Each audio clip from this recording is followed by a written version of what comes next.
This story begins with a brutal betrayal. An Suho, our protagonist, a skilled swordsman, was on his knees in front of a group of people he once called comrades. His body was trembling, and his arm showed clear signs of being poisoned. He coughed violently, his breath shallow and rough, and it didn't take long for him to realize this wasn't just any normal poison. It was something far more dangerous, possibly fatal. In front of him stood two of his teammates, and instead of helping him, they laughed. They actually found joy in watching him suffer. One of them, a warrior, sneered and said Suho should have joined their plan. But Suho had chosen a different path. He remained loyal to his duties as a public servant, stubbornly holding on to his morals instead of giving in to corruption. This team had just finished conquering one of the notorious 5 disaster gates, a place from where terrifying monsters emerged. But now, these bastards wanted to leave that gate open. They didn't want to finish the job.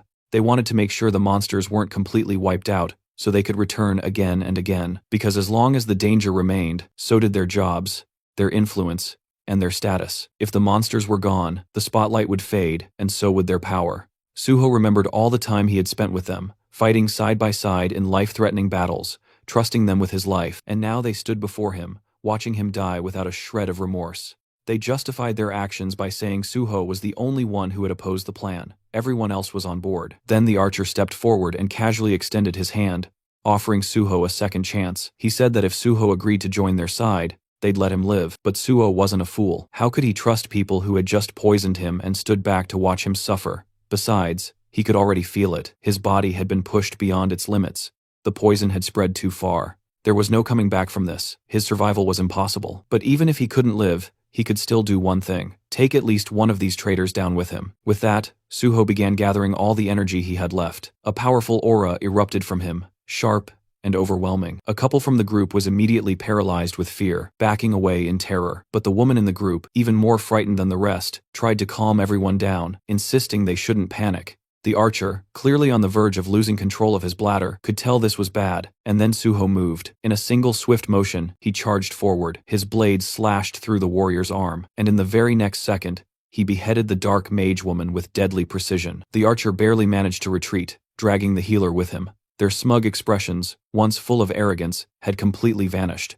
In an instant, they were replaced by sheer horror. The healer quickly tried to save the wounded warrior, casting healing spells desperately, but nothing worked. To her shock, she realized she couldn't heal him at all. Her eyes turned to Suho. She saw something strange, something powerful. Suho was no longer just a dying man. He was overflowing with the power of will itself. And not just him, his sword had transformed too, now forged completely from that same indomitable will. It was called the Intangible Sword, a weapon born from pure determination.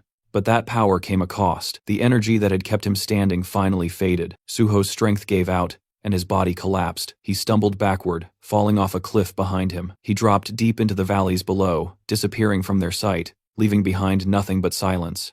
Suho slowly opened his eyes to the sound of chaos around him. There was shouting, sirens, and the distinct sound of people running. He was being carried by a firefighter, but he had no idea what was going on. His head was spinning, disoriented and foggy. Everything felt unreal, like a dream or a nightmare. The firefighter carrying him was rushing toward a designated safe zone, moving quickly through the crowded, panicked streets. Suho couldn't make sense of it first. The last thing he remembered was dying. He knew he had died. So, how was he here? Alive, confused, and being rescued. Then, something clicked. He noticed what was happening around him. A gate had opened, a presummoning gate. It had caused a dungeon outbreak. Monsters were swarming the area. More specifically, goblins. Dozens of them were running through the city, attacking anything in sight. As Suho looked around, he saw a familiar sign lying on the ground nearby. Sindorim Station. That's when it all made sense. His memories were correct. This was the exact station that had once been contaminated during a sudden gate outbreak. He had seen this happen before. Suddenly, out of nowhere, an arrow came flying through the air and struck the firefighter carrying him. The man let out a cry as he collapsed, and both he and Suho fell to the ground. The goblins were getting closer. Despite the pain, the injured firefighter looked at Suho and told him to run. But Suho didn't move. Instead of escaping, his eyes focused on the axe the firefighter had been carrying. Without hesitating, Suho grabbed it, took aim, and hurled it with all his strength at an approaching goblin.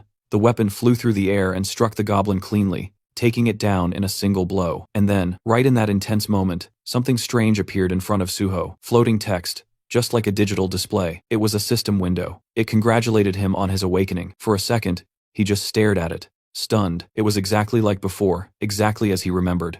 The system asked him to choose the class he wanted to pursue. Out of reflex, his finger almost moved to select warrior. It was instinct, but then he paused. No, this time he decided to delay his selection. Suho turned his attention toward the goblins, who were now cackling wildly, their screeches echoing across the battlefield. They looked completely unbothered, laughing like lunatics, as if victory was already theirs. But Suho wasn't amused. Without wasting another second, he launched himself straight into the horde. His movements were sharp and effortless, weaving through incoming attacks like they were nothing more than a breeze. One goblin, eager to land a hit, tried to sneak up on him from the side.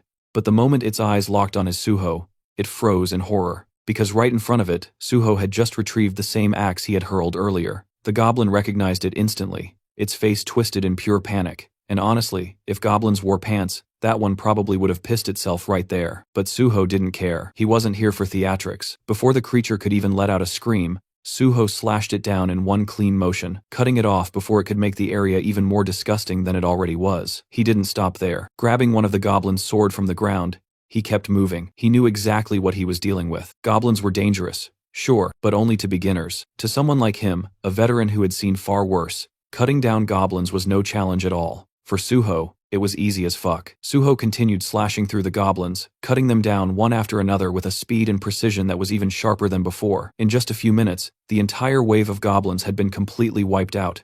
Ended so quickly, it almost felt unreal and illegal.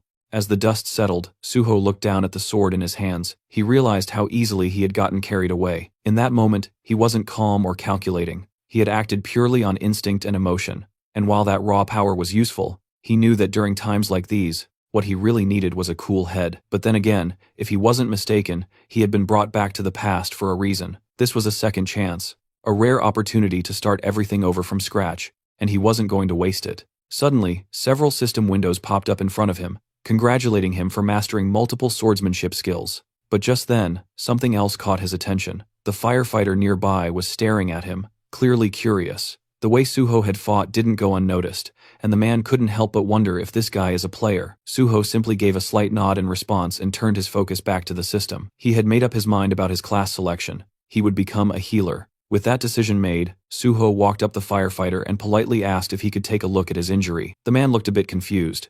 Just moments ago, he had saved Suho, and now Suho was offering to heal him. It didn't quite add up, but Suho didn't hesitate. He activated his magic healing light, and instantly, the warm glow of the spell began to take effect. In almost no time at all, the wound healed completely. The firefighter could hardly believe what he was seeing. How could Suho be a healer, when he had just watched him take down an entire goblin wave like a trained swordsman? Before the man could ask more questions, another system window appeared. It was time for Suho to select a weapon from the arsenal. He didn't even hesitate. He knew exactly what he wanted. He picked out a beginner's sword, the same one he had used before, and began preparing himself to challenge the gate ahead. This sudden determination made the firefighter a little nervous, even panicked. The gate up ahead wasn't something to be taken lightly, but Suho had something important to rely on. He had acquired the swordsmanship talent before selecting a class.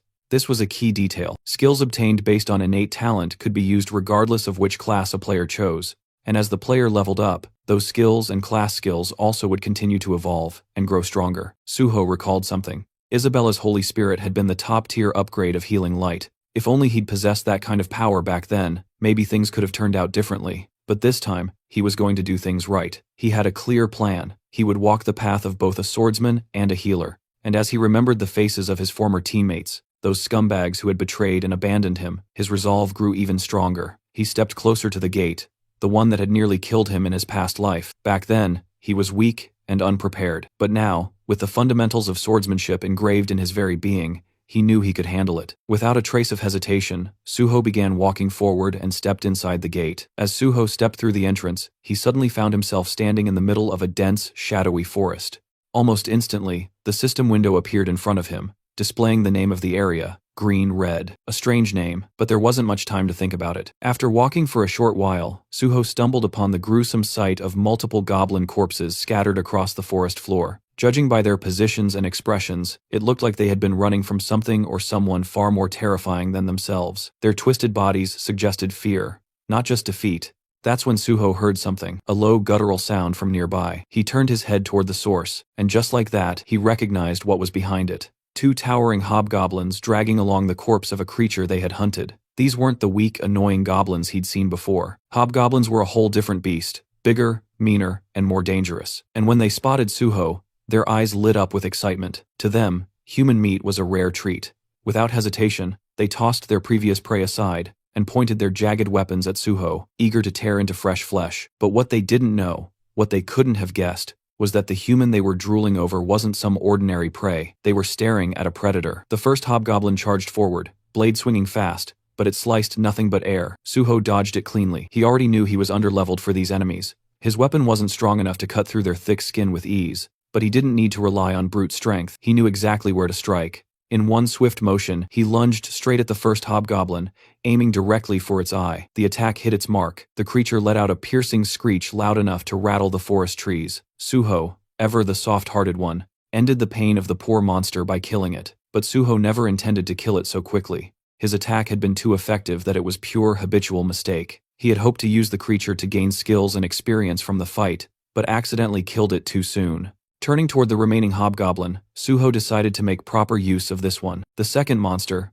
furious over its fallen comrade, roared and charged forward, swinging its weapon wildly in rage. But Suho was calm. He focused, dodging each attack with careful footwork. The hobgoblins slashed left, then right, swinging like a bitch he is, but none of its blows landed. In this world, repeating the same action over and over could eventually lead to acquiring a skill related to it. Suho knew this, and sure enough, after evading several more attacks, a small grin formed on his face. He had obtained a dodge skill, but he wasn't done yet. Now he aimed for his second skill. Suho began parrying the incoming strikes, deflecting the blows with precise timing. Parrying wasn't just a basic move. It had deep roots in weapon-based combat, and served as a foundation for many other advanced skills. It was essential, and Suho wanted it. After a few more successful parries, the system finally notified him that he gained the parry skill. Unfortunately, by then, the hobgoblin had already grown tired. It staggered, breathing heavily, clearly reaching its limit. And so, just like before, Suho gave it peace, this time by swiftly beheading it. It wasn't out of cruelty, just necessity. Now, with 2 fresh skills in hand, he was ready to fight more. He wanted to face more monsters, not for the thrill of battle, but to earn skills, gather experience points, and grow stronger. Outside the gate, the atmosphere among the waiting hunters was tense and frustrated. They had just found out that someone had entered their assigned gate without permission. The moment the news spread, curses began flying left and right. Most of them were angry and felt disrespected, grumbling about how someone had the nerve to step into their territory. Some were already making plans to teach this mystery intruder a lesson once they came back out. They weren't going to let it slide that easily. Meanwhile, not far from the gate, a firefighter was in the middle of a serious conversation. He was speaking with a few men in suits, people from the Hunter Association. They had come to investigate and were specifically asking about a hunter named Suho. The firefighter didn't hold back and told them everything he knew. From what he saw, Suho wasn't just some ordinary hunter. He had wiped out a horde of zombies on his own, and even healed his wounds in the middle of the chaos. One of the officers listening to the report looked visibly surprised. He hadn't arrived late, yet somehow, by the time he got there, the goblins were already completely wiped out. And to top it off, the person responsible was supposedly a healer. He tried to brush it off at first, saying it wasn't possible. In their experience, healers didn't have the combat power to do something like this alone. But still, if this guy really managed to clear the gates solo, especially one full of goblins, then they couldn't ignore him. If he pulled it off, they would absolutely have to recruit him. Meanwhile, Suho was out in the field, busy hunting down hobgoblins and collecting experience points one after another. He moved quickly and efficiently, beheading multiple hobgoblins at once with ease. His attacks were clean, controlled. He deliberately spared one hobgoblin, letting it live. Just one glare from Suho was enough to make the monster bolt faster than Usain Bolt. But that was exactly what Suho had planned from the start. He wanted the creature to escape and bring back more of its kind. With a brief break in action, he decided to check his status. Thanks to the wave of hobgoblins he had just defeated, both his stats and skills had improved significantly. While looking at the pile of goblin corpses around him, another thought crossed his mind. There was still something useful left in those bodies. Inside the monsters, there were magic stones. These particular ones were D-grade magic stones. Nothing too rare, but each one could sell for around 50,000 won. That was more than enough reason for Suho to take the time to collect them. Under normal circumstances, he wouldn't bother with this kind of work. He didn't have the luxury to slow down. But right now, his financial situation was closer to a beggar than a hunter, so he wasn't going to let these stones go to waste. He began removing the stones from the fallen monsters one by one, carefully storing them all in his inventory. By the time he was done collecting the loot, he felt genuinely satisfied. This was a decent haul, but just as he was about to take a breath, that calm was interrupted.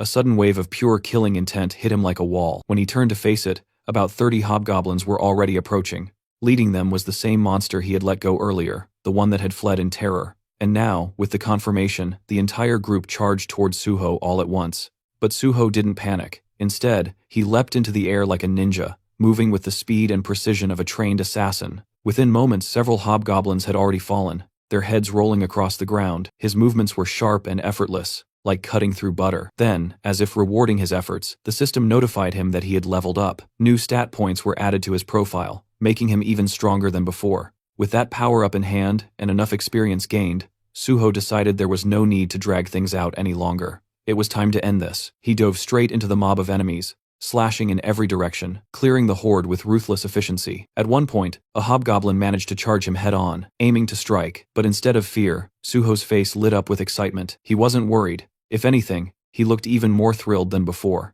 The boss monster in this gate was a chief hobgoblin, and it was a level 20 enemy. As expected of a boss, it came charging in first, trying to land an attack, but it failed miserably. Right after that, a group of smaller monsters tried to pull a sneak attack from behind, but Suho, without even turning fully, reacted instantly and cut them down like it was nothing. That's when the boss monster switched tactics and used one of its skills, fear. The fear skill was nasty. It paralyzed the target and pushed them into a state of pure terror. The higher the skill level, the stronger its effect. And since this was a boss monster, that alone was enough of an explanation for how it could use such a powerful mental-type skill, even inside a low-level gate. The real problem was Suho didn't have any gear or skills that could protect his mind or resist mental attacks. At the moment, he had no way to directly counter it. The boss saw this as a chance to finish the fight and charged in to claim victory. But what it didn't know was that Suho wasn't some rookie. He was a veteran hunter who'd been through situations far worse. He knew exactly how to deal with this. Without hesitation,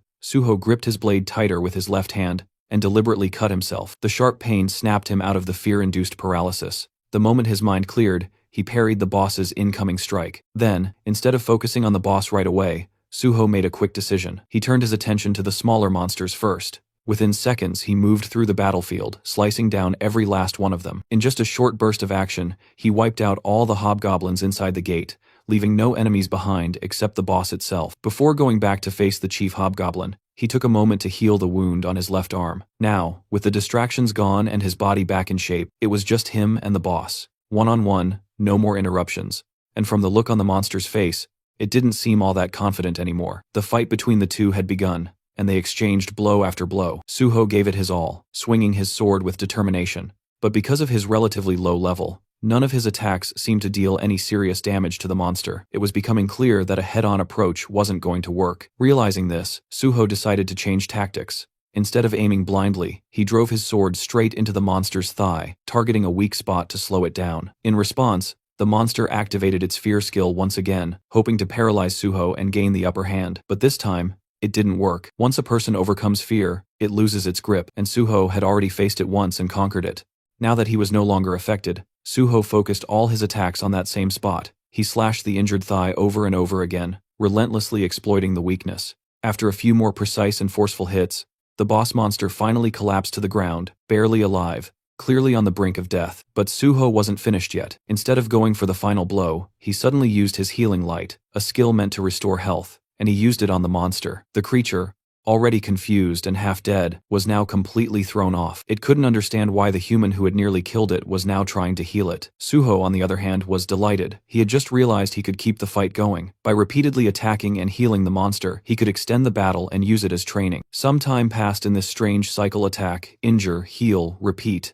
And with every round, Suho grew stronger. His skills steadily improved, and eventually he upgraded several of them to A and B ranks. Meanwhile, the boss monster, once proud and terrifying, was now covered in pure fear. It couldn't even bring itself to look at Suho anymore. Now that Suho had learned everything he could from this place, there was nothing left to gain. The monster's role in this trial was finished. It had served its purpose. With a calm expression, Suho ended it all, beheading the monster without hesitation. Just like that, the gate had been conquered. Suho stood victorious. He was declared the MVP of the gate, gaining bonus experience on top of everything else. His level had now reached 10, a significant milestone for any hunter. Even his healing skill, Healing Light, received an upgrade, advancing to E rank. And along with that, he acquired a brand new skill, Cure. It might not seem like much now, but if his skills continued to develop at this pace, It wouldn't be surprising if one day he could neutralize even 10,000 types of poisons. It was only the beginning, but the path ahead was clearly promising. With everything wrapped up, it was time to move on. Suho turned toward the exit of the gate. Outside, the atmosphere was tense. The gate had started to tremble slightly, causing people to whisper and wonder, had the gate been cleared? Then, before anyone could guess further, Suho stepped out. He walked out calmly and confidently, as if the chaos behind him didn't matter.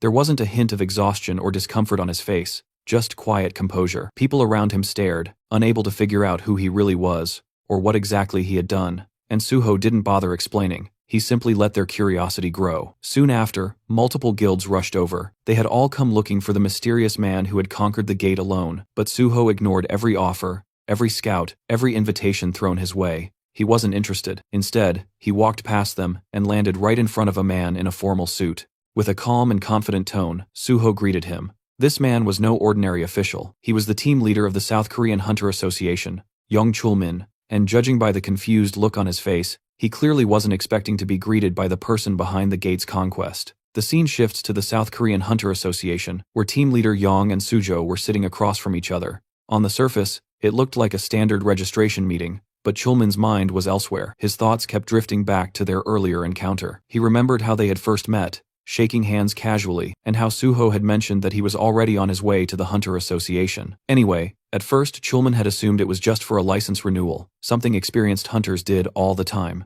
But as the conversation progressed, it became clear that Suho was actually there for initial registration. That caught Chulmin off guard. He was still trying to process how someone like Suho, who was registered as a healer of all things, had managed to clear an entire gate all by himself. And the way Suho had acted, calm, casual, munching on snacks like it was just another Tuesday. Chulmin had gone over his aptitude test results again and again. Statistically, Suho seemed more like a warrior than a healer. The numbers didn't lie. He had the physical strength and combat instincts, not to mention the composure that you'd expect from a frontline fighter.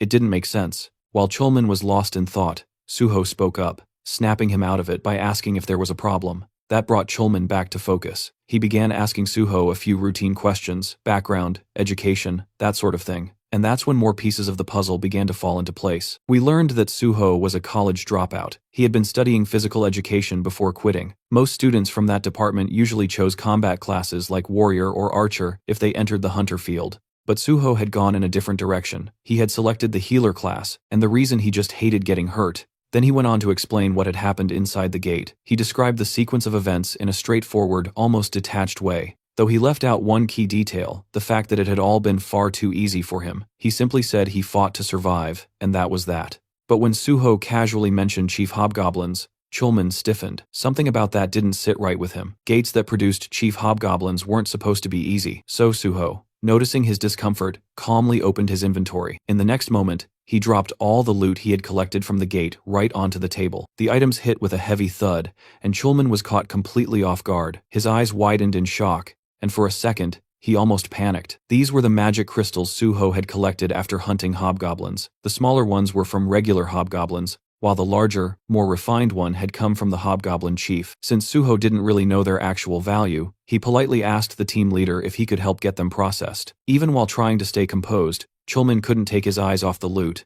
It was a good haul. Regaining his composure, he looked at Suho seriously and asked if he truly wanted to become a hunter. When Suho nodded, that simple agreement sparked real excitement in the team leader's eyes. Trying to steady himself again, Chulmin asked whether this decision was just made on impulse, but Suho responded with a calm smile and said, no, it wasn't impulsive at all. While Chulmin was still riding the wave of happiness from hearing Suho's answer, Suho shifted the tone slightly and began explaining his real reason. It wasn't about power or money, it was personal. He hated monsters, and he hated the gates they came from. As a child, he had lost his entire family during a gate shock. After that, he grew up in an orphanage completely alone. At first, he thought that killing monsters would help ease that deep frustration and pain inside him. But even after defeating several monsters, that knot in his chest never loosened. No matter how many he killed, the ache never went away. That's when he made a decision. He couldn't undo the past, but he could choose the kind of future he wanted to protect. He didn't want anyone else to suffer the way he did. He wanted to fight, not for revenge, but for safety, for people. He wanted to be out there on the field, doing real work. And that's why he decided to become a hunter, not for any guild, but for the South Korean Hunter Association. Chulmin was genuinely impressed by this answer, but as someone with experience, he also felt the need to explain the downsides.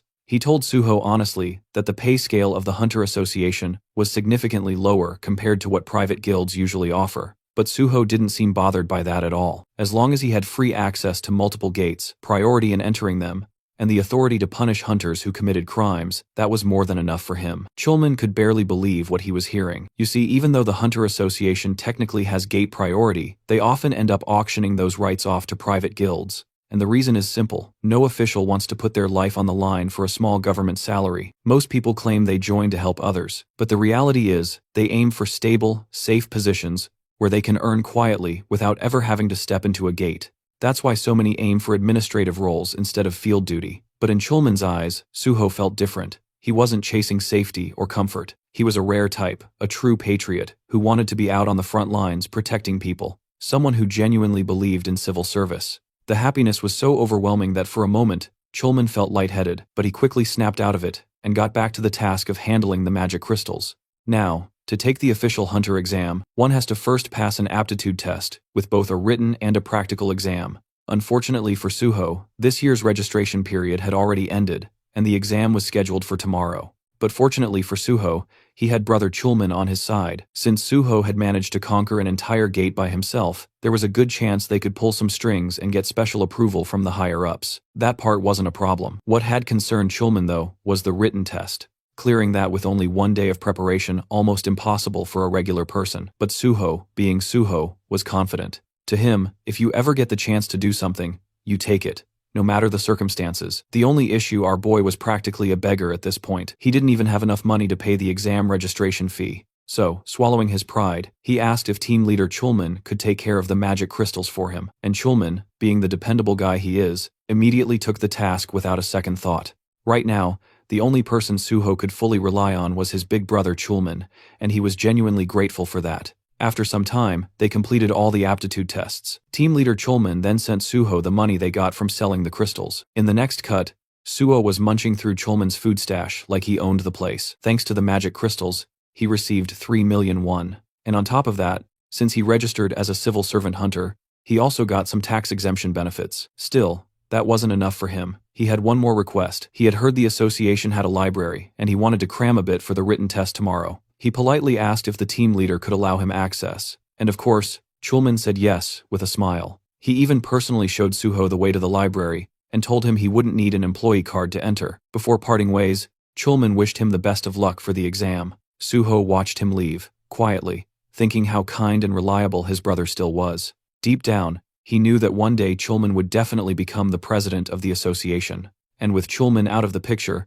Suho turned his attention back to the library. His goal was clear: find something tied to his past life. He remembered major events happening, things that shook entire regions, but the details were always hazy. Human minds weren't built to carry memories across lifetimes, and he was no exception. Still, somewhere in this place was the key, a fragment of knowledge or a skill he wanted badly. After poking around a bit more, Suho finally stumbled on something strange. A book, massive, ancient-looking, and so thick it refused to fit on any shelf. Curious, he picked it up. The moment he cracked it open, the system pinged in with a strange message. The book wasn't from this world. It also mentioned that there was a special way to use it, something beyond just reading. And Suho, he already knew what that meant. Without hesitation, he held the book above his head like some RPG character, triggering a hidden quest. For a split second, he felt like a complete clown. Nothing was happening. His arms were getting tired. Frustration bubbled up fast because he was damn sure this was the only way to activate it. Then, just before he could start cursing the book, the system spoke again. The book, Library of Memories, had taken an interest in his story. That's when the magic kicked in. The book shimmered.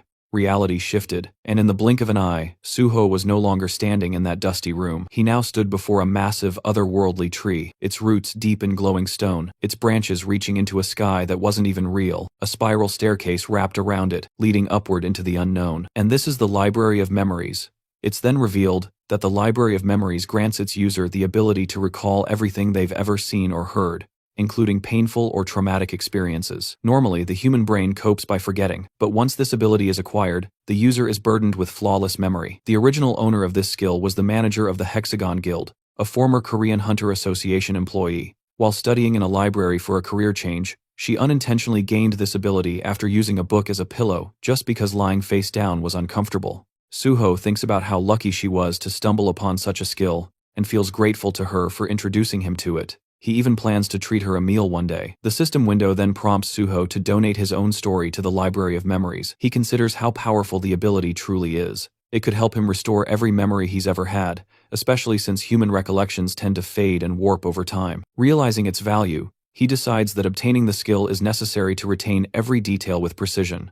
A message appears, confirming his story has been accepted. Suddenly, a strong wind whirls around him, and the system announces that the Library of Memories is now accessing and recording his experiences. Suho starts floating in midair, surrounded by radiant texts. As a diagram materializes above the book, another message follows, stating that the Library of Memories has officially opened. It will store everything he's seen and heard, giving him access whenever needed, while also suggesting important information. Suho stares at his hand, sensing that the recording process feels a bit off, likely because this entire space is some kind of illusion. Now that he has the skill, he decides to try it out. He closes his eyes and revisits a previous battle. There, he sees himself severely wounded. The moment floods back with vivid emotions, and he feels the fury rise in him once again, confirming the memory's intense clarity. He sees the ones who betrayed him, people he now recognizes as selfish cowards who had delayed sealing the gate just to save themselves. He swears to never forgive or forget them. His consciousness floats among countless system windows. The memory unsettles him,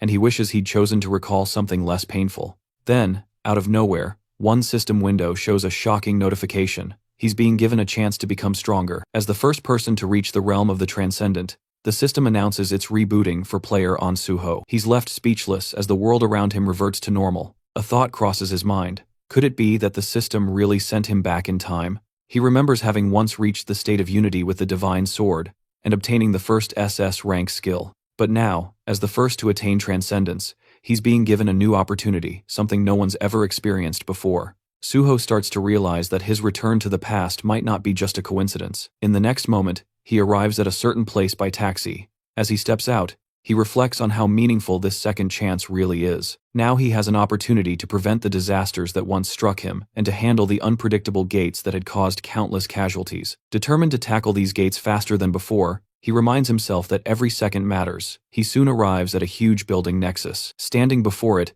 he's impressed by its sheer size and acknowledges that this is the biggest private hunter academy in the country. He also sees it as a place where he can make good money to secure his future. With firm resolve, he heads inside. A cheerful receptionist greets him and asks the reason for his visit. Suho responds that he wants to meet Director Kim Soo. The receptionist, surprised, asks if he has an appointment. Suho says no, but insists it's important. He simply asks her to pass along a message. The solo conqueror of the Syndrome Station pre-catastrophe gate is here. The scene shifts to the director's office, where a calm woman introduces herself as Kim Soo, the director of Nexus Academy. Suho introduces himself as On Suho. Director Kim invites him to sit and acknowledges his achievement at the Syndrome Gate. She then asks why he came to Nexus. Suho explains that he's here to apply for a scholarship. The director is clearly surprised by the request. Suho confirms it, and mentions that he also plans to take the hunter license test scheduled for the next day. Still trying to wrap her head around the situation, Director Kim asks how long it's been since he awakened.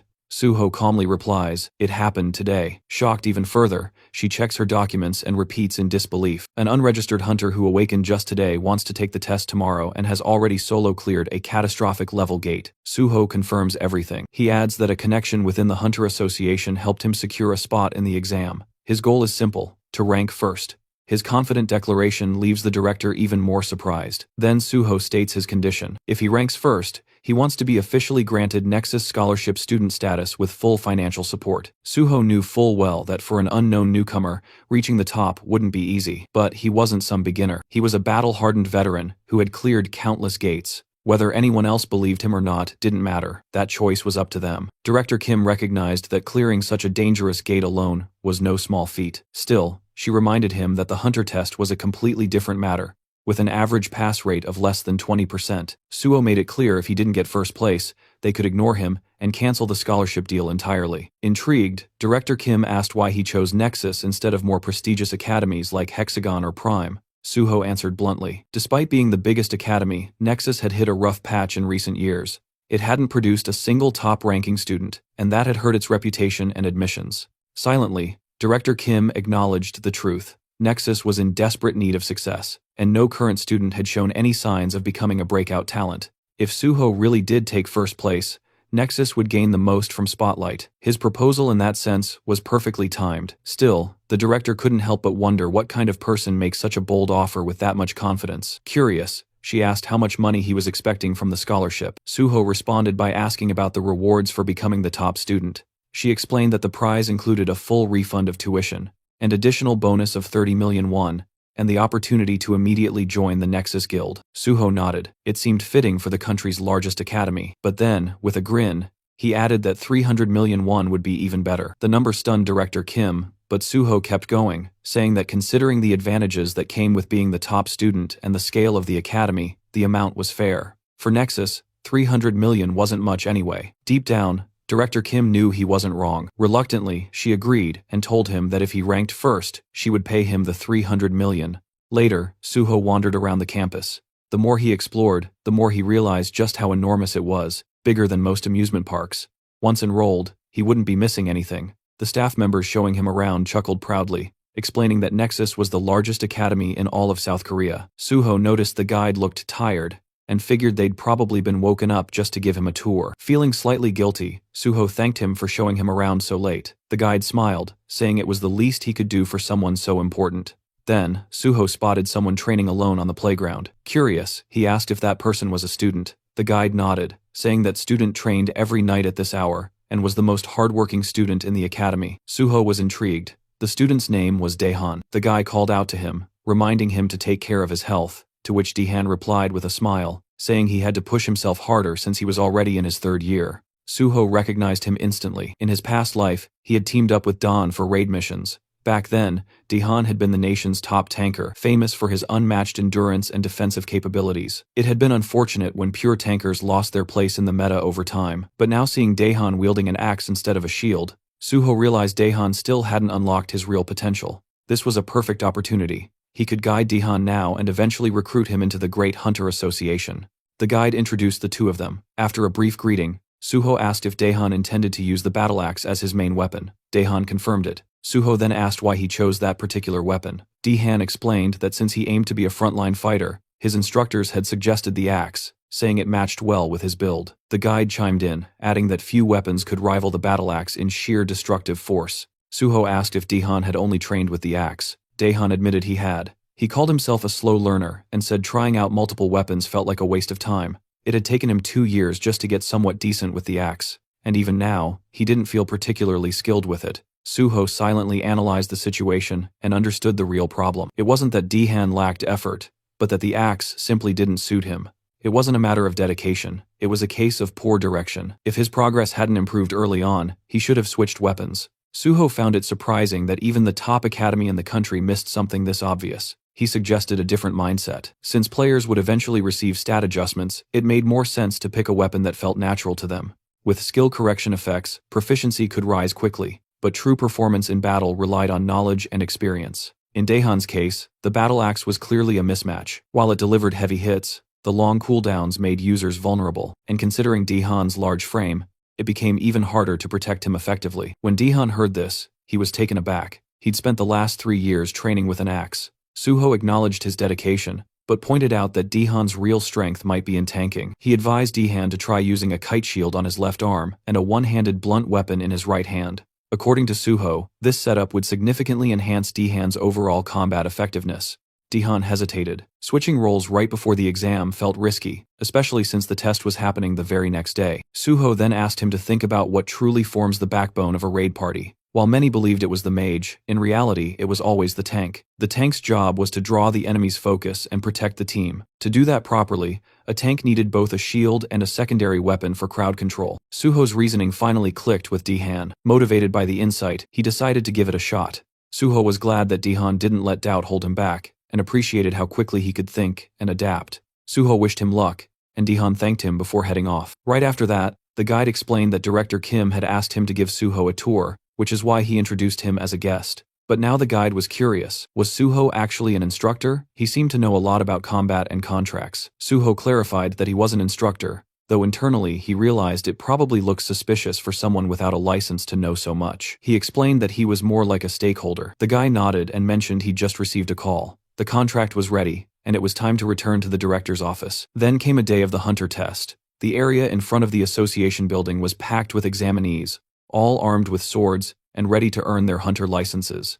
Everyone had been preparing relentlessly for this moment, sharpening their skills and reaching peak performance. Ironically, Suho, the same man who had cleared a gate all by himself, was in his worst condition. After finishing the test, Suho walked out, reflecting on the purpose behind it. It had been organized because of concerns over possible doping, but in his opinion, those measures didn't mean much. Most cheaters didn't use drugs, they used skill buffs. During the test, one woman in particular, and several others, had shown magic levels no one at level 5 should naturally have. The system then notified Suho that his magic sensing ability was far sharper than most. He had fully mastered the skill of magic detection. Thanks to that, Suho found it easier to notice oddities. Although nothing had been officially reported, he could already tell that many were cheating using buffs. He knew it was time to put an end to this. Looking at Chulman, Suho felt grateful to have at least one honest person around. As he walked in the hall where other candidates were discussing their tests, he couldn't help but feel like he'd unintentionally become a cheater himself. Chulman walked up and asked how the test went. Suho replied that he was confident he'd pass, but then asked why Chulman was there. Chulman explained that he was helping out since the association was always short-staffed. He'd also heard that this written test was the hardest one yet, but Suho's confidence was impressive. Suho responded that he believed he had solved it, and asked if he could bring something up. Chulman agreed, as long as it wasn't about the test itself. Suho said it was somewhat related. He pointed out that during the test, there hadn't been any checks for buffs and asked why. Chulman asked what he meant by buff checks. Suho explained that while the association did conduct urine and blood tests to prevent drug use, and confiscated personal items to prevent cheating through gear, they didn't seem a check for skill-based cheating. He suggested that using magic detection could help spot buffed individuals more effectively. Chulman appreciated the input and promised to look into it before the practical exam.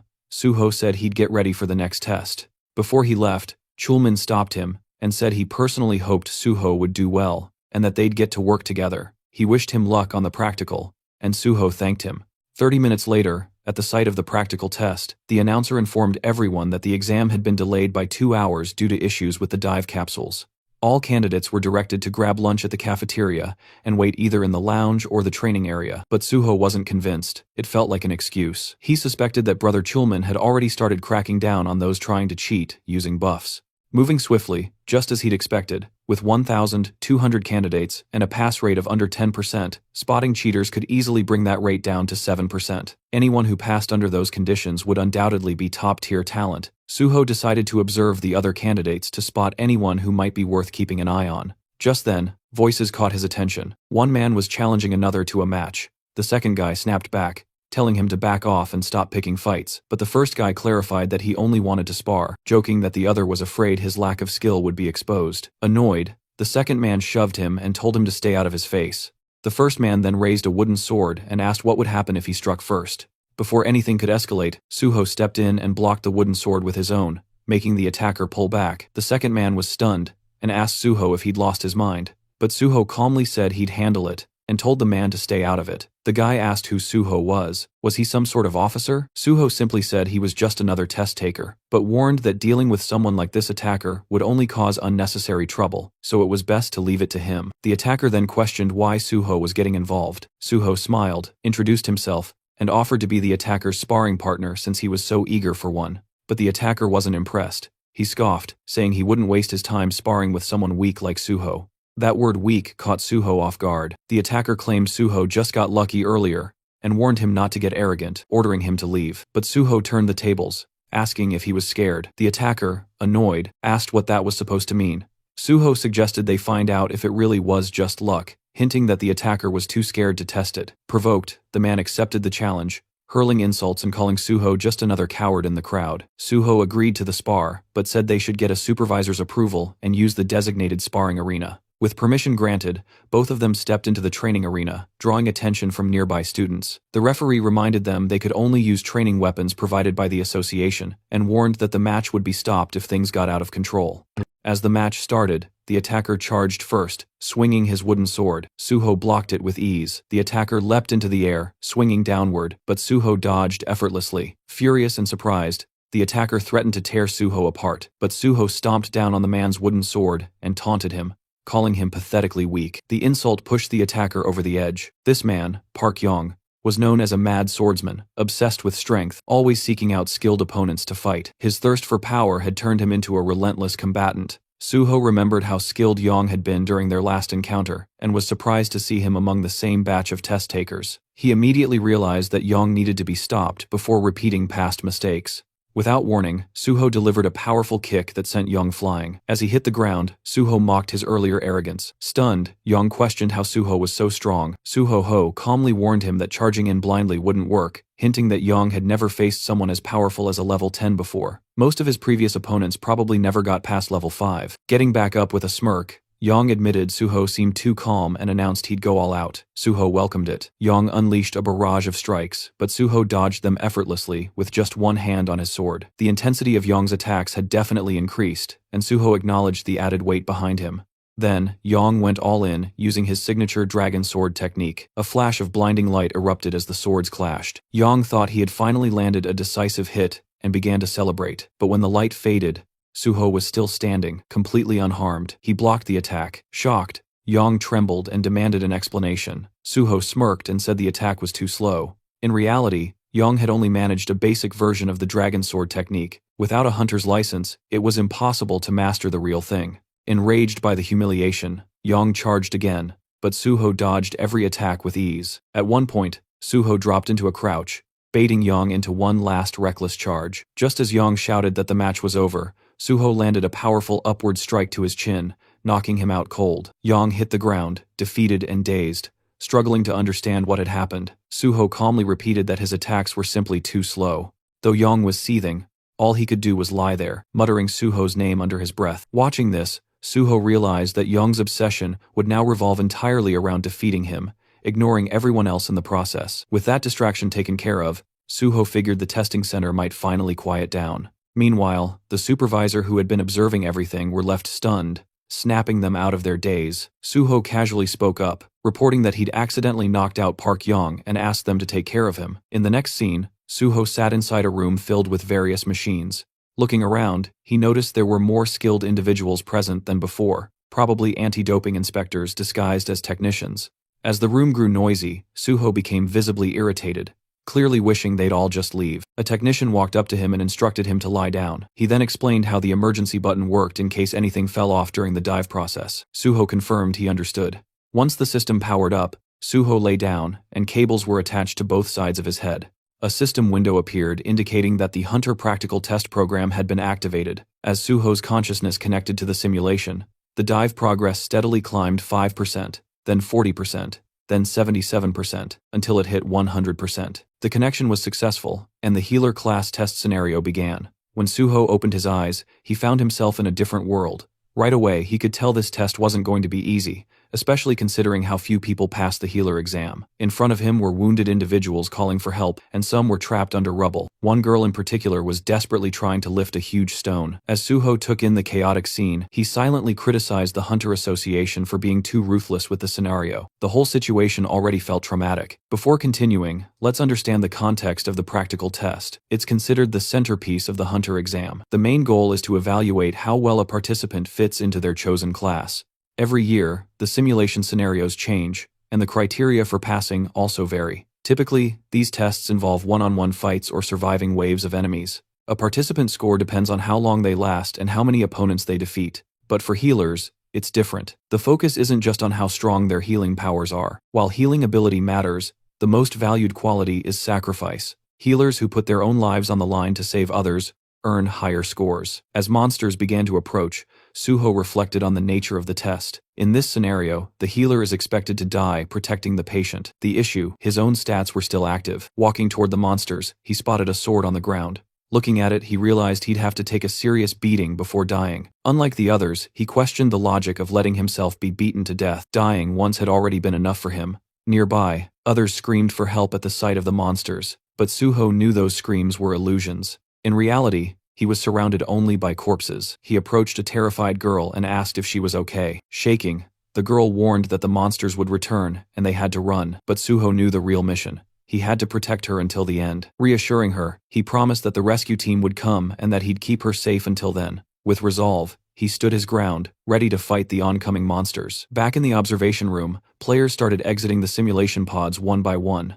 One of them stepped out, thinking he could have done better. A woman thanked him for his efforts and instructed him to gather his belongings and head outside. She then moved to another pod and checked the screen. It displayed the details of a participant, Kang Jin-young, Archer class, with a recorded time of 9 minutes and 4 seconds. She commented that this season's scores were particularly low due to the test difficulty. Curious, she asked Director Shin how long Suho had been inside. Shin replied, 30 minutes. Shocked, she repeated the number, unable to believe it was that long. Rushing over to Suho's machine, she checked the display herself. 30 minutes. Still in disbelief, she asked if Suho was a warrior. Shin corrected her, saying Suho was a healer. Refusing to believe it, she accused him of lying, but Shin pointed to the sword Suho had been holding and urged her to look closely. Together, they reviewed the simulation footage. Watching Suho in action, the woman asked again if he was really a healer. Impressed by his combat ability, she wondered aloud if he might be disqualified for not dying. But Director Shin clarified there was no rule requiring death. The test's real purpose was to protect the patient until the end.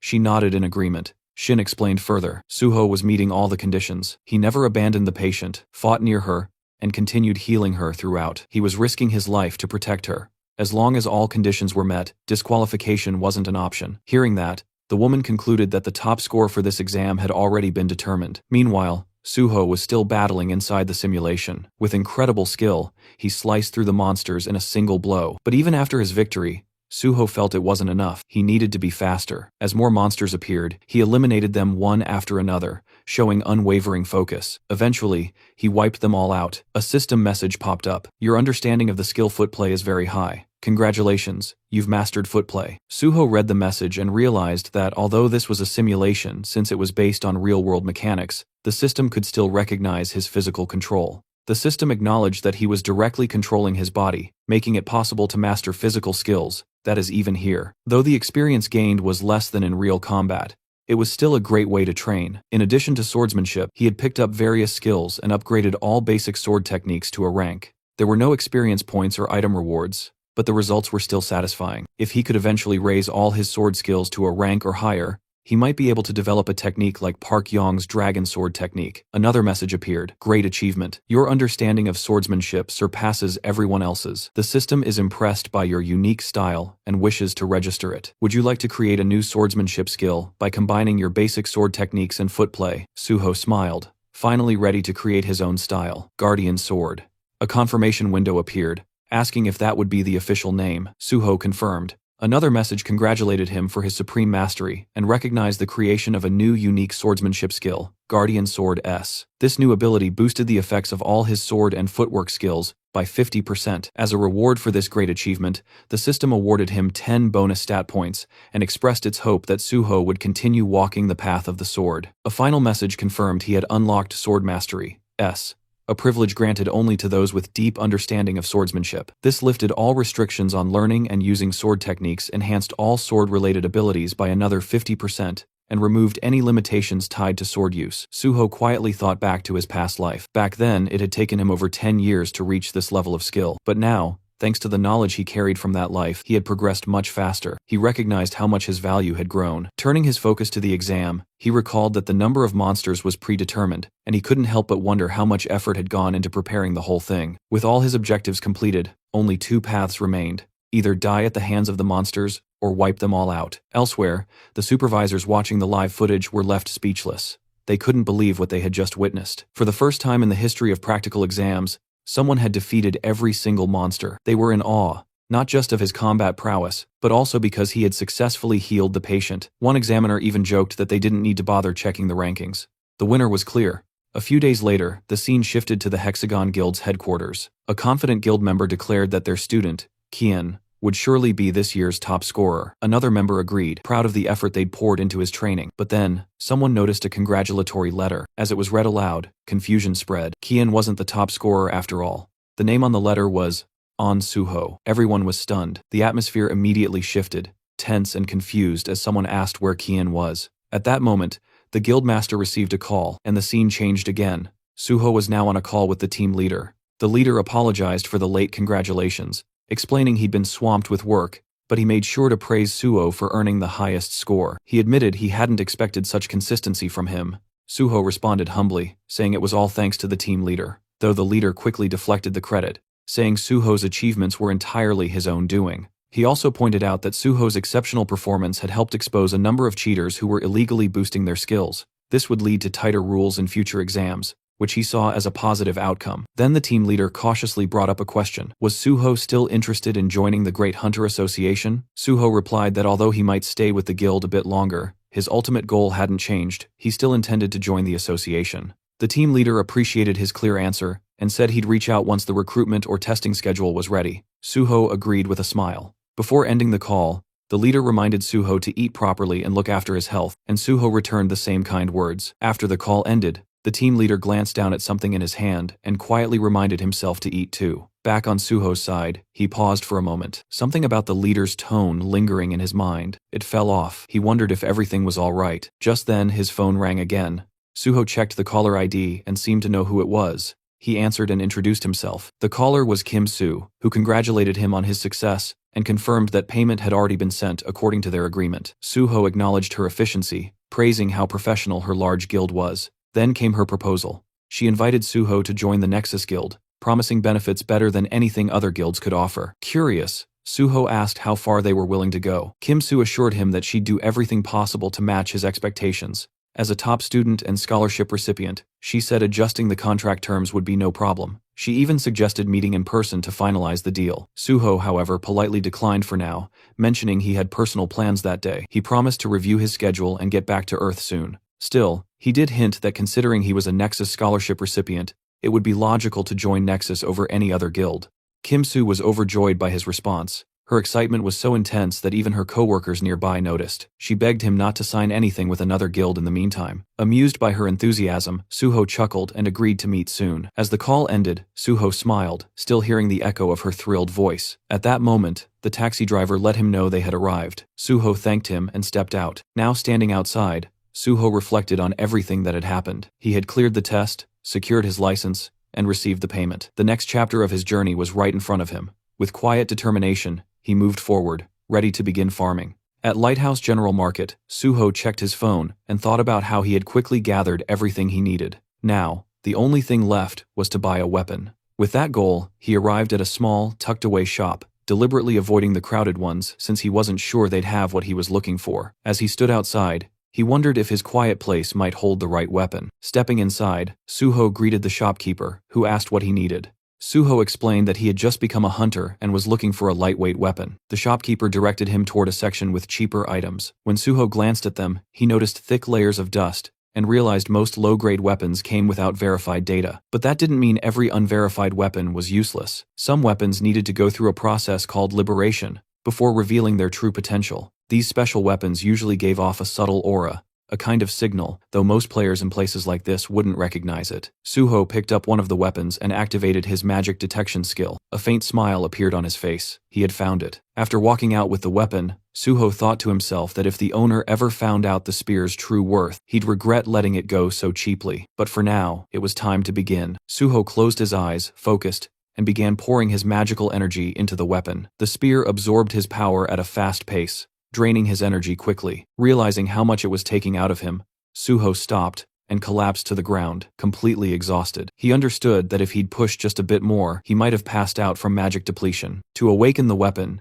he needed a magic stat of at least 100. Though he couldn't use it yet, he knew it would become a powerful asset in the future. He promised himself he'd level up fast and unlock its full potential soon. Meanwhile, inside the PBS building, reporter Jinwei received a phone call from Suho. Suho introduced himself and confirmed that he was the top scorer in the recent Hunter test. He also revealed that he had personally handled the unprecedented gate incident at Syndrome Station all by himself. Jinwei was shocked by the revelation, taking a moment to silently process the fact that Suho had cleared such a dangerous gate even before officially becoming a licensed hunter. In Jinwei's eyes, Suho was already a monster. When Jinwei asked why Suho had reached out to him directly, Suho explained that he had found Jinwei's blog during a search. He mentioned that while he knew about Jinwei's privileged upbringing, he respected Jinwei's decision to pursue journalism out of genuine interest. Suho shared that he had big plans and would soon become a source of major headlines. He then proposed that Jinwei work as his exclusive reporter. Jinwei was skeptical, wondering if Suho was just trying to tie down a wealthy journalist as his subordinate. Internally, he dismissed Suho as just another ambitious oddball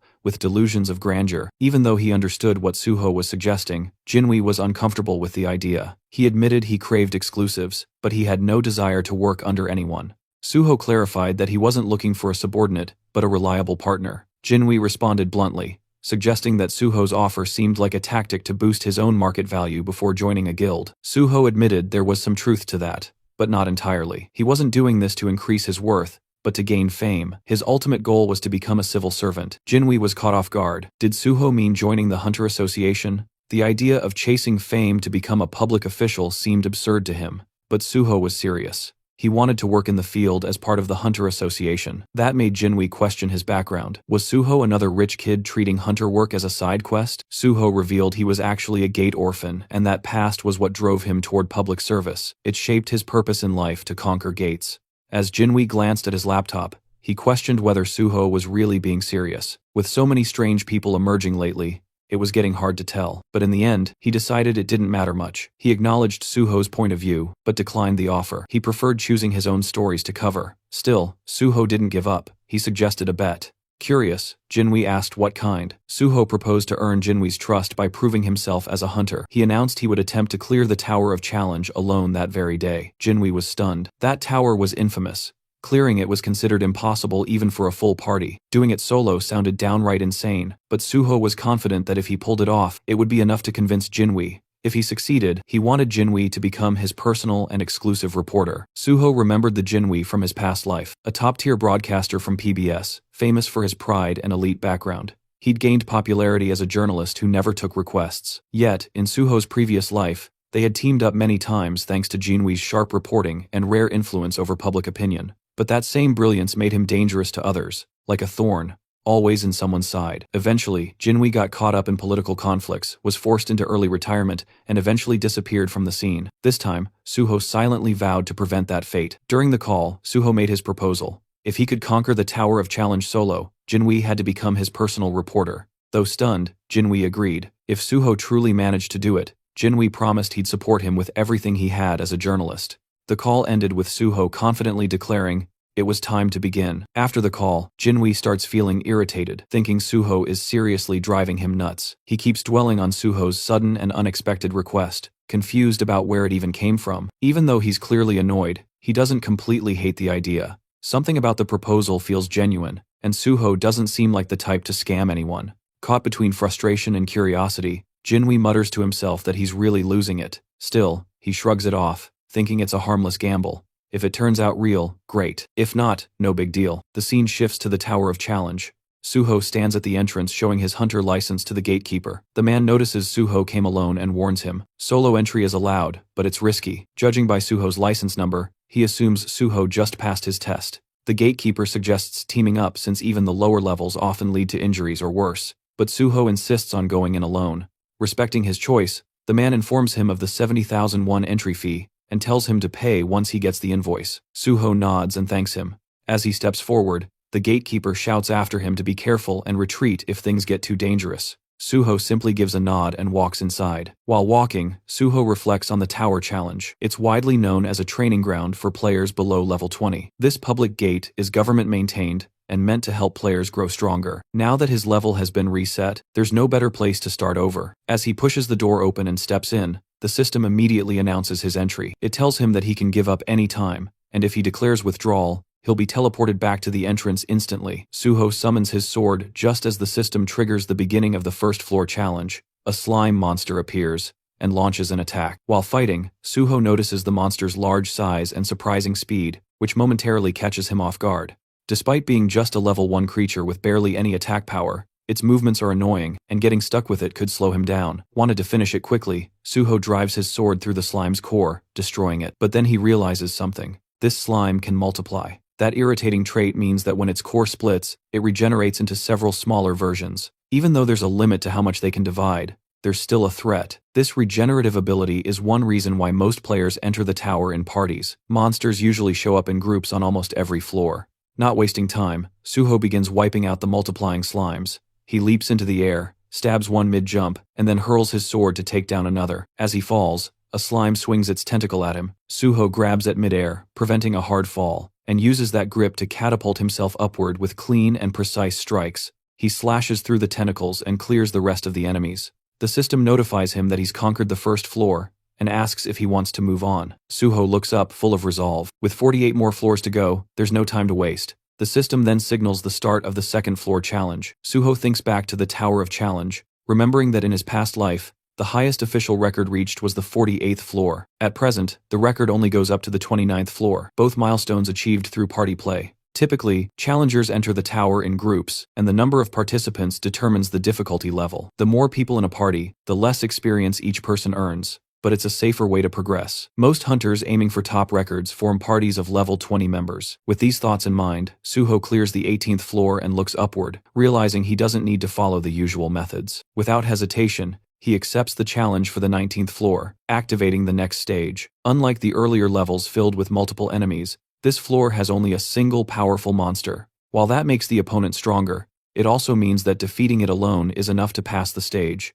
As soon as the monster appears, Suho charges in and defeats it with a single sword strike. The system announces the completion of the 19th floor and gives him the option to proceed to the 20th. Instead, Suho decides to pause the challenge and examines the monster's body. He notices something strange.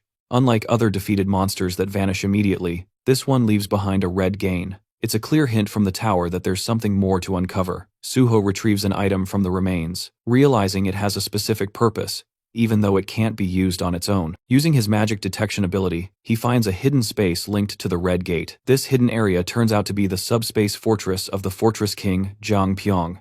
This subspace is unique because, unlike others created using items, it allows living beings to enter and leave freely. Inside, Suho finds himself in a place that looks like a cave. A glowing object appears, and the system informs him that the fortress's previous owner is dead. Suho is asked if he wants to take ownership. He accepts and grabs the glowing object, which begins to fuse with his body. The system confirms that Suho is now the new master of the subspace fortress, which is no longer just an item. It has become a skill bound to him permanently. The system also explains that the appearance of the fortress will change depending on Suho's magical power. The space begins to shift. What was once a cave transforms into a fully furnished room. Impressed, Suho realizes the space is more sophisticated than he expected. Its size expands with his magical strength, and even adapts to his preferences. He feels relieved that he stopped Jiang Pyong-ho from getting his hands on this power. That man had once used the fortress to store everything from drugs and stolen artifacts to kidnapped people. Remembering the horror of those sleepless nights caused by such crimes fills Suho with disgust. But now, with the fortress in his hands, he knows such darkness won't repeat. By stopping the rise of the Fortress King and gaining a powerful personal base, Suho feels he scored a massive win. With newfound resolve, he gets ready to keep moving forward. Jinwei was scrolling through his phone reading an article with growing interest. He noticed that a lot of students had started gravitating toward Nexus lately. Suho had once talked about wanting to join the Great Hunter Association, but this exclusive media coverage suggested that Nexus was confident Suho would end up with them. Jinwei felt uncertain. Only time would tell. Still, he couldn't stop thinking about how many floors Suho had already cleared. Right then, a system alert popped up. The 30th floor had just been conquered. The Tower of Challenge record had been shattered, and someone was already advancing to the 31st floor. The nearby crowd went silent in disbelief. Murmur spread. Was a new record, a team raid, or something even more insane? Their shock deepened when the system immediately announced the 31st floor had also been cleared. Just moments after it began, Jinwei froze. If this really was Suho, then he'd completely misjudged him. Until now, Jinwei had chalked up Suho wins to luck and theatrics. But if this insane pace was real, then Suho was a rival he'd be stuck competing with for a long time. Inside the Hunter Association, Director Kim heard the news and was visibly rattled. She quickly confirmed the reports.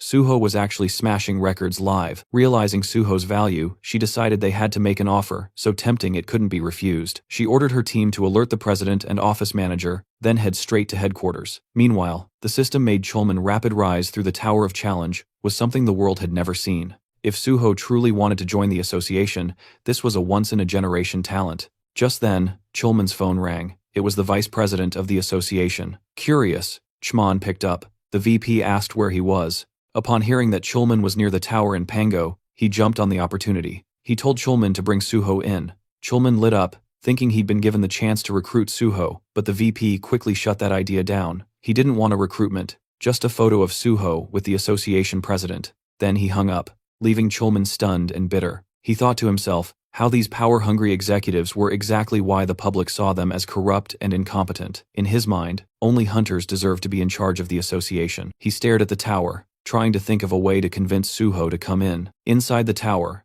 Suho had just cleared the 48th floor, updating the tower record again.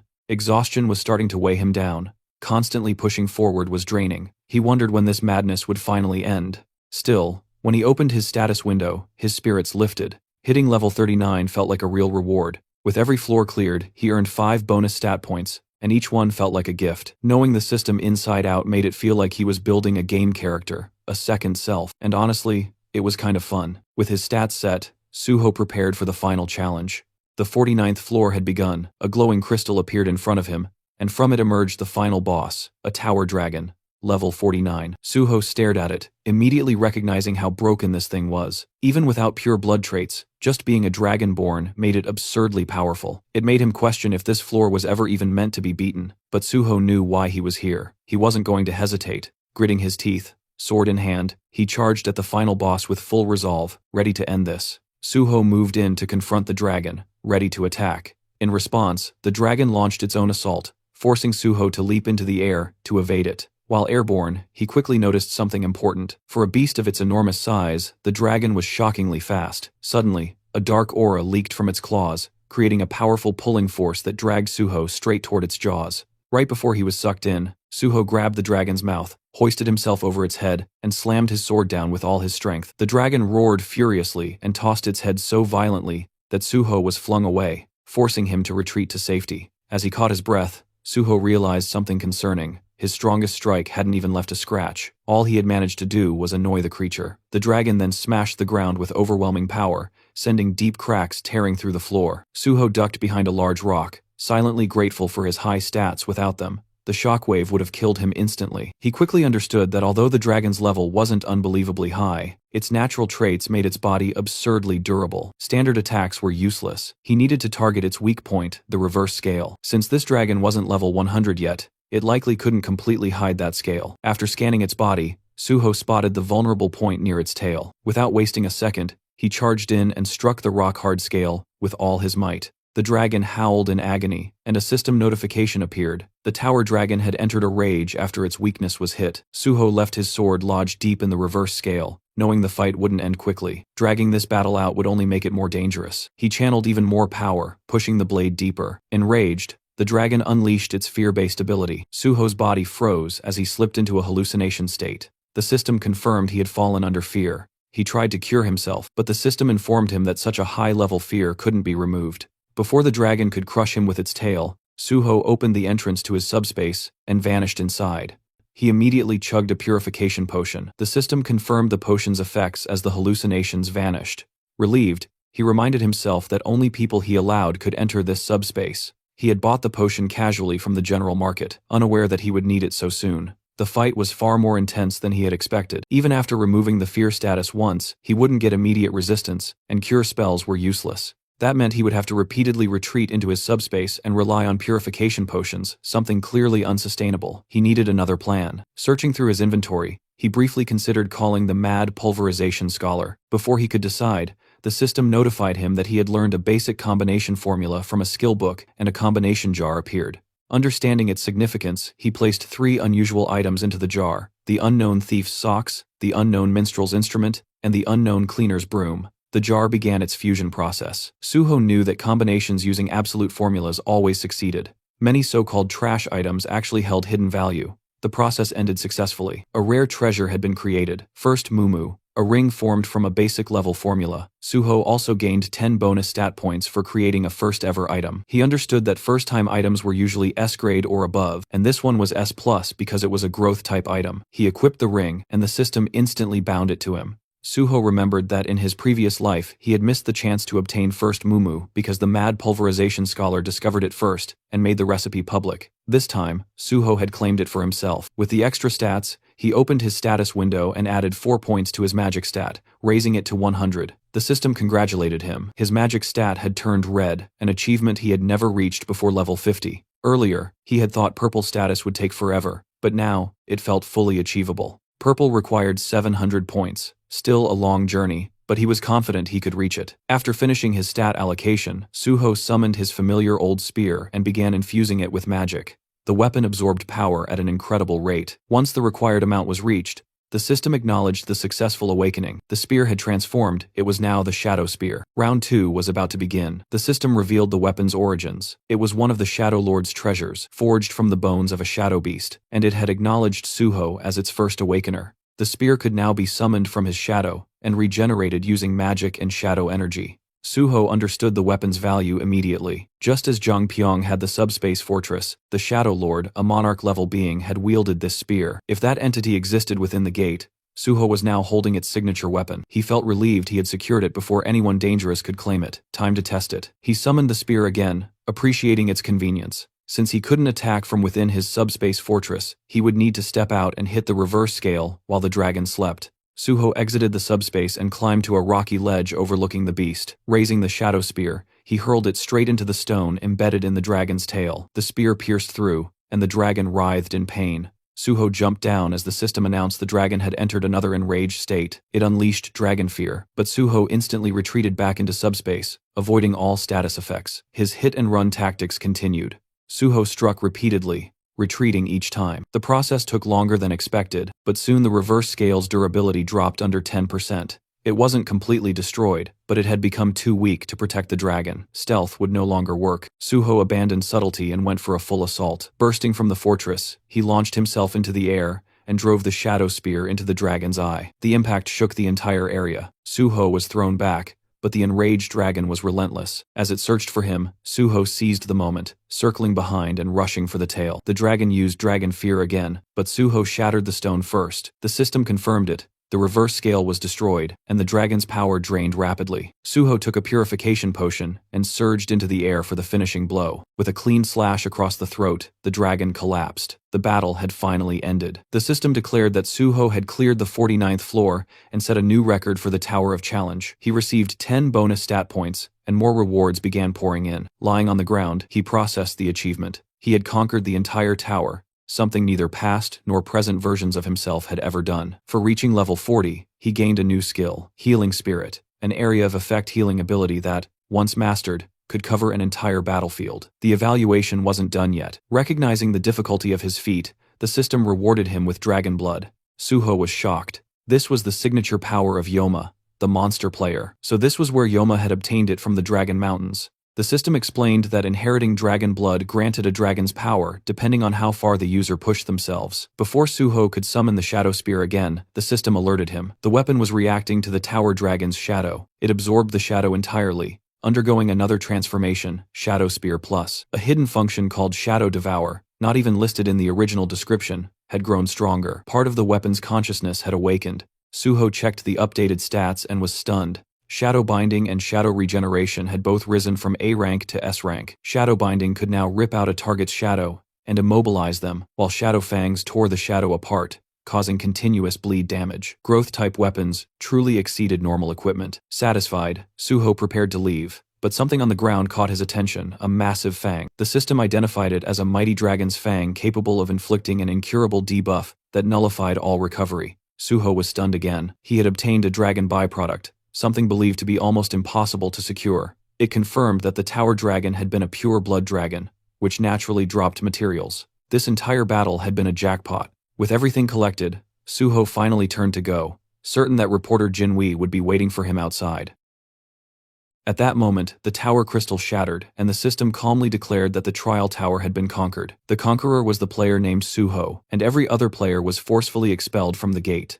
A portal appeared, and several hunters came crashing out of it, rolling across the ground with stunned expressions. One of them fell to his knees, clutching his head in disbelief, muttering that this couldn't be real. Had someone actually entered the trial tower alone? His teammate, still sprawled on the floor, asked who Suho even was. The hunter simply pointed ahead and asked if the guy standing there was the one. His partner turned his head and confirmed quietly that yeah, that was definitely him, because the size of the crowd was insane, and there wasn't even space to breathe. Right now, the protagonist was completely surrounded by reporters.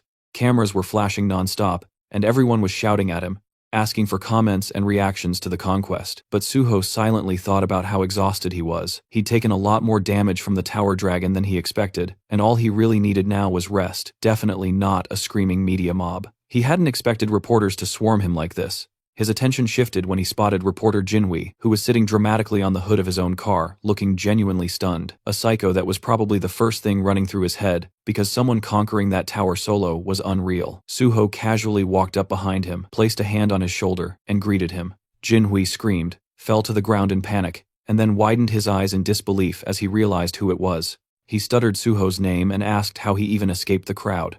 Suho smiled lightly and said he slipped away. He explained it like he'd just executed some secret ultimate stealth technique and vanished without leaving a single footprint. Extending his hand forward, Suho asked why Jinhui still didn't trust him. The reporter slowly reached out, looking at him like he was insane, and asked if he knew he sounded crazy. Suho calmly answered that if Jinhui really didn't trust him, then he should just tell him, and Suho would adjust accordingly. Jinhui got up, dusted himself off, and said that if he didn't trust him, he wouldn't have helped him this far, then hurriedly told him to jump into the car before the press noticed. Inside the moving car, Suho received a call from team leader Chulman. He congratulated him for clearing the trial tower, and admitted he wanted to thank him face to face, but Suho had disappeared too fast for that. Suho thanked him politely, and said he had been hiding because he was tired. Chulman laughed and said Suho always exceeded expectations. He asked if Suho was still in Pangyo and if he wanted to meet up. Suho explained that a friend picked him up, then asked if there was anything specific he wanted to discuss.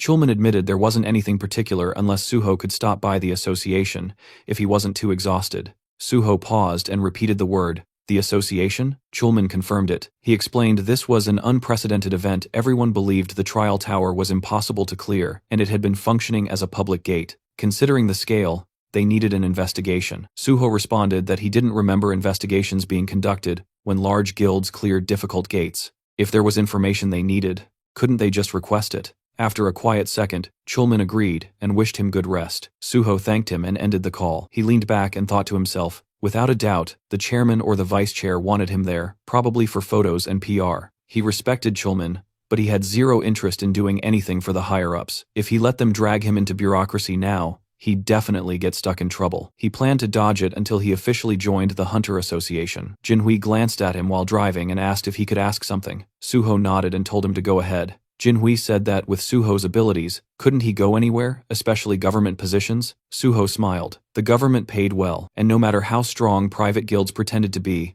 the government had more actual power. Jinhui blinked, reminding him that private guilds had fame and influence. Suho responded calmly. Fame was temporary, nothing but a staged spotlight. Right now, private guilds looked like heroes, but eventually the public wouldn't admire them, they'd fear them. Jinhui nodded slowly and said Suho had a point. Suho sighed and continued. If he wanted to end the gate crisis, he needed support. He couldn't do it alone. That was why he chose the government association. Jinhui smiled, saying Suho would have massive advantage among players because no one had that level of duty and conviction. Suho thanked him while healing his arm with a small healing spell. Then Jinhui asked if he planned to apply through normal general recruitment. He said it would be a waste for someone like Suho to take a level 9 field position. Suho answered that he wasn't applying for that. Jinhui then guessed level 7, but Suho replied he wanted level 5. Jinhui almost shouted, was he serious? Suho told him to stop asking if he was serious every 2 seconds.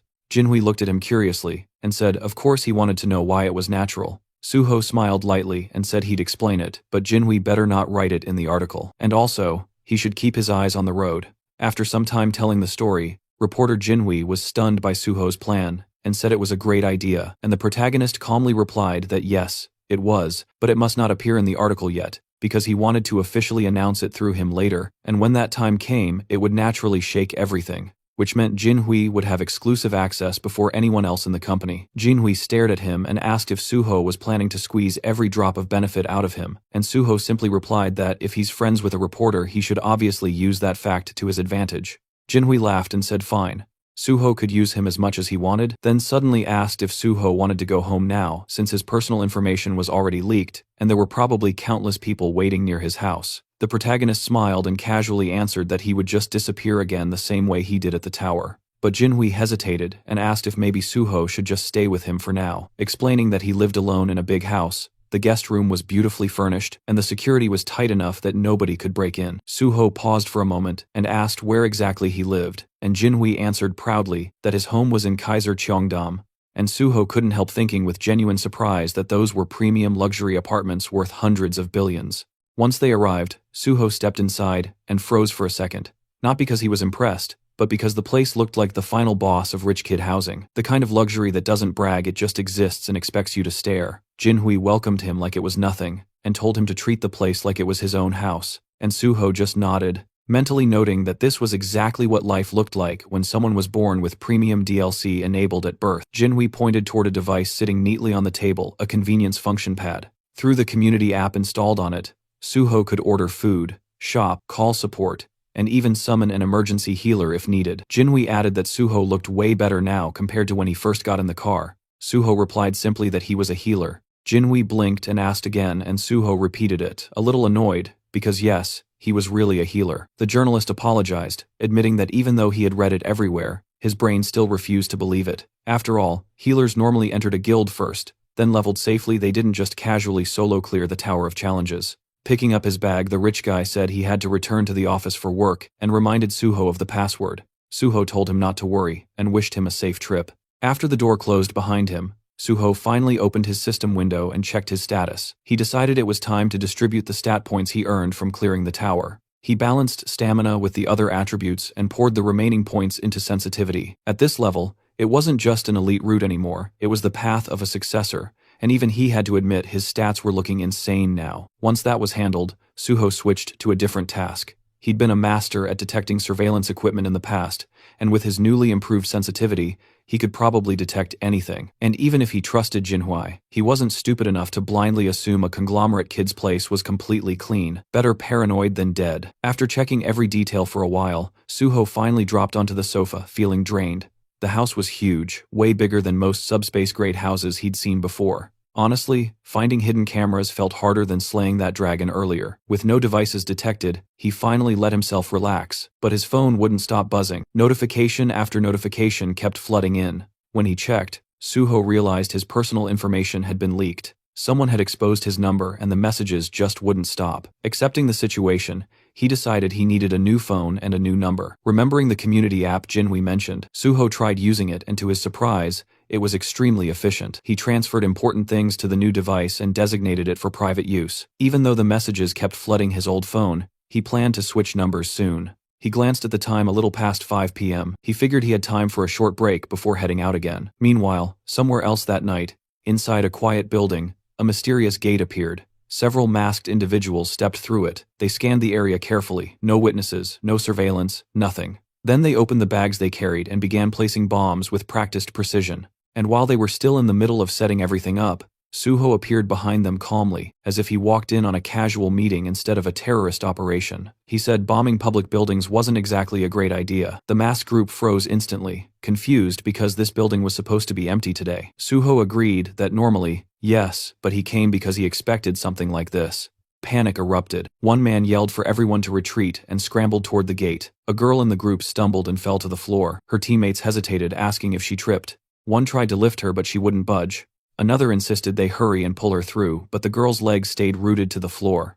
They didn't know yet, but Suho had already used Shadowbind, chaining her with dark energy. Still struggling, the man shouted that something was wrong, and the girl muttered one cold word: abandon. The man refused, unwilling to leave her behind, but the girl insisted and ordered them to kill Suho. The remaining 3 charged together, fueled by panic, but before they even finished the first step, an invisible force crushed them to the floor. Suho's intimidation skill smothered them instantly. With them subdued, Suho asked if they were members of Banshee. The narration clarified, Banshee, a notorious terrorist group responsible for bombings and chaos. Even though they were eventually caught in the past, the damage they caused was massive, and only 4 members did all of it. The group was shocked. Someone recognized them and demanded to know how Suho knew their name. Suho calmly stepped toward the man closest to him and removed his cap. He identified him as Kwak Duho, the muscle, who worked day labor, jobs, and handled heavy tasks. Then Suho pointed to another Seo Kiawan, the bomb maker who worked as a middle school science teacher. Next, Kim Hyunmin, the transporter, an everyday delivery driver using a movement skill to vanish after attacks. Lastly, Suho turned to the girl Ku Yeonhwa, a university student and the true leader of Banshee. Her EMP ability erased electronics and magic supports with ease. Stunned, Yeonhwa demanded how Suho knew everything. Suho smiled and said anything could be uncovered if someone tried hard enough, and she already knew that. Still refusing to believe him, she demanded again to know who he was. Suho acknowledged her quickness and reminded her she already knew the answer, and said out loud that if she still didn't trust him, he could prove it by handing her over to the authorities right now. Realizing he wasn't bluffing, she finally asked what he wanted. Suho said she should have agreed earlier and also pointed out this wasn't a great place to talk. He told her to retrieve the bomb and said they'd talk at their hideout instead. She stared at him, wondering just how much information he knew, but finally agreed. Suho turned to Hyunmin and asked if he could move now and told him to open the door, because they obviously weren't going to take a taxi. Once inside their hideout, Suho told everyone to relax, take off their masks if they wanted. Yeonhwa refused, but then ripped hers off anyway, telling him she only did it because the room felt stuffy, not because he told her to. She demanded answers again. How did he know who they were? Why did he approach them? And why would someone known for conquering gates go after a terrorist cell? Suho smiled and admitted she asked so many things at once that he didn't even know where to start. He said he used his own skills he didn't reveal publicly, to track and identify them, the same way they had hidden theirs. Finally focused, she asked again, what did he want? Suho extended an offer. He wanted them to work with him. He mentioned the recent PBS interview and the future plans he shared there. Yeonhwa assumed he meant joining the Hunter Association. Suho confirmed, and before she spiraled, he clarified he wasn't handing them over for forced recruitment. He explained he would take the level 5 exam, then move through 1 or 2 positions, and eventually join the Special Forces Division. Yeonhwa looked stunned, and Suho told her not to make that face. He knew they hated the Special Forces, which was why their bombings targeted related sites. He understood because he had the same reason. Suho revealed the truth. He was a gate orphan. He used to think it was coincidence until he later learned the disaster had been manufactured on purpose. After every cleared gate, that land became premium real estate. The government knew a gate shock was coming and let it happen anyway for profit. There were development projects behind it, and Suho already knew who was responsible. So his goal was simple: become the head of the Special Forces and make those responsible pay. He explained the Special Forces held the highest authority in the association, influenced other government offices, and could prosecute hunters. He offered revenge, but in a strategic and lawful path, not reckless terrorism. But Yeonhwa still pointed out there was no guarantee Suho would pass the level 5 test. Suho smirked and told her to wait and watch. And with one last warning that another attack would mean he would personally hand them to the government, he finished the conversation. Inside, Suho knew they must be beyond shocked. In his past life, Banshee had remained an untouchable ghost. During interrogation, he realized they were people like him, victims twisted by revenge into villains. If someone had guided them sooner, maybe things wouldn't have spiraled. So this time, before they crossed the line entirely, Suho planned to redirect them. No matter how long it took, he was certain Yeonhwa would accept. His offer was too tempting, and his competence was undeniable. He told them to think carefully and make a wise choice. The scene shifted to the South Korean Hunter Association, where the vice president was already in a sour mood, lecturing team leader Yang Chulman for failing what he called a simple task, and reminding him that even the president cleared his entire schedule just to meet Ahn Suho. Though he let it slide for now, he made it very clear that if the same mistake happened again, there would be consequences. And all Chulman could do was bow his head and acknowledge the warning before being dismissed and told to get back to work. The moment he stepped outside, he exhaled in exhaustion, thinking about how long he had been sitting there, listening to complaints, and how, for a second, he genuinely considered quitting everything and joining a civilian guild.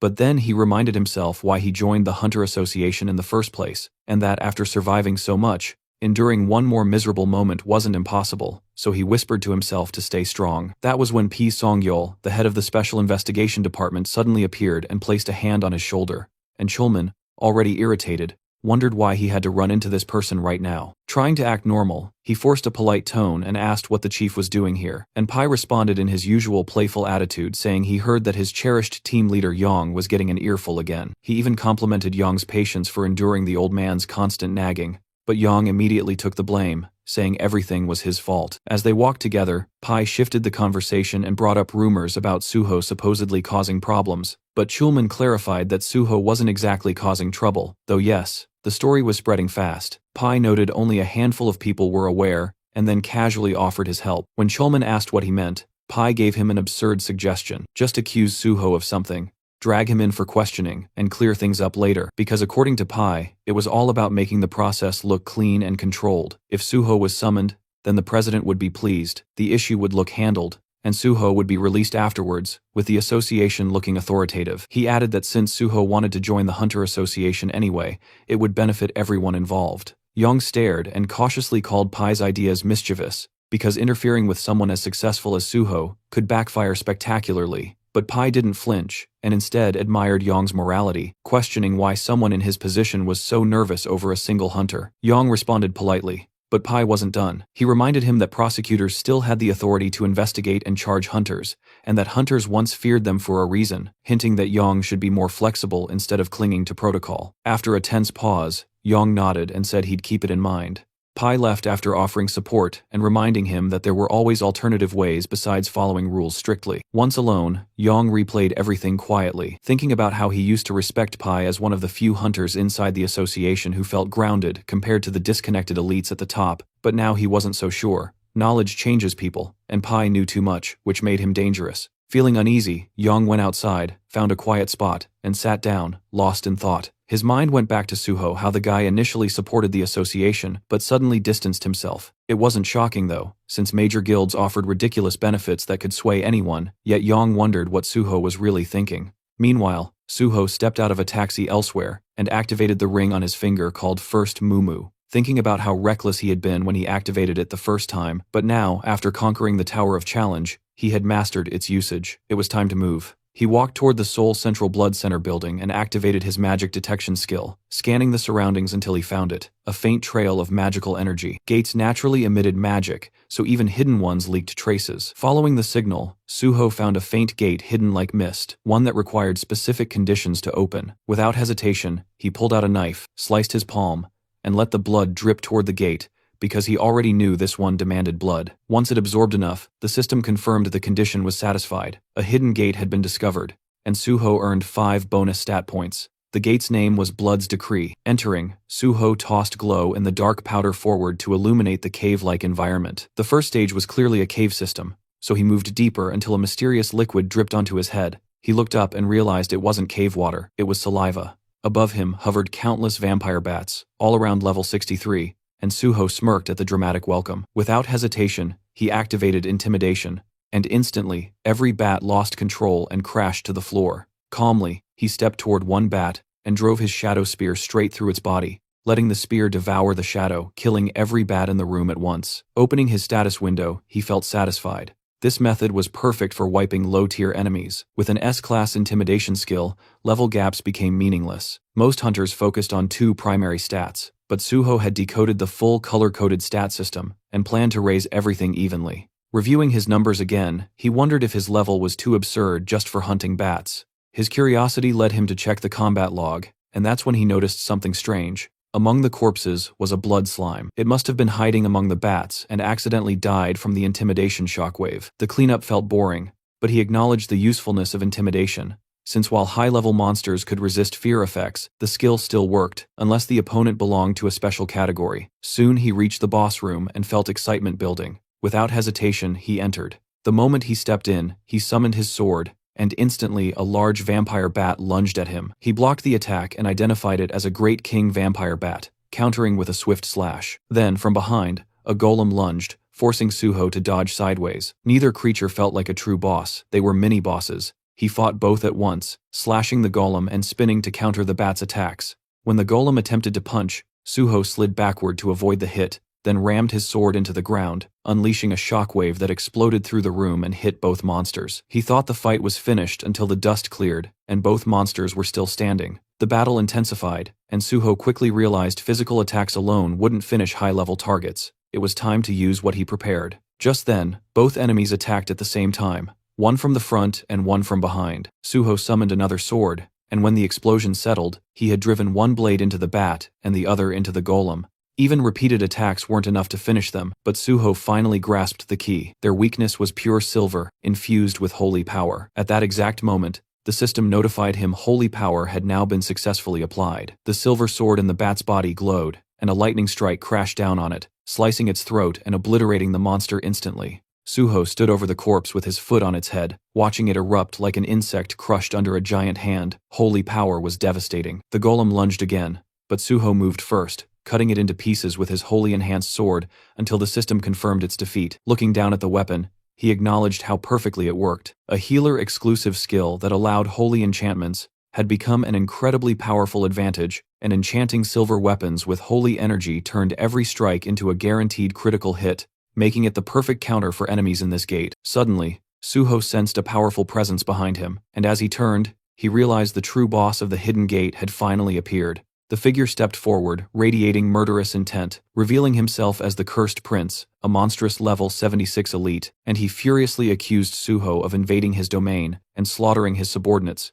before demanding he kneel and confess his sins. But Suho had come here to capture him, not bow down. That confidence enraged the prince, and with a furious roar he unleashed his power, calling Suho unbearably arrogant. The first strike slammed forward, but Suho blocked it with ease and calmly asked if the prince was done with his dramatic entrance. Instead of answering, the prince drove his hand into the ground, and suddenly the battlefield transformed, as blood-veiled mist erupted everywhere, obscuring visibility completely. The dense aura made it impossible to detect movement normally, so Suho braced himself knowing the prince could attack from any direction. He sensed something behind him and reacted instantly, just as the prince lunged, blocking the strike perfectly, shocking the boss, who couldn't understand how Suho predicted his attack. Suho retaliated with a confident slash, thinking he'd landed a clean hit, but the prince only laughed and mocked him, saying such weak attacks could never harm him. Then, a system alert flashed. The Cursed Prince had activated Blood Scream. Suho immediately stabbed his sword into the ground and activated Healing Spirit. A cleansing aura burst outward, and the prince visibly reacted to the sensation, as Suho's wounds vanished completely. With a slight smile, Suho revealed he was actually a healer. The prince glanced down, stunned to find a wound on his abdomen, proof that Suho's strike had worked after all. Suho prepared another technique, but the prince snapped and charged forward, enraged by the humiliation of being injured by a mere human. Suho met him head-on, his sword clashing against the prince's clawed hand, as the two engaged in a fast-paced exchange of brutal blows. For a brief moment, the prince believed he was winning, and unleashed a rapid barrage of strikes, but Suho suddenly disappeared and appeared behind him, landing a clean hit. Blood poured from the prince's mouth as he stumbled backward, and Suho immediately rushed in to continue the assault. Refusing to retreat, the prince activated more power and charged directly back, and the two collided with massive force, sending shockwaves across the battlefield. When they landed, the scene changed instantly. The Cursed Prince's head separated from his body and rolled across the ground. Suho approached casually and crouched next to the severed head, mocking how easy the win was until the head suddenly lunged forward and bit his hand. The still-living prince cursed Suho inside his mind, demanding his blood, and promising to enslave him. With pure disgust, Suho ripped the head off and threw it aside, thinking the prince was basically a mosquito biting without warning. Then the system announced the start of kin conversion. Suho collapsed to the ground as blood rapidly drained from his body, dizziness and a pounding headache overwhelming him, while a violent thirst clawed at his throat. Inside his mind, the prince declared it was already too late, but Suho told him to shut up, refusing to listen. As the conversion continued, Suho reminded himself that to gain the vampire trait, synchronization had to reach a certain threshold, and once it did, he needed to purify the infection instantly with holy water. When kin conversion hit 50%, Suho believed he was close to acquiring the trait, and reached for the bottle only for it to suddenly shatter. The prince laughed, saying this was his domain and nothing Suho did would matter now. Suho realized the prince had been far more cautious than expected. The corridor that had been destroyed was now restored, and even the prince's body was missing. Everything had been reset for the next phase. Still refusing to give in, Suho tried to plan another move, but the system warned his blood was now beginning to corrupt. The prince, confident, declared there was no escape, but Suho revealed he still had one final card. The system immediately responded. All conditions to unlock the second power of Dragon Blood had been fulfilled. He had reached level 50, and survived a mentally and physically life-threatening situation. A new notification appeared. Dragon armor available. Suho smirked, realizing he had triggered it just in time. Kin conversion stopped on the spot, and the system confirmed again that all conditions for unlocking the second stage of Dragon Blood had been met. Dragon armor activated. He now possessed Dragon's Endowment and Dragon Skin, granted through the armor. The moment the Dragon's Endowment effect activated, further assimilation was blocked, and purification began. The corrupted blood inside him converted into pure blood and was absorbed into his system,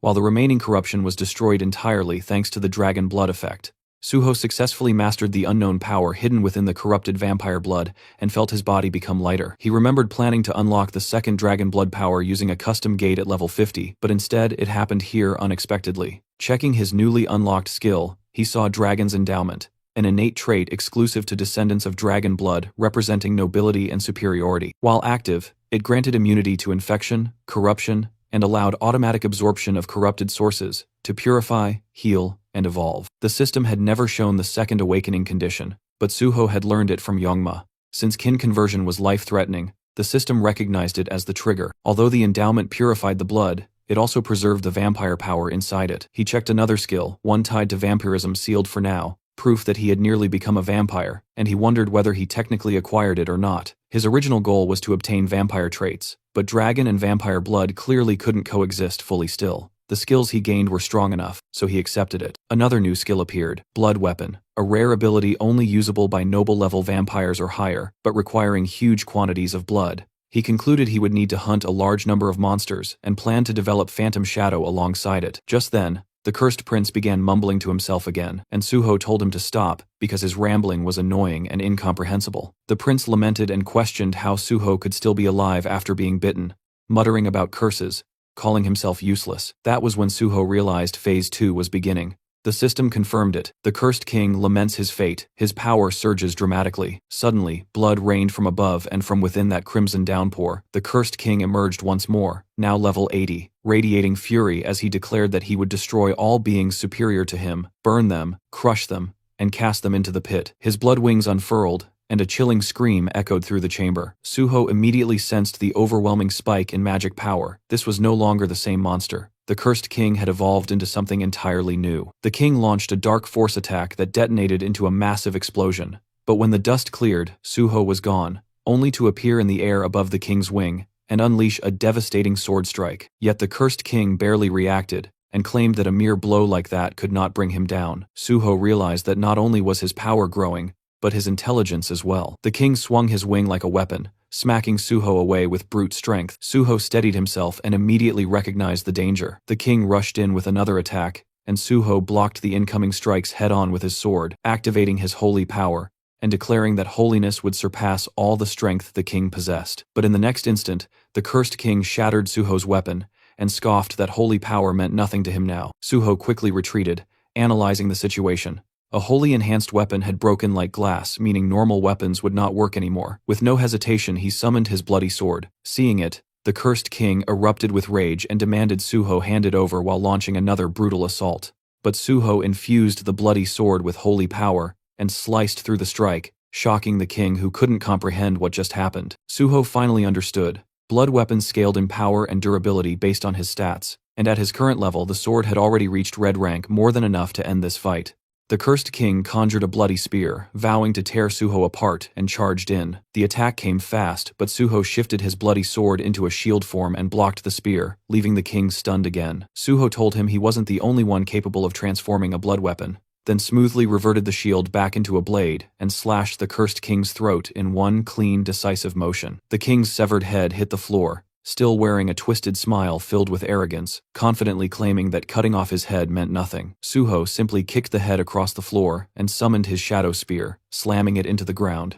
Immediately chains erupted and wrapped violently around the severed head shadowbind, locking it in place. Suho knew he needed to finish this before the monster caused more problems. The system notified him that vampire blood had been activated, and the blood absorbed was now stored within the blood jade. While the cursed king screamed at Suho to remove his hands, Suho examined the blood jade carefully. It was the first time he'd seen it in person, and it already held a massive amount of collected blood. According to the Blood Monarch, the blood jade could only be seen by its owner. The Blood Monarch himself had once been a normal healer, working at the Central Blood Institute, until fate dragged him into the Hidden Gate Blood's Decree. He reached the boss room but failed to defeat the cursed king, and was bitten, turning into a vampire. Normally that would mean death, since once bitten, the victim becomes a monster, and the gate permanently seals. But the Blood Monarch resisted the curse using his healing abilities, and neutralized the kin conversion. At that moment, new vampire skills awakened, and reshaped his entire stat system. With newfound power, he defeated the cursed king, conquered the gate, and became known as the Blood Monarch, a global villain feared worldwide. Eventually, Suho caught him, and extracted all the critical information about kin conversion, blood weapons, and vampire blood. But even now, the cursed king raged, promising revenge and refusing to accept humiliation. Suho welcomed it, daring him to try. Then the system activated. The phantom shadow resonated with the cursed king's shadow, and absorbed it fully until not even a trace remained. With that, Suho acknowledged that Blood's decree had finally been cleared. The system confirmed the Hidden Gate's conquest and declared Suho the MVP. An exit gate formed before him. As he prepared to leave, Suho reflected on everything. Once again, he was reminded of the overwhelming reality of dragon power. No matter how terrifying kin conversion seemed, it was insignificant next to dragon blood. Still, he was annoyed that the vampire managed to escape. Then the system announced a special reward. After analyzing Suho's talents, it granted him a skill perfectly suited for him and awarded 10 bonus stats for his achievement. The new skill, New Blood. Suho had never heard of it. As he scrolled through the system window, he realized its value. It was an absolute jackpot for his future. Not only that, he had also obtained an S-rank original vampire skill, something even the Blood Monarch never possessed since his vampire traits were only A+ rank, and none were labeled royal or original. Suho concluded that this must be due to the unique effect of New Blood. Originally, he planned to monopolize powerful existing skills, but reality turned out far better. Still, he reminded himself not to get careless. Just because things were going well now didn't guarantee they always would. With the gate conquered and his objectives secured, Suho said exactly what needed to be said. He had gained what he came for, and now it was time to go big at Nexus. Teehee scene then shifts to this big tall building, Nexus, and people moved steadily through the corridor while Miss Sui led the group forward. Through open doors, a man could be seen sitting calmly in a chair, who turns out to be the guild leader and tells Miss Sui to come in. She informed him that Hunter Suho had asked her to deliver a message. Tomorrow, he would be coming to join the guild. The man repeated the statement in disbelief, almost questioning whether he heard correctly. The back of his chair faced them as he processed the news, and then he finally spoke, stating that proper preparations needed to be made. When his face finally became visible, as he turned, he added that no one knew what this Suho was planning, and everything needed to be handled carefully before he changed his mind. Outside, tall buildings stretched toward the sky before the scene shifted inside an elegant, well-furnished room. Suho stood at the entrance, looking in, and found Jinhui sprawled across the couch, drooling in his sleep. Suho stared for a moment and finally asked why he was sleeping there. The reporter weakly sat up on the couch, explaining that Suho had conquered the Tower of Tests today, and even if temporarily, they were now living together, and to top it all off, Suho was his partner. While speaking, the young man clutched a bottle happily, declaring that such a milestone absolutely called for a celebration. He explained that when he returned home, Suho wasn't there, but he couldn't just ignore such a historic moment, so he started drinking by himself. Suho watched him for a moment, then remarked that handling everything at once must have been exhausting. He assured him that in the future, there would be plenty more reasons to celebrate. Still clutching the bottle, the drunken reporter blinked and asked if Suho was absolutely sure about that. Suho simply told him to relax, the future would reveal everything. Looking at the food laid out on the table, Suho asked the surprised and slightly tipsy reporter whether he still wanted another drink even at such a late hour. With a big, satisfied smile, Jinhui immediately agreed.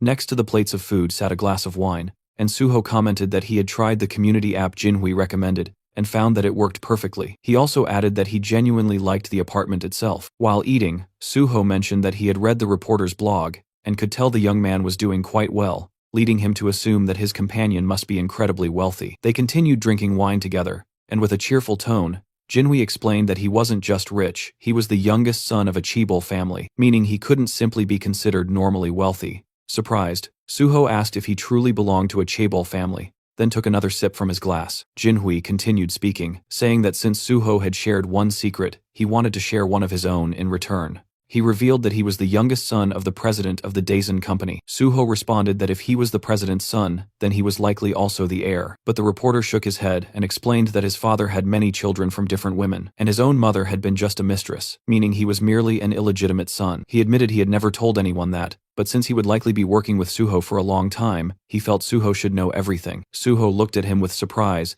and asked if that meant journalism was just a hobby for him. Jinhui answered that it was partially true, and he genuinely enjoyed the work. He added that his father gave him anything he wanted, yet he had no right to inheritance and no influence within the company. He had even been offered the opportunity to run a subsidiary company, but he refused, admitting openly that he was a good reporter but knew nothing about business. Suho lifted his glass again, remarking that at the very least, Jinhui was an excellent journalist. Smiling brightly, the reporter replied that it meant a lot to hear that, and confessed that he had never met a hunter like Suho before. Both men slowly stood up, and Jinhui suggested a toast for the two of them. Suho agreed without hesitation, and their glasses clinked lightly together.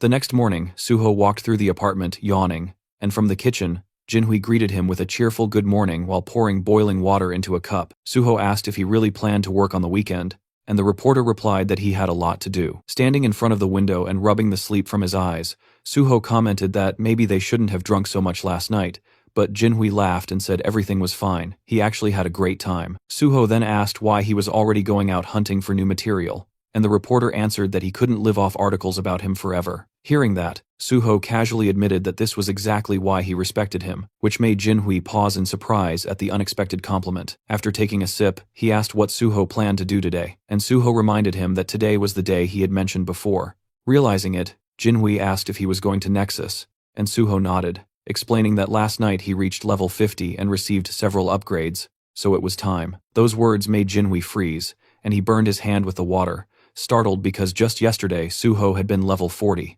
He turned to stare at him in disbelief, and demanded to know how someone could jump 10 levels in one day. Suho shrugged like it was nothing, and clarified that to be exact, he was now level 51. The reporter stared at him like he was some unresolved riddle, mumbling that the more he got to know him, the more mysterious he became. Suho commented that the way he said that sounded strangely suggestive, and as Jinhui scratched his head, Suho asked why he was looking at him like that. Without warning, the reporter pushed him toward the hallway, saying that if he was going to walk into such a serious organization, he needed to look like he belonged there. Suho protested, saying he didn't need anything fancy, and was fine with casual clothes, but the reporter insisted, saying he'd gladly lend him proper clothes and a watch. When Suho continued resisting, the reporter declared that appearances mattered at places like Nexus, and reminded him that he could also pick any of his cars. If he walked in using public transportation or showed up in a taxi, everyone would stare. A quiet upscale district came into view as a sleek red car rolled to a stop, immediately drawing attention from the people waiting outside. The door lifted upward, and Suho stepped out, dressed in a sharp, elegant suit that fit him perfectly. For a second, he cleared his throat, and thought that everything had turned out surprisingly well. A suited man approached, politely offering a business card while introducing himself as Bai Dongyuk, the head of Nexus. Suho accepted it with a polite smile, introduced himself as An Suho, and followed him inside the guild building. Soon after, he sat across from 3 representatives of Nexus. Dongyuk calmly stated that over the past few days, Suho must have raised his level significantly, and wondered if that sudden progress made him reconsider his goals, especially since he previously mentioned wanting to become a government official. Suho explained that nothing had changed. His goal remained the same. The leaders exchanged surprised glances, prompting Sue to ask what exactly that meant. Dongyuk leaned forward and asked why Suho would want to join a private guild if his true intention was government service. Suho responded honestly, saying that joining Nexus would make reaching his goal easier. He announced that he planned to take the 5th rank exam this year. Someone asked whether he only wanted bonus evaluation points, and Suho replied that while technically yes, it was only one part of a larger strategy. If he only chased the Hunter Association, the association would assume he had no alternative. That was precisely why he intended to join Nexus, because once the association saw others offering better terms, they would improve theirs as well. He added that while serving Nexus, he would dedicate himself fully to the guild, making the partnership mutually beneficial. Dongyuk listened silently as Suho promised to give 100%, but the guildmaster eventually leaned back and said he understood. However, he wanted to ask one question. He pointed out that when Suho first approached them, Nexus was struggling, and the hero's abilities were a complete unknown. Hiring him back then was risky but still reasonable. But now, any guild in Korea would fight for him. So why out of all of them did he only approach Nexus? Suho smiled quietly while the guild leader continued, saying that Suho was clearly talented, but his true intentions remained unclear. Folding his hands, Dongyuk warned that unless Suho answered honestly, cooperation would not be possible. Suho closed his eyes briefly, then replied that he had personal reasons. He reminded Dongyuk of the public speech he gave earlier, the one where he promised Nexus would do everything in its power to destroy all gates in Korea. Suho acknowledged that Nexus provided more support to victim families than any other guild, and was clearly the most passionate about eliminating the gates. He said he had no doubt that speech was sincere. Because of that conviction, he wanted to work with Nexus, help them, and contribute everything he had. He smiled widely, and added that he hoped they could continue cooperation even after he eventually joined the Hunter Association. Dongyuk lowered his gaze and admitted the reasoning satisfied him. Then he asked whether Suho truly believed joining the association was necessary, since Nexus already worked tirelessly to clear gates and support hunters. Suho agreed but explained that if Nexus truly wanted to end the gates completely, then they needed to go to places even other hunters couldn't, like the sealed high-risk gates under strict government control. His gaze shifted to an image of one such chained portal. Beyond ordinary mid-level entrances, there were also the 5 Great Gates. That was why he needed government authority. But until that time came, every successful raid would broadcast Nexus's name alongside his own. The impact would reshape the power structure of Korea's guilds,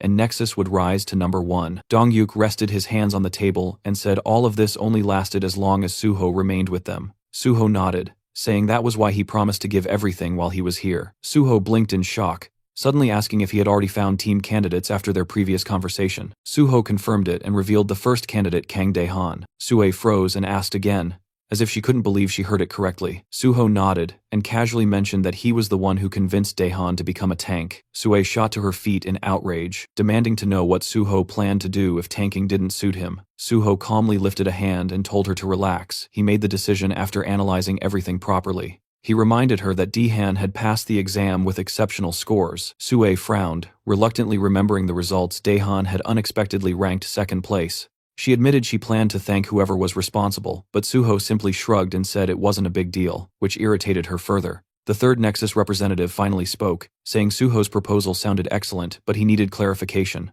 If Suho intended to clear sealed gates, he should know those locations were protected by the government, and private guilds had zero access because civilian safety was the highest priority. He asked how Suho planned to get inside. Suho calmly asked whether he was doubting his abilities, and then stated that they would finalize the contract once he brought them the pass, proving he could be trusted. He paused, reconsidered, and changed the offer. Instead of bringing a pass, he would clear one sealed gate first, and after that they would sign. The secretary sweated at the scale of the terms and muttered that Suho was offering conditions worthy of royalty. Suho insisted that the terms were fair. The secretary noted that despite Suho being incredibly promising, he was still seen as just a new hunter with no official standing, but Suho declared that was exactly why he would clear a sealed gate immediately and prove himself. Dongyuk observed him carefully, then agreed. Suho would undoubtedly prove his worth. With a satisfied smile, the guildmaster said he liked today's outcome and that they would finalize details later after the gate was cleared. Later, Suho left the building and drove away. Dongyuk and his secretary stood by the window watching the red car disappear. The guildmaster quietly ordered preparations, assemble a special support team, and prepare all necessary documents for An Suho. The secretary hesitated and asked whether they should wait until Suho made good on his promise. Dongyuk replied with a confident smile that Suho would absolutely follow through, and supporting him early would only strengthen their alliance. Closing his eyes, he said he believed Suho would keep his word. The secretary, slightly overwhelmed, asked what made the guildmaster so certain. Dongyuk answered that it wasn't a guess, and the secretary already knew it. The man finally nodded, remembering Suho's determined gaze and the certainty in his voice. The scene shifted to the massive building of the Great Hunter Association of South Korea, where inside one of the offices, Yong Chulman sat slumped in front of a computer, clutching his head in frustration. He was desperately trying to figure out how to get Suho into the organization when the man showed absolutely no intention of coming willingly. Chulman considered offering him a reward for clearing the test tower, but immediately dismissed the idea, knowing full well that upper management would never approve it. They didn't want a picture of Suho receiving thanks. They wanted a picture where Suho stood, smiling beside the association president, making it look like they were already close. While Chulman hated the idea of using force or pressure, Chief Pai's earlier suggestion echoed in his head, a suggestion that basically amounted to dragging Suho in by force if necessary. Chulman groaned, dropped his head onto the desk, and wondered why he ever chose to work in this stressful place. As he cursed his life choices, his phone vibrated. The caller ID was an unknown number. With low energy, he picked up and introduced himself. "This is Yong Chulman speaking," trying to figure out who would be calling him from an unrecognized number. But the moment he heard the voice on the other end, his expression completely changed. It was An Suho. Chulman shot upright from his chair, eyes wide, barely believing he heard correctly. The scene jumped to a small gukbap restaurant, where steam rose from simmering pots. Suho and Chulman sat at a table facing each other. Suho commented that he hadn't visited this place in a long time, and noted that the restaurant served the best boiled pork. Chulman blinked and asked in surprise how Suho knew about this place. With a calm smile, Suho casually lied that he used to come here often back when he worked nearby. Chulman nodded slowly, accepting the explanation. He scooped soup into his spoon and admitted he never expected Suho to reach out first. Then he asked why Suho had changed his number. Suho explained that he had been receiving far too many calls, so he simply got a second number, and now Chulman could use that one instead. The civil servant nodded understandingly, and commented that Suho must be exhausted from all the unwanted attention. Lowering his gaze, Chulman thanked him sincerely for contacting him, admitting that he had nearly given up hope of ever seeing him again. Suho asked how he could think that, and picked up his chopsticks. Then he calmly asked whether the higher-ups were pressuring him, and whether they wanted Chulman to convince him to join the association. Caught off guard, Chulman stiffened and raised a hand to his face as if trying to shield his reaction. He nervously asked why Suho would assume that. Holding the chopsticks near his cheek, Suho explained that he found it odd that the association president suddenly requested a meeting after the tower clearing, because normally, no matter how difficult the gate, the association simply handled paperwork. They never actively tried to recruit someone. Speechless, Chulman stared downward with a nervous smile. Suho continued, saying that after thinking about it, he realized the executives only wanted to take photos for publicity. Hearing that, Chulman looked at him almost fearfully, but Suho reassured him that everything was fine. He just wished they had been straightforward about it, since there was nothing wrong with saying so. Chulman apologized, but Suho waved it off, saying there was no need. He had already understood the situation himself. In fact, he was even grateful to Chulman. The civil servant pointed to himself in confusion, unable to believe he heard that correctly. Suho continued, explaining that situations like this often involved blackmail or even force, yet Chulman handled everything professionally. Rubbing the back of his neck with embarrassment, Chulman admitted that it still felt wrong. Suho then casually mentioned that he had decided to visit the association. Chulman froze mid-motion and asked if he was serious. Suho continued eating comfortably and confirmed it, explaining that he wanted to thank Chulman and felt that meeting the association executives could actually be beneficial. Chulman nodded slowly, agreeing that it truly could be. Suho asked when he should visit the association. Chulman suggested discussing it after finishing their food, but halfway through speaking, realization struck him, and he shot up from his seat, eyes shining with excitement. With sudden determination, he declared he would arrange a meeting immediately. Sometime later, the duo arrived at the building of the Korean Hunters Association. Suho posed for a photo beside the president of the organization. Jang Kyung-won smiled for the camera and then told Suho he was glad to finally meet him. He commented that Suho must be extremely busy, so he truly appreciated that he accepted the invitation. The vice president, Park Kyumon, added that it wasn't every day someone got to meet such a promising newcomer. Suho smiled politely and replied that meeting the leaders of the association was a great honor. Behind that expression, however, he could barely tolerate the sight of these people. It had been a while since he last saw them, but disgust immediately resurfaced. Kyungwon asked if Suho truly intended to join the Korean Hunters Association. Narrowing his eyes slightly, Suho answered that it was his dream, exactly what he said during the interview before the exam. The president asked why. With his gaze lowered, Suho explained that he became an orphan due to a gate outbreak, and he wanted to eliminate portals as soon as possible to protect humanity. But in his mind, Suho reminded himself that this was only one reason. The other was to prevent the president and his lackeys from destroying the association from within. Kyungwon cheerfully praised Suho for his noble intentions, while Suho silently noted that this man would cling to his position until the very last moment, right up until he was shoved out. He couldn't wait to see what expression this old pig would make when that day finally arrived. And Kyungwon wasn't the only problem infesting the association. Then Park Kyumon spoke again, claiming Suho really knew how to make a good impression. Arms folded across his chest, he said that Suho didn't care about material gain and only wanted to protect the general public, which was worthy of respect. The vice president pressed his fingertips together and solemnly added that Suho had grown into a strong and noble man. His parents would be proud. Suho thanked him politely, while thinking that Kyumon was most likely the one who proposed this recruitment stunt. In his mind, Suho labeled him a pathetic bootlicker who existed solely to polish Kyunghwan's shoes. Because of fools like these, most gates hadn't been cleared in his previous life, and he intended to take away their chance to ruin things again. Then Kyumon happily asked which department Suho wanted to join. Suho rubbed his chin thoughtfully and replied that he had considered several options but ultimately chose the gate department. Chulman froze in shock, while the vice president asked why. Suho calmly explained that unlike private guilds, the association had direct access to gates, handled the initial inspections, and could participate in raids. Kyunghwan said he was amazed to see someone so selfless, stating Suho had chosen the most dangerous department in the entire association. Park Kyumon nodded and declared that people like An Suho belonged there. The president then turned to Chulman and instructed him to demonstrate their sincerity. Confused, Suho asked what that meant. Kyunghwan replied that if Suho was so determined to end the portals, then he should be given a selection of actual gates to clear, since the association had many available. Chulman nearly choked on his breath and reminded the president that those gates were either sealed or extremely deadly. But before he could finish the sentence, Suho happily said that it sounded perfect. Chulman tried again to reason that it was incredibly dangerous, but Suho clenched his fist and declared with excitement that he would clear the gates that presented the greatest threat to humanity. Kyunghwan responded confidently that this was exactly what he expected from An Suho. Still in shock, Chulman called out to the president, but the man asked if there was a problem. Under pressure, Chulman lowered his head and said everything was fine and that he would prepare what was needed. Kyunghwan told Suho to get ready to clear the portals. Suho thanked him politely while Chulman glared downward. He knew that for these unawakened executives, the deadliest gates were nothing more than toys. That's why he despised leaders who had never stepped foot inside a gate. They had no idea how catastrophic the danger was. Countless hunters had died attempting to clear those portals, and yet these two were willing to send Suho to almost certain death. While Chulman clenched his jaw in frustration, Suho smiled calmly, already knowing exactly what was waiting inside the sealed gates. Kumon leaned toward the president and whispered something. Suho immediately understood these two were only thinking about profit and didn't care how many hunters died. As long as the raid succeeded and the association gained influence, human lives were irrelevant.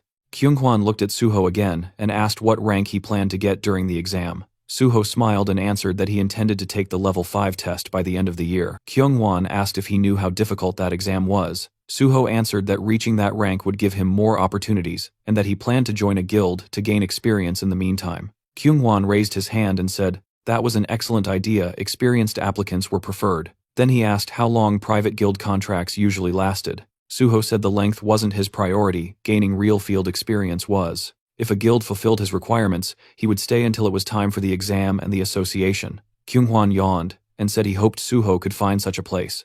Smiling to himself, Suho thought, if the president approves terms like this, then joining Nexus is possible. He sensed the chance to build a bridge between Nexus and the association. Suddenly, the door opened, and someone announced Pi Seonggyeol's arrival. Suho's expression stiffened. Pai entered confidently and joked that his bosses were eating something delicious without him. Then he stopped, noticing Suho sitting there, his lips stretched into a wide grin. He turned to leave politely, but Kyunghwan told him to stay, pointing at Suho and introducing him as the hunter who cleared the test tower. Pai tried recalling the name, then suddenly exclaimed that he remembered. Laughing, he said it was incredible to meet him, and extended his hand, introducing himself as chief of the special department. Suho shook it and introduced himself as An Suho. They exchanged polite compliments, though Suho's smile remained sharp. Once seated, Kumon raised his hand and informed Pai that Suho intended to take the level 5 exam. Pai blinked in shock, saying it would be extremely difficult. Suho said he wanted to try anyway. Pai stared at him, stunned. One of the executives added that the association planned to give Suho access to sealed gates, since he claimed he could clear them.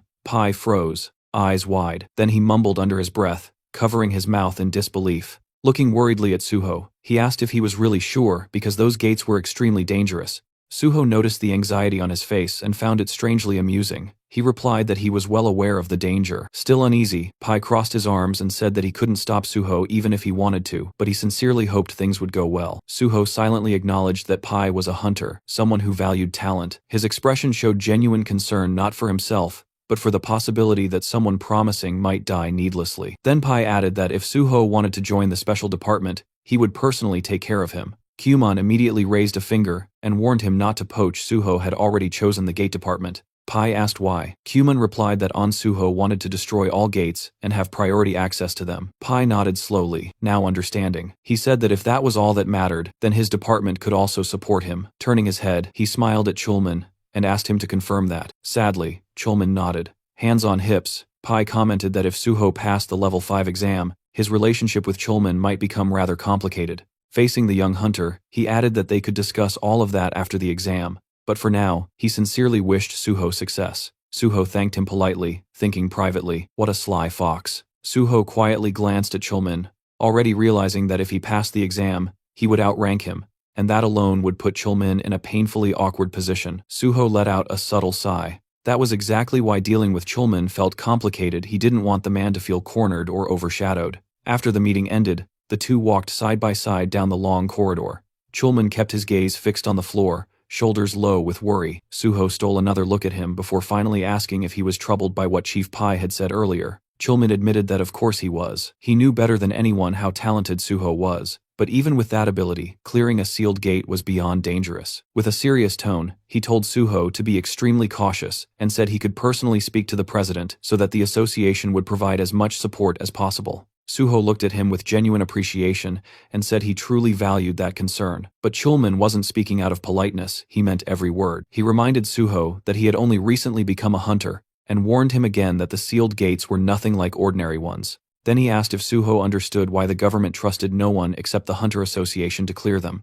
Suho calmly replied that even top-tier guilds were rarely allowed into sealed gates due to national safety protocols. Chulman stopped walking and looked at him with confusion, asking why he would still insist on going there. Suho answered simply, he was absolutely confident he would succeed. He told him everything would turn out fine. Then, with a faint smile, Suho mentioned that among the sealed gates managed by the association, there was one called Nameless Sword. Immediately, Chulman stiffened and said that gate was among the most dangerous ones in existence. Suho's expression didn't change, he just smiled a little wider and said he already knew how to clear it. The next day, a military vehicle stood parked against the backdrop of typical Asian buildings in the district of Gyeongju, right beside the nameless Sword Gate Square. Two soldiers stood in front of Suho and Jinhui, and one of them asked the pair to wait. Suho agreed without complaint. The reporter leaned toward him and whispered that the atmosphere here felt extremely tense, and Suho calmly replied that although the association technically controlled this gate, it was still a military facility. The two young men suddenly noticed something ahead. The soldiers saluted each other, and one of them turned toward Suho to confirm if he was truly Hunter On Suho. After receiving confirmation, the soldier introduced himself as Major Kim Jong-gu, the senior commander of this square. Suho greeted him politely, saying he was glad to meet him. Major Kim said the team leader was already waiting inside. Jinhui pointed ahead, asking if they were going straight toward the gate, and received an immediate yes. As the structure loomed into view, the reporter's eyes widened. Its massive size left him stunned, and he said it would make for extraordinary material. Major Kim explained that the giant walls surrounding the gate were constructed from iron and a special alloy designed to hold back any monsters attempting to break out, while also preventing the portal from expanding. Jinhui gaped at the scale of it all, admitting the portal was far larger than he ever imagined, and the more they approached, the more fascinating details he noticed. Suho added that the military had taken many precautions to make the portal itself difficult to reach. The group continued forward until Major Kim arrived before Chulman and announced that Hunter On Suho had arrived. The civil servant smiled and greeted Suho warmly. The two exchanged looks full of familiarity and relief. Chulman remarked that it was quite a long trip to reach this place, and said he was glad Suho managed to arrive quickly. Suho noticed that Chulman had arrived even earlier, and asked when he had gotten there. The civil servant casually stated he had only just arrived himself, then looked toward the person standing next to Suho. Before he could ask further, the journalist cheerfully introduced himself as PBS reporter Jo Jinhui, extending his hand and saying it was a pleasure to meet him. The men shook hands, but Chulman still looked puzzled, and asked why a reporter was here in such a location. Suho stepped in and clarified that photos would only be taken after the raid was completed, and asked if Chulman would allow it. The civil servant answered that this wasn't a classified facility, so there was no reason to refuse. While still slightly confused, he admitted he was mostly surprised that Suho had brought his own reporter along. Jinhui gratefully thanked him for the permission, and brimming with excitement, said they would likely meet often from now on, so he should remember his face. Chulman replied that he certainly would. Major Kim then approached Suho again. Holding an M416 automatic rifle, he said that according to the association's message, the raid leader would be Hunter On Suho, who confirmed this with a nod. The major hesitated for a moment before apologizing and asking what level Suho currently was. Suho replied that he was level 51. Major Kim stared at him in disbelief, then quickly looked away and muttered that he understood. They reached the entrance, the heavy reinforced door towering over them. Major Kim said that the inner perimeter of the portal had already been prepared, and Suho could enter immediately. He firmly warned that as soon as Suho stepped inside, the door would be sealed. Suho thanked him with a calm smile. At that moment, someone called out his name. Chulman hurried toward him, and asked if he had any strategy in mind. Suho answered that he did. Major Kim watched the interaction, clearly confused by their casual conversation in such a dangerous setting. Suho said that describing his strategy in words would be difficult, but he would clear this gate the same way he cleared the Tower of Challenge. He added that if he succeeded, then Chulman should remember his promise to help him clear the remaining portals as well. The door unlocked and slowly opened. Chulman wished him to return safely. Suho reassured him not to worry, saying that 1 hour would be enough. Chulman's eyes widened, and he repeated in shock, 1 hour? Suho glanced back with a confident smile, and said they would meet again very soon. The door closed behind him. Jinhui exhaled, and said that Suho had officially gone inside. Closing his eyes, Chulman replied that now all they could do was wait. Major Kim asked quietly if everything would really be okay, because a place like this could never be cleared alone by someone who simply had high stats. He asked if On Suho was also a healer. Jinhui blinked in confusion, and the major asked again. The reporter grinned widely and corrected him, saying On Suho was only nominally a healer. Major Kim looked even more confused. Chulman raised his hand and said that he had never seen anyone wield a sword the way Suho could. The major asked if he was truly that skilled. Chulman explained what he had witnessed during the Hunter practical exam, that Suho was supposed to be taking the healer test, but instead he slaughtered every monster with a sword, while still protecting his patient, and thus passed without issue. Jinhui, gripping the strap of his bag, said this was his first time hearing about it, and wondered aloud if it was even allowed to take an exam that way. Chulman admitted he had been shocked too, but Suho had fulfilled all the requirements, so it didn't violate any rules. Both the soldier and the reporter stared at him in disbelief. Major Kim concluded that Suho must possess a profound mastery of swordsmanship and suddenly understood why he came here specifically to challenge this gate. Looking toward the dungeon's direction, Chulman nodded firmly and said Major Kim was absolutely right. In front of Suho stood the nameless sword portal, its entrance restricted to only one person at a time, and the moment he stepped inside, high cliffs surrounded him, while the system announced that he had officially entered the gate. Walking through the forest with his sword in hand, he looked around, thinking that it had been a long time since he was last here. The path cutting between the trees was clearly visible, and Suho remembered how he had constantly struggled to clear this gate in the past, barely surviving every attempt. Suddenly, a sharp ringing sounded beside him, and he spotted a black shadow drifting between the trees. The system reported the appearance of the boss, and a knight in armor stepped forward, the nameless swordsman of unknown level. He stood with his blade ready, and immediately the air around him began to shine with a bright yellow glow. The system confirmed that the nameless swordsman had activated the battlefield, explaining that while this zone was active, the swordsman's status would mirror the user's exactly. All fighters within this field were prohibited from using anything except a sword and sword-related skills. Smiling, Suho greeted him as an old acquaintance he hadn't seen in a long time.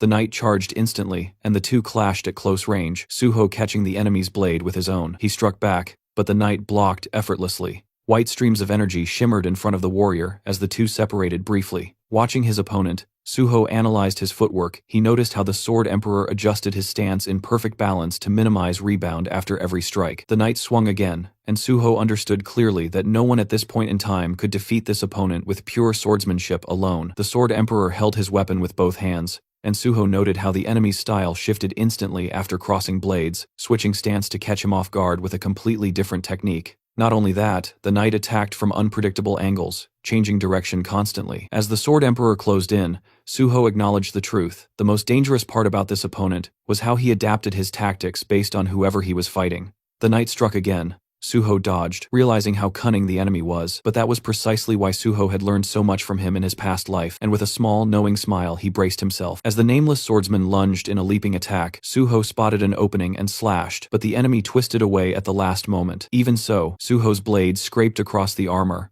leaving a faint cut. Suho asked lightly if he had managed to surprise him. The Sword Emperor simply stared back in silence. Suho remembered perfectly that this opponent never spoke a single word until the moment he died. The knight stood ready, holding his sword with both hands. Suho struck again, landing a hit, and prepared another assault, revealing that this was already his 7th time challenging the nameless swordsman. He attacked fiercely. The knight's counterstrike swept just above his head. With a precise slash, Suho severed one of the knight's limbs, and followed it with a kick, sending the Sword Emperor crashing backward into a thick bush. Standing before the thicket, Suho recalled how many people throughout history wondered who or what actually hid beneath the armor. The knight rose again, missing a leg. Suho asked if he knew how disappointed he had been the first time he discovered the truth. Calmly gripping his sword, he stated that everyone called this enemy either the Nameless Swordsman or the Sword Emperor, but the truth was simple. He was just the spirit of the Sword Demon. A ghostly limb appeared in place of the severed leg, and one of the Sword Emperor's hands also shimmered as a spectral form. The opponents clashed again,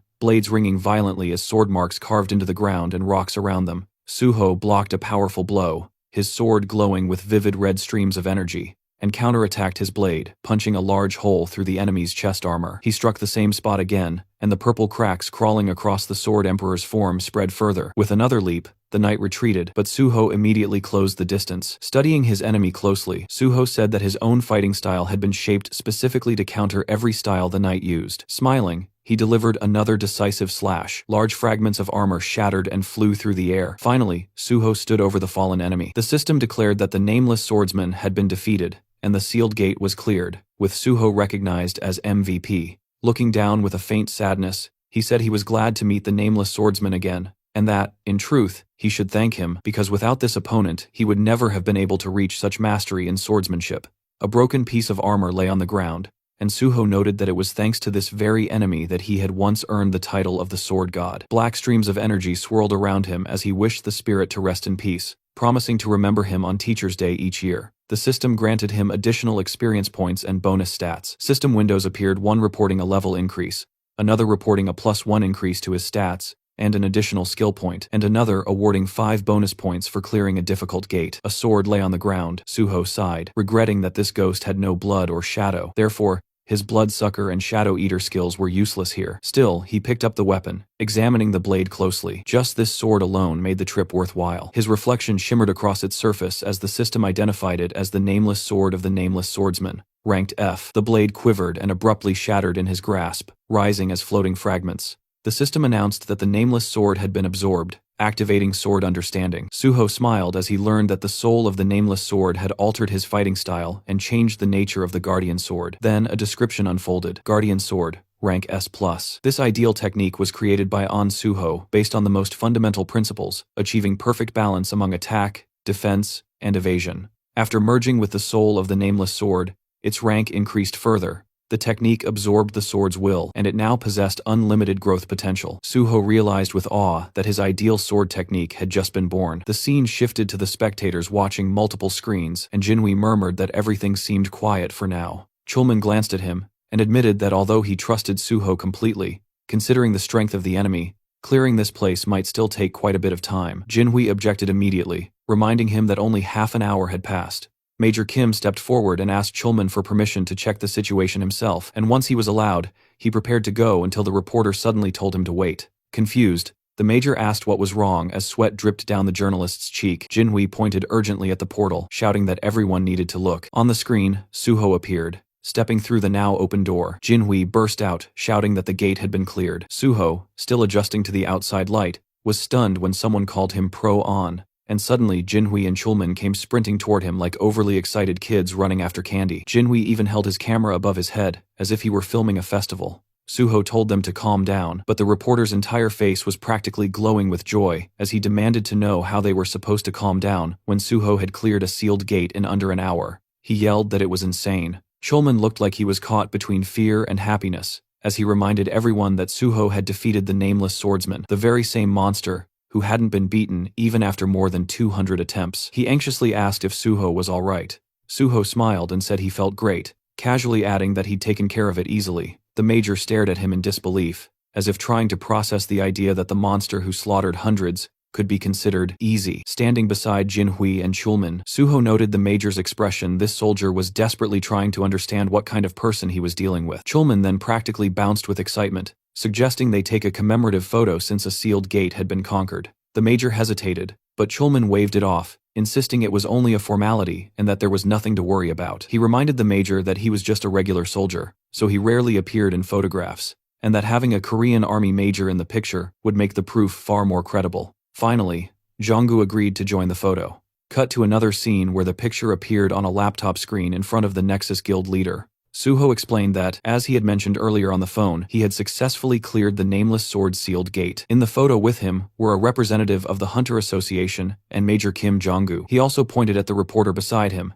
introducing him as Jo Jinhui from PBS, explaining they agreed to take the photo together to prevent any manipulation of the news. Jinhui politely handed over his business card, introducing himself as Suho's personal reporter. Dongyuk pressed his thumb to his temple and said he didn't need the card at all, and had never considered manipulating anything in the first place. Standing before Suho, the guild leader asked how in the world he'd managed to pull this off. Suho blinked and asked what part he meant. Dongyuk gestured at everything and demanded specifics: how he'd gotten permission to access the sealed gate, how he'd cleared it so fast, how he'd survived something that had killed over 200 hunters. Suho calmly explained that he met with the president of the Korean Hunters Association to get permission, then simply went in and killed the monster. Dongyuk stared at him in utter confusion, running a hand through his hair as he tried to make sense of it. Suho then asked if, now that he had proven his skill level, they could finalize the contract.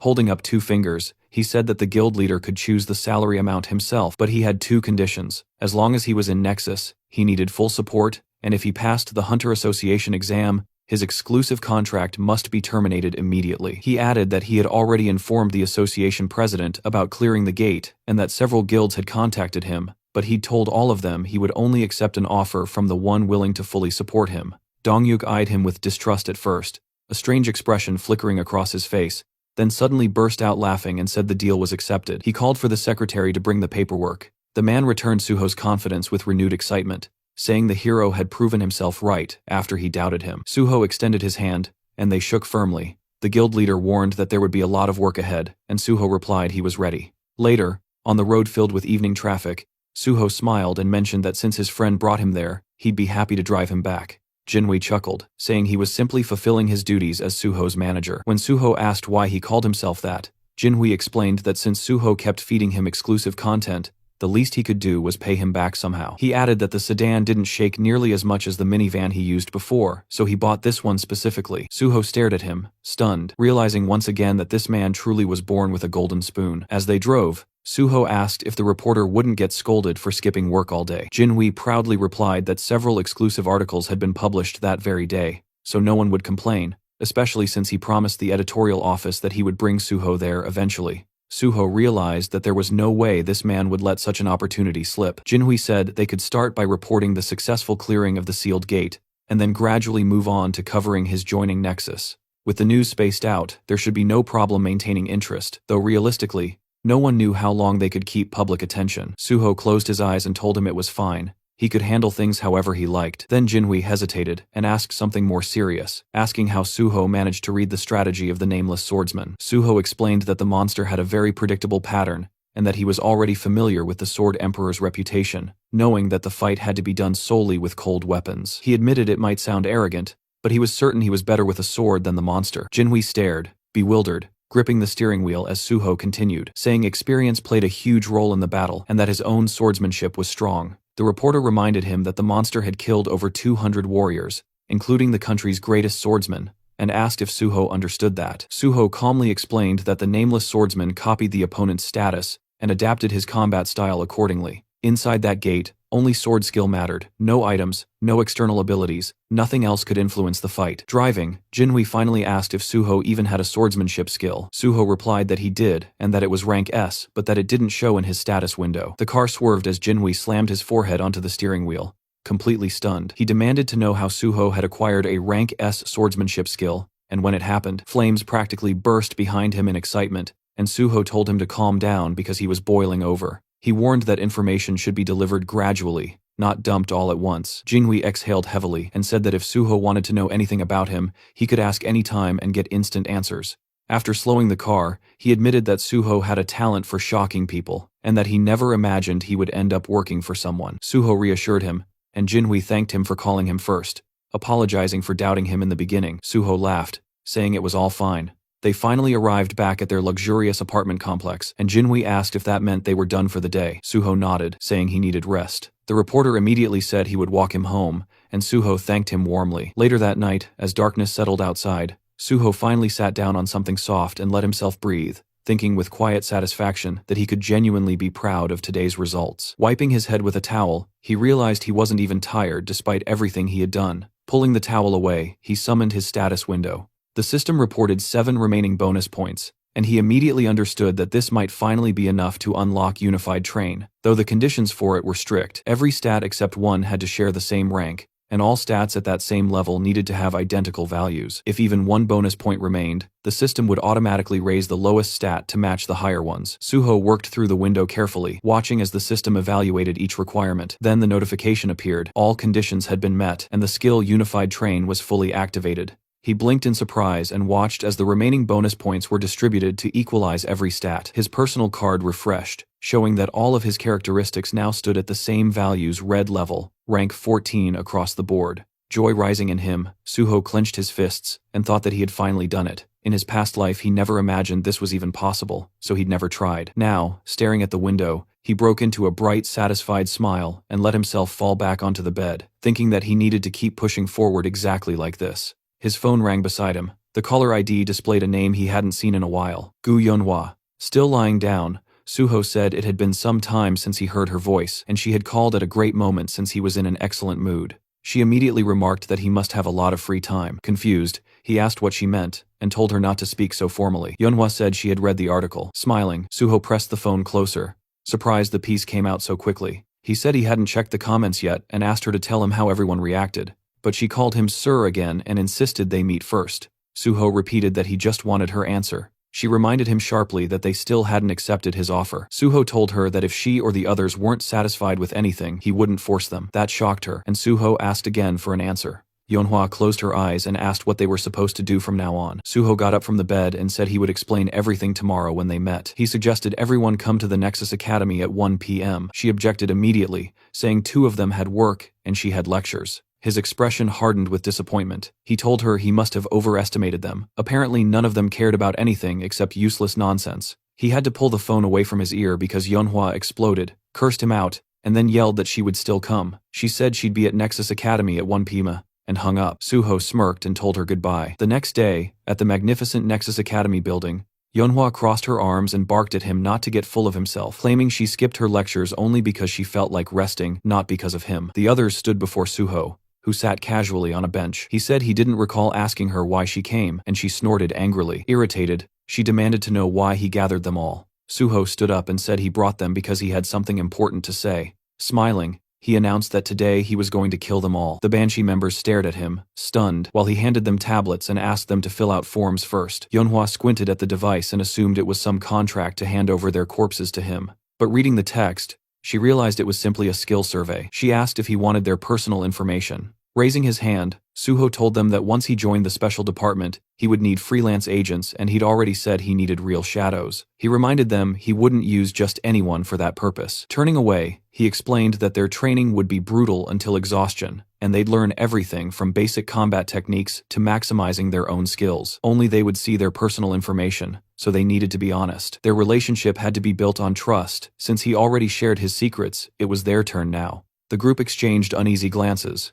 Later, inside the Nexus Academy's training hall, Suho held a black key card and smiled as he said it was time to begin. He remembered how he received it. Miss Sue had explained that this card granted unrestricted access to any area of the academy, including the S-rank only training hall, ensuring he avoided unwanted attention. She also gave him guest cards as he requested. Examining the card, Suho realized he had been so focused on everything else that he had forgotten about Daehan, whom he promised to meet here. He would arrange that soon. Nearby, the Banshee members lay inside training capsules. Suho thought he would deal with challenges as they came. Suddenly, the landscape shifted. Towering cliffs appeared before them. They had entered the Kunlun Mountains. Suho stood before the Banshee squad and welcomed them, telling them that they would be training there whenever they had free time. He looked them over, thinking that since they were all below level 50, he could train them however he wished. Yeonhwa demanded to know what exactly they would be doing. Suho answered that they would begin with fundamentals and combat technique refinement, because with their current level of skill, the special department would catch them eventually. He asked if they really believed cheap tricks could fool the special department forever.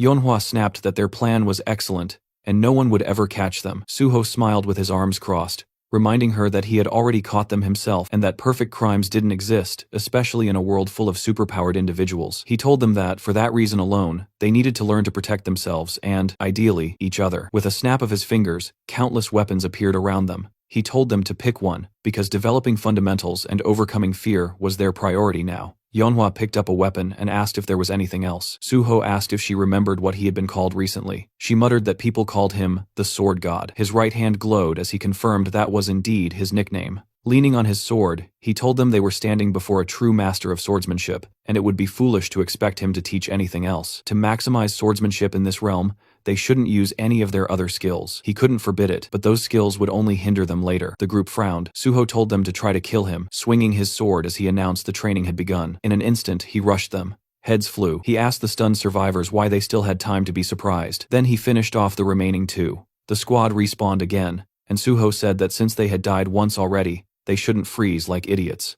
They quickly took defensive stances. Suho praised that and said they would restart. Looking upward, the group realized his next attack was coming from above. Suho slammed into them again, scattering bodies. He mocked them mid-combat. He told one that his grandmother moved faster. He elbowed another in the chest, asking how someone who worked in delivery could be this slow, wondering jokingly if he was fired because customers starved waiting for their orders. The boy crashed into another teammate. Turning to the third, Suho asked how a teacher could be so slow that he couldn't even parry such a simple strike, wondering what he could possibly teach kids if they could already outpace him. The young man insisted he didn't dodge on purpose. Suho said his excuse was worse than a schoolboy's. Their hands trembled as they held their swords. One cursed loudly, asking when the bastard would finally shut up. They attacked together. Suho thought their growing self-control would help them avoid panic when they eventually entered real gates. A blast tore through the terrain. Suho told them they would become his shadows, not errand runners, but real warriors who would help clear gates. Stepping on their swords, he told them sternly that there was no easy path to becoming strong. You became strong only when you believed there was no retreat left. The bloody training continued relentlessly. After a long time, the exhausted Banshee members struggled to get up again. Raising his hand, Suho said he was satisfied with their effort, but he had other things to do. The group stared at him in shock as he told them that the simulation would automatically end at the right time, and they must continue training until then. Yeonhwa asked in disbelief if he was really just leaving. A digital clone of Suho appeared behind him. Suho told her not to worry, the clone had all the same abilities as him. The copy lifted its sword and insulted them, calling them pigs and trash and demanding they prepare to fight. Furious, the Banshee members, enraged, cursed Suho as a complete bastard. Suho stepped out of the capsule and glanced back at the 4 others still training. That was enough for them for now. He answered a call. Miss Sue's voice came through. She said an article had gone up about his recruitment into the Nexus Guild, and she called to confirm it. Suho asked if the author was Zhou Jinhui. She confirmed it was his exclusive report, and the PR team wanted to publish additional info. Looking out the window, Suho said that was perfect, and in fact, another article should be prepared. Sue hesitated, saying it might be too soon. Suho explained that public reaction would likely be harsh, since he had previously stated he dreamed of joining the government,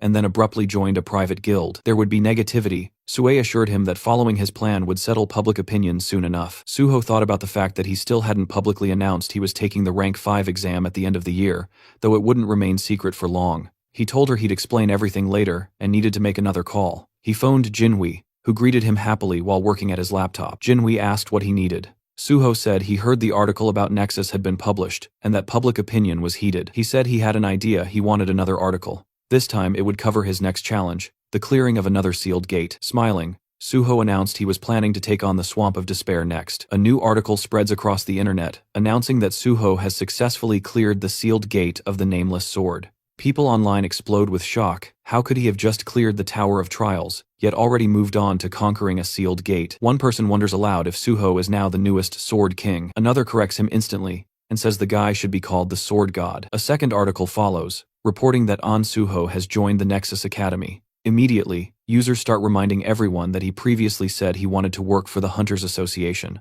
Others accuse him of being corrupt and throw insults without restraint. Then a third headline drops. Nexus Guild Hunter An Suho intends to clear another sealed gate, the Swamp of Despair. Someone calls him a complete psycho. Another mocks the people who said Suho joined Nexus for money, asking what's wrong with their faces now. Someone else claims they believed in him from the start. Another declares Suho as his idol now, and threatens to personally deal with anyone who insults him. Suho reads all these comments on his phone. Most of them are exciting and positive. He smiles, thinking everything is going exactly according to plan. That's when Chulman walks in, looking exhausted. His head droops forward as he holds it with one hand. Suho asks immediately whether he was granted access to the Swamp of Despair. Chulman says he had been discussing exactly that. He remembers the president's expression. The head of the association had screamed that, of course, Suho should be given access, and called Chulman an idiot for not doing it immediately when Suho first asked. Chulman adds that now it seems the hero practically has automatic access to every gate he needs. While Chulman mentally prepares himself for endless paperwork, Suho thanks him for the effort. As they walk between the office desks, Suho explains that he plans to take the exam for the 5th rank at the end of the year, but it's a secret, so Chulman shouldn't tell anyone. Chulman immediately seals his lips with his fingers and swears he will remain silent like a fish. Suho laughs to himself, thinking he was only joking, but the guy's reaction was priceless. He tells him they should move toward clearing the gate now. The scene shifts to Yongzhongdo, Incheon, where the sealed S-rank gate known as the Swamp of Despair looms. Suho stands before the massive portal, while several cameramen record the moment. People whisper that no hunter has returned alive from this gate before. Even though An Suho is incredibly unique, some doubt whether he can truly overcome this place. Inside the security room, Jinhui watches the screen nervously. He tells a worried man beside him to relax and even suggests making a bet. Grinning, Jinhui says he'll bet 1,000,000 that Suho will clear the gate. The other man, still anxious, agrees reluctantly, saying he hopes Suho comes out alive but is convinced it's impossible to clear this place. Meanwhile, Chulman stands frozen, horrified. He shouts that the gate is disappearing. Everyone stares at the screens in disbelief. Jinhui asks if Suho actually cleared it already. The other man yells that it's impossible. In panic, Jinhui elbows Chulman right in the face, demanding to know how many minutes Suho was inside. 10, 20. Chulman shakes his head and says it wasn't even 10. It's been less than 5 minutes. The moment Suho stepped inside, the truth becomes clear. The system informed him that the Swamp of Despair had no entry requirements, and any number of players could enter. Now Suho stands at the base of a colossal staircase, stretching upward into an eerie sky. He remembers well that this gate caused even more casualties than the Nameless Sword, and no one had ever returned from it.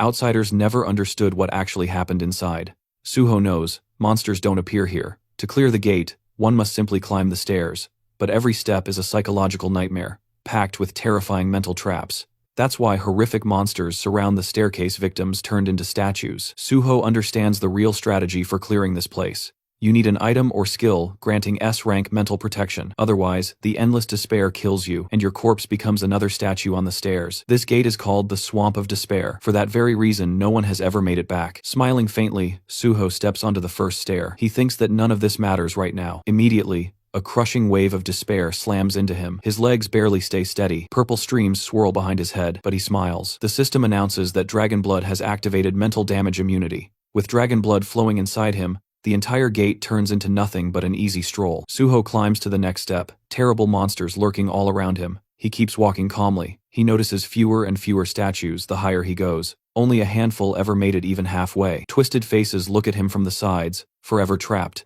He knows he cannot save them. In his past life, the hunter who cleared this gate spent hundreds of days strengthening his mind. That man attempted to save the victims, but when he touched the statues, they all turned to dust. In the end, he was left alone, unable to save anyone. Finally, Suho reaches the top. He looks at the lifeless forms below and says he knows how much they suffered. Pressing his palms together, he promises to free them. He knows he can only release their trapped souls. A white portal awaits him. The system declares him MVP and awards additional experience points and a skill point. It also announces he is the first person ever to clear this portal, awarding 5 more skill points. Then a level increase notification appears, more stats boosted, and another skill point added. Smiling, Suho says it's time for the final reward. The system grants him the Ring of Emotions. This ring lets him see emotions as colored auras, absorb white or black emotional energy, and reshape it at will. The duration is unknown. Suho remembers that in his previous life, the only person who ever obtained this ring was the same player who cleared this gate. That man used it to heal emotional wounds, but it was later stolen by enemies.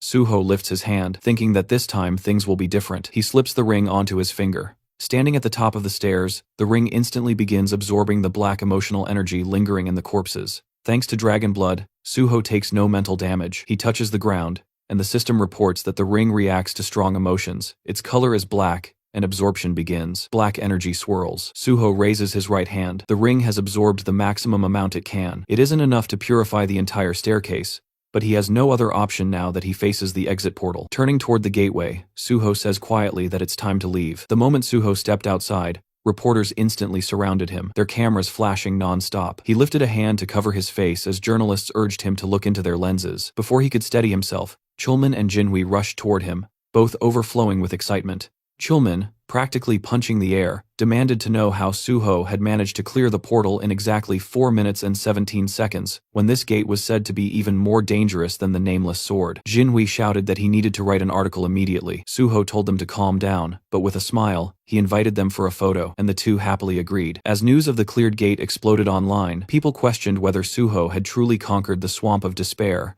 a gate no one had ever returned from. The answer was yes, he really had. Dongyuk stared at his tablet in disbelief, overwhelmed that the completion time was under 5 minutes. He covered his face with his hands, unable to believe what he was reading. Just then, the landline rang. When he picked up, the caller introduced himself as Jang Kyung-hwan, the president of the Korean Hunters Association, who politely asked if Dongyuk had a moment to discuss something. Dongyuk immediately assumed this was about An Suho. When asked if he could come to the association, Dongyuk offered lunch instead, and the president agreed. After hanging up, a man entered the office to speak with him, but Dongyuk simply called his secretary, Kimigang, and instructed him to arrange a meeting with Hunter An Suho. Later, a white car pulled up, and Jinhui told Suho they had arrived. As they got out, Suho asked if he was heading to the broadcasting station. Jinhui explained that the Swamp of Despair article was already prepared, and only needed minor edits before release. He also suggested they go on a restaurant tour next time, since he enjoyed writing food reviews, and Suho promised to join him. As the car left, Suho looked happily at his ring, saying that Jinhui's passion had filled it with plenty of positive energy.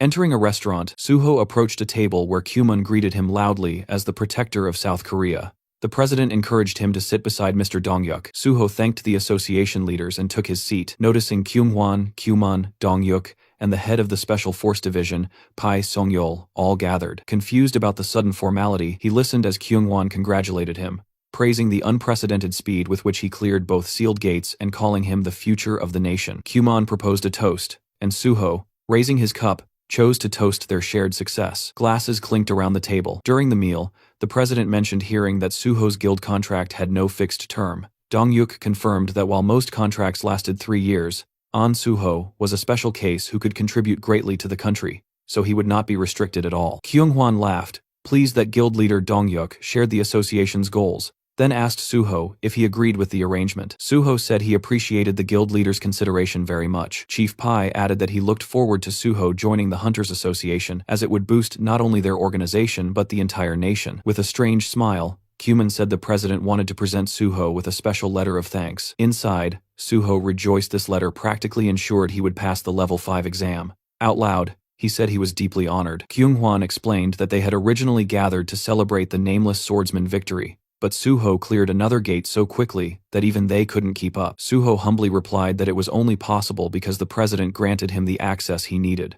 The leaders loved his answer. Chief Pai, still holding his cup, asked how Suho managed to clear the swamp of despair, since no one had ever returned, and information was minimal. Suho recognized Pai's talent for extracting secrets, something he remembered from his past life, so he maintained his guard. Smiling, he explained casually that inside the gate there were no monsters, only a single staircase, and after stepping on it once, he felt the danger and used his tools while continuing to climb until he succeeded. The association representatives stared with their mouths open as Chief Pai stroked his beard, impressed that Suho avoided mental overload, where others relied solely on stability. Cuman then asked his current level, saying he'd heard Suho wasn't even level 100. Suho replied that he was only level 53. Chief Pai nearly choked and asked what ability he gained. When the ring on Suho's finger emitted white light, Suho sensed immediately that the association wanted to shape him into an obedient weapon. He explained that he was a healer, but because he preferred swords, he acquired the sword path. Chief Pai said the sword path wasn't unusual, though unexpected for a healer. Suho noted privately that the special department had many unique abilities,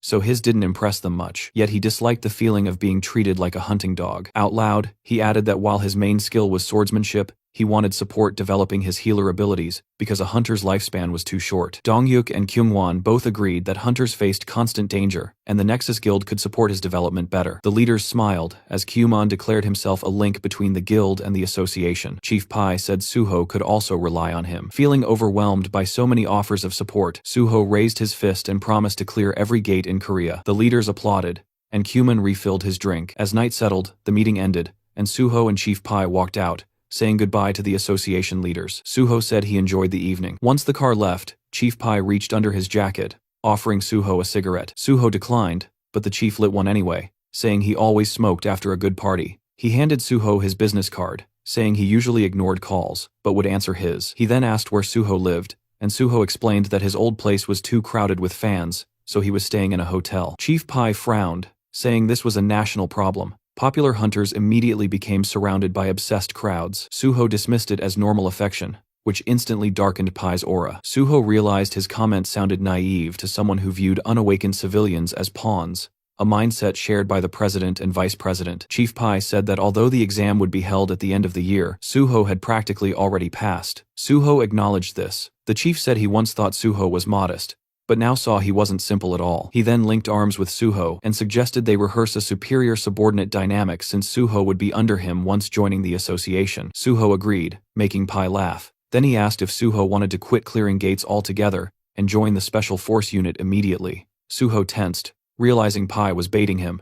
As Pai flicked his cigarette, Suho understood the real motive the chief had stayed until the end to recruit him personally, instead of simply gathering information through Donghyuk. The ring of emotions activated, releasing white light. Suho called on Pai internally to shape his intentions.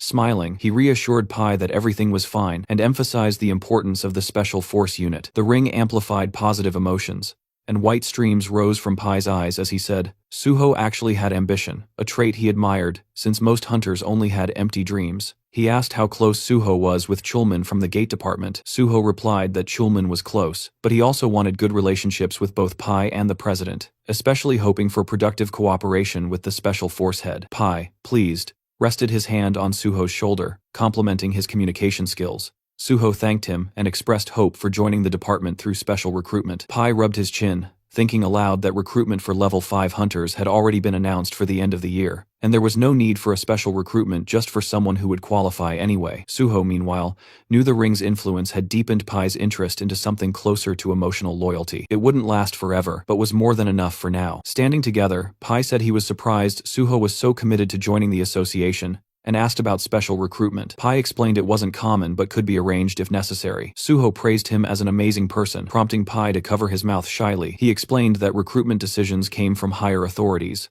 But if there was a shortage in the special department, they could justify a special intake. Pai added that if such recruitment happened, they would need proof that Suho was valuable to the department. Suho asked if he meant clearing gates.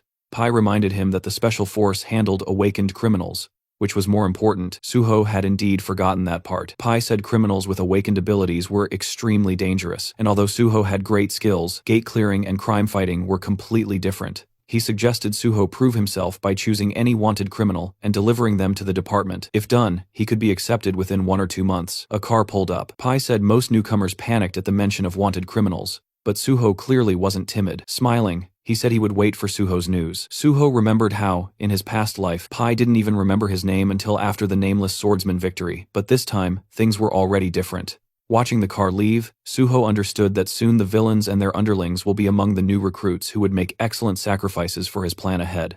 There were several neat buildings ahead, and Suho's shadow stretched across the pavement as faint cigarette smoke drifted from nearby windows. He muttered that he'd walked right into a snake's nest. Using his magic detection, he spotted a pack of suspicious figures inside, and confirmed he'd finally found the right place. He casually picked up a brick with his left hand and, in the next moment, smashed it straight through the window of the room where the criminals were gathered. Shocked, one thug stammered, asking what was happening, while another yelled that some punk was messing with them. In a hurry, the criminals rushed outside to confront whoever dared. They stopped in front of Suho, demanding to know what he wanted. The blonde among them stared at him nervously, asking if he was drunk or crazy. Suho smiled calmly and assured them he was completely sober. He asked if they were the same scumbags stealing cryptocurrency wallets through their complicated scams, and fear immediately flickered across the thugs' faces. Suho then asked if they were holding a man named Seo Ji-won hostage. The criminals traded anxious glances, unable to understand who this stranger was or how he knew everything. Someone guessed he might be a cop. Another said they had to get rid of him anyway. A third hesitated,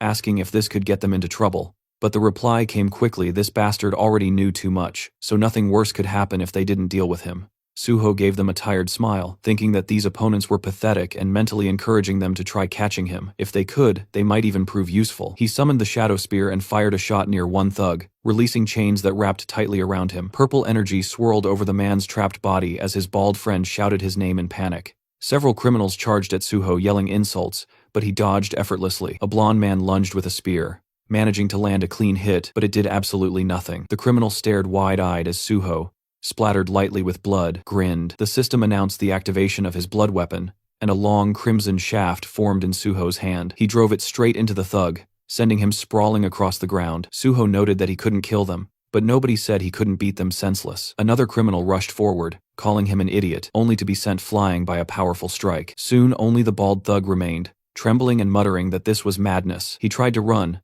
but Suho pierced his leg with the blood spear and calmly asked where he thought he was going. With all the criminals defeated and lying around him, Suho warned them to stop screaming unless they wanted an extra dose of pain. Then he stored all of them inside his subspace portal. Dusting off his hands, he said the only thing left was to find Seo Ji-won. Inside the kitchen, which was a complete disaster zone, Suho finally found the man he was looking for. Ji-won was slumped on the floor, asleep in front of his laptop. Suho called his name, and the man blinked awake, staring blankly at the hero. When Suho asked if he'd finally come to his senses, Ji-won looked around shakily, asking what happened. Suho greeted him warmly and introduced himself. Ji-won froze and asked in horror if this was really the An Suho from the news. He couldn't understand how Suho ended up here, nor where the criminals who kept him hostage had gone. Still shaking, he looked terrified. Suho remembered reading in Ji-won's autobiography that he had been beaten and imprisoned for 6 months by these thugs. He saw that the man was too traumatized to speak normally right now, so he extended his hand. The ring responded to Ji-won's intense emotions,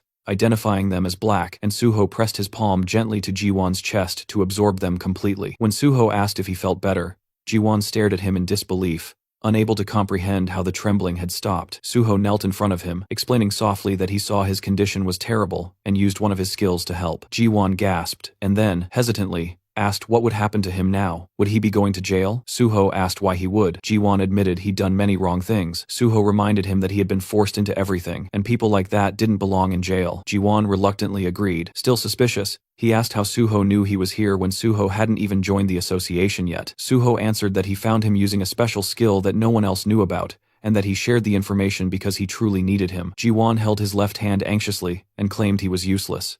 Suho disagreed firmly. Ji-won was the only person in Korea with the cyber-type trait. Ji-won stared in shock as Suho said that. Among countless traits worldwide, cyber-type was one of the rarest. allowing the user's consciousness to enter the digital world. Only 2 people had ever awakened it. One was Seo Ji-won, and the second was known as Overload, who discovered the terrifying potential of digitization and tried to take control of the entire internet, becoming a near unstoppable threat even after the system arrived. And the one person who managed to defeat him had been Seo Ji-won himself. A year after escaping from the criminals, Ji-won disappeared and sacrificed himself to destroy Overload. He was later honored with the nickname Meteor. Everything about his tragic life had been recorded in his autobiography. Thinking of that, Suho vowed that this time he wouldn't allow Overload to appear, nor would he allow Gi-won to die. Suho told Ji-won that this was exactly why he needed him. The world would one day be destroyed by the gates and the system, and Suho couldn't stop that nightmare alone. He asked if Ji-won would help him. Trembling again, Ji-won looked at him in awe as black streams flowed from the ring. The system announced another full absorption. Ji-won closed his eyes, wondering whether someone like him could really threaten the world. He admitted he would have sold his soul for escape, but now he felt he had to help the person who saved his life. Kneeling, he clenched his fist, realizing someone with the same power as him could cause unimaginable destruction. He said he didn't know if he could truly do it, but he would help. Suho saw the man described in the autobiography, a person who endured hell, yet remained selfless. Suho thanked him sincerely and said their first step was to eat. When Ji-won admitted he had no money, Suho slid slippers toward him and told him not to worry, he would pay. Ji-won asked how Suho knew all this, and Suho replied with an awkward expression that it was all thanks to his skill. Tears welled in Ji-won's eyes as Suho said he knew the man had suffered. Later, as they ate together, Gi-won apologized for devouring the food so greedily he hadn't eaten properly in a long time. Suho assured him it was fine and ordered another plate. After finishing his soup, Ji-won thanked him and shyly asked a question. Suho reminded him they were now a team and could speak openly, and since they were only a year apart, Ji-won could just call him by his name. Ji-won, having another bowl taken away, agreed and told Suho he could also treat him as an old acquaintance. He asked why Suho chose the Hunter Association instead of joining or founding a powerful guild, because government work came with countless restrictions. Suho closed his eyes and said that no matter how strong a guild was, its power was limited. He wanted to stop the destruction of the world with minimal casualties, and the association was the only place that could help with that. Ji-won nodded, finally understanding. Suho put down his spoon and said he wanted to make a promise. Once he joined the association, no one would ever dare do something like this to Ji-won again. Ji-won smiled gratefully and said he would trust him. Suho stood and offered to sort out the man's past. Gi-won, confused again, followed as Suho put on his jacket and asked if the thugs who kidnapped him really grew up in the same orphanage as him. It was time to pay them a not-so-friendly visit. The moment Ji-won saw those thugs again, rage took over. He beat them mercilessly as they begged him to stop, calling him brother, insisting he'd kill them at this rate. His fists dripped with blood as he screamed at them to shut up. Even the blonde thug lay unconscious by the wall. When Ji-won asked to heal the villain again, Suho looked at the man and asked how many times they'd done this. Ji-won cheerfully answered 7 times. Suho warned him that the special forces would arrive soon, so the beating session had to end. He healed the blonde, remembering how this man had suffered deeply because of similar trauma, and hoping this would help him escape his painful past. A gray car pulled up and Chief Pai Seung-jeol stepped out. He noted that Suho seemed to have figured everything out already. Suho, standing beside the unconscious blonde, thanked him for coming personally. Pai said he had special feelings for Suho and couldn't help himself. Suho felt slightly offended by that phrasing. The kidnappers were lying unconscious. Pai asked if these were really the criminals. Suho confirmed it. Pai observed that although they were knocked out, they didn't have a single scratch. Suho explained they resisted arrest, but he patched them up afterward. Pai burst out laughing, saying he liked Suho's style, a hero who didn't hold back. Suho apologized, admitting he wasn't experienced in this field. Pai clarified he wasn't scolding him. In fact, he approved. He even said Suho could beat villains nearly to death if he wanted. The association's healers could erase all evidence of violence. Pai pressed his foot on the blonde's head and muttered that criminals like these deserved execution, but society was obsessed with humanity. Suho thought about how he had learned this method back when he worked with the special department in his past life. Pai then noticed Gi-won standing behind Suho and said he'd heard the criminals use this boy in their schemes and that it was his first time seeing someone with cyber-type abilities. He added that Gi-won seemed dangerous and must be taken in. Both Suho and Gi-won glared at him. Suho asked if that was truly necessary, explaining that Ji-won was just a victim. He handed Pai a folder containing the young man's testimony and documents proving everything. Pai was stunned that Suho gathered all of it so quickly. He then asked if digitization could be used inside a gate. Suho understood Pai's motive and explained that the skill belonged purely to the digital domain, making it useless in gate combat, but valuable in cybersecurity. Pai examined the documents and said that if the ability wasn't useful in combat or support roles, then the special department didn't need him. Suho asked softly not to punish Ji-won. Pai commented that Suho was getting soft taking care of the guy, but after hearing everything, he admitted Jiwon had suffered horribly. Turning to his subordinates, Pai declared that Suho was right, the victim shouldn't be punished. They would close the case and help Jiwon receive compensation. Suho bowed deeply and thanked him. Pai said justice was always his goal. Then he asked how Suho knew about this case. Suho had been waiting for this. Raising his finger, he said Seo Jiwon had sent a digital distress signal using his skill, and Suho checked its validity and organized a rescue. Pai asked if that was truly what happened. Suho thought, of course not, but said nothing. Pai handed the folder to his subordinate, praising Suho for always finding a perfect solution.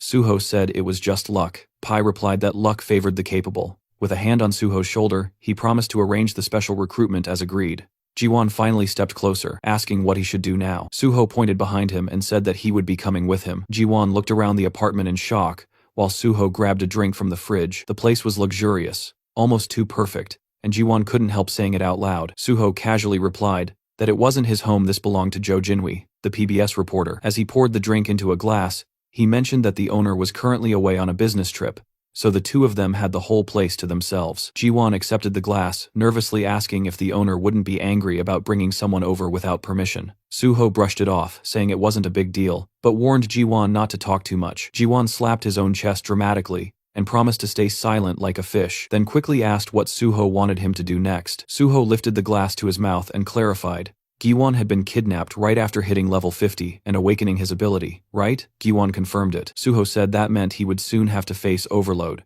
and for that, he needed to grow stronger, fast, strong enough to reach a level close to Suho's own, if they wanted to prevent the end of the world together. Shocked, Giwon asked if that meant he had to clear gates with him, but Suho shook his head while typing on the laptop. They wouldn't level him up the traditional gate-clearing way. Instead, Jiwon needed to learn how to use his cyber-type ability with maximum efficiency. Turning the laptop toward him, Suho asked how he felt about going online together. Jiwon hesitated. Was that even possible? Suho told him to read his own skill description, but pointed out something the system didn't mention openly. Although Jiwon transferred his own consciousness into the network, nothing said he couldn't pull someone else inside with him. Jiwon stared at him in disbelief, but agreed to try. He placed his hand over the laptop and activated digitization. A glowing digital circle formed above his palm as the system notified Suho that player So Jiwon was attempting to transfer his consciousness into the digital world and requesting permission. Suho approved. The system then announced the transition process, and Suho's expression tightened in surprise.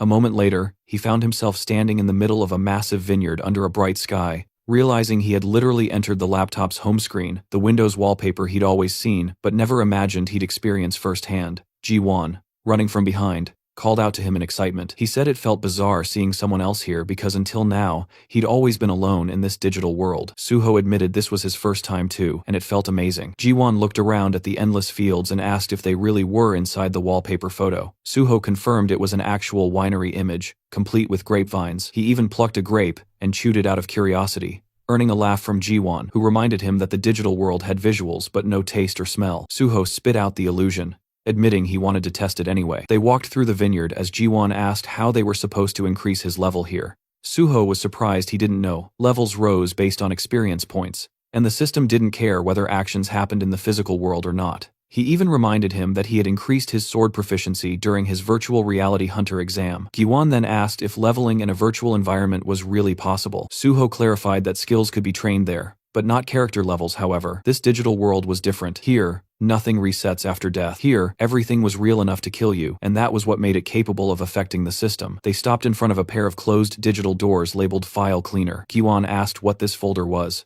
Opening it revealed a cheerful computer window claiming to organize devices easily. Suho explained that it wasn't an antivirus at all, it was malware. When Jiwon asked if he really planned to level up using a virus, Suho confirmed it. Malware behaved like monsters, attacking and destroying systems. Therefore, Jiwon needed to risk his life and defeat them to gain experience. He warned him, again dying here meant dying for real. He also told him never to answer the guide's questions because that would unleash more viruses. As they stepped inside, a blue-haired girl greeted them sweetly, asking if they wished to use the free file cleaner. Suho smiled and said it sounded tempting. Jiwon nervously admitted he almost answered her. Suho handed him a weapon and told him he probably belonged to the magician class, so he should stay in the back, attack, collect bonuses, and let Suho tank the front line. The blue-haired girl reappeared with a much sharper tone, repeating her question. This time dozens of black, glitching monsters with glowing eyes emerged behind her. The system didn't even properly describe them. Only incomprehensible, corrupted characters filled the status window. Terrified, Jiwon pointed out how many there were. Suho manifested his bloody sword, and reassured him that although they were stuck inside, the monsters could not escape through the door. If Jiwon couldn't escape either, he'd die, so he needed to use his magic well. A massive black skull monster lunged forward, but Suho decapitated it instantly. He reminded Jiwon to prepare his spell. A digital circle lit up around Jiwon's hand as he confirmed readiness, and Suho charged into the horde, cutting down wave after wave of corrupted entities. Eventually, after a tense battle, the monsters scattered into pixels as Suho finished them off. Jiwon collapsed onto one knee, exhausted and shaking, admitting he thought he was going to die. Suho told him he was still alive and now level 59. He asked how Jiwon was doing. Jiwon said he had reached level 55. Suho realized the guy was far more talented than expected. With the right guidance, he could work well alongside the Banshee group. He helped Jiwon stand and suggested they log out and rest. Jiwon agreed eagerly. Back in the real world, Suho chugged a Coke on the couch, relieved that there was a safe way to level up without entering actual gates. He then checked the public reaction to the news article about him clearing the Swamp of Despair. The internet was flooded with admiration, people asking the government to give him a medal, fans wanting souvenirs, and endless praise. Suho rubbed his nose proudly. As long as he kept clearing gates, the world treated him like a hero, and honestly, that kind of respect made life worth living. Seeing everything proceed exactly as planned, he decided it was time for the next step. Suho ended up on a late-night call with guild leader Bei. He went straight to the point, wanting permission to clear the S-rank gate under Nexus Guild's name, and throwing in the promise that every single piece of loot would go straight to the guild's pockets. No strings, no conditions, just pure grind value. The gate in a question is this, the infamous Mole Mine, an S-rank dungeon packed with mana stones and crawling with those freaky mole monsters that moved like they were speedrunning through the dark. Suho eyed the place, already picturing how annoying it was going to be so many damn moles that grabbing even one mana stone felt like snatching candy from a nest of feral toddlers. Still, he smirked like this entire death cave was just another warm-up. Clearing it was exactly what he planned to do. On the other end of the call, guild leader Bei was quietly analyzing the situation. If mortality inside the gate spiked, the government could snatch the dungeon away under national safety protocols, which meant having Suho clear it would actually secure Nexus Guild's ownership. The guy genuinely thought Suho's idea was gold, he just didn't understand why the kid sounded so urgent about it. Suho, still lounging, explained that he might join the Korean Hunters Association earlier than expected, which meant he wouldn't be able to finish out his contract properly. So before dipping, he wanted to at least do something worthwhile for the guild. It was his version of paying rent before leaving the apartment. Bei understood, even though a hint of disappointment slipped through. At least Suho told him straight instead of doing some dramatic last-minute announcement, like half the hunters who ditch for the association without warning. Suho added that he'd personally put together a team to fight the moles, so the guild would only need to arrange miners and none of this had to be rushed. The guild leader finally accepted the plan, saying he'd contact Suho once all preparations were done. The next day, Suho was in the lounge of the Nexus Academy, where Dihan greeted him warmly with an outstretched hand. Suho shook his hand, mentioning that it had been a while since they last met, and then told Jiwon, who stood beside him, that this was Kong Daehan, the one who had taken the exam in the same group as him. Rubbing the back of his head, Dihan admitted that he only passed the exam thanks to the advice he received from Suho. They all sat around a table, and Suho asked whether Daehan had managed to join any squad yet. Daehan replied that he was still training, entering gates and gaining experience on his own. Suho looked at him thoughtfully, remembering that usually when a newcomer joins a guild, they're assigned to a squad to build experience and increase their survival rate. Smiling slightly, he asked Daehan if he would like to gain experience in his own squad. He explained that he planned to clear gates soon, and it would be helpful to have him. Daehan reacted in surprise, but quickly said that if Suho was interested in him, then he was ready to assist however needed. He even shouted happily that he was always ready to help. Suho smiled and said they would start right away, causing Daehan to stare at him in disbelief. Inside the simulator, the Banshee squad members were battling a digital copy of Suho. One shouted that they needed to flank from the other side as the fight intensified with cries of effort and pain. Yeonhwa stood with her fist clenched as the ghostly Suho rushed at her. In a single strike, the copy took off her head. The squad staggered in shock while Yeonhwa gritted her teeth, saying that one day she would kill Suho with her own hands. The real Suho, standing behind her, told her she was already doing much better. The squad turned toward him in disbelief, unable to comprehend that the real person had appeared suddenly. Working through the system window, Suho noted that the squad had become gloomy. Yeonhwa complained that they had died at least 100 times, and their morale was suffering. Suho smiled and remarked that judging by their eyes, They were already used to dying in the simulation and didn't see it as catastrophic anymore, which was a very good sign. Giwon and Daehan watched all of this with surprise. Suho then announced that new members had joined his squad and introduced the two to the Banshee team. The group examined the newcomers while Suho explained that they had arrived earlier and shared their names. Daehan smiled, while Jiwon looked nervous. Suho asked the Banshee squad if they were tired of this place yet. Yeonhwa tightened her fist and said they were nowhere near bored. Burning with fury, she warned that she wouldn't rest until she managed to take Suho's head off, and the entire Banshee group was fueled with killing intent. Suho smiled and said that he liked that attitude, advising the newcomers to develop the same instinct. Giwon asked why that was necessary, and Suho replied gently that it was essential if they wanted to survive inside real gates. He declared that from today onward, they would all train to clear gates together. Yeonhwa stepped closer, and Suho told her that one of the newcomers was a mage and the other a tank, so they didn't need sword training.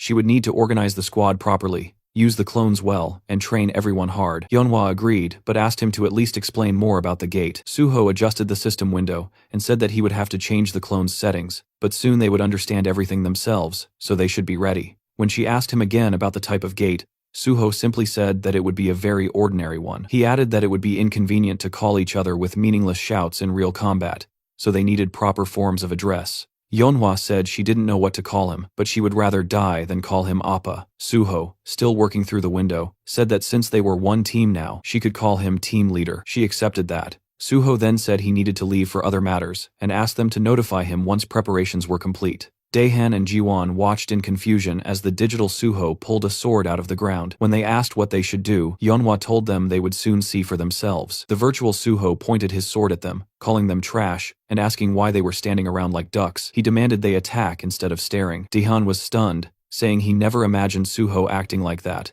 while Yeonhwa remarked that he was always like this. She warned the newcomers to be ready if they didn't want their heads rolling. Meanwhile, Suho stepped out of a taxi outside. The driver explained that cars were not allowed any farther, so Suho would have to take a walk. Suho agreed calmly and continued forward, standing before tall buildings. He then activated his ring using First Mumu, and the system reported that the skill Monochrome Solitude had been activated to erase his presence. Walking down the sidewalk, he observed the neighborhood of Paju, once known as the Golden Land. Seeing the beggars nearby, he remembered how prosperous the place used to be. But after the appearance of multiple gates and too few hunters to clear them, the area had become desolate. If not for the gates, this place would never have turned into such a ruined district. Passing by the impoverished residents, he thought about how the area was now filled with crime, gangs, drugs, and hunger. He knew that he couldn't save everyone here. Still, he remained determined. He needed to clear the gate quickly, and when the right time came, this place could become useful. Looking up, he realized that the abandoned area had attracted a certain group of people who could be useful to him. He stopped before a familiar door, remembering that he used to come here often in his past life. A man peeked through a small window in the door and asked who he was. Suho said he wanted to purchase the mine. As First Mumu deactivated,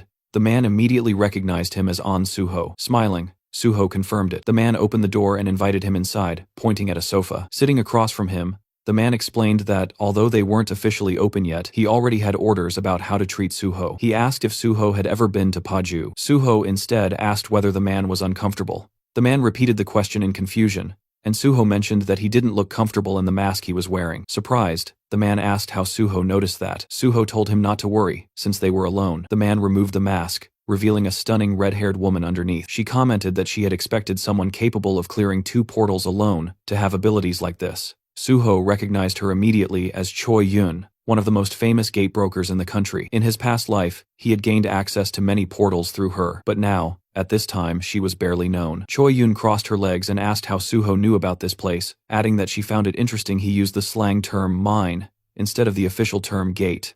Suho thought to himself that Choi Yun only gained popularity later after joining the Union Korea's largest underground guild. Placing his briefcase on the table, he simply said that he always learned what he wanted to know and suggested they talk about gates.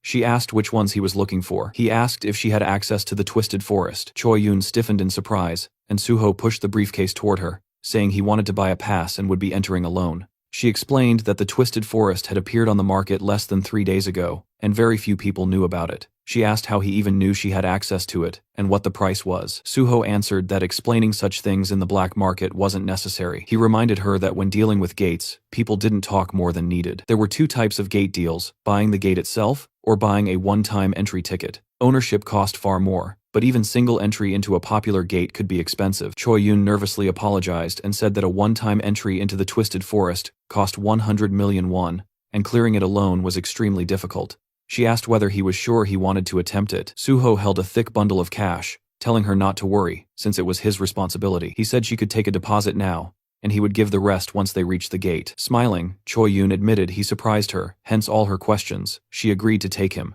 Their car crossed a bridge, and Suho noticed an emblem on the dashboard. From it he realized Choi Yun had already joined the union. He thought that was good. Their influence would prevent trouble. Looking out the window, he listened as she asked whether he was surprised to be crossing into North Korea. He admitted it was unusual. He remembered how after the appearance of Gates, North Korea fell into chaos. China tried to take control, but failed because of the creatures near the borders. Meanwhile, South Korean hunters moved more freely. During the ride, Choi Yun commented that Suho was much more straightforward than she expected. She said that after reading about him in articles, she assumed he would be different. Suho replied that he simply wanted to leave a good impression. They stepped out of the car in front of a group of armed men. Choi Yun announced that she brought a guest who wanted to enter the Twisted Forest and said the payment had already been made. One scar-faced man said he expected a nobody, but seeing An Suho surprised him. The girl told him to mind his manners and asked where his boss was. A bald man stepped out of a tent, introducing himself as the leader here, and saying it was an honor to meet Suho. Suho examined him quietly, recognizing him as Bang Duek, also known as the Woodsman, a notorious human trafficker who had once kidnapped people, called them logs, and sold them like merchandise. In his past life, the man had been captured and sentenced to life imprisonment. Suho didn't remember him ever working with the union or owning a gate. They stood before a white vehicle, and Choi Yun asked if they could enter the gate immediately. Bang Duek replied that she could, but a hunter who cleared 2 portals alone shouldn't be allowed in. Confused, she asked why. Bang Duek removed his glasses and claimed that they only sold tickets to people who absolutely couldn't clear the portal. Someone like Suho didn't qualify for the condition though. Suho frowned, thinking that such a justification fit a human trafficker's twisted logic. Choi Yun challenged him, asking if he was trying to raise the price on the spot. She folded her arms, warning that he shouldn't expect her to accept such treatment.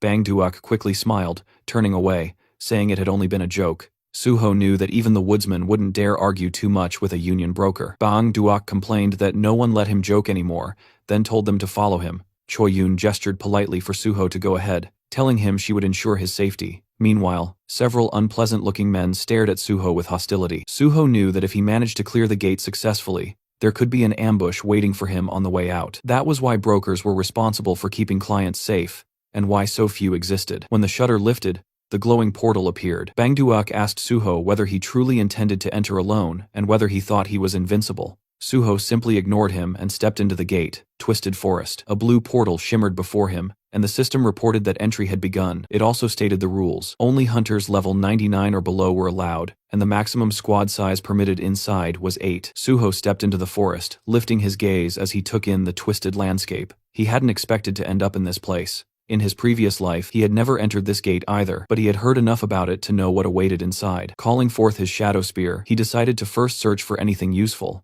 Closing his eyes, he activated magic detection, and purple streams rose upward. A massive yellow eye glared back at him as he realized that the trees themselves were monsters. The system identified them as Twisted Ents, level 93. Suho hurled his spear, striking beside the monster's eye. He considered that using an axe would be ideal, but he didn't have one at the moment. The Ent let out a deafening roar as Suho summoned his bloody sword, thinking that the mole mine boss had been far more troublesome than these creatures. Like with the nameless swordsman, he would need sufficient leveling before defeating something like this easily. He slashed forward, cutting the monster's attack in half as the system reported the activation of decapitation. Holding the weapon tightly, he acknowledged the clear difference 30 levels separated him from the Ent, so it made sense that he couldn't destroy it instantly. He decided to fight using only his skills as a swordsman. His blade left a trail of blood behind it as another roar echoed. Soon he stood over the chopped remains of the monster, his sword trembling slightly. Even defeating a single Ent was difficult, but he could feel that his level was slowly increasing. He pushed forward, thinking that the abundance of monsters made this place excellent for training.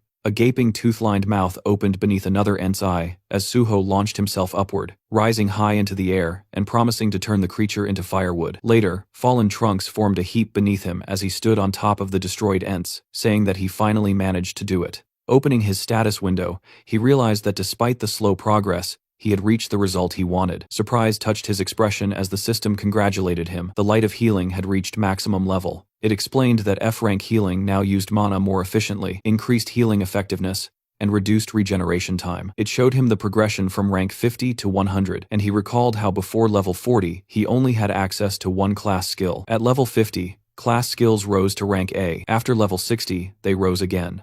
And at level 100, he would be able to change his class entirely. Jumping down from the broken trunks, Suho walked forward with his hands in his pockets, thinking that the boss should be appearing soon. Meanwhile, in the middle of a quiet pond sat a mysterious creature with horns. Its eyes were closed. When they opened, the system identified it as Malayan, ruler of the Twisted Forest, a level 100 monster boss. Suho stopped in front of the horned figure, finally encountering his first one-star monster. He reflected that monsters below level 99 were usually not specially classified, but from level 100 onward, they were given 1 star for each 100 levels. Malayan spoke, saying an uninvited guest had arrived. Suho replied that he himself had been invited to nothing in this world, since the monsters had opened the portals first, yet they dared to call others uninvited. In his eyes, it was almost amusing. Summoning his shadow spear, he said Malayan simply didn't understand anything. The system reported the activation of divine power as he rushed forward, hurling the spear. Malayan caught it with one hand, sensing divine energy and asking if Suho was a servant of the gods. Suho formed a red sphere of blood in his palm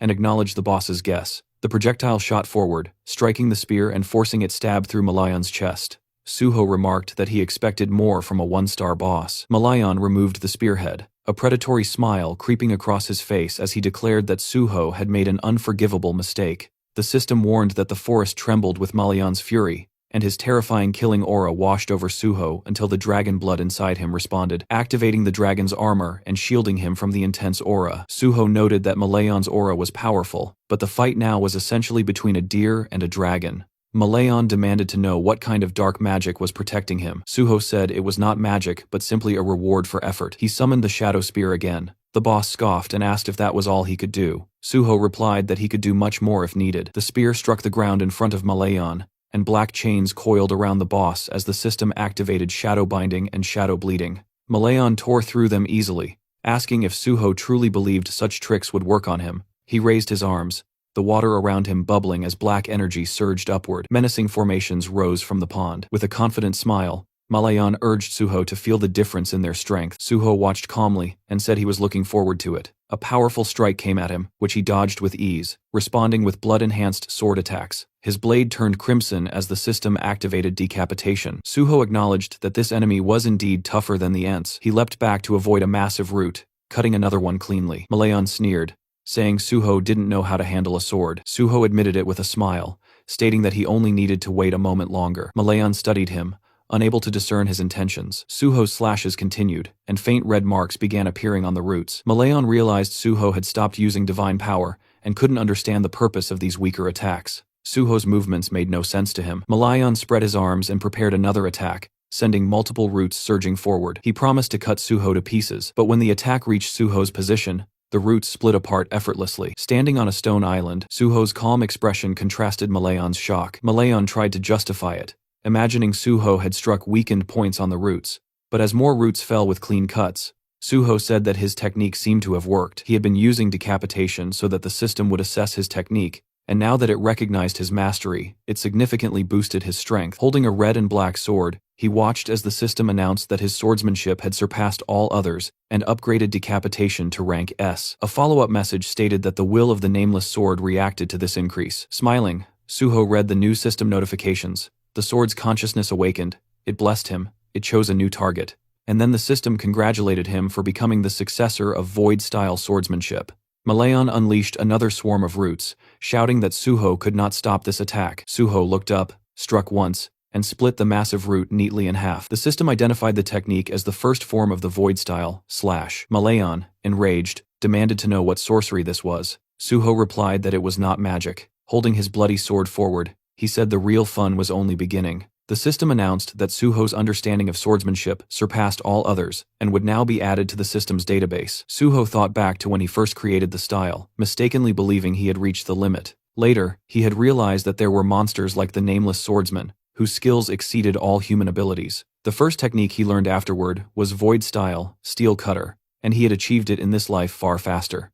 Malayan furiously promised to crush this dark magic, but Suho asked whether life taught him nothing. The system activated cutting steel. Suho slashed, and Malayan raised his hands in disbelief, unable to comprehend what he was seeing. Suho questioned whether the boss was blind in his old age and promised to finish him. Malayan refused to back down, summoning giant monsters behind him. The system identified them as Twisted Forest Golems, levels 96 to 98. Suho declared that Malayan had summoned pathetic creatures. Malayan smirked, ordering the golems to kill him. Suho charged forward, striking down one with a single blow as the system activated, cutting steel again. More golems collapsed, dropping green stones. Standing among the defeated monsters, Suho told Malayan that steel was no longer difficult for him to cut, so these creatures didn't stand a chance. Malayan snarled, sending more vines toward him. Suho sliced them apart and said the boss had exhausted all his strength. He jumped up onto a stone, then another, and declared that it was time to finish it. Leaping into the air, he kicked Malayan mid-flight, knocking the boss into the water. Streams ran down the monster's body as Suho summoned a shadow spear and wrapped him in chains. Malayan,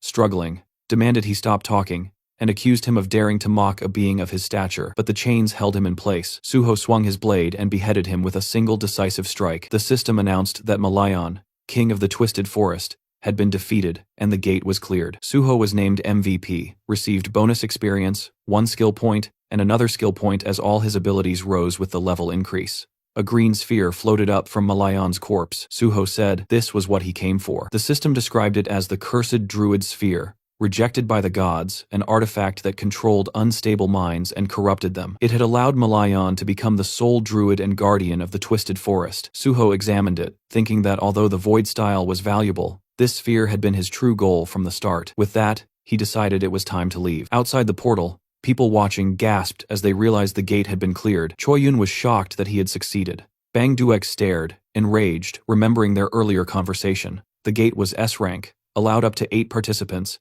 and was considered nearly impossible to clear. It had been his gold mine. He remembered the effort it took to obtain ownership of the gate, and now one boy had taken everything from him. Furious, he shouted at Choi Yun, asking if she knew how much he had invested and that even 100 million won wasn't enough compensation. His men smiled darkly as he ordered them to skin Suho alive. Choi Yun stepped forward and asked whether they understood the consequences of what they were attempting. Bang Duak cursed loudly, demanding to know what the Union had ever done for him. Before he could finish, the point of a shadow spear burst through his chest. Shocked, he stared at his own blood before collapsing as his followers screamed in panic. Suho stepped out of the portal, and he approached the frightened gang members, leaning over their fallen leader. Squinting slightly, he asked Choi Yun if they could leave now. The remaining men glared at him and told him to go. Suho asked if they intended to return the money he had paid. The tip of his sword landed against one man's shoulder, and pressing the red and black blood blade to his throat, Suho told them that since the portal owners had broken the rules, they should pay for it. He demanded the refund. The man quickly agreed. A car door slammed as they left the scene. Choi Yun, seated at the wheel, thanked him. Suho replied that, of course, she should be grateful, then added that thanks couldn't be put in a pocket so a more substantial gesture wouldn't hurt. She admitted he was sharp-tongued, and he answered that it was natural since he was a swordsman. Handing her his phone, he asked her to give him her number so they could stay in touch. Choi Yun said she would call him first instead. Suho said he would welcome it, especially if she found another suitable gate. After saying goodbye, he stepped away from the car. Watching him leave, Choi Yun remarked softly that he was much nicer than she had expected. The scene shifted to the Nexus Academy at 9 a.m. Many feet moved across the pavement as someone asked where they were going. Suho, holding the trunk lid, said he would explain everything once they arrived. Closing the trunk, he added that they shouldn't keep the boss waiting. Leading his squad forward, he told them they were going to the miner's quarry, which made his comrades visibly excited. The group gathered before the protective frame surrounding the portal, just as a car pulled up. Bae Dongyuk approached and thanked Suho for coming, and Suho replied that he was fortunate to arrive without any trouble. Before them stood the walls of an iron barrier, and Suho asked if the Landkeeper's mine was inside. Dongyuk explained that a safety zone had been built to contain the gate's energy, and behind him stood a team of workers wearing yellow helmets. He confirmed that he arranged the mining team exactly as Suho had requested. Suho thanked him, then suggested they begin the briefing. Dongyuk agreed that it was time. Inside the meeting room, Suho held a tablet. He explained that inside the mine lived creatures known as Landkeeper kobolds. If they managed to eliminate them, they would be able to gather a large number of monastones. Their strategy, he said, was straightforward. Destroy every monster, collect as many monastones as possible, defeat the boss, and clear the Landkeeper's gate. A guild secretary asked in surprise if it was really that simple. The group looked thoughtful, and someone wondered why no information about the portal boss had been shared during the briefing. Suho replied that he would fight the boss alone, so he felt it didn't require further attention. Raising his index finger, he reminded everyone that, as previously promised, All profits earned from clearing the gate would belong to the Nexus Guild. He shook hands with Dongyuk, who said he was counting on him. Suho thanked him for the trust and said he would not disappoint. Then, smiling, he told the nearby miner that his squad should wait behind and only begin mining when they received the signal. The miner nodded that he understood. Turning back to his squad, Suho asked if they were prepared. Since this was their first time entering a portal, he asked if they were nervous. The illusion of a monstrous version of Suho hovered above them in their memories. With tears at the corners of her eyes, Yeonhwa admitted they were all remembering how he tormented them during training. Suho asked her not to exaggerate. Standing before his squad, he told them the mission would be long, so they needed to conserve their stamina. He assigned Daehan to cover Jiwon and instructed the others to maintain their positions. Their priority, he said, was the safety of the miners. Unlike the Kunlun Mountains, the dead here would not resurrect. They had to be extremely cautious. A red portal pulsed before them. Suho called for everyone to follow him, and the squad responded eagerly. The system announced their entry. Inside, they walked through a dark passage. The system displayed data for the Landkeeper's mine. Maximum level 88 allowed, maximum capacity 56. Soon we see a spear impaled on a kobold's head. Suho then rushed at another kobold, oddly wielding a blood-coated shaft, and eliminated it as well. Blue blood flowed from the monster's mouth as a blood jade refilled itself with the spilled liquid. Suho thought it was impressive how few kobolds were present, giving him enough time to gather their blood. One of the miners was astonished, saying that Suho had destroyed all the enemies with a single blow. A Banshee squad member beside him agreed wholeheartedly, and when the miner asked if the boy had never seen Suho fight, Kaowon admitted that it was true, since their leader typically only talked. Yeonhwa urged them to keep up. The squad pushed forward and joined the battle. They received orders to eliminate the kobolds and protect the miners. Jiwon raised his hands, forming a magical circle, promising cover. Daehan decapitated another kobold creature nearby, and Yeonhwa told everyone to maintain formation and avoid rushing. Suho looked over his shoulder with a small smile, satisfied that they were following his instructions and that nothing had gone wrong yet. Yeonhwa told the miners to begin their work. Once the hunters pushed forward a bit, the miners started digging. Massive crystals glimmered around them as one miner announced they had nearly finished gathering the stones and requested they be taken to the surface. He also told his teammates to double-check for valuables and to remove any monster corpses blocking the area. A miner suddenly noticed something to his left. His companion asked what he was staring at, and the young man said he couldn't believe what he was witnessing. As monsters spat blue blood around them, Suho delivered another precise strike, then pierced a goblin to his left. Clenching his fist, he activated his bloody weapon. His eyes turned white as defeated enemies piled beneath him. Resting the blood sword on his shoulder, he stood amid the fallen creatures. The miners and his squad stared at him in stunned admiration. Several workers raised their arms joyfully, shouting that working with Suho was an honor. Suho suddenly sensed something and ordered everyone to gather. Yeonhwa responded immediately. In a section of the mine, he pointed out a branching passage. The squad confirmed they saw it. Suho said the Nexus Guild had abandoned attempts to clear this gate because endless hordes of kobolds overwhelmed them. Someone asked if they needed to split up.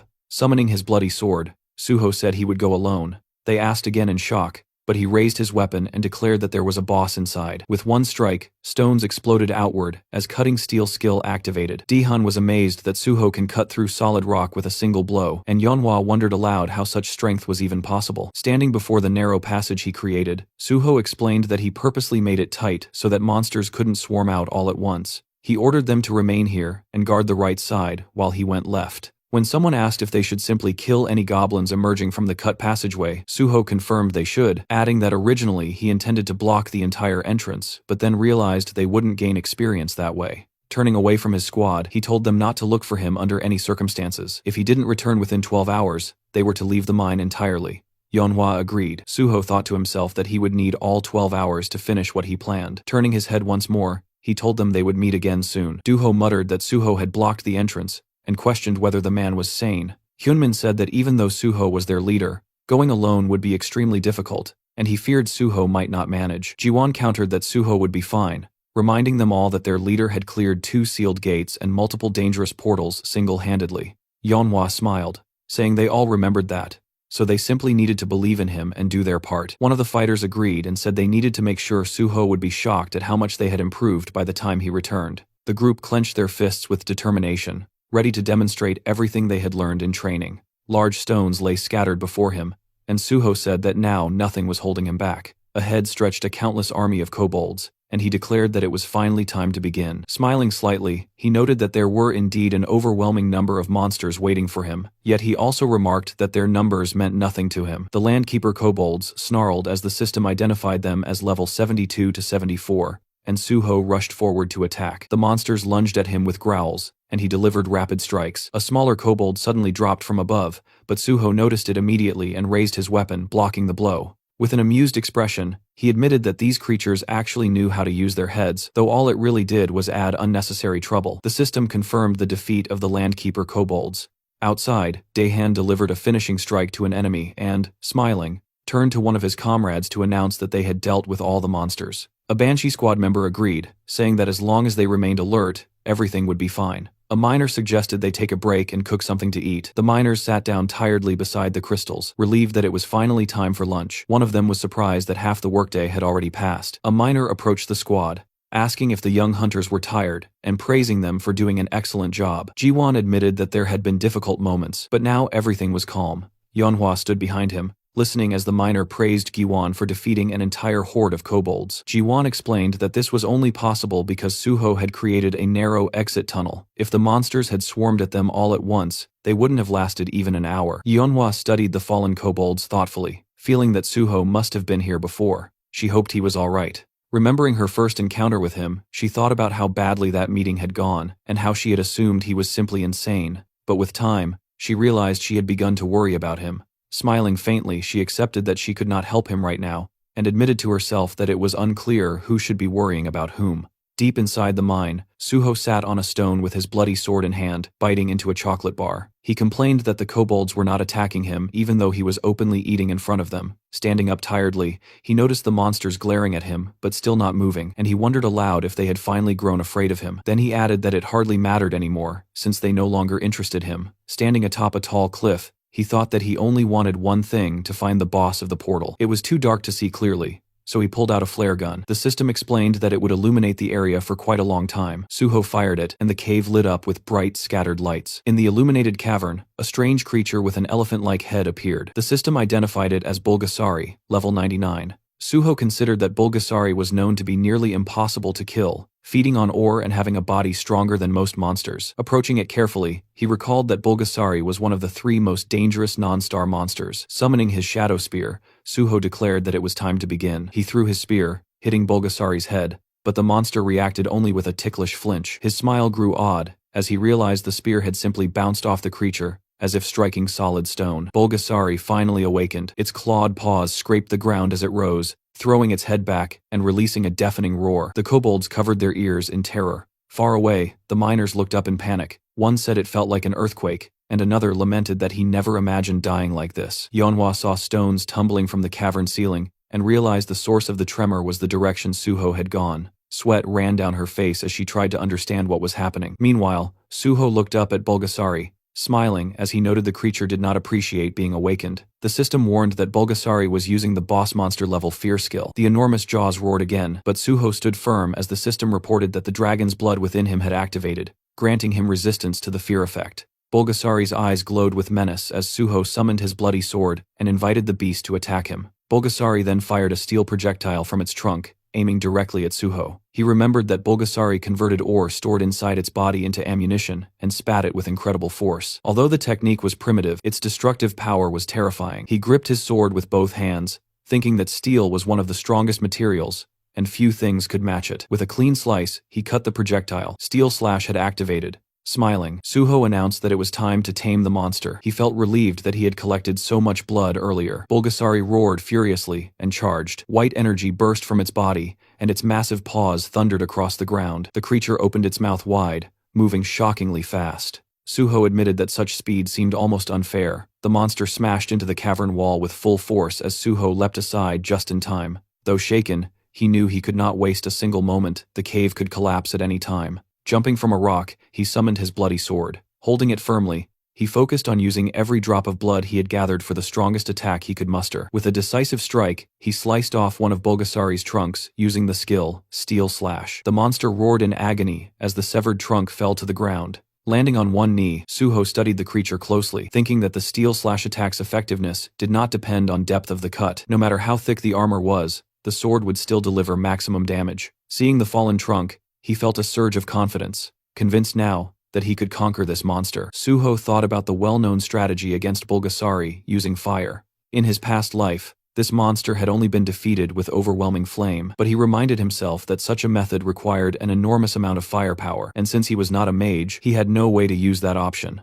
Standing with his bloodsword in hand, he understood that this was why he had no choice but to rely solely on his blade. Before him, Bulgasari's enormous paw scraped the ground, the monster growling low and dangerously. Its eye shifted, and Suho noticed a sudden change. A powerful wave of energy surged from the creature, and the system warned that Bulgasari was shrinking its body to activate quick recovery. The stump of the severed trunk pulsed faintly. Suho thought about the creature's regeneration. Once Bulgasari was wounded, it compressed its body and used the minerals it had absorbed to restore itself, which was precisely why the monster was considered immortal, and so notoriously difficult to kill. A small, almost comical appendage began sprouting from the wound as the regeneration took place. Suho smiled and asked whether the monster expected him to simply stand and watch this process. Yellow waves of power spiraled around Bulgasari, and the system reported that the monster was initiating ultra enhancement. A new exoskeleton began forming as the absorbed minerals hardened along its body, giving the beast an even more threatening form. The two opponents faced each other.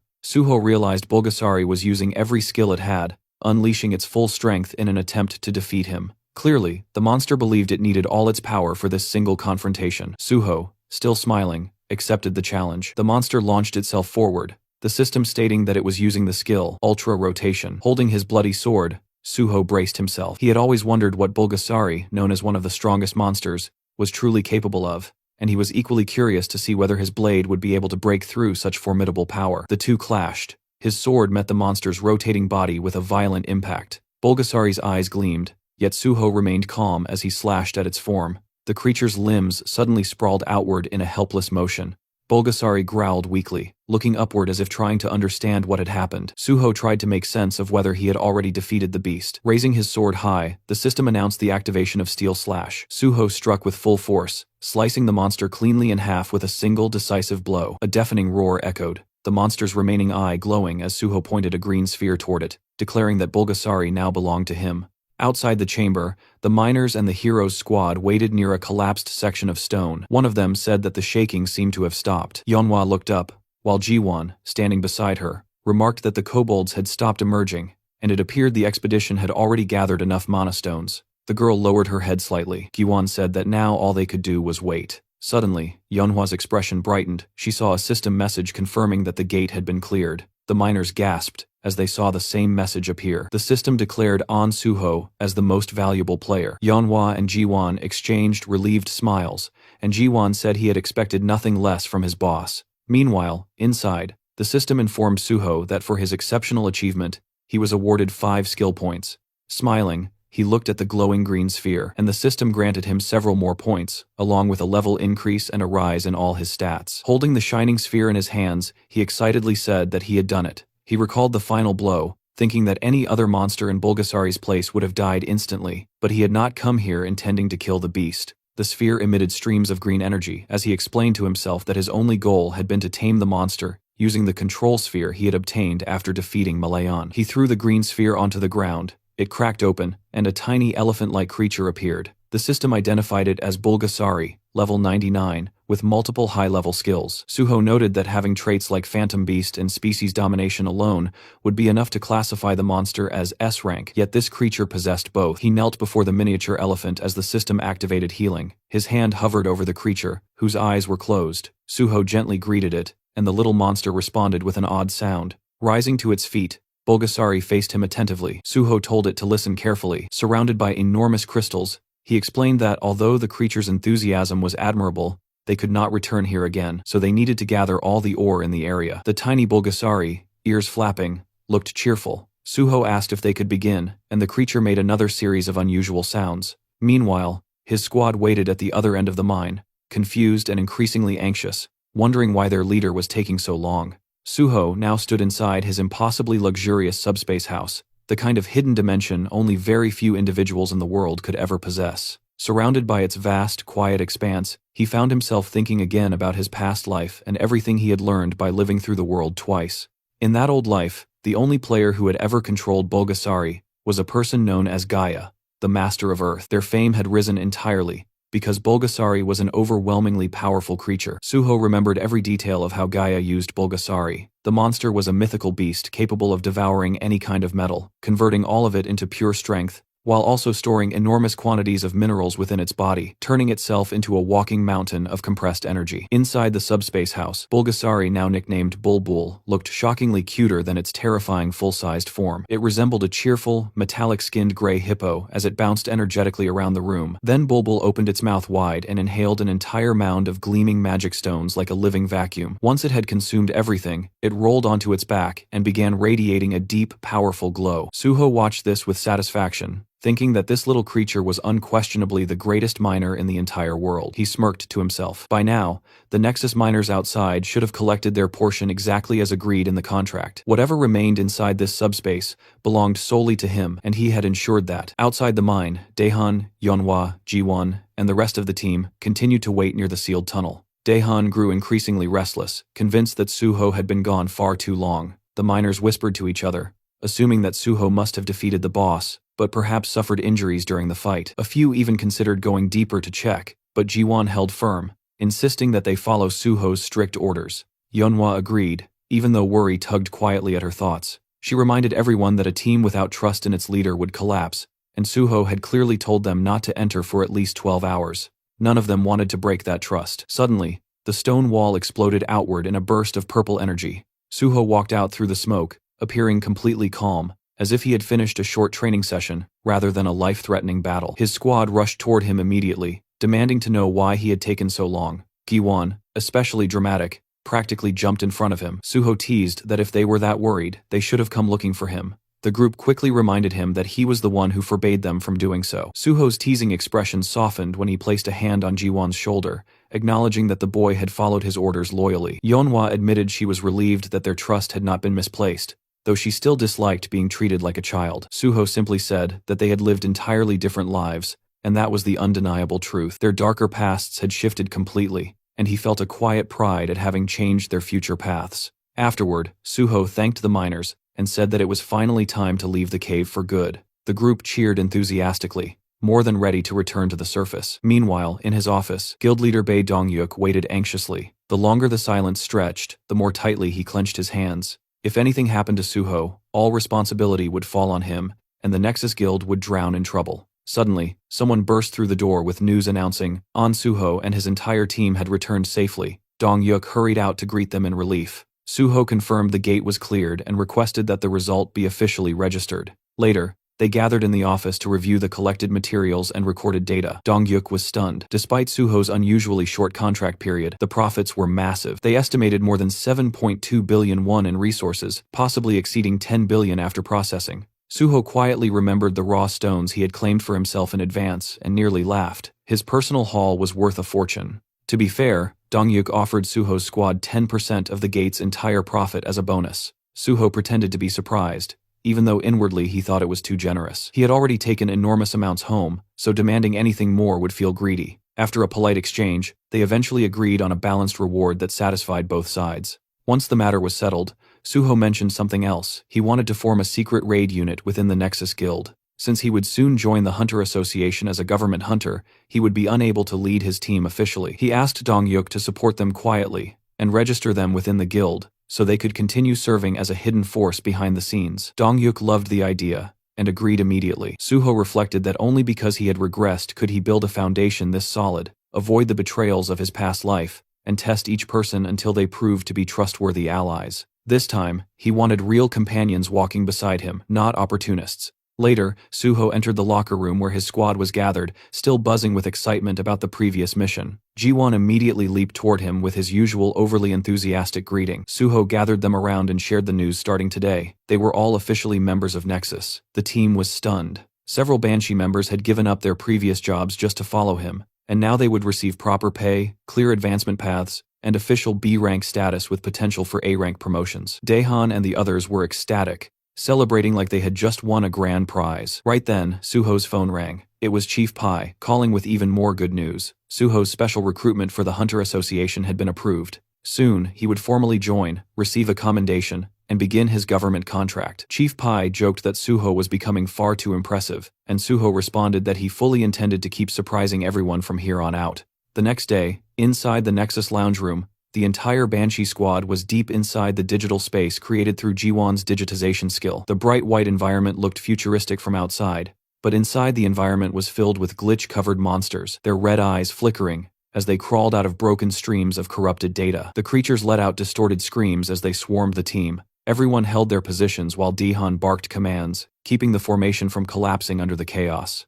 Yeonhwa glanced toward Jiwon, who was catching his breath while leaning heavily on his staff. She asked if he was all right. Giwon insisted he was fine, though he was clearly pushing himself too hard, determined not to look weak and wanting to prove he truly belonged in the Banshee squad. One of the older members gave Jiwon a playful smack on the back, nearly knocking him off balance, teasing that their youngest member was really fired up today. Another stepped in to steady him, placing a hand on his shoulder and telling everyone to quiet down. Yeonhwa reached out to help Jiwon stand straight and warned him not to let any weakness show. If they wanted to reach level 100, if they wanted to keep up with their leader's reputation, they still had a long road ahead of them. The others agreed. If Jiwon wanted proper recognition, he had to keep fighting. Their determination collectively surged. The entire team shouted together that, no matter how hard the climb became, they would give everything they had. A short distance away, Suho watched them while surrounded by the digital remains of corrupted monsters he had already taken down. Their enthusiasm amused him. He thought the team had grown almost too energetic. He had told Jiwon to set the program to hard mode, but even he hadn't expected things to escalate this intensely. He even joked internally that if a virus like this ever spread online,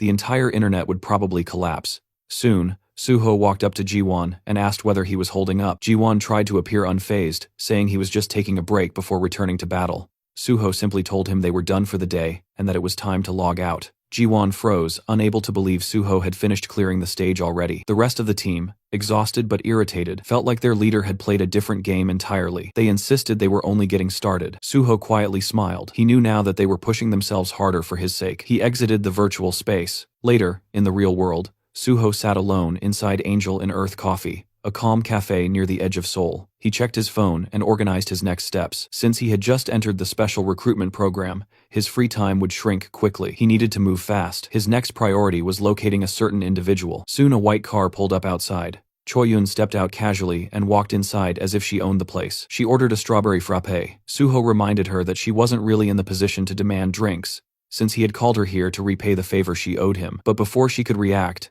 the waiter placed the drink in front of her. Suho had already ordered it. She blinked in disbelief, wondering how he knew the exact drink she would ask for, and even the timing. Suho brushed it off, saying it was simple intuition. In truth, the library of memories he carried from his previous life contained even small details like her favorite snacks. Switching topics, he asked if she had found the person he requested. She handed him a document folder, still confused about why he wanted information on what she thought was a junkie. Suho corrected her immediately. The man he sought was a highly skilled craftsman. In Suho's memory, that junkie would become one of the greatest blacksmiths in the world, Nam Hae-won. He thought to himself that finding information on someone like Hae-won wasn't easy, yet Choi-yoon had still managed it. She was undeniably good at her work. Suho then said the next step involved using a safe house in Cheongdam, one that belonged to the Union. The girl froze. She knew these safe houses existed, but only the highest ranks had authority over the Cheongdam location. Even brokers rarely stepped inside. Her nerves rose. She pointed out that even knowing about the place was unusual. Suho simply reminded her that she owed him a favor. She tried to negotiate,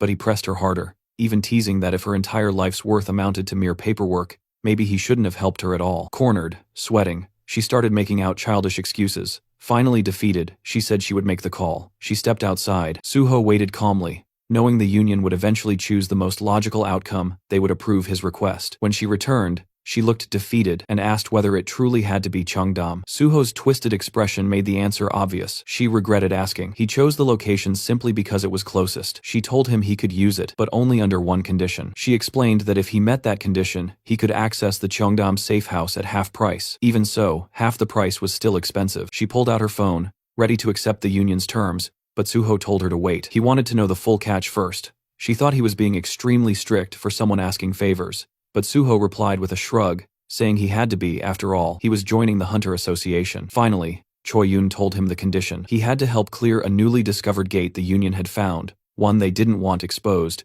because it appeared in an extremely public area, Namhansan. Suho asked about the monsters inside. She explained the gate was known as Sky Mountain and filled with wyverns, massive, fast, sky-blue dragons that were difficult even for trained hunters. Only those under level 110 could enter. She added that it wasn't supposed to be a solo operation. Suho only needed to join the raid team and assist. But Suho already knew everything about Sky Mountain. He asked whether the wyverns were sky blue. She confirmed it and asked how he knew. Suho stood up, asking her for the raid time. She said he could go immediately if he wanted. With a calm, confident smile, Suho told her to change the condition because he would be clearing the gate alone. A couple of days later, the sun was shining over a quiet forest clearing, where a blue swirling portal stood like a breathing doorway. Boxes of supplies were stacked nearby, prepared for the raid, but Suho walked right past them without slowing down. He headed straight for the gate. Not far behind him, Choi Yun stood beside Kim Suwon, a hunter from the Union. Kim Suwon commented that it was surprising Suho had declined all supplies and insisted on entering alone. Choi Yun only shrugged. She believed he had his own plans, and their boss had said that regardless of success or failure, watching Suho would be interesting. She still felt confident he would win. Suho always exceeded expectations in the end. Kim Suwon, meanwhile, remained curious. If An Suho succeeded in soloing this gate, he would become even more of a legend. If he failed, the fall would be dramatic. Either way, he found the situation extremely fascinating. Inside the gate, the system loaded a new environment, Celestial Mountain. The surroundings were rocky, bright, and high above the clouds, with strong winds swirling through the mountain peaks. The system stated that only hunters under level 110 could enter, and the maximum party limit was 31. Yet Suho stood there alone, planning to clear everything by himself. He remembered reading association reports about this place. Officially, it was not classified as extremely dangerous, but the reality was different. Many hunters had failed here, and several had died. With wyverns dominating the sky, the association usually sent mages and archers. Warriors were advised to stay away, since aerial combat was too difficult for them. But Suho felt that these rules did not apply to him. He gathered blood in his hand and activated his blood weapon skill. A bloody sword formed in his grip. Looking up the winding mountain path, he decided to skip it entirely. Using leap, he soared upward through the sharp winds, as if they were nothing more than a gentle breeze. He ignored the twisting trails, and ran straight up the mountain. Soon, he reached a plateau where sky wyverns had gathered. All of them were over level 100. The leader, a sky wyvern at level 109, stood among them. As Suho approached, the wyverns reacted with irritation and surprise, clearly confused that a lone human had rushed them so confidently. One wyvern launched a swift attack, but Suho struck faster, slicing the creature cleanly with quick draw. The others recoiled in fear, realizing immediately that this human was unlike any they had faced before. Still, they refused a fair fight. When it became clear none of them could take him one-on-one, the wyverns attempted to overwhelm him from every direction. Suho quickly realized this was a coordinated strategy. The first attackers served only as a distraction. The true threat was the leader approaching from behind. As the leader lunged for a surprise attack, Suho dodged and slashed upward, landing a precise hit. Enraged, the sky wyvern used its fear skill. A wave of blue pressure rolled across the mountain, but Suho's dragon blood rendered him immune. To him, the wyvern's intimidation felt almost amusing. Only real dragons could frighten him. These wyverns were merely imitations. Frustrated, the leader fired its breath attack. Meanwhile, the lesser wyverns tore large boulders from the mountainside and hurled them at Suho, blocking his movement, while the leader prepared another strike. It was a surprisingly well-coordinated tactic. As the rocks crashed down, the leader charged in for the kill. Suho activated Leap again, soaring above the crowded attack. From the air, he used Airstyle's first form Sever and prepared Cutting Steel. He descended like a blade from the sky and cut the leader from head to tail with one clean strike. With the leader defeated, Suho observed its remains and felt that he was finally starting to adapt to his newer techniques. Still, he sensed room for improvement. He continued climbing higher, heading toward the true boss of this gate. But suddenly, the air darkened. A massive monster stepped into view larger than the others, with dark blue scales and a crown of jagged horns. When it roared, the entire mountain trembled. Far above, the Sky Wyvern King announced its presence. Suho assumed the king must have sensed the death of its minions. Now, he stood in the king's domain. Everything before this had merely been a warm-up. As Suho reached the mountain's summit, the sky dimmed as if reacting to the king itself. The giant wyvern landed, blocking the sun. The system reported its level 113. It released a massive roar, accompanied by a wave of dark energy. Once again, Suho resisted effortlessly, thanks to his dragon blood. Although the Wyvern King was intimidating, resembling a true dragon, Suho reassured himself that real dragons were far more terrifying. The Wyvern King circled above, waiting for Suho's move. Suho disliked wasting time, but he felt that mastering his techniques during this battle would be beneficial. Then, something caught his eye, a nest filled with glowing wyvern eggs. He suspected that approaching the eggs might provoke the king. He stepped closer, and his guess proved correct. The Wyvern King dived at him, blasting wind so powerful that the ground cracked. Suho felt the pressure but stayed calm. The Wyvern King repeated its fear skill, but it had no effect. Suho attacked with Cutting Steel, but the boss's thick scales reduced the damage. A level gap of over 40 levels made a noticeable difference. Instead of feeling discouraged, Suho welcomed the challenge. This was an opportunity to sharpen his abilities even faster. The Wyvern King roared again, summoning another large flock of wyverns. Suho had expected more enemies, but even he was surprised by the sheer number that appeared. Still, his upgraded stats allowed him to move faster, strike harder, and jump higher, perfect for this chaotic situation. The wyverns attacked from all directions. Suho jumped onto one wyvern's back and used it like a platform. The system immediately notified him his leap skill had reached rank S. Now he could jump one more time in mid-air, effectively doubling his movement in the sky. Suho tested it immediately, stepping on empty air and closing the distance to the Wyvern King with perfect timing. His blood weapon now shifted into a long red staff. Suho extended it, striking the Wyvern King's neck and slamming the giant beast to the ground. Even so, the monster struggled back to its feet. Suho respected the durability. Laughing lightly, he hoped the boss would hold out longer so he could test more techniques. The Wyvern King, desperate, forced its subordinates to attack again, but the lesser wyverns hesitated, as if fearing Suho more than their own ruler. Some even looked like they were trembling. Suho quietly remarked that perhaps he had become the true Wyvern King now. The real king shrieked in outrage, and the minions finally resumed their attack. Suho moved through the air, bouncing from wyvern to wyvern. Still, he noticed his sword-drawing technique was not leveling up as rapidly as he had hoped. These opponents were strong, but not quite enough to push the technique further. Deciding to accelerate the pace, he rushed toward the mountain peak. There, he discovered something enormous, the Sky Wyvern Queen, larger and stronger than the king, covered in purple scales. She guarded her nest and could not leave it. This gave Suho an advantage. The queen was powerful, but bound to her nest. She attacked by rolling huge boulders toward him, but he used sword drawing to slice them apart with ease. Her screams summoned every remaining wyvern on the mountain. Suho remained calm. He understood that she would rely on her minions rather than attack directly. At that moment, the Wyvern King swooped down in a full-force assault. Suho decided it was time to finish this battle. He chose not to use his strongest skill immediately. Instead, he wanted to reach a higher level of sword drawing. The best swordsmen relied solely on their blade, and Suho wanted to honor that principle. He focused on perfect timing and precision, repeating sword drawing over and over. The system reacted to his mastery, recognizing that his understanding had surpassed all others. System alerts flooded his vision. His sword drawing evolved to a supreme level. The guardian sword within him responded, granting a new form, Cloud Cutter rank S+. Red energy flickered in his hair and eyes. Suho unleashed Cloud Cutter with a powerful swing, sending a massive vortex of bloody energy crushing through the Wyvern King. The boss collapsed and died with a final cry. The remaining wyverns shrieked in fear and grief, but Suho was not done. He activated Cloud Cutter again. In one sweeping strike, he destroyed all remaining wyverns, including the queen. The system announced his triumph. Suho stood on the mountaintop with his sword resting on his shoulder. The gate conquered.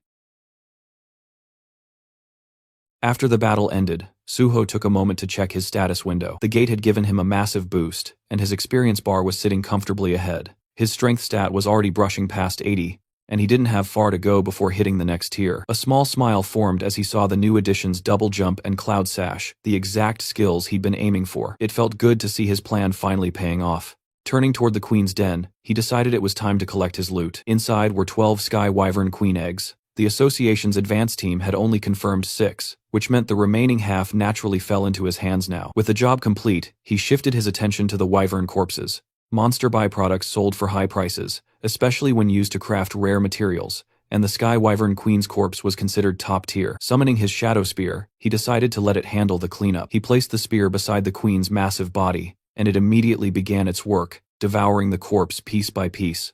As it absorbed the flesh, the spear's purple energy flared, growing more vicious and alive, upgrading the blade to its next level. Watching the transformation, Suho realized that even a 1-star beast could serve as excellent nourishment for the Ghost Blade's shadow devouring. Judging by the spear's state, one more powerful meal should push it further. With that in mind, he directed the spear toward the king's corpse next, letting it feast again. Outside the gate, chaos had already broken out. Someone shouted that the gate reading had been completely deceptive, and people around him stared in disbelief. They finally realized the guy inside wasn't just some healer, he was actually a sword master.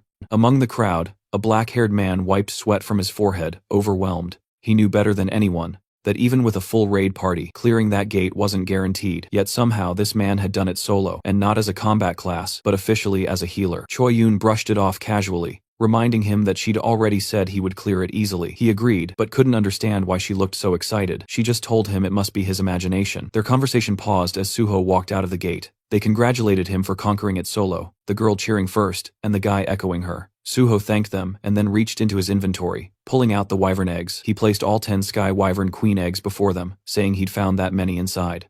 Kim Suwon stared, stunned by the sheer quantity. Suho calmly insisted he had retrieved every single egg, while keeping quiet about the extra ones he kept for himself. As for the Sky Wyvern King and Queen corpses, he explained that both bodies had fallen to the base of Sky Mountain during the fight, making it impossible to recover them. Of course, hiding the fact that Ghostblade had already devoured them cleanly, leaving no trace.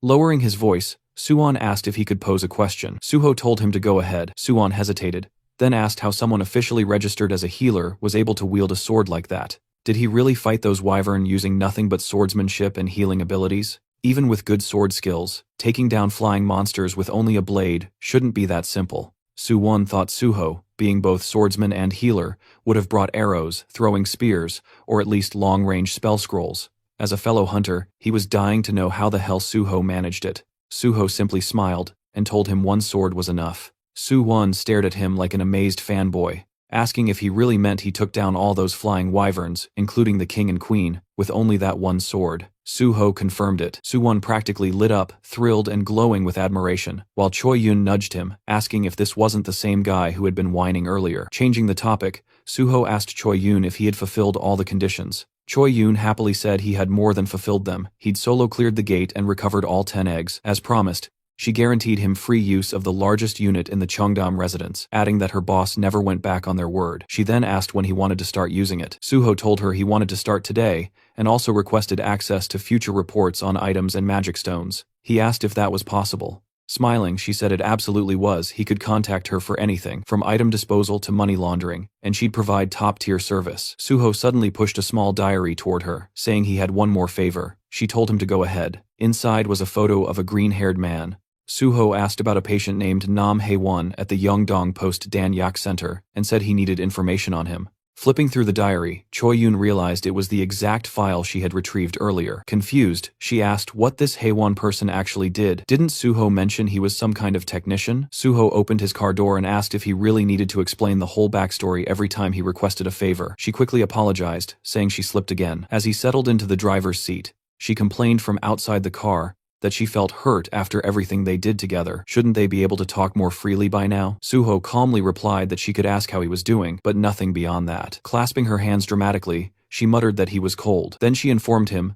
the Cheongdam residence would be ready in 2 hours, and she'd send the address once everything was set. He told her to also send him Hae-won's information. Checking her phone, she said he was indeed a patient at the Dan Yak Center, and that digging into Junkie's records would take only a few dozen minutes. She scrolled through her contacts and told him she'd get back to him shortly. After some time while driving, Suho received a call from Choi Yun. She told him the Cheongdam residence was ready for immediate use, and she had already gathered all the information on Nam Hae-won and sent it directly to his phone. Suho thanked her for the work, but Choyo still pushed, asking why he was digging into a person who is a drug addict. Suho simply ended the call, refusing to entertain the question any further. He opened the map location she sent. Looking at the screen, he muttered the name Yang Dong-po, realizing this was where the man and deciding he would go recruit him now. Soon after, he arrived in front of a cluster of old, worn-down buildings that looked more like a slum than anything else. Standing before one of the structures, he noted that this must be the house where Nam Hae-won stayed, another semi-basement. He glanced through one of the small windows and noticed the curtains pulled shut from the inside.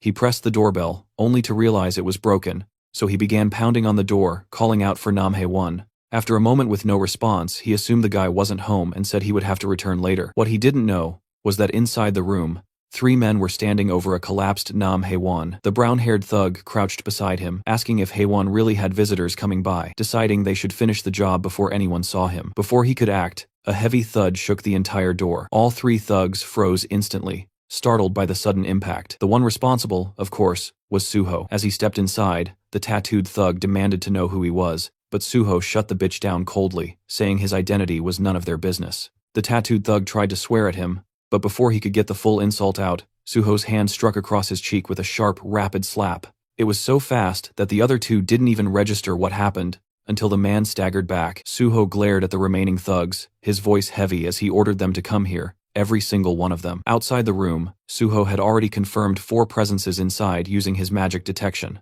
Now 2 of them were shouting in front of him, demanding his identity and yelling who the hell he was. The second thug, standing beside the first, kept staring at Suho as if he recognized him from somewhere. The third thug was still lying unconscious from Suho's earlier slap, and the fourth was none other than Nam Hae-won himself. One of the 2 remaining thugs stepped closer, accusing Suho of ignoring him. He didn't get another word out before Suho casually swung a powerful slap across his face. The guy's expression twisted into something both hilarious and tragic as he flew backward and collapsed onto the floor. The last conscious thug witnessed everything, the first slap, the second, and now his second friend, dropping like a broken puppet. He barely had time to react before Suho turned his head and delivered another brutal slap. This one sent him spinning in a full circular motion, crashing far across the room and landing in the most dramatic fall of the three. Suho walked over and checked one of the men's breathing, wondering if he had hit him hard enough to actually kill him. Satisfied that they were still alive, he shifted his attention to Nam Haewon. He lifted Haewon by the shoulder and told him to get up if he was fine. But the moment he got a clear look at the man's face,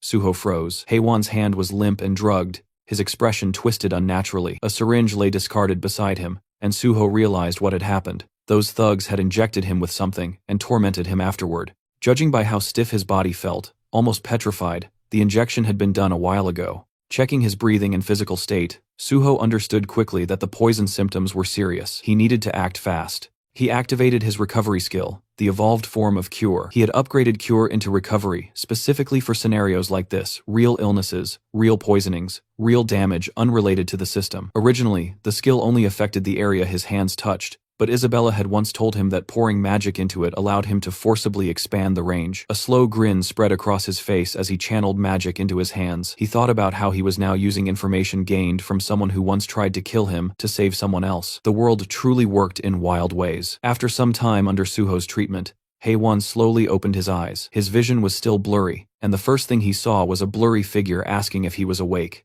He stood up fast. Suho calmly told him that this was his home. When Haewon finally focused, he noticed the beaten thugs sprawled across the room and looked terrified, asking why they were in that state, and who the guy even was. Suho replied that they refused to listen, so he restrained them. But the more important issue was the drug in Haewon's system. Shaking violently, Haewon insisted he never took anything on his own. He said they forced it, they injected him, and he begged Suho to believe him. Trembling, he repeated that it was the truth. Suho watched him and realized the guy was too agitated to talk properly like this. In his past life, Suho remembered an interview from when Haewon later became a famous blacksmith. In that interview, he admitted the Changsik gang had forcibly injected him with drugs, and he suffered long-term after-effects of addiction because of it. With that memory in mind, Suho decided to treat him properly. He placed his hand close to Nam Haewon, and the system responded. The ring of emotions reacted to the strongest emotions in the target. The color being absorbed was black. Suddenly, Haewon clutched his chest, overwhelmed by the pain. Then, as the ring drew out his dark emotions, the tension eased, and he felt relief wash over him. Once the process ended, Suho asked if he was feeling better, and the green-haired boy nodded. Suho stood and told him he believed him. He addressed him properly as Mr. Nam Haewon, confirming that the people who injected him belonged to the Changsik gang, and that the thugs on the floor were from the same group. The Changsik gang's original name has been Gold Made Hand, but the intention behind the naming was so ridiculous that the association simply renamed them as Changsik Gang. Suho asked Haewon if he was attending a rehab center. Still shaking, Haewon said yes, then asked how Suho knew. Suho answered lightly, saying he found out while digging into the Changsik Gang. He reassured him he no longer needed to worry. Forcing drugs on someone already in rehab was a serious crime, and Suho said he would personally take responsibility and resolve the case. Haewon's expression brightened, and he thanked Suho sincerely. Suho told him that since this was an important matter, he would return to check on him again soon. Then he asked if Haewon was experiencing dry mouth or withdrawal symptoms. Haewon admitted that he was, and that he was starting to feel cold. Suho knelt in front of him and asked him to sit for a moment. Haewon obeyed. Suho activated recovery, and blue light gathered around his hands.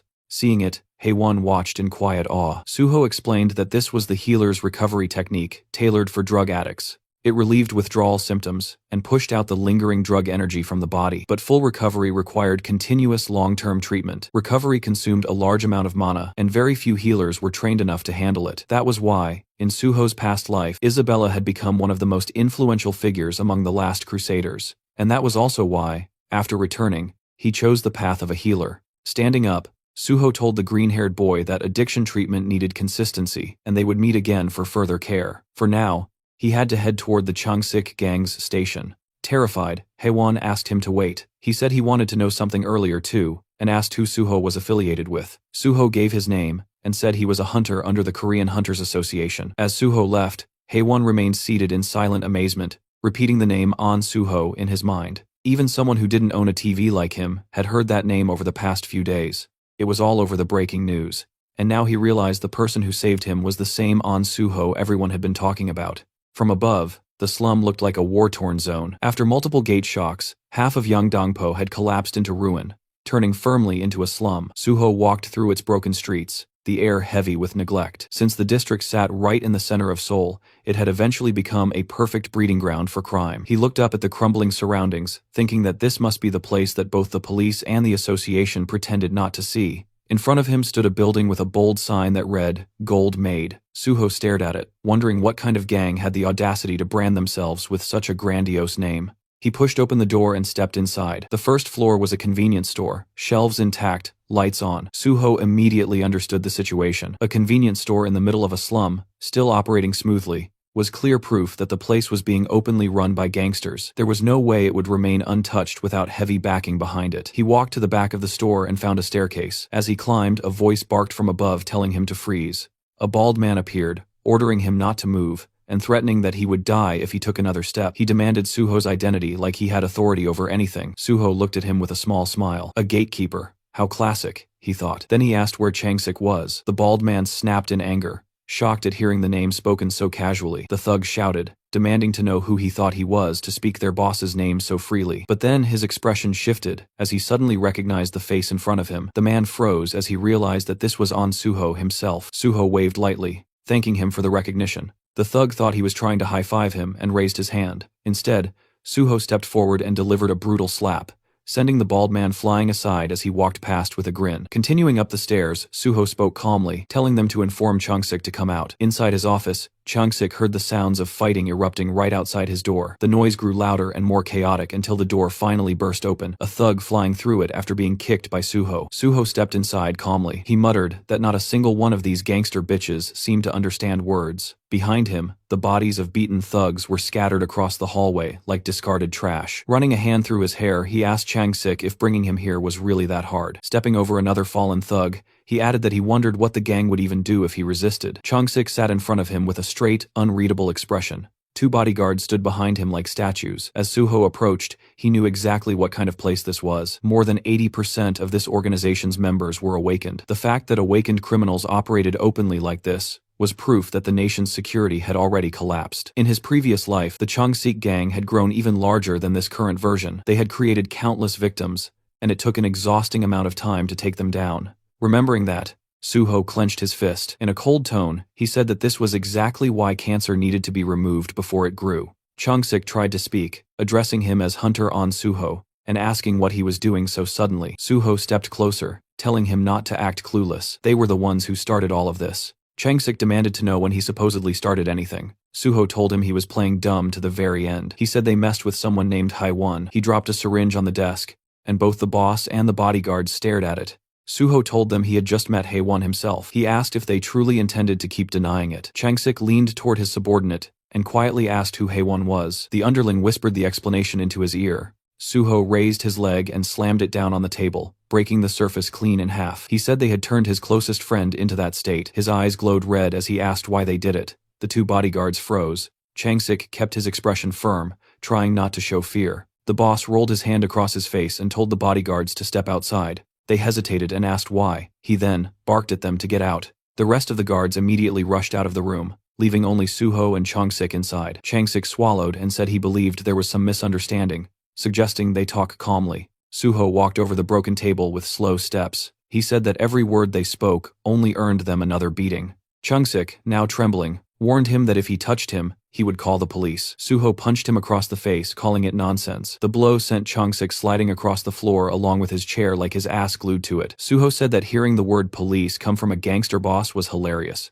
Changsik groaned on the ground in pain. Suho added that he figured a boss wouldn't go down from just one punch. Changsik forced a laugh, saying he wouldn't just sit there and let it happen. But the moment Suho stepped toward him, terror returned to his eyes. Suho reminded him again that he was begging for a beating, tightening his fist. And with that, Suho's punch drove straight toward the boss's face. Outside the office, the guards heard the repeated thuds of fists slamming into something or someone. Alarmed, they rushed toward the room, shouting for their boss. When they threw the door open, they found Suho standing in front of a shattered glass window. He told them their boss fled. One of the guards stared at him in shock, asking what just happened. Suho explained calmly that Changsik had smashed the window and bolted, pointing out the broken frame as if it were obvious. The bodyguard raised his hand like a confused school kid, saying that this was the 3rd floor. Suho brushed him off, telling him that Chung-sik was a level 100 hunter who could roll out of something like that without a problem, so they should stop babbling nonsense. With a smile, he told them he planned to dismantle this entire place starting now. Then he added that anyone who wanted to come with him could follow him straight to Cheongok. Just hearing the name made the entire group freeze. Cheongok was the correctional facility next to Cheonsong Penitentiary.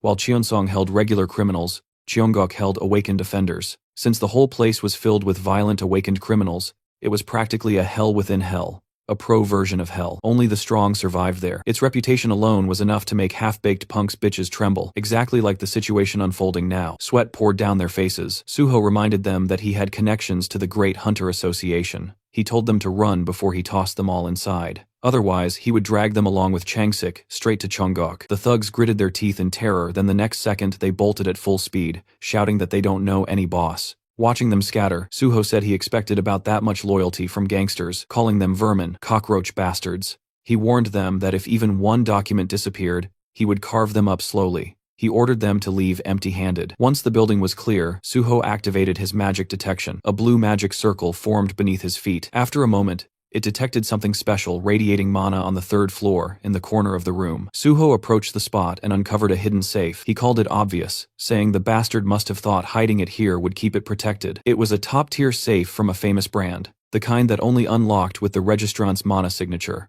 He placed his hand on the reinforced steel. Blue light pulsed across it. With toughness like this, cutting the steel would destroy the contents, so he needed to slice the door off cleanly. Suho summoned Bulgasari. The tiny elephant monster popped out from subspace, standing at attention like a soldier. Suho told him he only wanted the door removed. Bulgasari obeyed instantly, gripping the door with its tiny trunk and ripping it free. As the creature started the safe, Suho praised it, telling it to eat well. Inside the safe, he found cash and gold bars, but none of that mattered to him. What he actually came for was the dark ledger filled with the names of countless victims. The Chung-sik gang had begun with loan sharking, preying on ordinary people to build power. Later, they recruited hunters and deliberately addicted them to Avicena 1 drugs to control and extort them. This addiction operation was the backbone of their entire influence. The drug was far more potent than ordinary narcotics, and in the end, no one could resist it. Holding the documents, Suho thought of Nam Haewon. He realized Haewon was one of the rare cases who managed to escape. Without his personal strength, even he would have fallen completely. Suho thought they deserved the Cheongok prison for crimes like this. He promised himself he would make every last one of them feel exactly what their victims felt down to the bone. After the wild fight, Suho brought Nam Haewon back to his small apartment and finished healing him. Haewon kept thanking him over and over, finally able to breathe normally again. Suho told him he would still need time before a full recovery, but at least for now, he was out of danger. Then Suho handed him a folder. Haewon asked what it was, and Suho explained that these were bond documents from the Chung-sik gang, proof that he had taken down the entire criminal group. Haewon could barely believe what he was hearing. The gold-made hand gang, with all their terrifying influence, was really gone. Suho went on to explain the gang's real method. They kept people trapped in debt with outrageous interest rates, turning their victims into insects caught inside an anthill. Even though Haewon had done everything right and never missed a payment, they forced drugs onto him to ensure he could never escape. Still trembling, Haewon said he had survived only because of his special ability. He explained how he tried to fight addiction, made his own antidotes, and begged for help, but no one, not the police, not the association, cared about what happened to people in these slums. He said everyone on the outside felt like another version of the enemy. Suho understood him. He told Haewon that the reason he joined the Great Hunter Association was not for prestige, but to fix the broken system for people like him.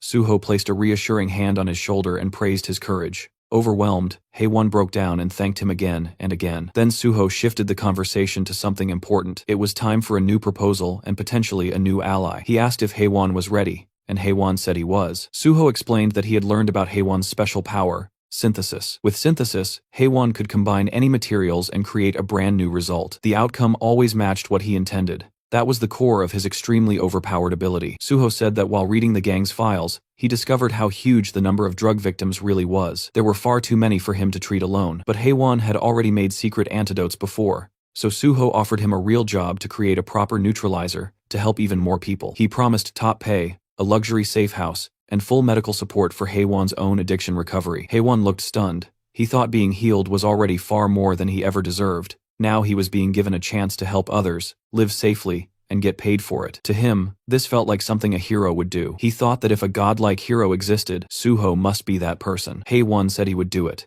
He said he needed no extra payment, and he would work as hard as he could out of gratitude alone. But Suho, firm as always, said he would pay him properly, so everything stayed official and fair. After that, they went to Suho's new base, the building he was granted earlier. It was a 3-story place in Cheongdam, with friendly staff, a full lab on the top floor, and everything Haewon would need. Even the Banshee team showed up, curious to see the fancy place, but they left immediately after their workaholic boss dumped another assignment on them. Meanwhile, Haewon was in awe. Suho told him to pick a room, get settled, and start working on antidotes as soon as he was ready. Suho said he had to leave for Nexus HQ, but Haewon could contact him anytime. Later, Suho got on a call with reporter Jinwi. He gave him the full scoop on the hidden crimes in the slums. Jinwi, being the genius reporter he was, said he could expand the story tenfold. He would frame Suho as the hunter who stormed into a dangerous slum, crushed a criminal organization, saved the victims, and sparked a new era of hope for the people living there. He said he wanted to create a major feature article with all the details so the world could not ignore it.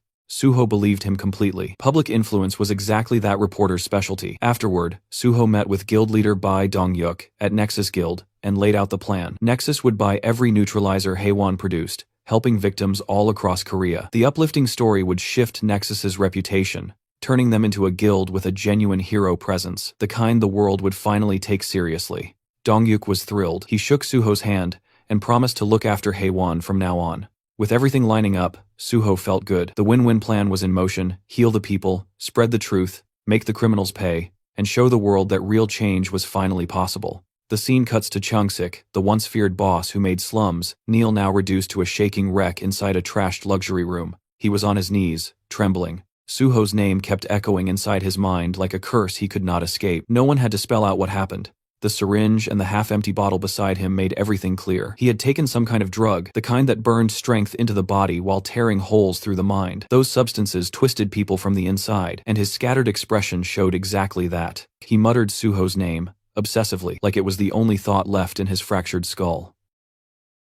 The moment Suho stepped through the glowing blue portal, he entered his secret subspace that had once been a fancy private domain of polished marble and luxurious furniture. Now, the place looked like a disaster zone, as if a tornado had torn straight through it. He scanned the area, noting the cracked marble floor and the expensive furniture knocked over and scattered across the ground. To him, it was clear that someone had completely wrecked the place. On the floor, Chung-sik lay twitching, his skin pale and his body reacting in strange spasms. Suho observed him and figured that the drug must have done something unbelievably intense to the guy. It became obvious that this gangster had not run away, but had been dragged into Suho's subspace instead, effectively kidnapped by the chaos of the situation. Suho walked over, knelt beside him, and placed a hand on his body. His blue healing energy flowed instantly, and the system announced that recovery had begun. Chung-sik, still dazed, looked like someone who had just escaped a bizarre nightmare. Suho demanded that he pull himself together, offering no calm or gentleness in his tone. Suddenly, Chung-sik snapped into anger and panic. He grew wild,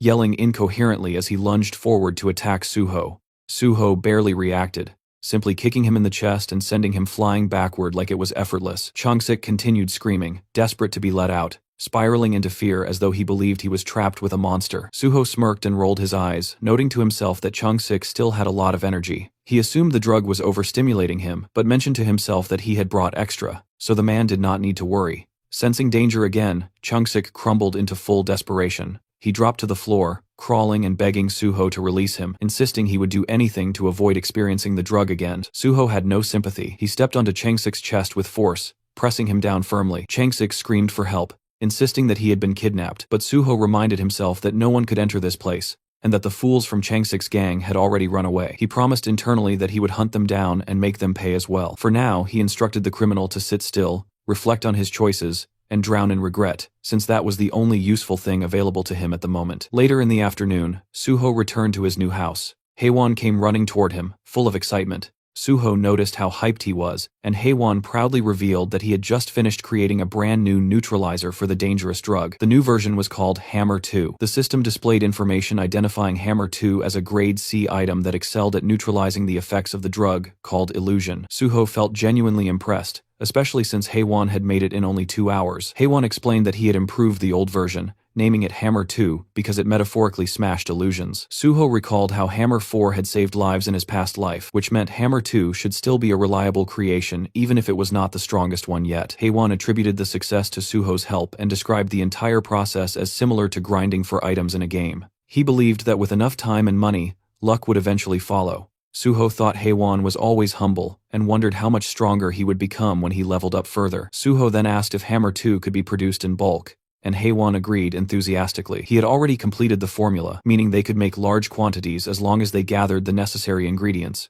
Suho found that reassuring, and then checked Haewon's current level. Haewon had just reached level 51, thanks to creating the new drug. Because of this, Suho concluded that he would not need to call Giwon for now. Haewon was already functioning as a high-level hunter. With that decided, Suho shifted his focus toward helping all the victims from the slums, ready to use what they had gained to fix the damage that had been done. The next day, several news stories appeared online, claiming that the police and the Hunter Association were ignoring the suffering in the Yeongdeungpo slums. Unfortunately, only around 500 people viewed the article throughout the entire day. The hype simply was not there. Suho realized that Jinhui had been right. There were too many terrible places in the world, so unless something was explosively dramatic, people rarely paid attention. Still, this was only the beginning. Suho then got busy. He distributed large boxes filled with food, water, and magical neutralizer potions to the grateful residents of the slums. Soon after, a truck arrived, loaded with even more supplies. People helped unload everything, and quickly delivered food and potions to everyone. Suho thought Nexus had truly come through with support. His phone rang. Chief Pai was on the other end, speaking to him with the energy of a relaxed uncle. As they discussed tomorrow's appreciation plaque ceremony, they agreed to keep it short and simple. Suho felt secretly thrilled, because receiving a plaque meant the possibility of special recruitment. After some light conversation, Suho called Jinhui to talk about the ceremony and the news. While the slum article did not get many views, he believed it had probably caused trouble for the reporter with the Hunter Association. But Jinhui remained calm, mentioning that only popular stories went viral, and that he had broken no laws. He added that he planned to upload part 2 soon, and that the PBS news group would likely report on the ceremony as well. He then asked if Suho had an Instagram account. Suho did not. This annoyed the reporter, who said many fans were waiting to follow him. Then the conversation took a strange turn. There was an entire fan cafe for Suho, called Anshin Temple, where fans referred to him as the Guardian Priest. Suho realized that the moderator running the cafe was actually Jinhui himself. The reporter admitted to managing it so that Suho's reputation would stay clean, and to avoid unnecessary drama caused by other chaotic fan groups. The logic was reasonable. He also offered to manage an Instagram account for Suho, boasting about his social media skills, and saying he could help Suho become extremely popular. But Suho preferred doing things himself. He asked the reporter to simply send content for posting, and he would copy and paste it.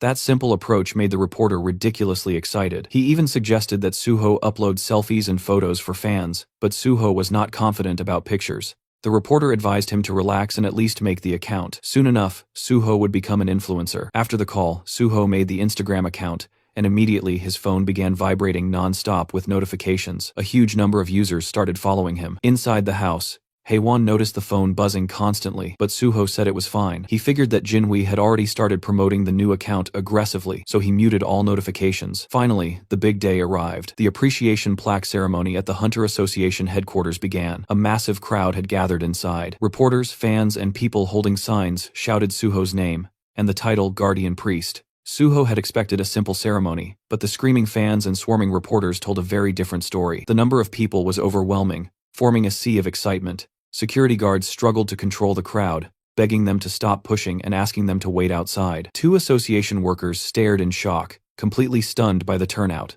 They checked and confirmed that all these people had come for only one person, Hunter An Suho. They found it unbelievable, especially because the event had never been posted online. It was the first time in the association's history that such a scenario had occurred for an unofficial event. Suho's fame had reached another level entirely. Inside the auditorium, the chaos continued. Fans filled the entire space, holding signs for An Suho and Sword God, buzzing with anticipation. One girl even mentioned that she had skipped school just to attend.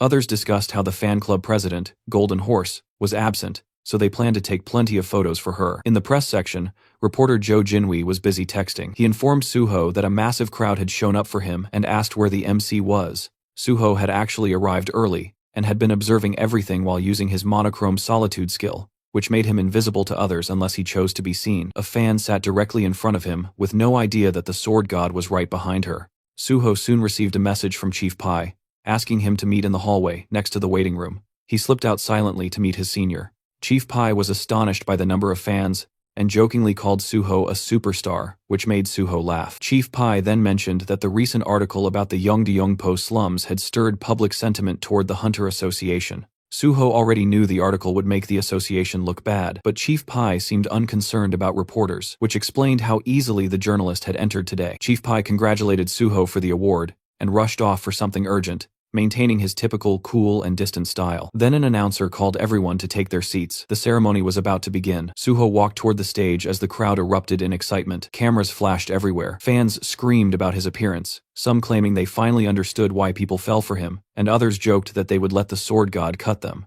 Suho stepped forward and received his appreciation plaque from Association President Young Kyung-won. They posed for photos. The president teased him about being good at posing, and Suho responded politely, giving credit back to the president. Keeping the atmosphere smooth, the president praised Suho's work in Yeongdeungpo and hinted that good news, likely a job offer, was on the way. Suho assumed this meant special recruitment. The president then asked him to speak a few words. Suho thanked everyone and said he had only done what he believed he was supposed to do. He admitted feeling strange about receiving a reward for helping people, but promised to work hard. Fans screamed that they loved him, and he could only laugh and thank them. A short Q&A followed. Reporter Kim Sang-won asked whether Suho still intended to join the association, to which replied, yes.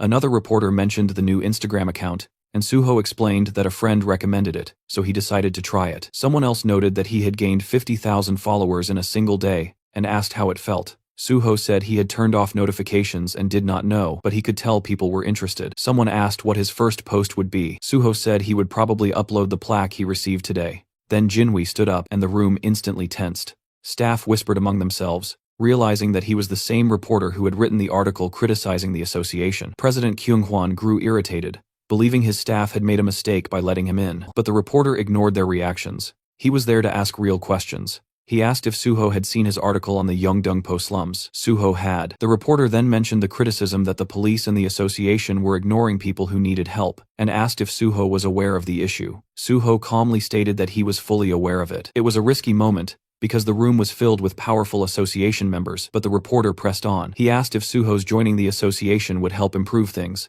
The president nearly jumped out of his seat, barely held back by his aides. Suho, with a slight smirk, stated that if he joined, he would do everything in his power to eliminate corruption so that no one would ever have a reason to doubt the association again. The reporter thanked him, and the public portion of the ceremony ended. Later, Suho and Jinwi left together in a car. Suho praised him for his work. The reporter joked that the angry stares from the staff had made him extremely nervous, but Suho noted that he had acted brave the entire time. The reporter then apologized if his questioning was too harsh, explaining that his job required him to act while public attention was still focused. He wanted to maintain the momentum, and that was why he planned to release another article soon. Suho appreciated it because he finally got to express what he truly wanted to say about improving the association. The reporter was almost in disbelief that Suho meant every word, but Suho clarified that he would not lie while receiving an award. He genuinely intended to make changes.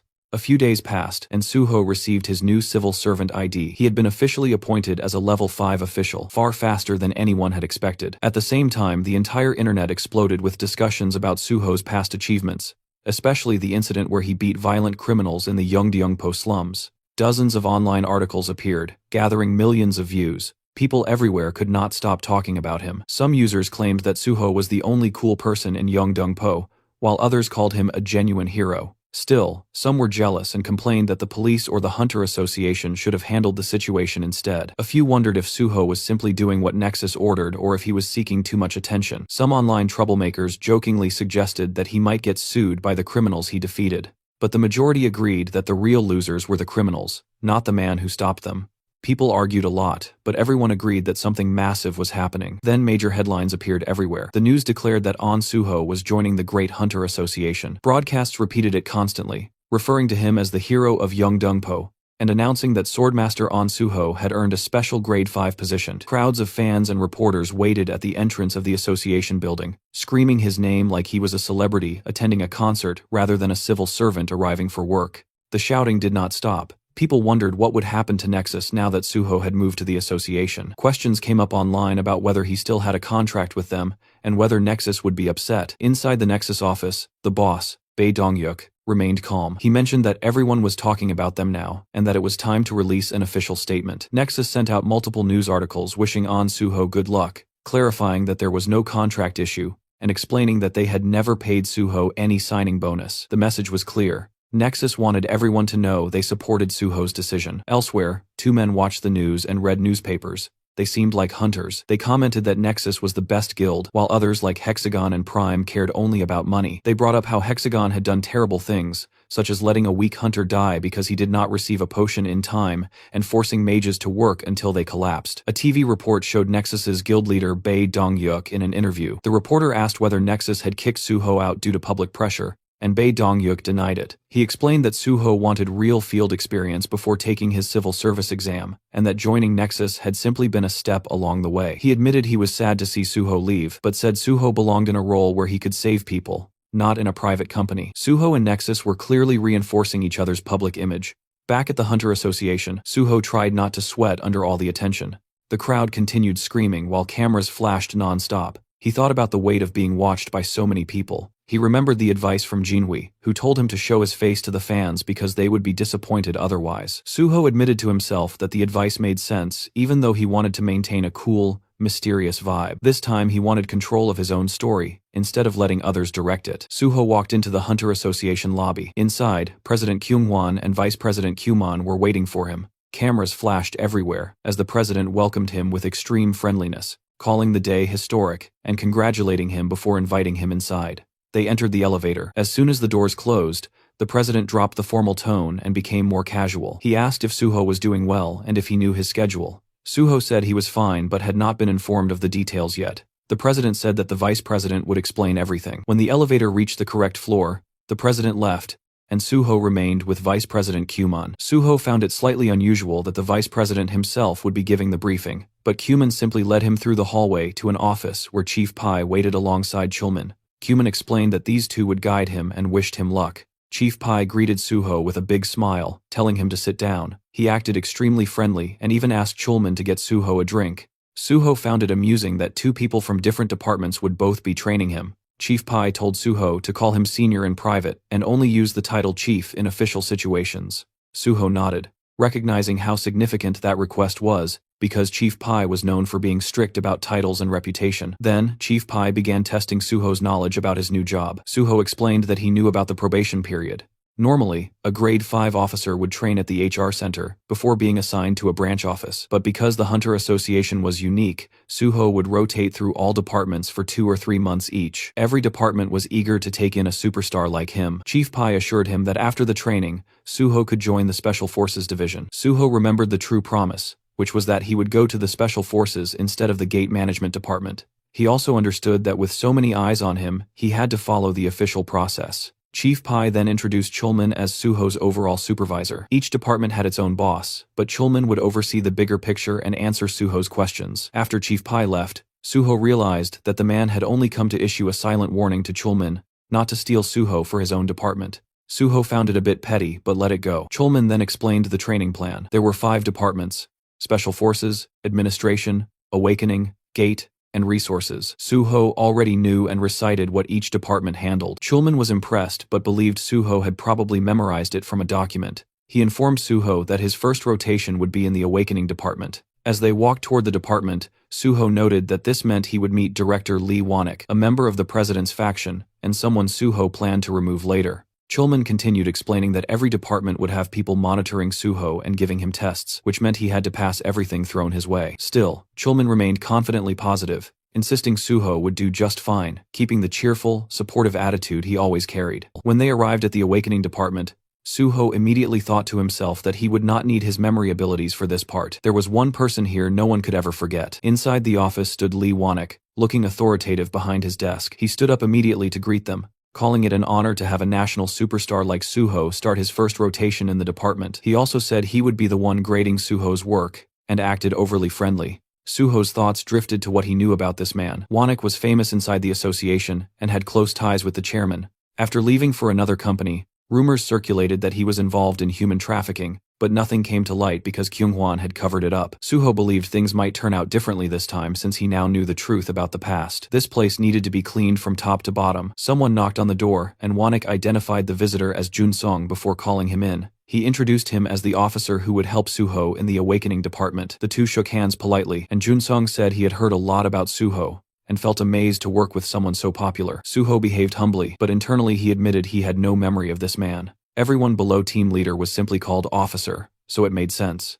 Junsong tried light-hearted joking, even mentioning that he wanted Suho's autograph later. He then encouraged Suho not to stress about the job, pointing out that Suho already had a clear future destination. Suho pretended not to understand, but Junsong clarified that everyone knew he was headed to the Special Forces Division. Suho realized that Chief Pai had not kept anything secret at all, but he did not mind. Having a powerful person supporting him only made life easier, even if it felt a little awkward to be treated like royalty. Then Junsong handed him a thin folder that he described as the department's quick manual. Normally the manual was massive, but they had created a special, simplified version just for Suho. Connections truly changed everything. He explained that the Awakening Department was divided into two major sections, Awakened Affairs and Non-Awakened Affairs, each with its own teams. Suho would first take a theory test, then complete one field training session with each division. He reassured Suho not to worry, since everything had been prepared in advance. He handed him a business card and said to call if anything unusual happened. After he left, Suho sat down and began reading the manual. Even as a summary, it felt like a lot, but Suho did not feel burdened. He had the library of memories, which worked like a cheat system for his brain. The system activated, and all the information flowed into his mind effortlessly. For him, any memory test was trivial. Around 40 minutes later, Junsong returned and said it was time to begin. He expected the test to take at least 30 minutes, because the questions were designed to be difficult and tricky. But once Suho began, his pen flew across the paper like a machine. Junsong stared in disbelief. Suho finished in 10 minutes and handed in the paper calmly. It was the first time anyone had completed the test that fast. While Suho prepared to leave, Junsong tried showing him the cafeteria, but Suho declined, saying he already had lunch plans. Then Suho made a secret phone call to Chulman. He asked if Chulman was busy, and since he was not, Suho suggested they eat lunch together and asked him not to tell anyone. Chulman agreed enthusiastically. Back in Chulman's office, Junsong entered while the supervisor was ending his phone call. He informed him that Suho had finished the theory test. Chulman was surprised it was already over, but Junsong insisted it was true. They examined the test together and put it into the grading machine with nervous anticipation. The machine displayed a perfect score of 100. Thinking it might be a malfunction, they checked it by hand, but after multiple reviews, the result remained the same. A flawless, perfect score. Junsong nearly lost his mind, saying no one had ever achieved this, especially on their first day. He finally understood why Chief Pai wanted Suho so badly. Chulman could only laugh. He admitted internally that he had hoped to work with Suho first, but Chief Pai's influence was overwhelming. It was hard to compete when Suho performed at that level. Meanwhile, Suho was just yawning casually in the hallway, completely unfazed. None of this meant anything to him. After meeting for lunch, Suho and Chulman sat on a bench beside a vending machine. Suho said that since Chulman treated him to lunch, he wanted to buy the coffee. Then Chulman asked why Suho had suddenly wanted to eat together. Suho explained that he did not know many people in the association yet, and did not want to eat alone. Chulman was the only person he knew well. Chulman joked that if Chief Pai heard that, he would feel a bit hurt, but Suho said he simply wanted a comfortable place to eat, so it could not be helped. After a quiet, comfortable pause, Chulman congratulated him on his perfect score from the morning. He explained that he had graded it immediately, because Junsong kept pestering him. He joked that Suho was insane. He could fight. He entered the association as a special grade 5, and now he turned out to be extremely smart as well. To him, Suho felt like the main character of a story. Suho said it was thanks to the people around him and that he had seen similar tests before. Chulman teased him that too much modesty annoyed others, so Suho laughed and admitted openly that he was amazing. For the first time in a long while, he smiled sincerely. It felt refreshing. Since restarting his life, it felt like he was constantly doing homework, but sitting here drinking coffee with someone he used to be close to brought back memories of simpler days. He remembered when he had almost died from poisoning and thought it was over, but now he promised himself never to fall like that again. He intended to overcome every disaster and reclaim a peaceful life. Suho then asked if Chulman had any tips about working in both the Awakening and Non-Awakening divisions. Chulman began explaining. He asked if Suho knew what the Awakening division did. Suho said, yes, they manage both awakened and non-awakened individuals. Chulman agreed but emphasized that the biggest task was keeping information updated. No one could see an awakened person's status window except the person themselves. They had to personally come in and update their information. If they ignored the deadline, they received fines and eventually jail time after repeated warnings. There was even a specific term for these cases: malignant non-updaters. Managing those troublemakers was their primary job. He continued, explaining that awakened individuals were like superheroes. Some were so durable that bullets could not harm them. Others could disappear as if they had never existed. Every country needed their data updated regularly. It might sound like the association treated them as potential walking disasters, but there was currently no better method. Suho then asked about the non-awakening side. Chulman said it worked similarly. Sometimes people awakened as players and hid it instead of registering.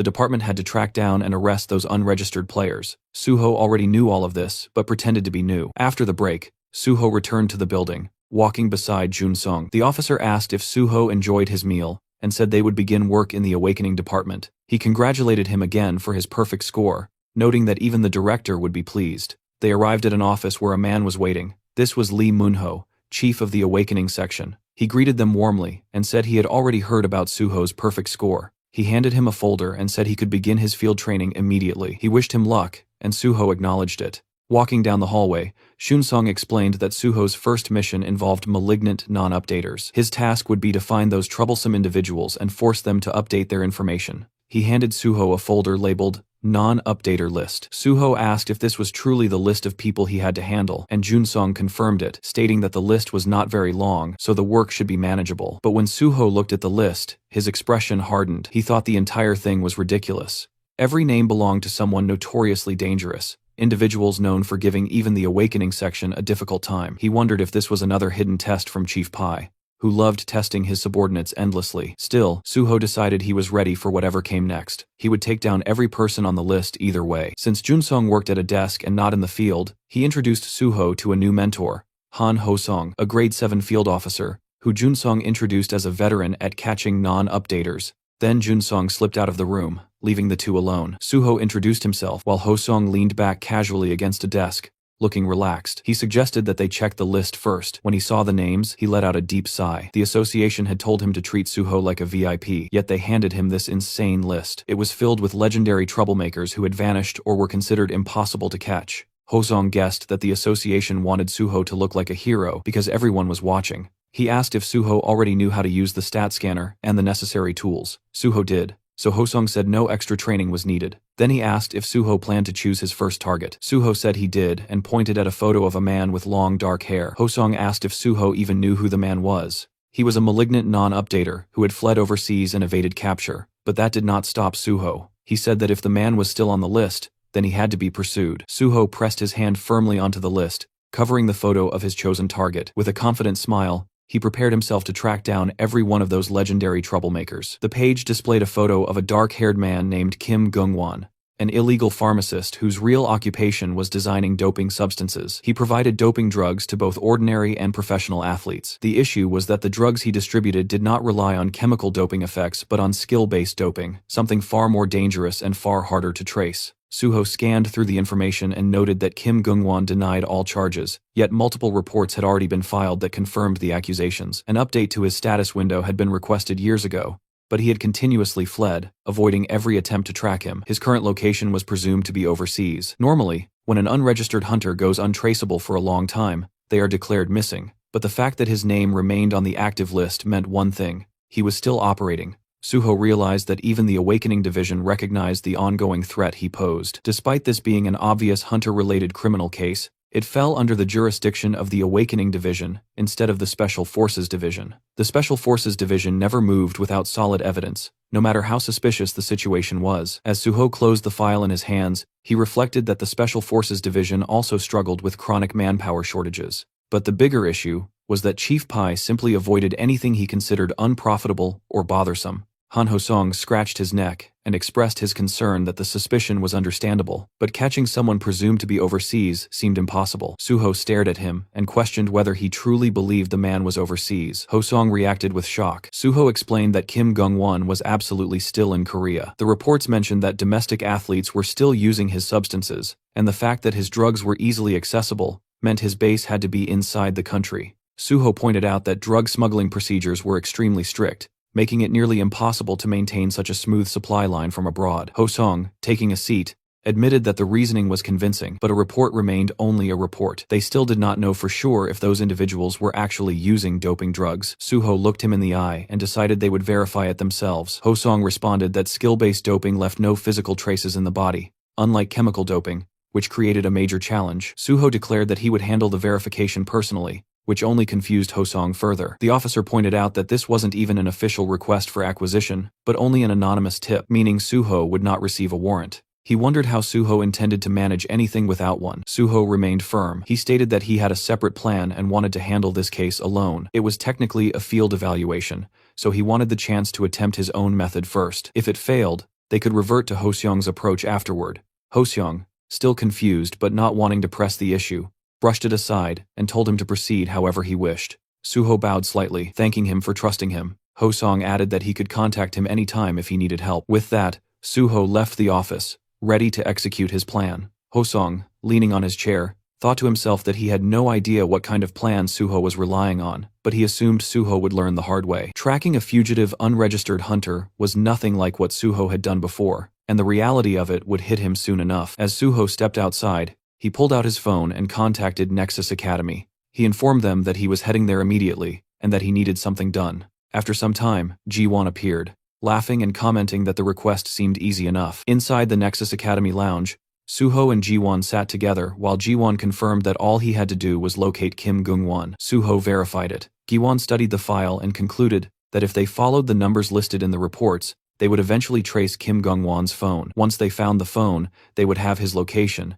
and Suho could take him down from there. Suho watched him and felt certain he had made the right decision by coming to him. Ji-won, shyly brushing it off, said it was a simple task and asked if they should begin right away. He mentioned that one more person would join them, and that person was Hyungmin from the Banshee team. Ji-won wondered why Hyungmin was involved, but Suho explained that Hyungmin's ability was essential. They would infiltrate a heavily secured phone and extract data from inside it. Now Ji-won understood the purpose. With the plan settled, Suho signaled the start. Sometime later, Ji-won made a phone call pretending to be someone named Kwon Song-min from a telecom base station, asking if the phone belonged to Mr. Hamdeo and advertising a new internet plan. The person on the other end only responded with disinterest and cut the call. Suho observed him and noted how good he was at acting. Ji-won brushed it off and said that since they confirmed the informant's number was legitimate, it was time to move forward. Ji-won activated his digitization skill, and immediately the three of them shrank and entered the smartphone. They landed on the digital screen inside the device, confirming they were in the correct place. Ji-won explained that all they needed to do was find traces of contact or trade records with a drug dealer,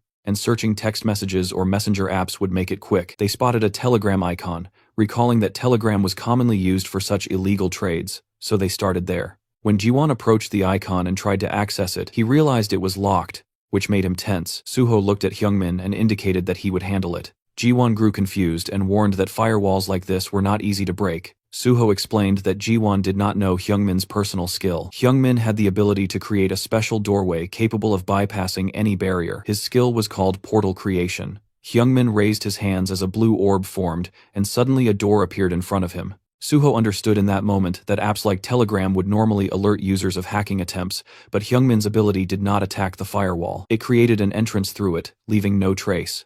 It reminded Suho how the Banshee team had carried out terror strikes with precision thanks to Hyungmin. Meanwhile, Ji-won thought about his past struggles, remembering the time he dealt with firewalls through manual labor and sheer effort. Suho, noticing his gloomy expression, reminded him that he was the only one capable of allowing them entry in the first place. Still carrying the emotional Ji-won, Suho led the group through the newly opened portal. Inside the messages, they found some information. The three stopped at one detail, realizing they had located the right place. In front of them appeared a room labeled drugs. Inside that room sat two avatars facing each other. Ji-won identified them as Ham Dae-ho and the drug dealer. Fortunately, they had not left the chat room yet. The avatars represented chat logs. Suho placed a hand on a box on the table and determined from the contents that the avatar in front of them was definitely the dealer. They now needed to follow the information upward.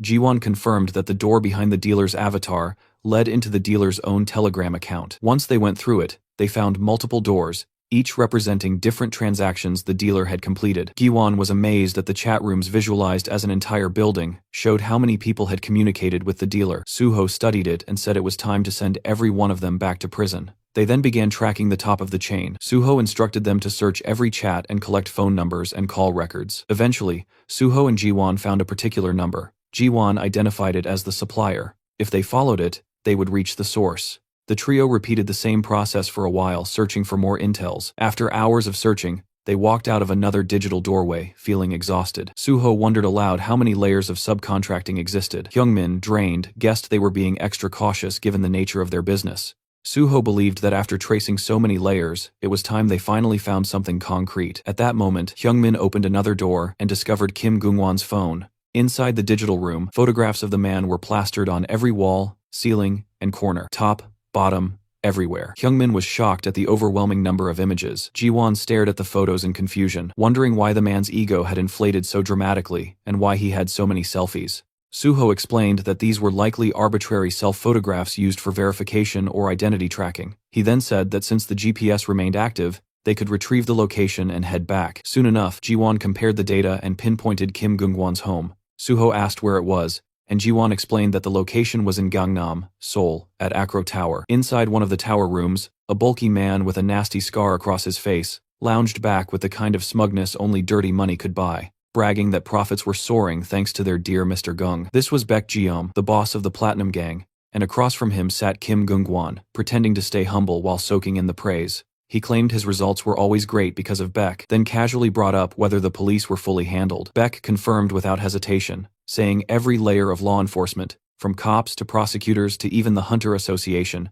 had already been bribed, and none of them could be touched. Right then, the lights flickered out and the whole room dipped into darkness. Everyone automatically glanced upward. Gung-won muttered about a power outage while Baek Ji-yeom quietly assumed the same. Gung-won complained that this wasn't some cheap building, and there was no gate rupture happening, so the power cutting out made no sense.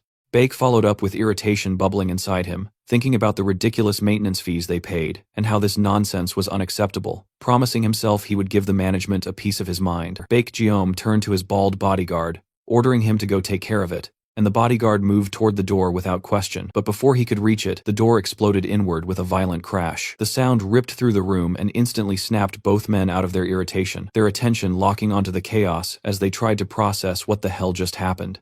The answer walked in on its own. Suho stepped through the broken entrance, gripping the bald bodyguard's head like a piece of trash, slammed it into the floor so hard the skull cracked. With a cold smirk aimed straight at Gung-won, letting the bastard know he had been found, Gung-won froze when he saw Suho, demanding to know who he was, while Baek stood beside him casually puffing on a cigar, commenting that Suho looked familiar. Suho rose to his feet and introduced himself, holding up his ID. He identified himself as An Suho, record updater of the Awakening Department of the Korean Hunter Association, and stated that Kim Gung-won had intentionally refused record updates for years. That alone was enough reason for an on-site arrest. Kim Gung-won, terrified and shocked, recognized him as the sword god An Suho. Suho confirmed that identity, scratched his neck, and told him to cooperate obediently. Instead, the men took their fighting stances. Suho looked at their audacity and warned that, if they did not want to die, they should submit. Moments later, the two criminals knelt on the ground with beaten expressions while Suho stood tall in front of them, thanking them for their cooperation. In their minds, the criminals thought he had beaten them one-sidedly, and wondered how that counted as cooperation. Suho then turned to Yeonhwa and thanked her for her EMP ability, which allowed them to enter easily. Yeonhwa blushed and played with her hair, admitting the job had felt so easy and anticlimactic that it seemed like a waste of training time. Hyungmin, standing nearby, revealed that she had skipped training and rushed over excitedly, but before he finished, Yeonhwa elbowed him sharply and reminded him that when the team leader called, she always needed to come running happily. Meanwhile, Suho sat in a chair in front of the criminals and suggested they continue their conversation. He first looked at Kim Gung-won. Taking out the stat measuring device, he remarked equals on its impressive capability. System rules prevented people from seeing each other's status windows directly, but the association could check stats through reaction results based on input values. Officially, the innovation had an accuracy above 70%, but in practice, Suho had extracted 100% accuracy. Kim Gung-won, panicked, thought to himself that Suho had beaten him until the results reached 100%. Suho smiled at him and reminded him that he had even healed him, so there was no reason to look so upset. He repeated that if the measured stats later failed to match what they recorded now, he would die. Faced with that statement, Kim Gung-won desperately agreed. Then Suho focused on Baek Ji-yeom, who had recently risen as a big shot in Gangnam thanks to Kim Gung-won. Suho knew this man needed to be arrested someday, but since today was only an on-site assessment, it would be difficult. Still, he could not pretend he had not seen him standing right there. Suho looked at him and addressed him as Baek Ji-yeom, pointing out that the man had said something unclear earlier. Baek Ji-yeom asked what he meant. Suho continued, stating that Baek Ji-yeom had bribed the police, prosecutors, and the Korean Hunter Association. The sudden accusation left Baek Ji-yeom trembling, as Suho pressed for more details, specifically wanting to know who inside the Korean Hunter Association was involved. Suho placed a hand on Baek Ji-yeom's shoulder and warned him to refrain from actions that caused misunderstandings, or he would die. The cold tone made Baek Ji-yeom in fear and promise understanding. From the sidelines, Yeonhwa and Hyungmin watched the scene unfold. Yeonhwa commented that it brought back memories, and that it had been very scary back then, while Hyungmin admitted he never expected Suho to become someone he respected this much. Meanwhile, Baek Ji-yeom confessed that he had bribed Park Kyu-man, the vice president of the Korean Hunter Association. Suho asked if it was just one person, Baek Jeom cried as he insisted it was only him and begged Suho to believe him. Suho looked at him and sensed he was not lying. He then wondered whether Park Kyuman knew nothing about the awakening and non-awakening assessments. If Park Kyuman had known, he would have removed anyone connected to him from the list or given special instructions to protect them. This meant someone had targeted Park Kyuman. It would not have been Section Chief Lee Munho, the one who had provided the list, but the mere fact that Lee Munho assigned the evaluation task meant someone higher had pressured him, someone above Park Kyuman or on equal footing. The possible candidates narrowed down to Chairman Jang Kyung-won and Special Unit Chief Pai Sung-yeol. To Chairman Jang Kyung-won, Park Kyuman was like a tongue in his own mouth, so he had no reason to harm him. Pai Sung-yeol's official rank was lower than Park Kyuman's, but most people said his internal power was far greater. Suho concluded that the most likely suspect was Pai Sung-yeol. According to his memories, he didn't remember that the vice president and Chief P were on bad terms, and he decided he would have to watch carefully. If Kim Gung-won were captured, either Pai Sung-yeol or Park Kyuman would react. Suho grabbed Kim Gung-won by the collar and told him he would come with him, while telling Baek Jeom that he would be seeing him again and intentionally refraining from arresting him at that moment. That statement confused Baek Jeom. Suho warned him to take care because he would return. With that, Suho and the Banshee team left the luxurious room, leaving the busted-up Baek Jeom in complete confusion.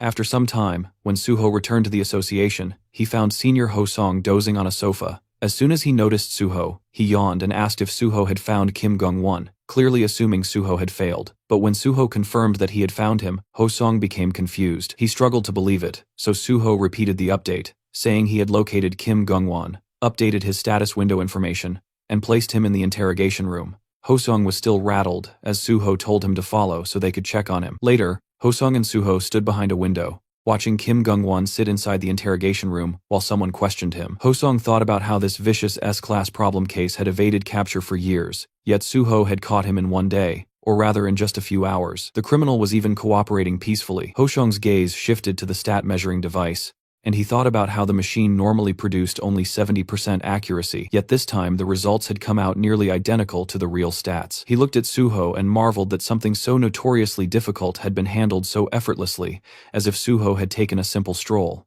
Suho then said the charges were proven and that they could hand Kim Gung-won over to the Special Forces Department immediately. Ho-sung nodded. Still confused, he asked how Suho managed to catch him. Suho, wearing a straight expression and not even looking at him, said he simply asked around here and there and got lucky. He then asked if he could bring in the remaining non-updaters too. Ho-sung agreed and suggested they go together, but Suho suddenly turned, saying he wanted to catch all of them himself and earn the highest evaluation. The sudden declaration caught Ho-sung off guard. Suho bowed slightly and said he would ask for help if needed, but asked Ho-sung to focus on transferring Kim Gung-won to the Special Forces Department. As Suho walked away, the sloppy 7th grade officer remained standing alone and simply responded with an okay in confusion. A few days later, chatter filled the office. Someone mentioned intern An Suho and said stories about him catching all the vicious non-updaters were spreading everywhere. People wondered how he managed to complete in 2 days what even pro-awakeners could not. They said the real sword god was also the real squad god, and the work class difference was overwhelming. But they also wondered if the awakening department would now receive all the blame. Someone said the department might start hating intern An Suho for this. Inside the awakening department, everyone cheered Suho's name loudly, calling him sword god over and over. These workers had been scolded endlessly because of those S-class problem cases, but hearing praise even once felt 1,000 times better than constant criticism. They shouted their love for Suho. A woman in the office asked him not to leave and begged him to work there forever. She admitted she never said things like this, but had never seen talent like his. A senior employee with shining eyes declared he had even joined Suho's fan club, and told others to call him Suho Priest, all while holding a poster with Suho's face on it. As Suho is leaving with documents in his hands, his colleagues cried out for him not to go. Suho thanked them, but reminded them he needed to finish his work with the awakening department first. Soon after, he received a call. The name on the screen belonged to Pai Sung-yeol. Chief Pai, while looking at documents, asked Suho if he was busy, and told him to come see him if he had a moment. Suho realized instantly that the bite he had been waiting for had finally arrived. Inside Chief Pai's office, Chief Pai handed a can of Coke to Suho, and commented that Suho's performance in the awakening department had been impressive. Suho responded modestly, saying that it was nothing. Chief Pai sat down and questioned him, wondering how Suho could call it nothing when he always produced results far beyond expectations. Suho thanked him. Chief Pai then asked whether the first person he caught was Kim Gung-won. Suho confirmed it. Taking a sip of Coke with a smirk, Chief Pai pointed out that if Suho had only seen Kim Gung-won, Suho realized immediately that things were happening exactly as expected, and that Chief Pai already knew everything. That made everything simpler. Suho revealed that he had also seen Baek Jeom. Chief Pai then asked why he had let him go. Suho explained that he believed the man was too big for him to handle. Chief Pai asked why Suho spoke, as if he already understood what he was implying. Suho clarified that he assumed Chief Pai was referring to Baek Jeom's connections. Chief Pai confirmed it. He then asked Suho to explain why he had not reported back right away. Suho said he waited because he had no justification to report. Chief Pai wanted to know what kind of justification. Suho clarified that he planned to join the Special Forces unit, but since Chief Pai's name had not been mentioned yet, reporting prematurely would have looked like overstepping. Suho assumed that if he waited, either Chief Pai or the vice president of the association would call for him. Chief Pai approved of his decision and told him to report everything directly to him from now on. He said he would, in return, tell Suho everything he wanted to know. Suho agreed. Chief Pai asked if Suho was not curious why he had to report to him. Suho answered that there was no need to be curious since Chief Pai surely had his reasons. Laughing, Chief Pai called him a crazy kid. Then he pulled out a credit card and handed it to Suho, telling him he did a good job and should eat something expensive with his friends after work. He insisted that Suho not settle for cheap food like pork belly, but enjoy anything he wanted. Suho tried to decline, but Chief Pai reminded him that when an adult gave something, he should accept it with thanks. Suho left the office and walked down the hall, thinking that he had just walked past the vice president earlier without saying anything. It became clear that something existed between the vice president and Chief Pai. Pulling out his phone, Suho called Giwon. He told him he would send a few numbers and instructed him to gather all possible information. Giwon agreed without asking any questions. Suho asked why he did not question him about the details, and Giwon replied that if Suho told him to do something, he would simply do it. Suho realized this must have been the same feeling Chief Pai experienced earlier. Suho encouraged Giwon to work hard, promising to buy him expensive food, and telling him to decide what he wanted to eat. Jiwon celebrated on the other end of the call. After ending the call, Suho thought of reporter Jo Jinwi. He called him and checked if he was free in the evening. Later that evening, Suho and Jinwi clanked their beer glasses together. Jinwi congratulated him on officially starting his work as a hunter. Suho thanked him and asked if he had been busy with articles. Jinwi said it had not been difficult since all he had to do was add flavor to the solid foundation Suho provided. He asked about the Banshee team and others, and Suho explained that he set aside a separate table so they could bond better with Haewon and the others. Suho then tells Jinwi that Haewon would want to greet him too, so they would invite him properly next time. He said he prepared this small repayment for last time.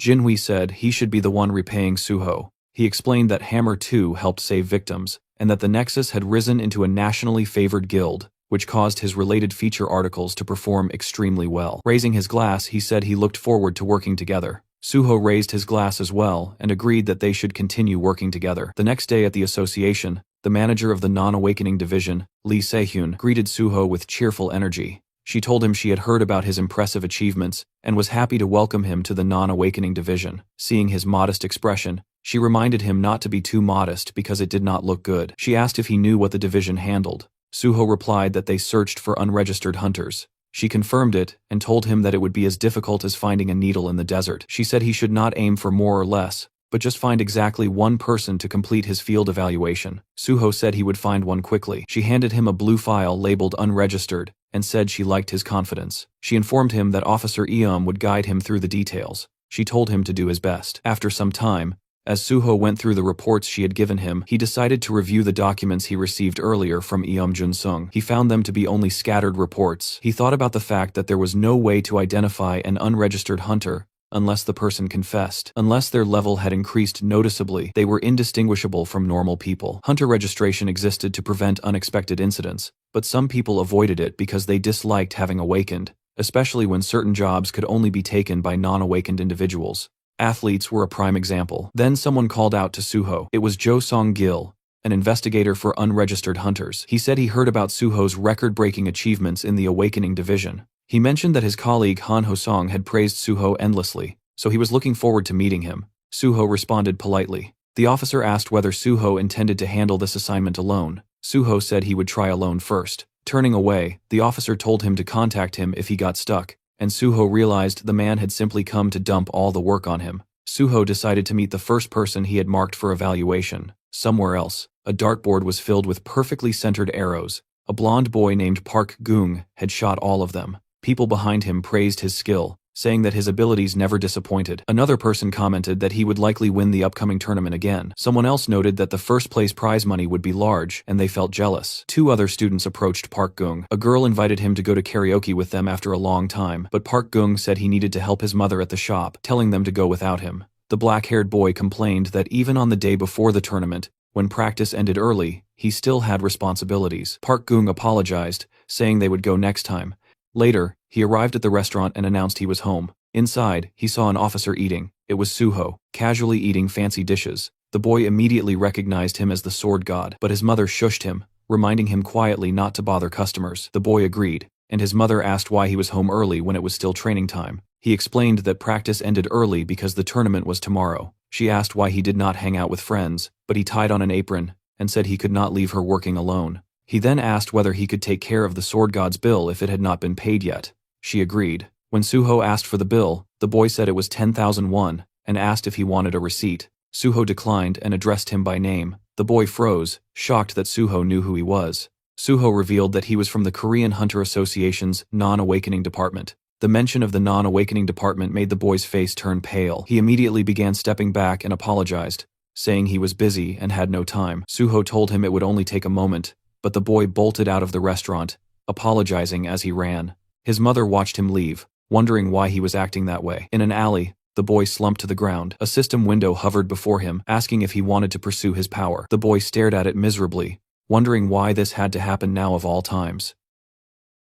Still shaken, Gung remained crouched on the ground. He had told no one about the status window that had appeared days ago, yet somehow Association already seemed to know. If people discovered he was an Awakener, even at level 1, it would be over for his archery career. An Awakener was still an Awakener, and revealing it now was not an option. He forced himself to stay low, convincing himself to endure a little longer. His phone suddenly rang. As he answered, he slowly stood up, steadying himself, and told her he was nearby. She mentioned that Hunter An Suho had already left, and Gung immediately pressed for more, wanting to know if he really left without saying anything. His mother explained that she had only spoken briefly with the sword god, and that nothing else had happened. Hearing this, Gung felt his tension ease for the first time. He told her he was fine, that he would return to the dorm to rest for the tournament the next day, and that she should eat dinner without worrying about him. She agreed, though she cautiously checked if everything was really all right. The question snapped something inside him, and he raised his voice, insisting that nothing was going on. The call ended shortly after. Gung exhaled slowly. His mother had not sounded anxious or suspicious, and that alone brought him relief. It seemed the sword god had chosen not to tell her anything. The reason behind that decision bothered him. Clutching his phone tighter, he wondered if that man intended to expose him later, though clearly not yet. No matter what was coming, he could not abandon tomorrow. This tournament mattered more than anything else. It was the biggest high school archery competition in the country, and the first place prize was 50 million won. That money was his grandmother's chance at surgery. He had lived his entire life for this single moment. Once the tournament was over, he would report everything properly. All he needed was just one more day. The next day, the scene shifted to the training center, where Park Gung sat alone in the waiting area. He looked unsettled, his thoughts heavy, as he wondered if Sword God hadn't come all the way to school properly before. The tension sat clearly on his face. From behind, his dark-haired friend suddenly greeted him, startling him slightly. Gung reacted instinctively, brushing it off by saying he was feeling a bit sick. His friend noticed the reaction and pointed out that Gung seemed nervous, though the blonde boy immediately denied it. Park Gung was reminded that even if he was not in perfect condition, first place would still naturally be his. His friend added that no one could deny it, smiling as he mentioned that Gung had never lost first place since joining the school. He had outranked all the upperclassmen and secured the top spot every time, which was exactly what real talent looked like. Hearing this only made Gung more uneasy, as he pointed out that his friend beat upperclassmen every day as well. The response came with a shrug, admitting that despite that, he was still stuck as the eternal second place. In the end, the world only remembered whoever stood first. With a smirk, his friend added that considering how much money his family spent on him, failing to even secure second place would mean serious trouble at home, especially with the kind of father he had. His friend clenched his fist lightly and brushed it aside, telling Gung that regardless, he had a reason to win and needed to make sure he did. He promised to watch until the very end. Gung thanked him, admitting that the encouragement helped him relax a little. Just then, Gung's attention was pulled away by the coach calling for him. Meanwhile, Won-seuk watching him from background with dark smile. As soon Gung entered an office, he noticed the coach speaking with a man dressed in black. One look was enough for him to recognize who it was. The man standing there was none other than An Suho himself. Gung immediately wondered why he was here. Fear crept in fast, sweat forming as he realized the officer might have come to take him away. The coach excused himself, saying he would leave so the two could speak comfortably. Once alone, Suho addressed Park Gung and brought up where he had gone the previous day. The question made Gung stumble over himself, unable to respond properly. Suho then asked the boy if he is awakened, and the words hit Gung like a hammer. His fear intensified, his thoughts spiraling as he wondered whether he should tell the truth or lie. The tournament was right around the corner, and even just participating meant victory for him. He needed the prize money for his grandmother's surgery. There was no other way he could earn such a large amount outside of archery. Just this once, he wanted to hold on. Suho placed a firm hand on Boy's shoulder, emphasizing the seriousness of the matter and asking for honesty. Still trembling, Gung finally admitted the truth and confessed that he was awakened. Suho's expression softened into a smile as he thanked him for being honest. Then, without hesitation, he stated that they would report the awakening immediately and that Gung would have to withdraw from the tournament. He assured him that he could make sure the coach and others would not hear about it. The words left Gung completely stunned. Desperation overtook him as he pleaded, telling how he had not even chosen a class yet and was still only level 1. However, Suho's response was cold and firm. He acknowledged Gung's situation and understood what he wanted to say, but the law was absolute. Even if Gung entered the tournament and reported afterward, any results within a 2-month window would be nullified. The realization shocked Gung even further. Suho explained that reporting now was the better option and told him to come with him to the association. With no real choice left, Gung reluctantly agreed. Suho led him toward his car, watching as the boy followed quietly without resistance. Seeing this, Suho felt a sense of relief. In his previous life, Park Gung had won this tournament, but later lost the title in disgrace after his so-called best friend Hong Won-suk reported him. That incident twisted him deeply, eventually pushing him into villainy and turning him into the notorious criminal known as Gang Gui. It was a painful decision, but with Suho's interference, the boy is saved by his hellish fate. Meanwhile, as they drove along, Suho casually brought up why the boy was acting like some kind of criminal, even though nothing about him really fit that label. The boy shifted uncomfortably and admitted it was because he had hidden the fact that he had awakened. Suho immediately shut that idea down, saying that he hadn't actually done anything wrong. At that moment, the boy snapped his neck to look at Suho so fast it was almost reflexive. Clearly caught off guard and confused, Suho calmly told him to stop worrying because he wasn't a criminal in the first place. Still unsettled, Gung struggled to understand and tried to grasp what Suho meant. Suho explained it simply. He asked whether anyone had suffered damage because he delayed reporting his awakening. The boy admitted that no one had. Hearing that,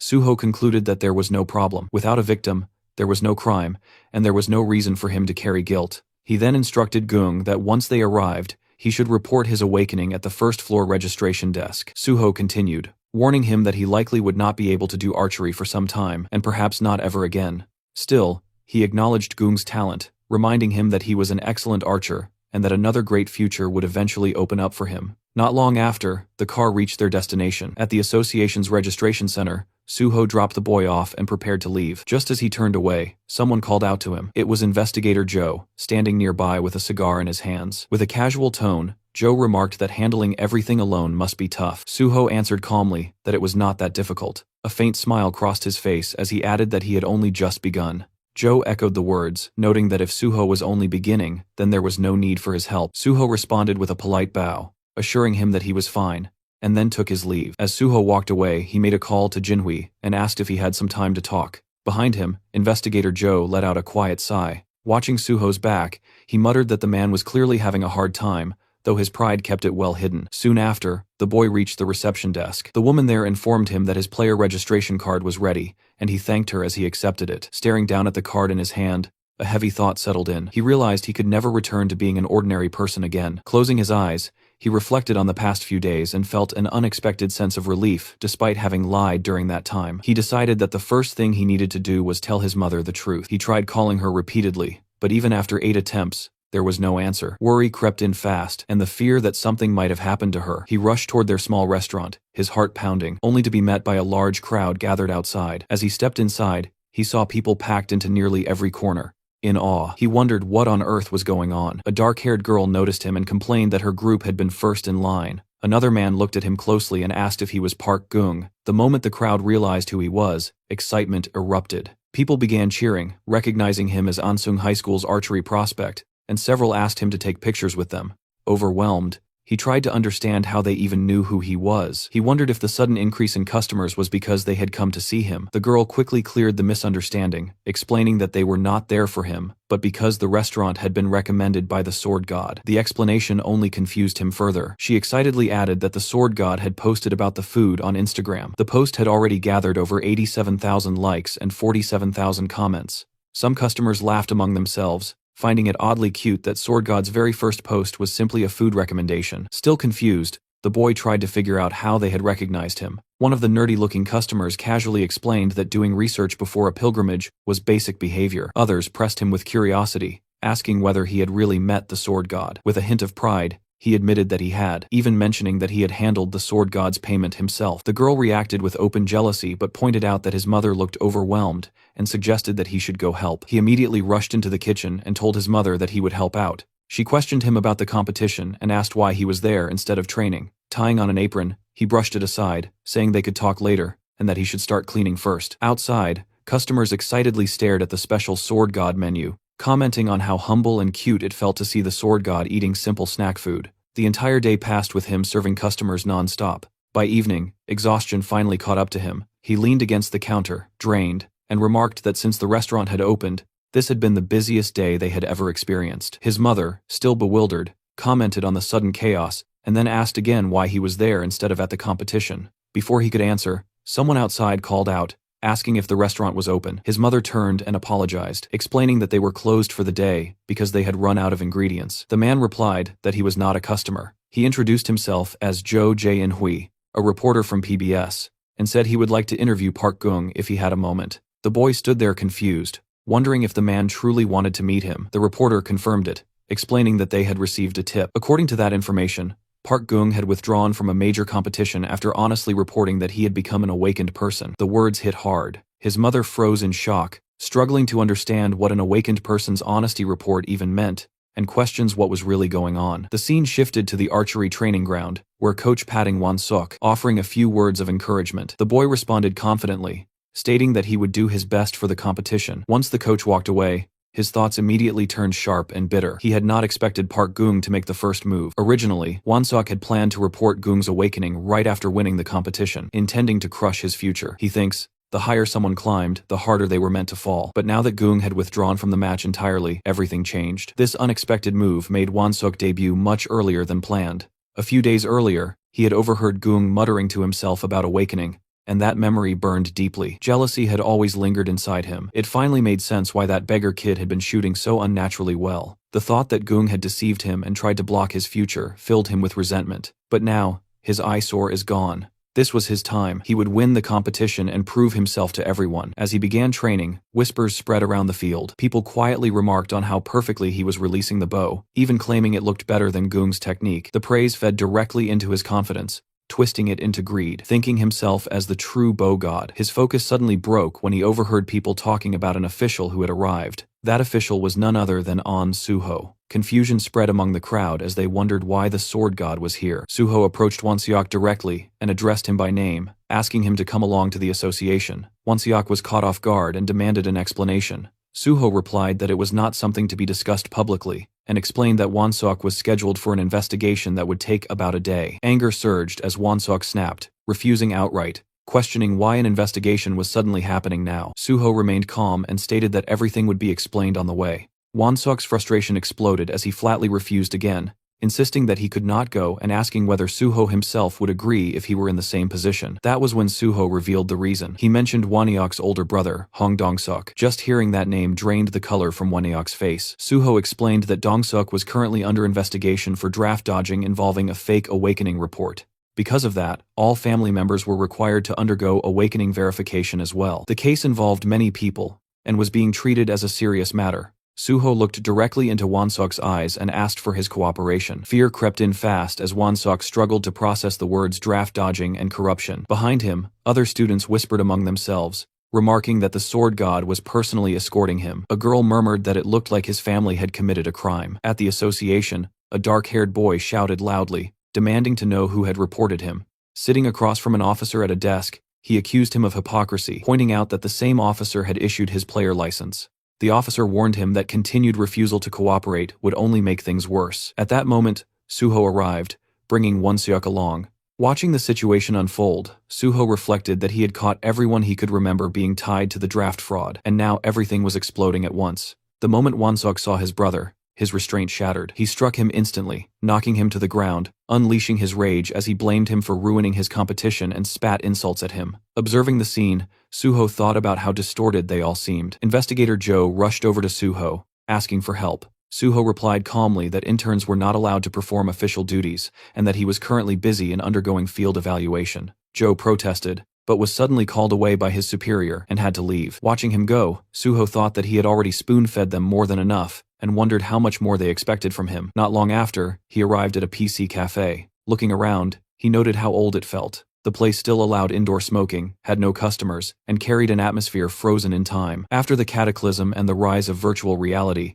the online gaming industry had collapsed rapidly. PC games that relied only on monitors had no chance against VR games. It surprised Suho that this place was still operating at all. His attention shifted to a gray-haired man seated nearby. Instantly, Suho realized he had finally found him. He took the seat beside him and opened the game OPS. The gray-haired man noticed and commented on seeing someone play OPS after such a long time. Suho admitted that returning to the game after so long was not easy. The man found it amusing and remarked that Ops was practically a dead game, so having even one more player felt nice. He suggested playing together and asked Suho to add him as a friend under the name Railgun. Suho recognized the name immediately and realized he was sitting next to the #1 ranked OPS player. The man confirmed it casually. Suho expressed his respect and appreciation. Feeling generous, the man stood up and offered to buy Suho something to eat, explaining that he worked there and could give him plenty. As he browsed the shelves, he asked what Suho wanted. Before he could pick anything, Suho asked him if his name was Kim Gyum. The reaction was instant. The gray-haired man froze in shock, fear flashing across his face as he turned to face Suho and confirmed his name. Suho calmly removed his identification card and revealed his affiliation with the Korean Hunter Association's Non-Awakening Inspection Division. Fixing his gaze on the man, Suho asked him to show his ID.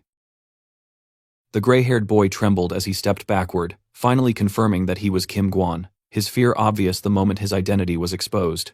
Suho stared straight into his eyes with an unshaken firmness, already aware of the truth, and demanded identification without hesitation. The boy tried to stay composed, claiming his ID was locked inside the staff room and insisting he would return shortly. As he moved toward the stairway, Suho followed closely, already anticipating what would happen next. The moment they reached the stairs, the boy bolted without warning, sprinting away exactly as Suho had predicted. Outside the building, the exhausted boy leaned against a wall, gasping for breath, his thoughts spiraling as he wondered how the association had managed to track him down. He did not realize that Suho was already standing behind him like a silent shadow. Before the boy could react, Suho casually remarked on his attempt to escape, and in the same instant struck him with a powerful flick to the forehead. The impact alone sent pain shooting through the boy's body, instantly dazing him. He dropped to his knees, trembling as the pain overwhelmed his senses.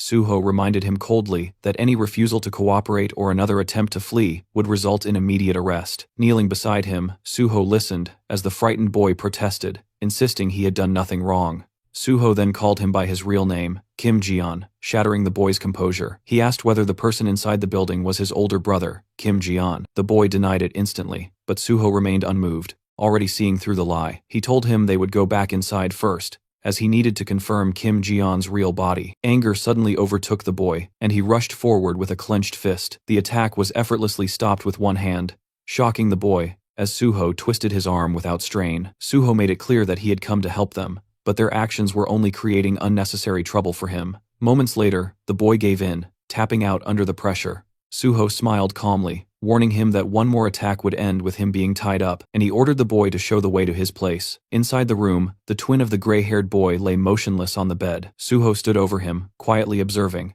and it did not take long for him to realize that the boy was in a possessed state. On the bed lay identical IDs belonging to the twin brothers, both bearing the same name, Kim Gwon. Suho turned his attention back to the gray-haired boy and questioned when his brother had awakened. He then revealed that Kim Jian's possession trait could only activate on the same player, and hearing this made the boy visibly tense. Suho warned him not to lie, stating that their work dates at the PC cafe could easily be checked. Realizing there was no escape from the truth, the boy broke down and desperately asked what Suho was planning to do next. With his eyes shut tight, he explained everything in a rush, revealing that he was paralyzed from the waist down due to an accident. while his brother had ended up in a vegetative state. They had no parents, no money, and no support, and this was the only way they could survive. Suho calmly responded that he would not do anything, a statement that completely confused the boy. For clarity, the hooded boy was Kim Gwon, the younger brother, while the disabled one was Kim Jian, now possessing his own younger brother because of his vegetative condition. With that understood,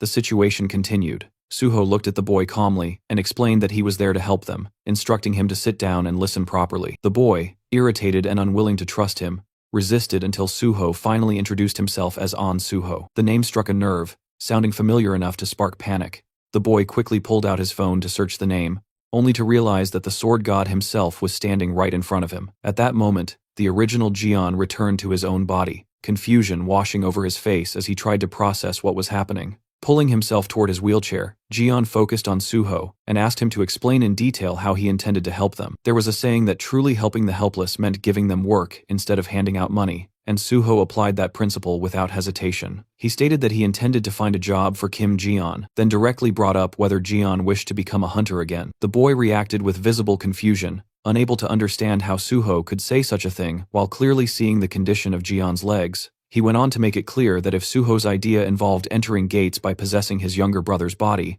then that path was completely off the table. Suho responded calmly, clarifying that it would not involve possession at all, and that the job would be for Kim Jian himself. The boy frowned deeply, irritation rising as he told Suho to stop joking around. If something like that were truly possible, it would have happened long ago. He pointed out that his level was already above 50, and he could not even enter the lowest level gates anymore to make a living. Suho then shifted the topic and asked whether Jian was familiar with partner items. These items were special equipment that synchronized perfectly with a player's innate traits, amplifying their abilities in unique ways. Jian was aware of them, but he also knew how unrealistic they were to obtain. Partner items were comparable to winning a lottery, with only a handful of players across the entire world ever finding one that truly matched them. Suho acknowledged that difficulty, knowing better than anyone that finding an item perfectly suited to a person was nearly impossible. Still, he knew that in his previous life, Kim Jian had become infamous because of a specific partner item. Suho assured the boy that he knew exactly which item resonated with Jian's possession trait,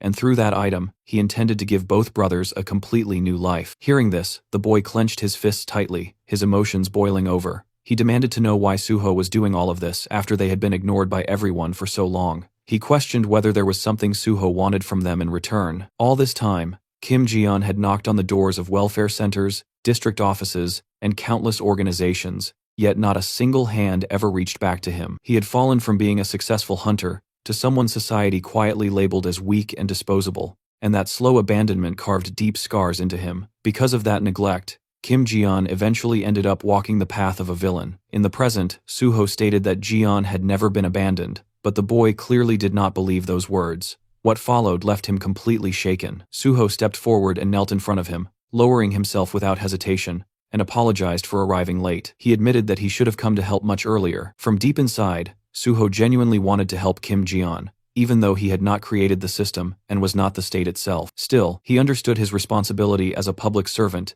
and intended to fulfill that duty sincerely, without excuses. With a calm smile, Suho explained that his delay was not due to neglect or indifference, but because he had not found a viable solution before. This time was different, and this time, he promised to help. Kim Jian stared at him in silence for a long moment, before finally apologizing in return. He admitted that he had never experienced anyone truly trying to help them, which had made them overly sensitive and defensive. Suho stood back up and told him that he would have reacted the same way in that position. He then assured him that his brother's awakening report would not interfere with their disability pension, making it clear that he had already considered those consequences. Suho even went as far as stating that he would personally deal with the PC Cafe owner if Jian was not paid properly, though the man was spared when Jian explained that the owner had treated him kindly. Shifting the focus forward, Suho stated that he would soon introduce Jian to a guild for hunter-related activities. The boy wondered how any guild would accept someone like him, but Suho dismissed that concern entirely. All Jian needed to do was wait patiently until Suho returned with the partner item that would change everything for them. After some time, Suho returned to the Hunter Association. As he stepped out of his car, his thoughts lingered on why Chief Pai and the Vice President had contacted him so suddenly. Before he could reflect any further, his attention was pulled away by Park Gung running straight toward him. Suho asked why the boy was here, and Park Gung quickly explained that his mother had packed food for him. This was because of Suho's Instagram post and the recent news coverage, both of which had been receiving a great response. The boy expressed his gratitude openly, clearly excited by how things were going. Suho brushed it off calmly, stating that he had not done anything special. He mentioned that he only posted the food because it genuinely tasted good, and regarding the news coverage, he casually denied having reported anything himself. Gung awkwardly agreed. Suho then asked whether the boy had changed his class. Gung immediately brightened and explained that he had chosen the archer class. He was still serious about becoming a hunter, and went on to ask whether Suho had any guild recommendations for him. Just as we all can predict now, Suho brought his new sidekicks to the Nexus Guild. The guild leader, upon seeing an applicant personally recommended by Suho, approved him instantly with a broad smile. Sometime later, Suho was seen knocking outside the vice president's office, calmly announcing his arrival. From inside, he was told to come in. As he stepped through the doorway, Suho bowed respectfully and asked whether he had been summoned. The vice president confirmed it, saying he wanted to check on how Suho had been doing lately. After Suho took his seat, the vice president smiled and mentioned that he had heard Suho's recent achievements were quite impressive. Suho brushed it off casually, attributing everything to simple good luck. Vice President Kumon responded with a wide smile, pointing out how modest Suho was, especially considering he had been dealing with nothing but difficult assignments in the Awakening Department. He even mentioned that Suho had handled a military service corruption case that wasn't technically part of his evaluation. While looking straight at Suho, the vice president asked where he had managed to obtain that kind of information. At that moment, Suho clearly understood what was happening. The vice president was probing for his sources. Judging by how quickly the vice president reacted to issues tied to the Awakening Department, Suho's suspicion deepened. There was a strong chance that Director Lee Wanek and the vice president were connected to the corruption case. Realizing this, Suho decided to toss out some bait. Closing his eyes briefly, Suho explained that he had conducted field inquiries based on tips. The vice president immediately countered, saying those tips didn't seem related to draft dodgers at all, and asked how Suho had actually investigated the case. That was when Suho realized the vice president had already reviewed all the tip-off documents in detail. Suho then added that he also obtained information through acquaintances, relying on informants he had built connections with during his time working as a hunter. That response visibly shocked the vice president, who pressed him on what kind of people would go so far as to help him. Suho calmly replied that the information came from connections. When the vice president demanded to know exactly what kind of connections, Suho brushed it off, saying they were just from here and there. That vague answer caused the vice president to lose his composure. He raised his voice, demanding to know what here and there even meant. Suho apologized politely, but stated that since those connections involved government agencies, he couldn't disclose them. The vice president then asked whether those agencies had ties to their organization as well. Suho responded honestly that he wasn't sure. The vice president pressed again, half accusing, half pleading, asking if Suho was really going to treat him this way, and saying he felt hurt by it. Suho listened in silence, giving no reaction at all. The vice president then argued that information like this should be shared with someone who ran organizations like him, claiming that this was how influence spread and associations grew, and questioning how such information could even be misused. With a faint smirk, Suho added that he had heard there were internal connections within the Daewon Association as well. Since the source was reliable, it was probably an insider. The vice president immediately latched onto that, expressing interest in meeting those informants. Suho replied cautiously that they were extremely wary of exposure, which would make such a meeting difficult. The vice president suggested meeting them under the guise of being a client, but Suho insisted that even then, it wouldn't be possible. Stepping closer, the vice president desperately asked if Suho was truly going to do this to him. After a brief pause, Suho finally said he would ask them once. That answer instantly pleased the vice president, who told Suho to give him a response by today. Suho agreed, saying he understood. With the conversation finished, Suho stated that he would take his leave. He thought to himself that he had hooked the vice president perfectly, exactly as planned. The scene then shifted to the non-awakened department, where Suho ran into Aom Jung-sung. Standing right in front of him, Suho calmly checked whether his evaluation had already been completed. Aom, however, was visibly sweating while juggling a stack of files. He awkwardly explained that the Awakening Department was completely swamped at the moment, and asked Suho to wait a little longer. The staff handling evaluations were buried in work, and it would likely take several more days to finish everything. Hearing that, Suho was genuinely taken aback, wondering what this sudden delay was even supposed to mean. Around them, chaos filled the department. Other officers were shouting behind his back, clutching their heads and complaining about how an absurd number of draft dodgers had appeared all at once. Just compiling the list alone was taking forever. Another officer muttered miserably about his mother, apologizing in his heart for being unable to go home from work. Suho then calmly asked where he was supposed to wait in the meantime. Aom hesitated before realizing that Suho hadn't even been assigned a seat yet. Suho simply stood there blankly, waiting for an answer. Not long after, the scene cut to him outside the building, holding a cup of coffee in his hand. Standing beside him was Chulman, laughing openly and pointing out that Suho had basically been kicked out. Suho admitted it with a frustrated tone. Chulman took a sip of his drink and casually mentioned that he had heard Suho caught a massive number of draft dodgers. Suho asked how that news had already spread. Chulman explained that even when people asked the Awakening Department, no one responded, so everyone just ended up watching the situation unfold from the sidelines. Suho thought to himself that this wasn't exactly good news. The department was clearly busy dealing with something ugly, and there was no reason to air its dirty laundry in front of others. He then asked Chulman if he knew much about internal politics. Chulman was surprised by the sudden question, and wondered why Suho was asking something like that out of nowhere. Suho explained that he thought it would be better to understand these things. He wasn't planning to pick sides, only trying to avoid danger by knowing what was coming in advance. Chulman immediately understood why Suho was asking. Watching him, Suho reflected that Chulman showed a lot through his expressions. Even though he looked dull on the surface, he was actually sharp and cautious, someone who had clearly suffered through internal power struggles before. In contrast, Suho realized that all he had ever done was swing his sword, staying so focused on survival that he never had time to look around. Chulman then began explaining the structure involving Vice President Kumon and Chief Pai Seung-yeol. On the surface, there were two major factions within the association, the Vice President's line and the Special Unit Chief's line. Suho recalled that before the regression, those two hadn't appeared as faction leaders, and even seemed to be on the same side.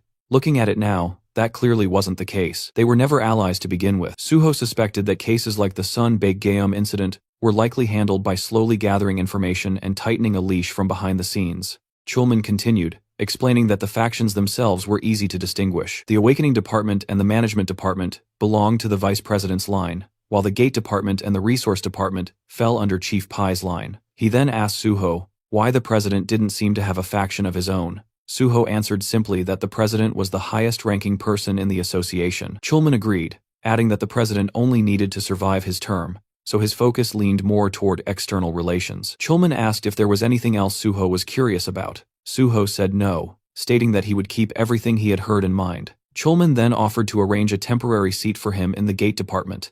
Suho thanked him but expressed concern that doing so might cause unnecessary misunderstandings. Instead, he suggested studying for other department theory exams at a cafe. Chulman agreed and said he would provide the necessary study materials. Suho thanked him once more, thinking to himself that taking the rest of the day off might not be such a bad idea after all. Sometime later, Suho arrived at the Nexus Guild Villa in Paju. The moment he stepped inside, the Banshee team and Ji-won visibly lit up, genuinely happy to see him after such a long gap. Suho calmly guided everyone to their seats, setting the mood before anything else. Ji-won found it odd that Suho was here during work hours, but Suho brushed it off, explaining that it was a legal skip. What mattered more, he added, was that the timing was finally right. The group didn't immediately understand what he meant, so Suho reminded them of the promise he had made in the past. In the past, he acknowledged that the Banshee team all carried a deep grudge against the special unit. The revenge they wanted was something he intended to help them achieve in a concrete and irreversible way, and for that, preparation was necessary. That was the real reason he had gathered them before, because he needed people who could move in secret, acting as his hands and feet without drawing attention. Yeonhwa pointed out that they were still officially in a training period, and reminded him that he had once said the revenge would come after he entered the Special Forces unit. Suho admitted that had been the original plan. However, he had recently come across something interesting. If things went smoothly, they could stir chaos inside the organization even before he officially joined the Special Forces unit. He explained that the plan revolved around exploiting internal faction conflicts. With a faint, confident smile, Suho revealed the target they would take down first is Vice President Park Kumon. As promised earlier, Suho brought the Vice President to a certain location that evening. After stepping out of the car, the Vice President glanced around and clearly found the meeting place unimpressive, even shabby. Suho calmly explained that the people involved were extremely sensitive about security and asked for his understanding. As the Vice President opened the door, he assumed they must have private rooms inside, reasoning that choosing such a place meant the informants were cautious and scheming. Inside the building, the Banshee members stood waiting, white masks covering their faces. The Vice President began sweating, his mind racing as he noticed no other signs of life. He wondered if something had gone wrong, or if someone had overheard them. Still, he reassured himself that Sword God Suho was right there, meaning nothing serious could possibly happen. Suho then turned slightly away from him and stated that this was indeed the right place. The Vice President grew uneasy, sensing something off about Suho's tone. Suho continued, saying that the timing was perfect for getting things done. In that instant, the Banshee members surged forward with overwhelming speed, subduing the Vice President before he could react. They pinned him to the ground in one smooth motion, completely cutting off any chance of resistance. Standing tall over him now, Suho coldly stated the reality of the situation. The vice president had been kidnapped, and Suho had no intention of explaining every detail. At his signal, Guok Duho stepped in and delivered a precise blow to the back of the vice president's neck. The man's body went limp instantly as he fell unconscious, marking the true beginning of Suho's plan in motion. Somewhere else, the vice president slowly woke up from his unconscious state. The moment awareness returned, he shot to his feet and began slamming his fists against the door, shouting at the top of his lungs, demanding to know where he was and whether anyone was there. Before any answer came, a strange, wet gurgling sound echoed behind him. The noise caught him completely off guard. Fear instantly froze his body in place as his thoughts spiraled, wondering what kind of sound that was, whether it was some kind of monster. The gurgling only grew louder. As soon as he realized the sound was coming from a specific direction, panic took over. He started screaming in terror, begging for someone to save him and for someone to get rid of whatever monster was there. Then his eyes finally locked onto the source of the noise. To his shock, it wasn't a monster at all, but a person, chained up and tightly restrained. Staring at that sight, the vice president's mind reeled in confusion, realizing the figure was completely bound and unable to move freely. At that moment, Suho calmly walked into view and remarked that the vice president looked surprisingly lively. The instant the vice president saw him, rage exploded out of him as he hurled threats, convinced that Suho wouldn't get away with this. Suho didn't hesitate for even a second. He summoned his blood weapon and brought it down on the vice president's hand in a single, ruthless strike. Bones cracked as fingers broke, and the vice president collapsed to the ground, screaming in agony. Suho coldly scolded him, questioning whether he was brave or simply stupid to act like that in this situation. Immediately after, Suho activated his healing ability and restored the very injury he had just inflicted, telling him to stop whining because he didn't want to hear it. Trembling, the vice president demanded to know what he had done to deserve this treatment. Watching him, Suho thought that the man still hadn't come to his senses. He raised his weapon again, commenting on how casually the vice president was still talking. That was enough to completely break him. Terror flooded the vice president's face as he begged for forgiveness, apologizing repeatedly and pleading not to be hit again. Suho straightened up and told him that was better. Cooperation would make things easier, and if they cooperated properly, their conversation wouldn't need to involve violence. He even added that he didn't enjoy hitting people. Then Suho moved toward the chained man, nudging him lightly with his foot before explaining who he was. The restrained man was Changsik, the boss of the Changsik Gang, an organization involved in loan sharking and drug trafficking. His crimes were so severe that he was being kept here under constant supervision and education. Suho made it clear that from now on, everything depended on the vice president's choices.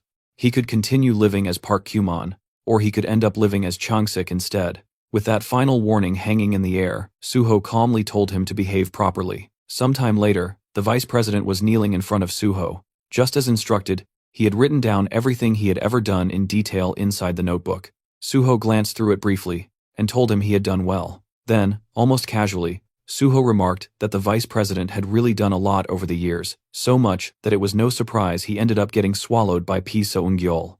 That single line hit Park Kumon like a shock. Before he could react properly, Suho told him not to pretend he didn't know what was going on. Suho calmly revealed that he had caught Kim Gung-won, and that alone was enough to make Park Kumon's position dangerously unstable. The vice president stared at him in disbelief and asked if it was really true. Suho sounded almost annoyed, asking if he seriously hadn't known. With a sigh, Suho mocked how slow he was, explaining that Kim Gung-won had been added to his investigation list early on as someone difficult to catch but clearly malicious. In the process of tracking him down, Suho had met Baek Jian, and even learned that Son Baek Jiom had been bribing the vice president. Suho admitted he had deliberately let Baek Jiom go, just to see how Park Kumon would react. Then Suho showed him his phone, and pointed out who had contacted him first after all that. It was Pi Seung-gyol. Suho explained that Pi Seung-gyol was already busy moving behind the scenes to take Park Kumon down, while Park Kumon himself remained clueless about everything happening around him. Suho added that he had assumed all the Awakening Department executives were on Park Kumon's side, but it turned out none of them had reported anything to him. Grinding his teeth, the vice president cursed them in anger, furious after how well he believed he had treated them. Suho coldly pointed out that, given his situation, Park Kumon's life was already hanging by a thread. If Pi Seung-gyol decided to act, it could all be over at any moment. Completely shaken, the vice president begged him, asking if there was really no way for him to survive. Suho crouched down in front of him and said there was a way, but only if Park Kumon did exactly as he was told. If he complied, Suho would make sure he survived inside the association and could even fight Lee Seung-jul on equal footing. Relief washed over the vice president's face as he desperately agreed, promising to do everything Suho said. Suho then took out a small black pill and handed it to him, ordering him to swallow it. Trembling, Park Kyuman asked what it was. Suho calmly explained that it was an item bomb, absorbed into the body once eaten and triggered only by his commands. It couldn't be detected by any search skills and was extremely expensive, so he told him to eat it quickly. Fear completely overtook the vice president as he refused at first, asking if he really had to eat something like that. Suho replied that he needed insurance in case of betrayal. If Park Kyuman truly didn't want to eat it, he didn't have to. Suho leaned closer and told him that if he didn't want to live here alive and unharmed, he could always live on as Chang-sik under a different name instead. He told him to choose wisely. Shaking violently, Park Kyuman stared at the pill, then closed his eyes and swallowed it in one motion. Suho nodded in satisfaction and told him that from now on, they would clean up the messes he had made, one by one. When Park Kyuman asked what messes he meant, Suho explained that if he wanted to live, he needed to stop Lee Seung-jul from attacking him, and that started with fixing every wrong he had committed so far. He didn't care how Park Kyuman handled it or who he pinned things on, as long as no innocent person was sacrificed. If he crossed that line, Park Kyuman already knew what would happen. The vice president quickly swore that would never happen.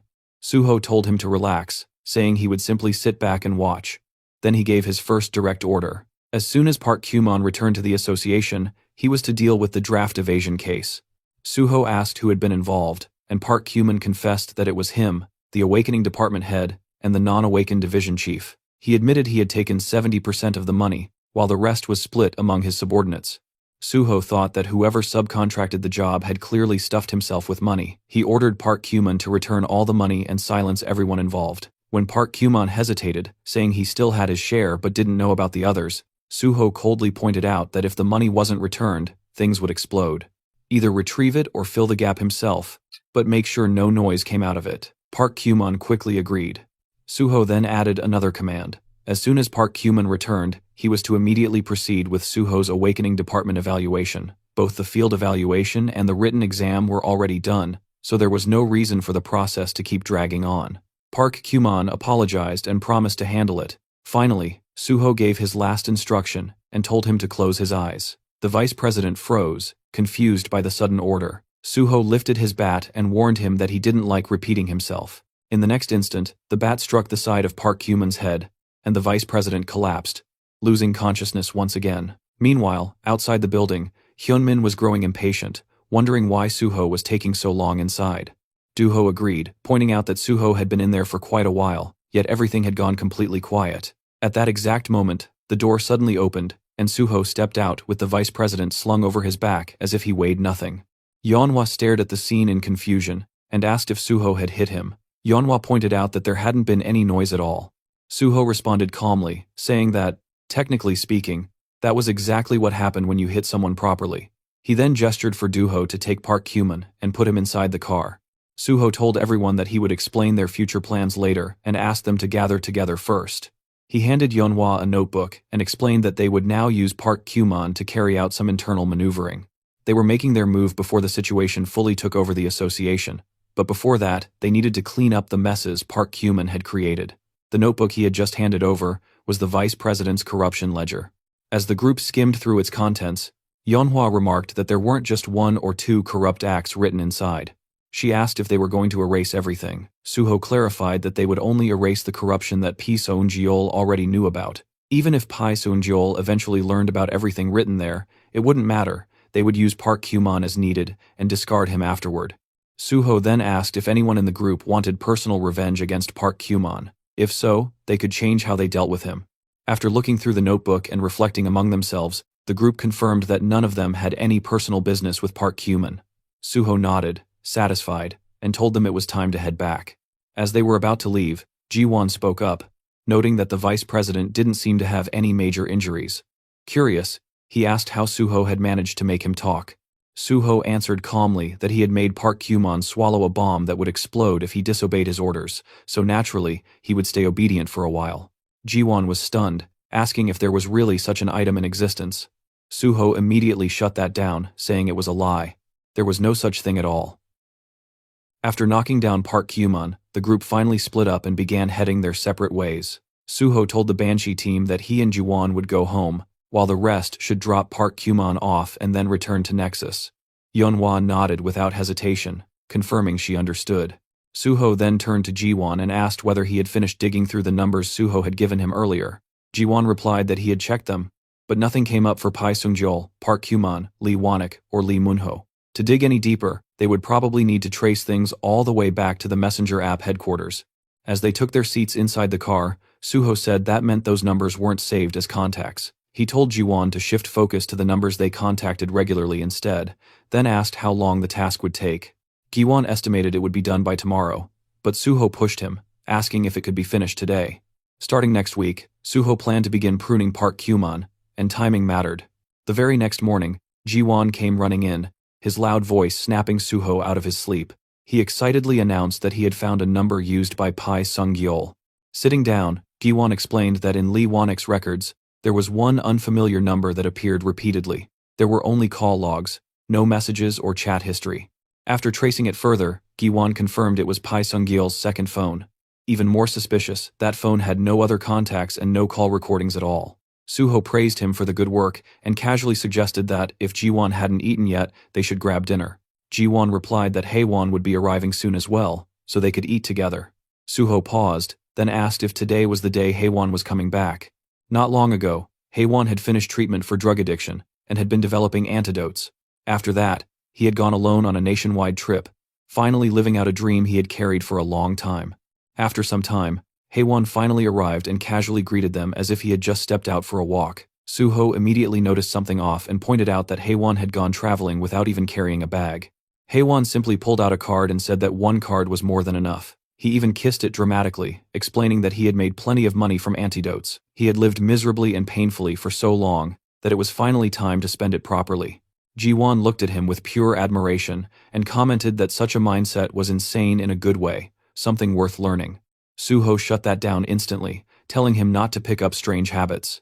Not long after, they started eating together. Suho remarked that Haewon looked genuinely refreshed after traveling and asked which place left the biggest impression on him. Haewon said it was Busan, mainly because the tteokbokki and kimbap tasted amazing. He even claimed the Busan accent somehow made the food better.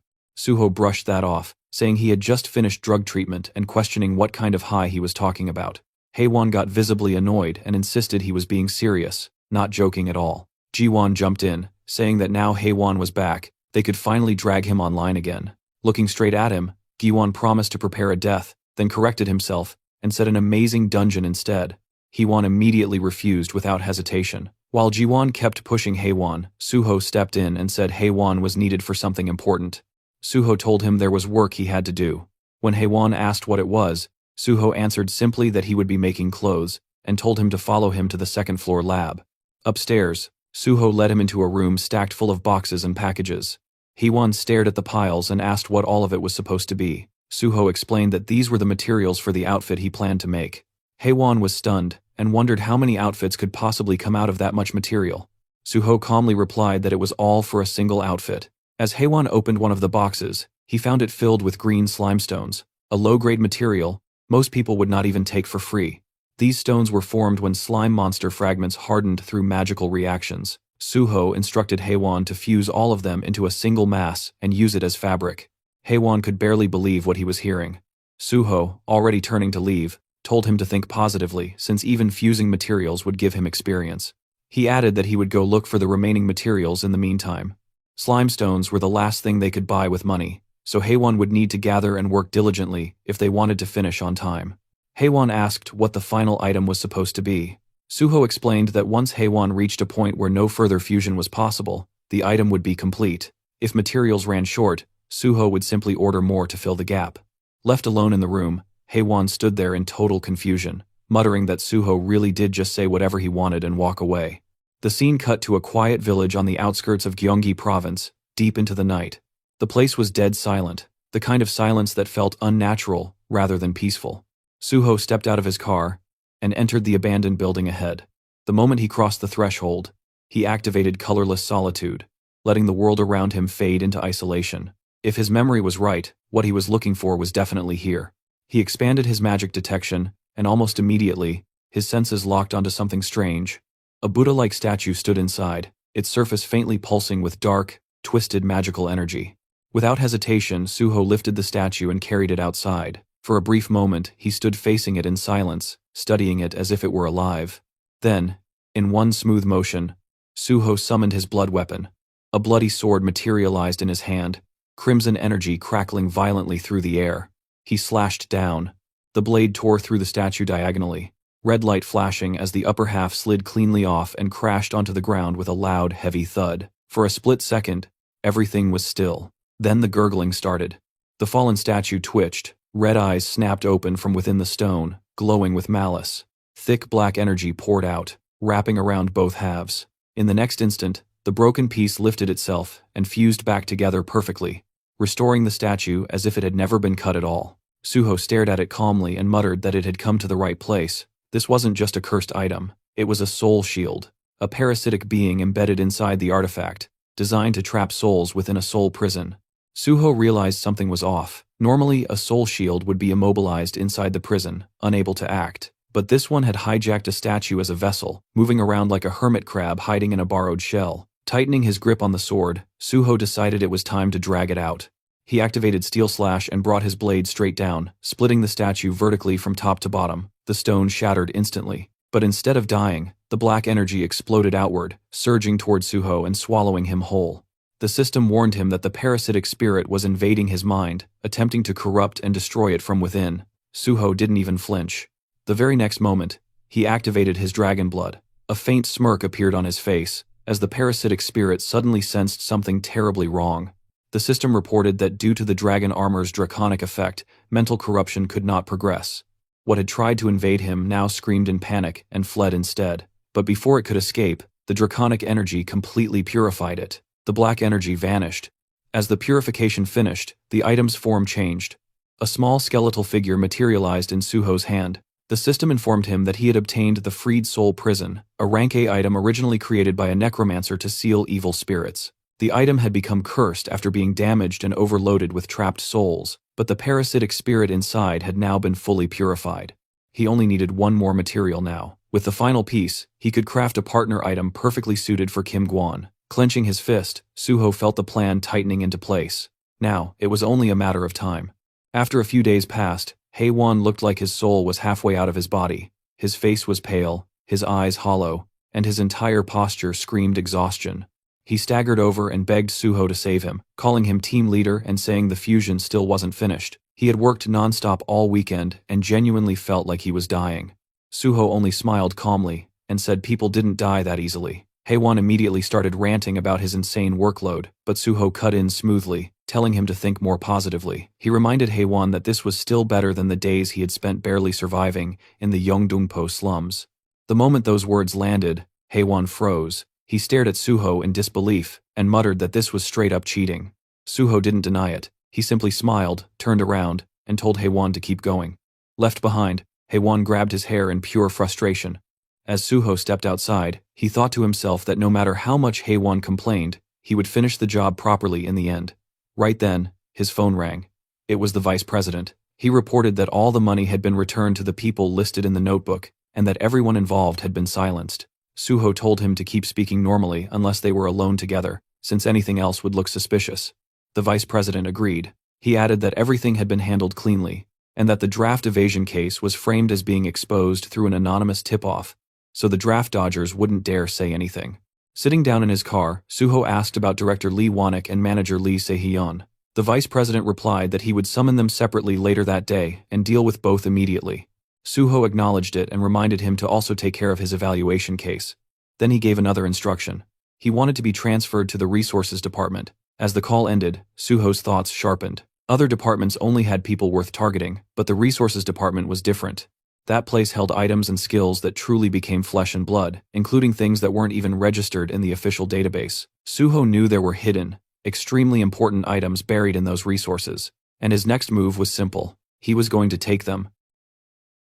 A black-haired officer stepped forward and introduced himself, saying he was Kim Sok, an evaluator from the Resource Management Department. He shook Suho's hand and explained that he would brief him on the on-site evaluation while they headed over. Suho returned the greeting, introducing himself as On Suho and saying it was nice to meet him. As they walked, Kim Seok-hwan began explaining the structure of the department. In resource management, equipment items were handled by the equipment team, skill books by the literature team, consumables by the consumables team, and general materials by Special Team 1. Then there was Special Team 2, which was responsible for cursed items, making a total of 5 teams in all. Kim Seok continued by explaining that the on-site evaluation was split into 2 parts. One test covered all teams together, while the other was exclusive to Special Team 2. Listening quietly, Suho thought about how that made sense. Unlike the 4 teams dealing with standard items, Special Team 2 was dangerous in many ways. Still, he wasn't particularly worried. Even cursed items used for evaluations were meant for practice. If anything, the first test would be more troublesome.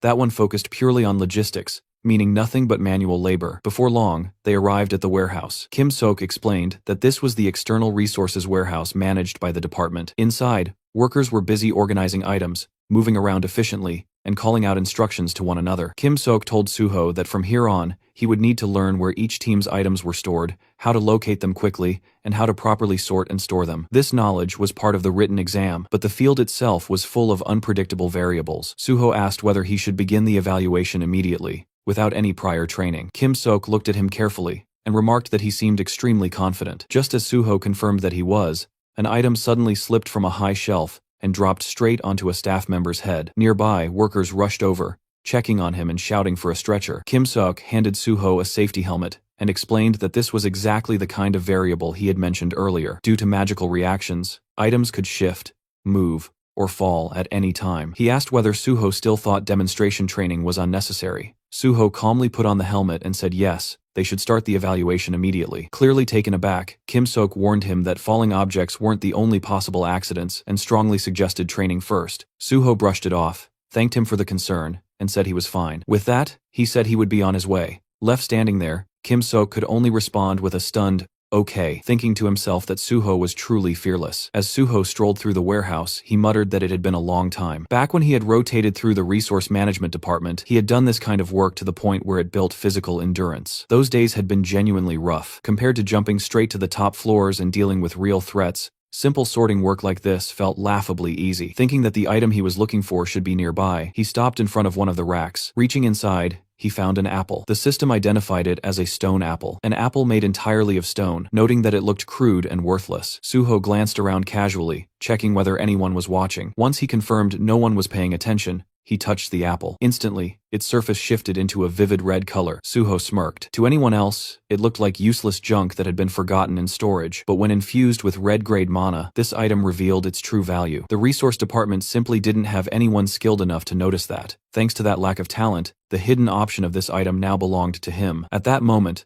a black snake suddenly emerged above the stone apple. Suho recognized it instantly as the poison-eating snake. The snake opened its jaws and lunged straight at him. Instead of dodging, Suho deliberately let it bite into his neck. The system immediately responded, informing him that the poison-eating snake had seeped into his body, and that the trial of the snake quest had been triggered. Watching the system window, Suho thought that he had obtained the cornerstone of the poison dragon path. In his previous life, among all monsters that specialized in poison, the strongest were the poison dragon, the poison demon, and the poison king. They possessed overwhelming toxicity and near unmatched resistance to poison. Back then, Suho had eventually gained complete poison immunity by consuming the heart of the Venom Lord, but that was something only obtainable in the later stages. This time, he needed to start preparing early and steadily raise his poison resistance. Only then could he properly deal with the damned poison witch who had betrayed him, Suzuki Endo. Among her countless spells, poison magic was her specialty. He didn't care about anyone else, but against her, he would answer poison with poison. In Suho's mind,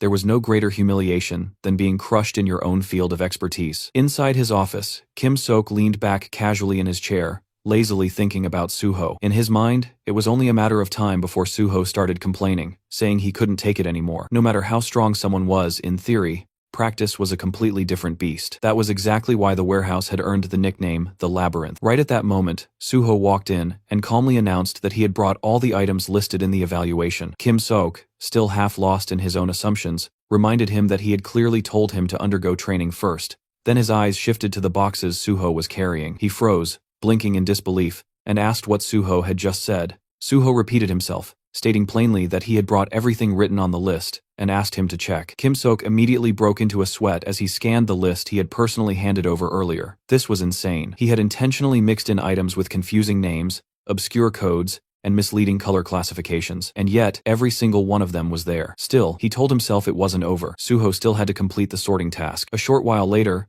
Suho finished sorting everything from the first section to the third, flawlessly, without a single mistake. Watching this, Kim Seok felt his thoughts unravel. He had always believed combat talent and administrative work were completely different domains, yet here stood someone who excelled at both. A truly well-rounded genius actually existed. Unable to hide his shock, he admitted that it was amazing. Suho brushed it off casually, saying it wasn't anything special. Kim Seok shook his head and explained that this wasn't just departmental pride. Objectively speaking, the resource department was the hardest among all departments, and trainees consistently received the lowest on-site evaluation scores here. Suho thought back to his past life. The only reason it seemed easy now was because this was his second life. During his first run, this place had been pure hell as well. More importantly, since no one had mentioned the stone apple, it meant no one had noticed it. Even if someone had, they probably dismissed it as junk reacting to mana. Suho then asked whether they would proceed straight to the Special Team 2 test. Kim Seok explained that they had originally expected the first test to last until today or tomorrow, so the schedule for the next phase had already been set. When Suho asked what he should do next,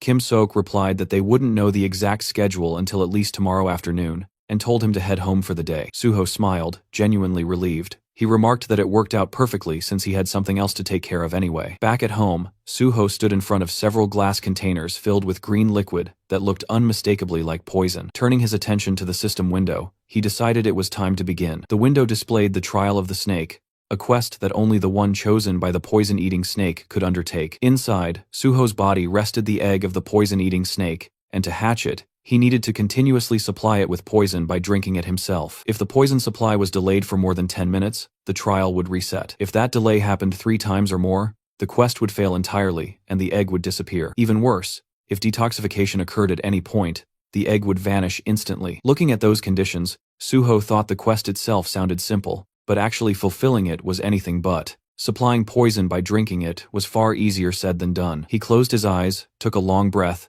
then opened the lid of one of the bottles. Holding it above his face, he stared into the liquid, reacting inside. Even the lowest grade poison made his teeth chatter. Memories surfaced of the times he had been poisoned before, that deeply unpleasant sensation still vivid in his mind. Even so, he steeled himself. Gritting through it, he began drinking. A few seconds later, he finished the entire bottle in one go. His face turned pale, sweat breaking out across his skin. Clearly he is hating every second of it. The system message appeared immediately, informing Suho that he had entered a low-grade poisoning state.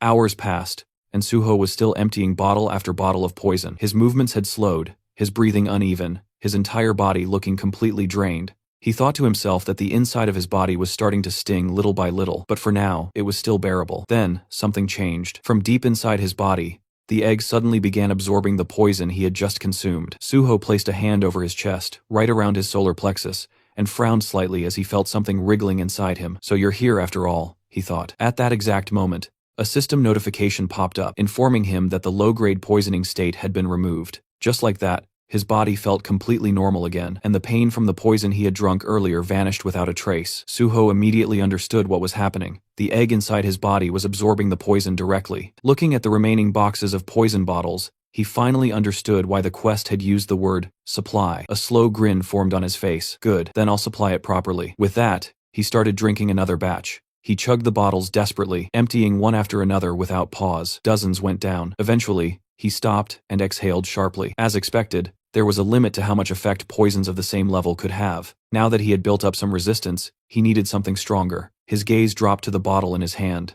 This was a stronger poison than anything he had taken so far. The moment he drank it, Suho felt like he was going to die before the egg ever hatched. It's painful, but he had no choice if he wanted to hatch it. Time blurred as hours slipped by, and night fell. Suho was now kneeling in the dark room, surrounded by scattered, empty poison bottles. His body trembled uncontrollably, and suddenly blood dripped from the corner of his mouth. The system notification appeared, informing him that he had entered a top-grade poisoning state. His breathing turned ragged as his hands shook and clenched into fists. He had to endure. It wasn't over yet. The egg, it was shaking a little more. Gritting his teeth, he grabbed his own shoulder hard enough to leave marks, and activated his healing skill, thinking he needed at least some healing. But the pain was far beyond what his body could handle. Poison kept tearing him apart from the inside, and at the same time his healing skills kept barely stitching him back together. Damage and heal, again and again. He had to endure, no matter what. Then, all at once, the egg cracked. A surge of pain even worse than before slammed into him, and in the next instant, the egg finally broke. The system chimed that the top-grade poisoning state had been removed. Suho collapsed forward, gasping for breath. Slowly, he lifted his trembling hands and saw a tiny snake hatchling coiled gently in his palms. More system messages flooded in, announcing that the poison-eating snake egg had hatched successfully. The quest was completed, and the poison-eating snake recognized him as its master and coiled itself around him. It congratulated him on acquiring the poison-eating snake, ranked S+, and granted him 5 bonus points for achieving a great accomplishment. Suho stared at the little snake, half laughing, half exhausted. With a weak smirk, he muttered jokingly that he had almost died because of that little bastard. Suho looked down at the small snake resting in his palms, thinking that even the poison dragon must have started out this tiny once. It felt closer to the manifestation of a skill than a true summon, but since its evolution path changed based on the type of poison it consumed, calling it a summon wasn't exactly wrong either. He gently wiggled the snake's head with his thumb, silently counting on it, and the little creature happily bowed back as if it understood. His gaze shifted to the few remaining poison bottles scattered nearby. He had already consumed almost all of them. If the egg had needed that much just to hatch, he couldn't even imagine how much this thing would devour later. For now, though, he decided to feed it the rest. The snake perked up the moment it saw its food, opening its mouth and eagerly chugging down the poison bottle on its own. The system notified him that the poison dragon was very satisfied with its meal. Suho smirked slightly, thinking that the snake clearly knew what was expensive. Raising it was going to cost a ridiculous amount and materials. Still, since he had money to spare now, it didn't really matter. The whole process felt similar to blood jade. He could only use as much as it digested and converted, and while it digested all poison types, the time required varied, depending on their strength. After it finished, Suho ordered his new pet to go back, and the snake instantly vanished into his body. He thought to himself that he would have to raise it diligently before meeting Suzuki again. Then his attention shifted to his surroundings. The room was a complete disaster, with bloodstains and empty bottles scattered across the floor. He glanced at the clock and froze. He had started the quest before 6 p.m. the previous day. Just how many hours had he been locked in this room? At least Kim Seok had said it was fine if he came in late. When Suho stepped out, Haewon nearly dropped his cup, spitting out the coffee he had just taken a sip of. He stared in shock at Suho's bloodied clothes and ragged condition. Suho casually greeted him with a simple good morning. Haewon, trembling slightly, asked why he looked like that. Suho glanced at his own hand and brushed it off, saying he had just been doing something. Haewon's face went pale as another thought hit him. He nervously asked if there had been someone else in the room with him, something not human anymore, maybe even a monster. Suho explained that he ended up like this because he was clearing a quest. Then, just as casually, he changed the topic and asked why Haewon still hadn't reported on the task he had been given, saying it was taking longer than he expected. Haewon immediately snapped back, insisting he wasn't slacking at all. Except for eating, sleeping, and going to poop, he had been doing nothing but non-stop synthesis. He even questioned whether the work had an actual end. Suho, completely unfazed, told him he was still far from done, waved at him, and told him to work a bit harder.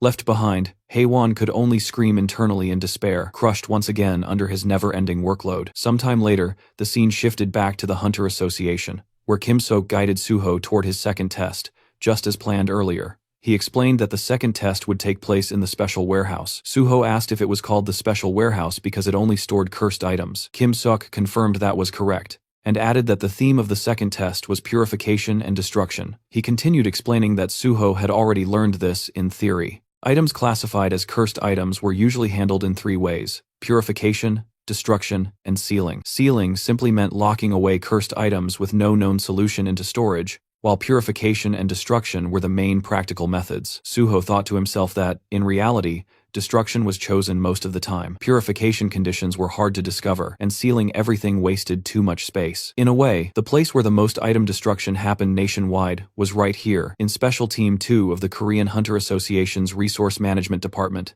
Soon, they reached the test area. Suho already had a feeling he would find a certain weird individual here. He was greeted by the team leader of Special Team 2, who introduced himself cheerfully as Jo Jeon-hyuk. While exchanging greetings, something behind the glass caught Suho's attention. He spotted that familiar odd figure, the man-crushing scholar known as Grinder Kang Sul-gi, a nickname earned because he ground every item without exception. Suho thought about how, thanks to that man grinding everything in his previous life, he had managed to obtain items like the first Mumu. Strangely enough, the trolling from his past life was actually helping him now. Team leader Jo told Suho that they would proceed straight into the second test without delay. He explained that they would start with the purification evaluation and instructed Suho to put on protective gear before entering. Following his instructions, Suho changed into the protective equipment inside the room. The team leader then placed a box in front of him, and Suho silently hoped that the test subject would be something familiar. Inside the test room, Suho stared down at his assigned test subject. From outside, over the microphone, Team Leader Joe announced that from this point on, Suho would perform purification using the tools placed in front of him. The time limit was 2 hours, and there were 21 types of purification tools provided. Suho thought that the known purification methods were easy. If he applied an undisclosed purification formula instead, he could use that as an excuse to approach Kang Sul-gi later. His test subject turned out to be a small red-colored fruit called the hamu fruit, harvested from a hamu tree. Suho considered it carefully. Revealing its true purification method right now might cause a big reaction, but in the end, it didn't really matter. What mattered was sticking to his schedule. Outside, Kim Sok checked the documents and explained that the hamu fruit came from a demonic tree. When it received a strong impact, the poison spores inside it would spread, creating something like a poisonous mist. Team Leader Joe added that the purification method was simple. It just needed to be burned with a monotorch, and it was safe as long as it wasn't thrown. But while they were busy taking in themselves, Suho had already picked up the fruit in his hand, and he decided to throw it. The moment they realized what he was about to do, both supervisors' jaws dropped. They shouted in panic, telling him not to throw it, but it was already too late. Suho had already made his move. Suho hurled the fruit with all his strength. The moment it struck the ground, a deafening crash echoed through the test room. The fruit smashed into the floor with a heavy impact, fragments scattering outward, yet strangely, not a single speck of dust rose into the air. Outside the room, everyone froze in shock. Because there was no dust cloud, Suho's movements were clearly visible through the glass, along with the fruit embedded firmly into the floor. For a brief moment, the entire area fell into stunned silence. Then Team Leader Joe snapped out of it, grabbing the microphone and shouting in anger, demanding to know what Suho thought he was doing. His reaction was more than justified. The special warehouse was one of the most secure facilities in the association, rivaling research labs and construction sites in strictness. Suho, however, remained completely unfazed. He calmly picked up the fruit from the floor and stated that it had already been purified. The words made no sense to those listening, and confusion spread instantly. When questioned further, Suho simply offered to show proof. He held the fruit out with a bright, almost innocent smile, his expression so clean and devoid of malice that it left everyone watching completely dumbfounded. Jo Jeon-hyuk was the first to react properly. The moment he checked the updated item description, his eyes widened in disbelief. The fruit's curse had vanished. Every cursed option had been removed. It was now safe to handle, safe even under physical impact, and could be consumed without danger. Suho calmly added that it also possessed a minor recovery effect. Recovery. That single word sent a shock through Team Leader Joe. Suho explained that among the 21 purification tools provided, there was a shock hammer designed to purify cursed items through controlled impact. What he had done was simply apply a force far greater than what the shock hammer could generate. He further explained that the hamu fruit's hidden recovery option could not be unlocked unless the user's strength stat exceeded red grade. Anything below that threshold would fail entirely. The realization hit like a bomb. Joe immediately began shouting orders, telling staff to write everything down and record the results. He demanded that the entire team be gathered at once. If this discovery held up under verification, it would send shockwaves through the academic and research communities nationwide. The warehouse buzzed with frantic movement. Even Kim Sok-hoon stood there in disbelief. He had already known Suho was extraordinary after the first test, but this went far beyond his expectations, especially in a purification assessment.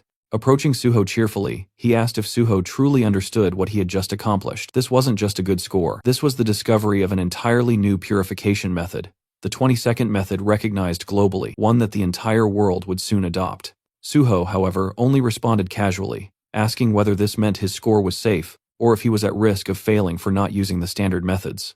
Kim immediately dismissed the concern, assuring him that as long as he was in charge, Suho would receive full marks without question. As they left the testing room, Kim Seok casually asked how Suho had learned a purification method like that. Suho answered without hesitation, calmly lying that he had discovered it by chance inside a sealed gate. At the time, he hadn't even known purification formulas existed, and if it weren't for the level 5 special recruitment course, he wouldn't have realized there were already 21 recognized methods. Kim Sok burst out laughing, saying that people destined to succeed always found a way no matter what. Suho brushed it off modestly, insisting it wasn't anything special. Kim Sok then gave Suho a firm thumbs up, flashing a satisfied grin as he told him he had passed the second test outright. He said he would personally take responsibility and award full marks, making it clear Suho had nothing to worry about. Suho thanked him, and as Kim Sok walked off, he muttered that at this rate the schedule would need adjusting again. Left momentarily alone, Suho's gaze swept across the bustling special warehouse before settling on a familiar figure. He approached naturally and greeted him. The person he addressed was Kang Sul-gi,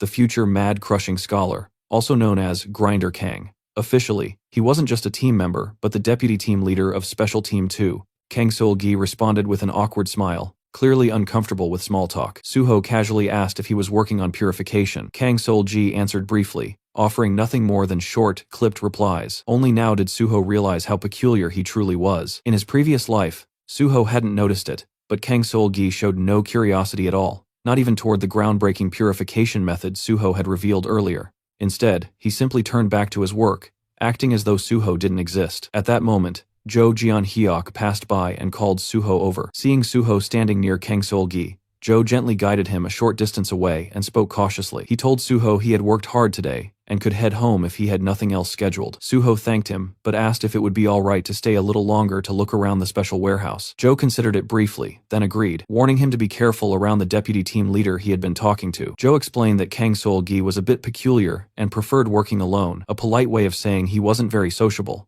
Normally, that warning would have discouraged most people, but Suho needed an opening. He said it was a shame, mentioning that one of the items Kang Seol-gi was working on looked familiar, something he thought he had seen in a sealed gate before. The mention of a sealed gate immediately caught Jo Jeon-hyuk's interest. When Suho added that he couldn't quite recall the details, Jo insisted they talk to the deputy team leader right away, saying purification work made it a matter of duty. Despite Suho's polite hesitation, Jo confidently approached Kang Seol-gi and told him he was counting on him. Kang Seol-gi responded curtly, agreeing without enthusiasm. Once the arrangement was made, Kang Seol-gi returned to his work in silence. Suho stood nearby, observing quietly. The atmosphere between them remained heavy and wordless. Kang Seol-gi methodically processed cursed items one after another, purifying what he could and discarding the rest into the destruction bin. His movements were precise, efficient, and almost mechanical. Then Suho spoke. He calmly pointed out that Kang Seol-gi had missed a step in the purification process. Kang Seol-gi paused, stared at the item, then nodded in acknowledgement and thanked him. Suho simply smiled and continued watching. From that point on, Suho's presence clearly began to bother Kang Seol-gi, though he said nothing and kept working.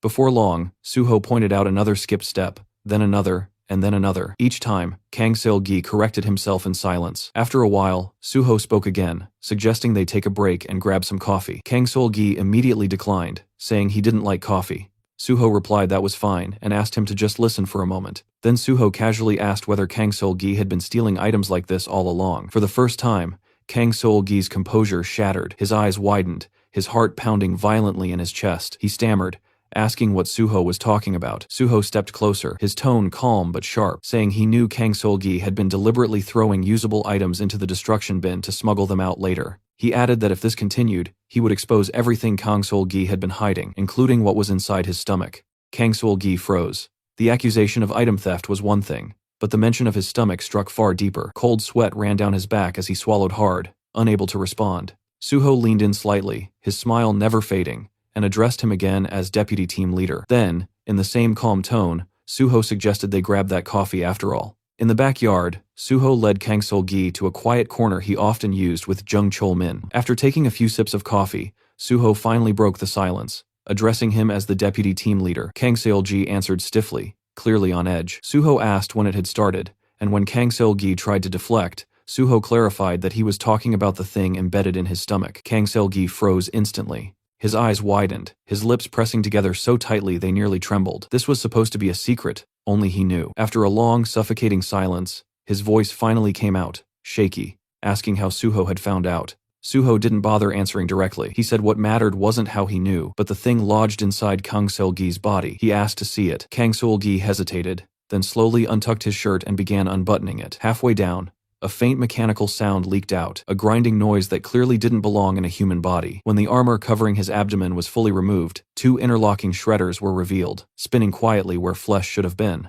Suho observed it calmly, noting that it still looked tame compared to what it would become later. The device was no mystery to him. It was the Mega Crusher, a cursed item from the High Technology series, an advanced artifact originating from another civilization. Among cursed items, it was infamous as a parasitic device. In simple terms, Kang Seol-gi was its host. Suho named it outright, asking if the thing in his stomach was the Mega Crusher. Kang Seol-gi reacted sharply, demanding to know how Suho could possibly know that. Suho brushed it off as a trade secret, then went straight to the point. He said Kang Seol-gi had been stealing items to satisfy its demands because he couldn't keep up with what the Mega Crusher required.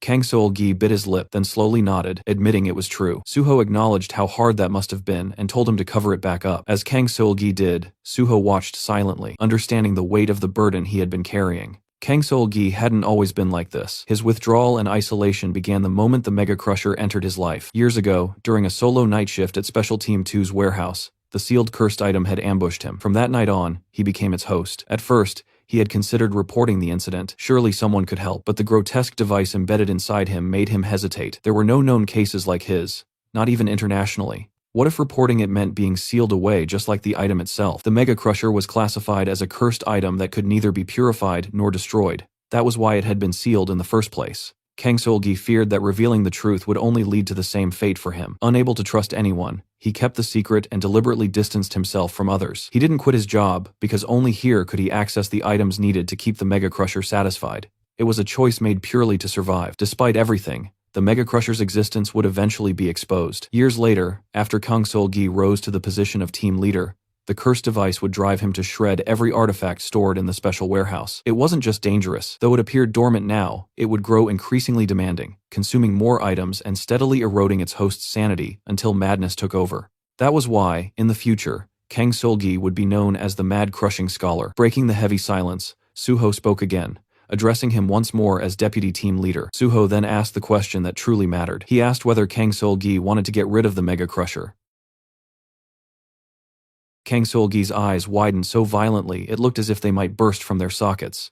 Not only did Suho know about the Mega Crusher, but he was also claiming he knew how to remove it. Shock shattered what little composure Kang Sol-gi had left, and desperation rushed out of him all at once. He pleaded frantically, saying yes, begging Suho to help, promising he would do anything if it meant being freed from the cursed device. Suho responded with a calm smile, telling him not to worry because he would take care of it. Then he raised a single finger and added that there was one item he would need in order to make it happen. At the mention of an item, Kang Sol-gi's expression shifted, caution mixing with hope. Suho clarified that it wasn't anything complicated, just something simple and easy to acquire. He asked whether Kang Sol-gi knew of an item called the third-person controller's viewer. The name meant nothing to him, and he repeated it in confusion. Suho explained that it was stored in the resource warehouse and was currently classified as junk. With that item, he said, removing the Mega Crusher from Kang Sol-gi's body would be possible. Kang Sol-gi hesitated, conflict flashing across his face. If the item was already inside the resource warehouse, taking it out wouldn't be easy. It could easily become a serious problem. Suho agreed that under normal circumstances it would be difficult, but now they had a way around that obstacle. When Kang Sol-gi asked what he meant,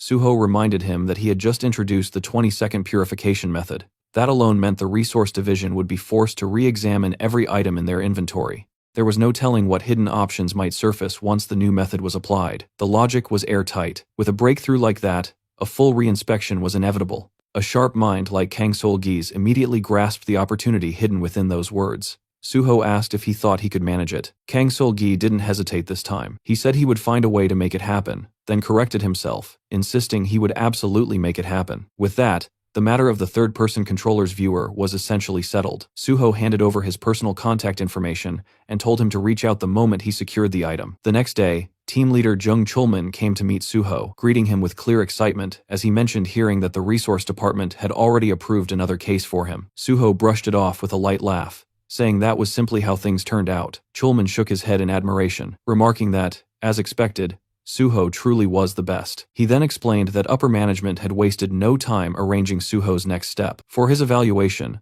Suho would immediately begin training at the gate department. Orders moving this quickly were rare, and Chulman couldn't hide his amazement. Inwardly, Suho thought about Park Kyu-min and how he had pressured him to speed up the process. It seemed that repeatedly nagging the vice president over the phone had paid off. As they headed toward the gate department, Chulman explained that he would be in charge of the training there as well. Just like before, the written test would be followed immediately by 2 on-site evaluations, protection and management. Everything had already been prepared, so Suho could jump straight into the field assessment without delay. Once inside the department, Chulman greeted the director. The man standing before them was Go Sung-rok, director of the gate department. He welcomed Suho warmly and introduced himself. The moment Suho saw him, recognition flashed through his mind. Go Sung-rok belonged to Pi Seung-jeol's faction and was known as one of the key figures behind the infamous Gate Shock incident, even being among those who had proposed the redevelopment gate. Director Go let out a hearty laugh and said he had heard plenty about Suho, mentioning the impressive contributions he had made across multiple departments. Studying him carefully, Go admitted he had high expectations and wondered aloud what kind of incident Suho might cause in the gate department. Suho simply smiled. Thinking about the incident sounds good. They shook hands, and Suho replied lightly that he would be sure to live up to those expectations. But behind that polite smile, a thought settled firmly in his mind. When it happened, the incident would be far bigger than anyone imagined. Sometime later, Chulman confirmed Suho's written test results, unable to hide his admiration as he announced that Suho had scored a perfect mark on the Gate Department's written exam. He called it truly impressive. As they rose from their chairs, Chulman added with visible excitement that if Suho managed another perfect score in the Special Division exam, he would become the first perfect scorer in the history of the Korean Hunter Association. Suho replied calmly that such a record would be an honor, then asked if they would move straight to the field evaluation. Chulman confirmed it immediately. For reference, he explained that he was the management team leader, meaning he would personally evaluate Suho this time. He then asked whether Suho knew which teams operated under the management department. Suho answered without hesitation. There was the management team, responsible for handling normal gates, the trade team, which negotiated and sold gate rights to the private sector, and the sealing team, tasked exclusively with managing sealed gates. Hearing that, Chulman gave him an approving nod and remarked that, as expected, Suho knew his stuff well. He then clarified that today's evaluation would focus specifically on managing a normal gate. As they walked down the corridor, Chulman casually asked if there was a particular gate Suho wanted to visit. Suho responded by asking whether anywhere was possible. The moment those words left his mouth, Chulman sensed something unusual. It sounded less like a question and more like confirmation. Narrowing his eyes slightly, he remarked that it seemed Suho already had a specific gate in mind. Then Chulman asked the question that suddenly mattered a lot more than it should have. It wasn't a sealed gate, right? Suho only let out an awkward laugh in response. That was enough. The realization hit Chulman instantly, and sweat began to form on his brow. Sometime later, the scene shifts to the Gangwon province. Suho and Chulman arrived at the gate Suho had personally requested. The enormous sealed gate stood quietly against the vast landscape. As they stepped out of the car, Suho thanked Chulman for allowing the visit, but Chulman dismissed it casually, saying that if it was Suho asking, there was no reason to refuse. Chulman then greeted the stationed officer, introducing himself and recalling the officer he is the person who called him before, and the officer welcomed them politely, and soon the two stood directly before the towering structure. Chulman explained that the internal checks had already been completed, but since it was still a sealed gate, they needed to remain cautious. He instructed Suho to conduct the evaluation quickly and return without unnecessary risk, before signaling their entry on his tablet. The moment Suho stepped through the gate, the familiar sensation washed over him. The system quietly processed the environment, identifying its name, Valley of Iron, with an entry restriction for individuals below level 99 and a maximum capacity of 40 people. As Suho looked around, recognition settled in. Everything was exactly as it had been in his previous life. Standing beside him, Chulman asked if he was satisfied. Suho let out a small laugh and admitted that thanks to him, he had finally been able to return to this place. Without wasting time, they decided to begin the field evaluation. Sometime later, Chulman completed Suho's field evaluation, his eyes moving steadily across the tablet as he reviewed each result. He announced that the external management method had been passed, followed by the square check method, and finally confirmed that Suho had cleared the internal inspection as well. Lowering the tablet, Chulman let out a quiet sigh, one filled more with amazement than exhaustion. He remarked that it was exactly what he had expected from Suho, yet it still didn't make sense. This was supposed to be Suho's first time on site, so how was he performing at a level that even seasoned personnel struggled to reach? Suho answered calmly, without a hint of pride, saying he had simply followed the theory book exactly as it was written. Amused, Chulman pulled a thermos from his inventory and poured cold coffee into the cup, joking that Suho reminded him of the top student who relied solely on textbooks. Curious, Suho asked about the thermos, and Chulman, offering him a cold coffee, explained he had brought coffee for fun. Suho accepted the cup, and soon the two sat together on the grass, quietly taking in the scenery. The view stretched endlessly, untouched by the crowded chaos of the outside world. Chulman remarked that gates often revealed sights no city could offer, which was why Chulman preferred the management division among all departments. When Suho asked whether that was still true despite the demanding work, Chulman smiled awkwardly and admitted every department believed theirs was the hardest. Still, as he gazed up at the sky with bright eyes, he said this place simply suited him. Suho immediately recognized the tone. It was the classic line Chulman used to lure rookies into the management division, a romantic pitch that happened to be Chulman's specialty. As Suho quietly sipped his coffee, he suddenly spoke up, addressing Chulman in a calm voice. He said he wanted to join the gate division. For a moment, Chulman thought he had misheard. His eyes widened as confusion washed over him. The statement had come completely out of nowhere, yet Suho continued as if it were the most natural thing in the world. He explained that he was fully aware of the rumors surrounding him, that he was some kind of prodigy being groomed by the Special Division, practically treated like royalty. Even Deputy Director Pi Seung-yeol had been spreading that narrative. But the truth, Suho admitted, was that he wanted to work in the Gate Division far more than in the Special Division. He added that Chulman had been the first person he met after joining the association, and maybe that was exactly why the Gate Division felt more appealing. As he finished speaking, Suho gave an awkward, almost shy smile. Seeing that expression made Chulman's heart sink. Suho was openly expressing a sincere desire, yet there was nothing Chulman could realistically do to grant it. A bitter taste crept into his mouth. For a fleeting second, an absurdly dramatic thought crossed his mind. Was this what Romeo and Juliet must have felt like? After a long pause, Chulman resolved that if nothing else, he could at least offer a few comforting words, so the disappointment wouldn't cut as deeply. But before he could speak, Suho called out to him again, and asked whether, if there were a way for him to enter the Gate Department instead of the Special Division, Chulman would help. Chulman's eyes widened even further. What was Suho planning now? The seriousness in Suho's gaze made it clear this wasn't a joke. In the long run, he knew joining the Special Division might be the correct move, but right now the Gate Department offered far more opportunities. If he went straight into the Special Division, he would likely spend his days chasing people rather than gaining the kind of growth he sought. After a heavy silence, Chulman asked if he truly meant it. Suho answered immediately, saying he wasn't in a position to joke about something like this. Chulman exhaled slowly and admitted that no matter how he looked at it, he couldn't yet see how he could help, but he asked Suho to explain his plan first. Suho agreed and said the idea was actually quite simple. Director Pi Seung-yeol was already making his intentions public, ensuring everyone knew he planned to bring Suho into the Special Division the moment training ended. Chulman had noticed it too. After all, they had witnessed it together. Chulman couldn't deny that. With years of public service behind him, he was more than capable of reading such signals. Suho continued, saying that if Director Pi had the authority to appoint personnel however he wished, then the answer was obvious: they would counter him with someone who held even greater authority. Chulman frowned, thinking it through. Officially, only 2 people in the association outranked a director. Slowly, a possibility formed in his mind, and he cautiously asked if Suho meant the vice president. Suho crushed his empty coffee cup in his hand, a sharp smile spreading across his face as he shook his head. Not the vice president. He was thinking of the big dog of the association, the president.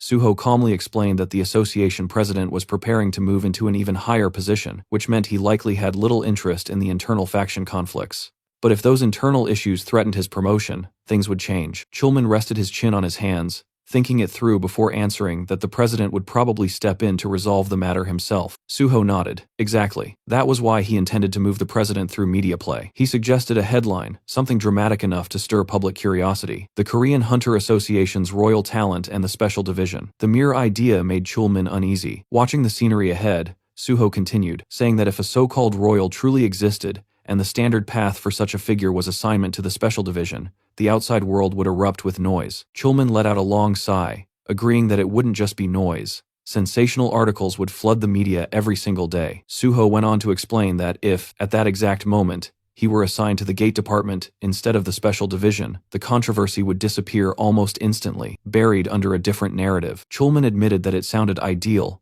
but there was no guarantee the reassignment would land Suho in the Gate Department. That was precisely why Suho was asking for his help. Chulman paused, caught off guard, and asked what he meant. Suho explained that once controversy broke out, any department except the Special Division would have to take him. However, the Management Division and Awakening Division were both aligned with the Vice Chairman's faction, making them unlikely choices. That left only the Resource Department and the Gate Department, and he had no intention of going to the Resource Department. Chulman jokingly asked why not, but the answer was obvious. After his recent achievements, Suho would be pushed relentlessly for research results there, and likely die from overwork. The Gate Department, on the other hand, belonged to Director Pi's line. Since Suho and Chulman already knew each other, they would probably station him there temporarily, with plans to reclaim him later. Still, Suho said plainly that no matter what happened, he wanted to work with Chulman. Chulman laughed, remarking that Suho had been appealing to him for a while now, and asked if he was truly serious. Suho answered without hesitation that he didn't have anyone else in the association he felt close to. Inwardly, he knew his bond with Chulman wasn't what it had been before his regression. If he wanted that trust again, he needed to join the Gate Department and rebuild it quickly. Trying to lighten the mood, Chulman pointed out that everyone liked Suho and even reminded him that he had a fan club. Suho brushed it off, saying, Being liked and being close were completely different things. The attention only made him uncomfortable. Besides, his ultimate goal was to end the gates themselves. If he worked in the gate department, he could access them faster than anyone else, making it the most efficient path toward that objective. Chulman studied him for a moment before letting out a small laugh. He agreed to help as much as he could, but warned that he couldn't guarantee anything. The title of team leader sounded impressive, but it carried far less authority than people imagined. Suho simply laughed and said he trusted him anyway. Scratching his head, Chulman muttered that he wasn't anyone special, and told Suho not to place too much faith in him. But Suho only laughed again, repeating that he would trust him. Just then, Chulman pulled a cigar from his pocket and said he was going to smoke one. As he raised it to his lips, Suho casually added that aside from the gate department's usual romance strategy, choosing this place had been entirely his own decision. The comment startled Chulman, who quickly asked where Suho had heard about that. Suho replied that people had warned him not to fall for the scenery and sweet lines during the gate department exam. Clicking his tongue in regret, Chulman muttered that if he had known, he would have just taken Suho to a gate near Seoul instead. Suho rose to his feet, stretching slightly before admitting that he had genuinely wanted to come to the Valley of Iron, explaining that there was a rumor that if one killed the monster lion there, something incredible would drop. Chulman narrowed his eyes and asked where he had picked up such a rumor. Suho simply laughed brightly and answered that he had read it on the internet. The Valley of Iron had once been a public gate, freely accessible to hunters much like the famed Tower of Challenge, but everything changed with the sudden appearance of the monster lion. Recognizing the threat almost immediately, the association sealed the gate without hesitation. For a gate to remain public, several conditions had to be met. Entry needed to stay possible, monsters had to spawn continuously, and even if every creature inside was killed, the gate itself could not be cleared. The monster lion shattered all of those expectations. Not only had it appeared inside a gate restricted to level 99 or below, but the creature itself had already surpassed level 100. Despite being classified as a one-star monster, its overwhelming power destroyed the entire ecosystem within the gate. Hunters who challenged it never stood a chance. Many died without managing to leave even a scratch on its diamond-hard hide. Chulman exhaled slowly as he explained that the creature was the very reason the Valley of Iron had been sealed. But that wasn't even the worst part. Its defense and magic resistance were already a nightmare, yet the beast continued to grow stronger. Now it had climbed beyond level 110. Dropping his cigar to the ground and crushing it beneath his boot, Chulman muttered in frustration that the entry condition capped participants at level 99. How was anyone supposed to defeat a monster that far above the limit? Suho's response came without hesitation. He asked what would happen if they simply killed it. Chulman blinked, stunned, and asked if Suho was seriously suggesting he intended to kill that thing. Suho answered calmly that he would. For a moment, Chulman could only stare at him, his mind struggling to catch up. Then realization dawned.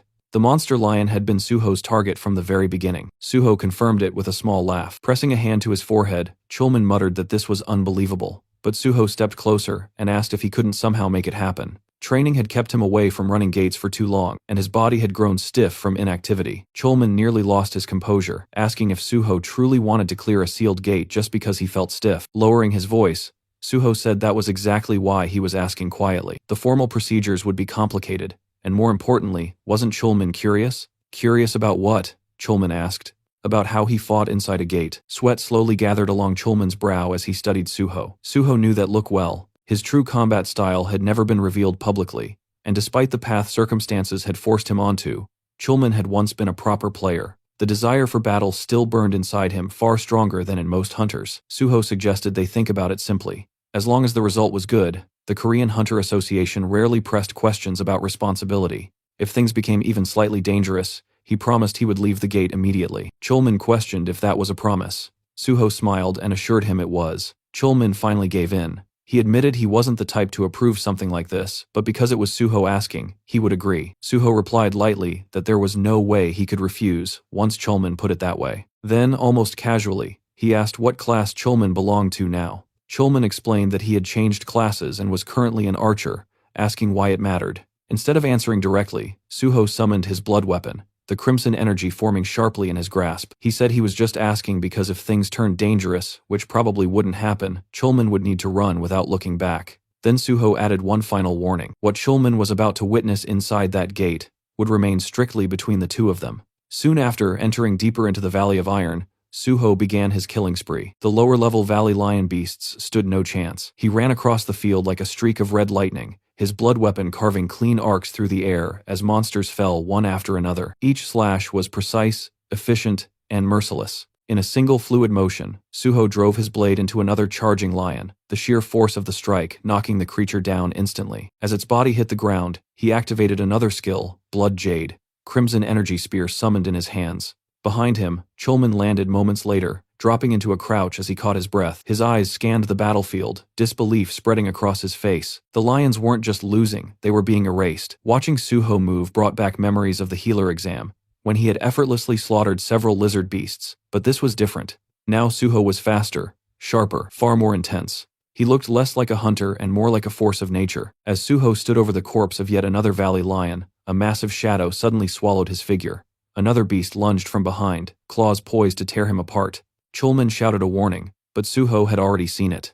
His eyes locked onto the incoming predator. At the very last second, he leaped upward, evading the lethal strike with terrifying precision. The beast twisted mid-charge and attempted to follow him into the air, but Suho moved again, stepping onto nothingness itself. Chulman's breath caught the moment he recognized the technique. Suho had used air step. He wasn't merely dodging anymore, he was moving through the sky itself, as if gravity had lost its authority over him. The charging lion skidded to a halt and twisted around in confusion, unable to comprehend how its prey had suddenly vanished.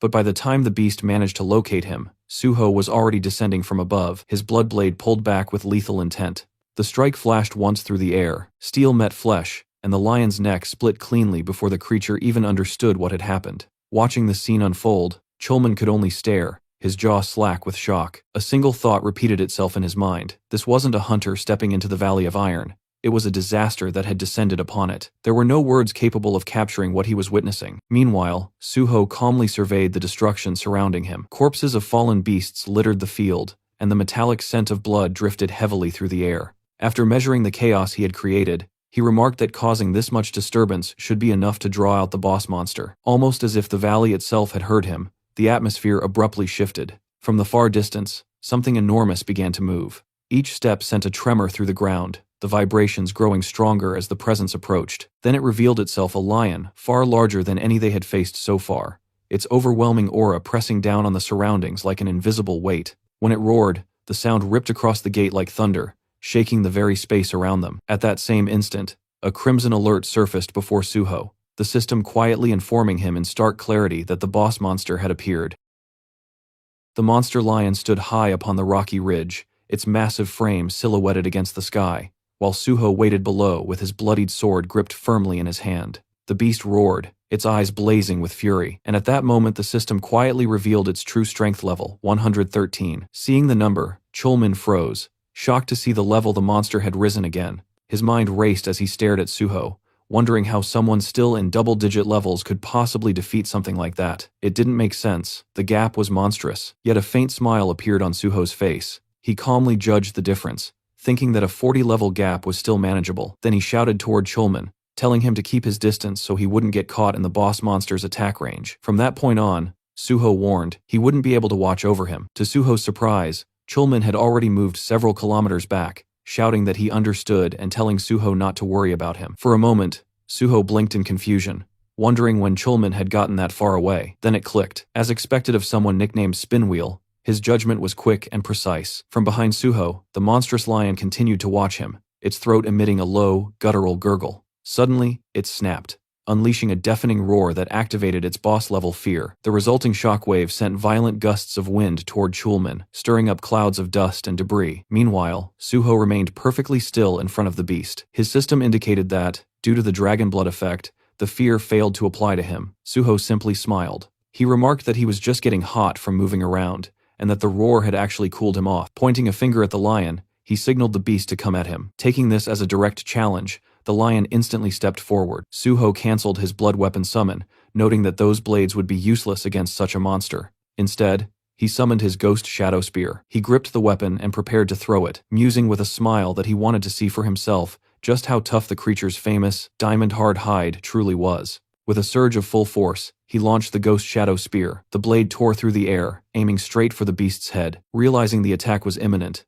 the lion braced itself for defense. The moment the shadow spear struck its forehead, the weapon split apart, proving the monster's hide was far stronger than the attack. Suho watched, amazed by the sheer toughness of the hide. Having successfully defended against the strike, the lion stood its ground, its eyes bloodshot as it bared its razor-sharp fangs and teeth. It was then that Suho realized the truth. This was indeed the Nemean lion. The Nemean lion, the first of the 12 labors, completed by the legendary demigod Hercules. Just as in the myth, defeating this beast grants one of Hercules' powers. In other words, this was the qualification test to become a Hercules candidate. Suho reflected on his previous life, remembering a hunter named Bless who had completed the 12 labors faster than anyone else.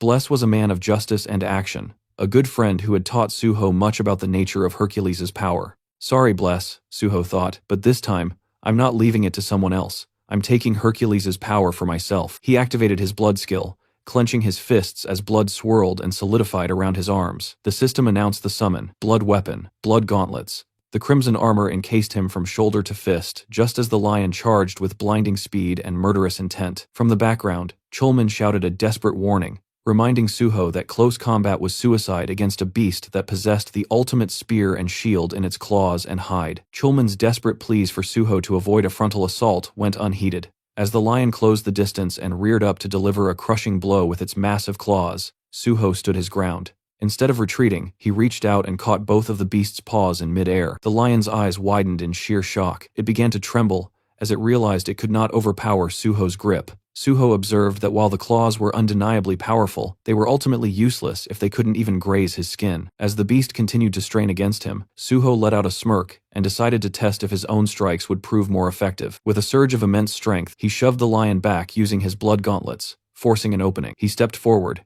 anchoring his weight for a decisive assault. The monster attempted a frantic counterattack, swinging wildly, but Suho vanished from its field of vision with a sudden leap.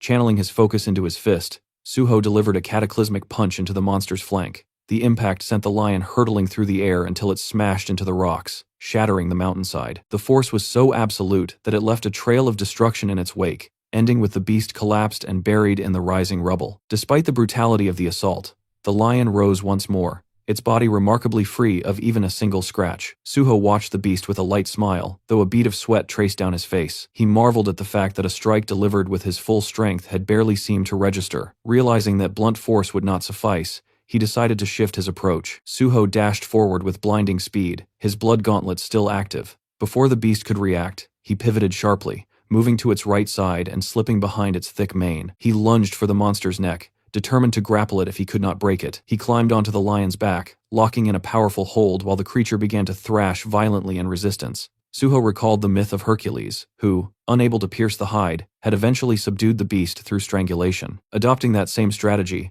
Suho maintained a relentless grip while the lion used every ounce of its strength to shake him off. A mixture of thrill and excitement surged through him as he steeled himself, mentally declaring that there would be no tapping out until the very end. In a desperate attempt to break the hold, the boss monster unleashed its fierce skill, but Suho's dragon blood intervened once again, nullifying the effect. The lion began a frantic rampage through the mountains, slamming its back against the stone walls in an effort to crush its rider. Suho tightened his grip even further, knowing that if he lost his hold for even a second, there would not be another opportunity. He clung to the beast's neck as it smashed into cliffs and outcroppings, refusing to be dislodged. From the background, Chulman watched the struggle with his mouth agape, shouting words of encouragement and urging Suho to hold on just a little longer. Though his stamina was rapidly draining, Suho kept his grip firm until the beast finally began to lose consciousness. After a grueling chokehold, the lion finally collapsed. The moment the beast was defeated, Chulman rushed forward. His eyes widened as a system window appeared in the air, announcing that the ruler of the Iron Valley had been defeated.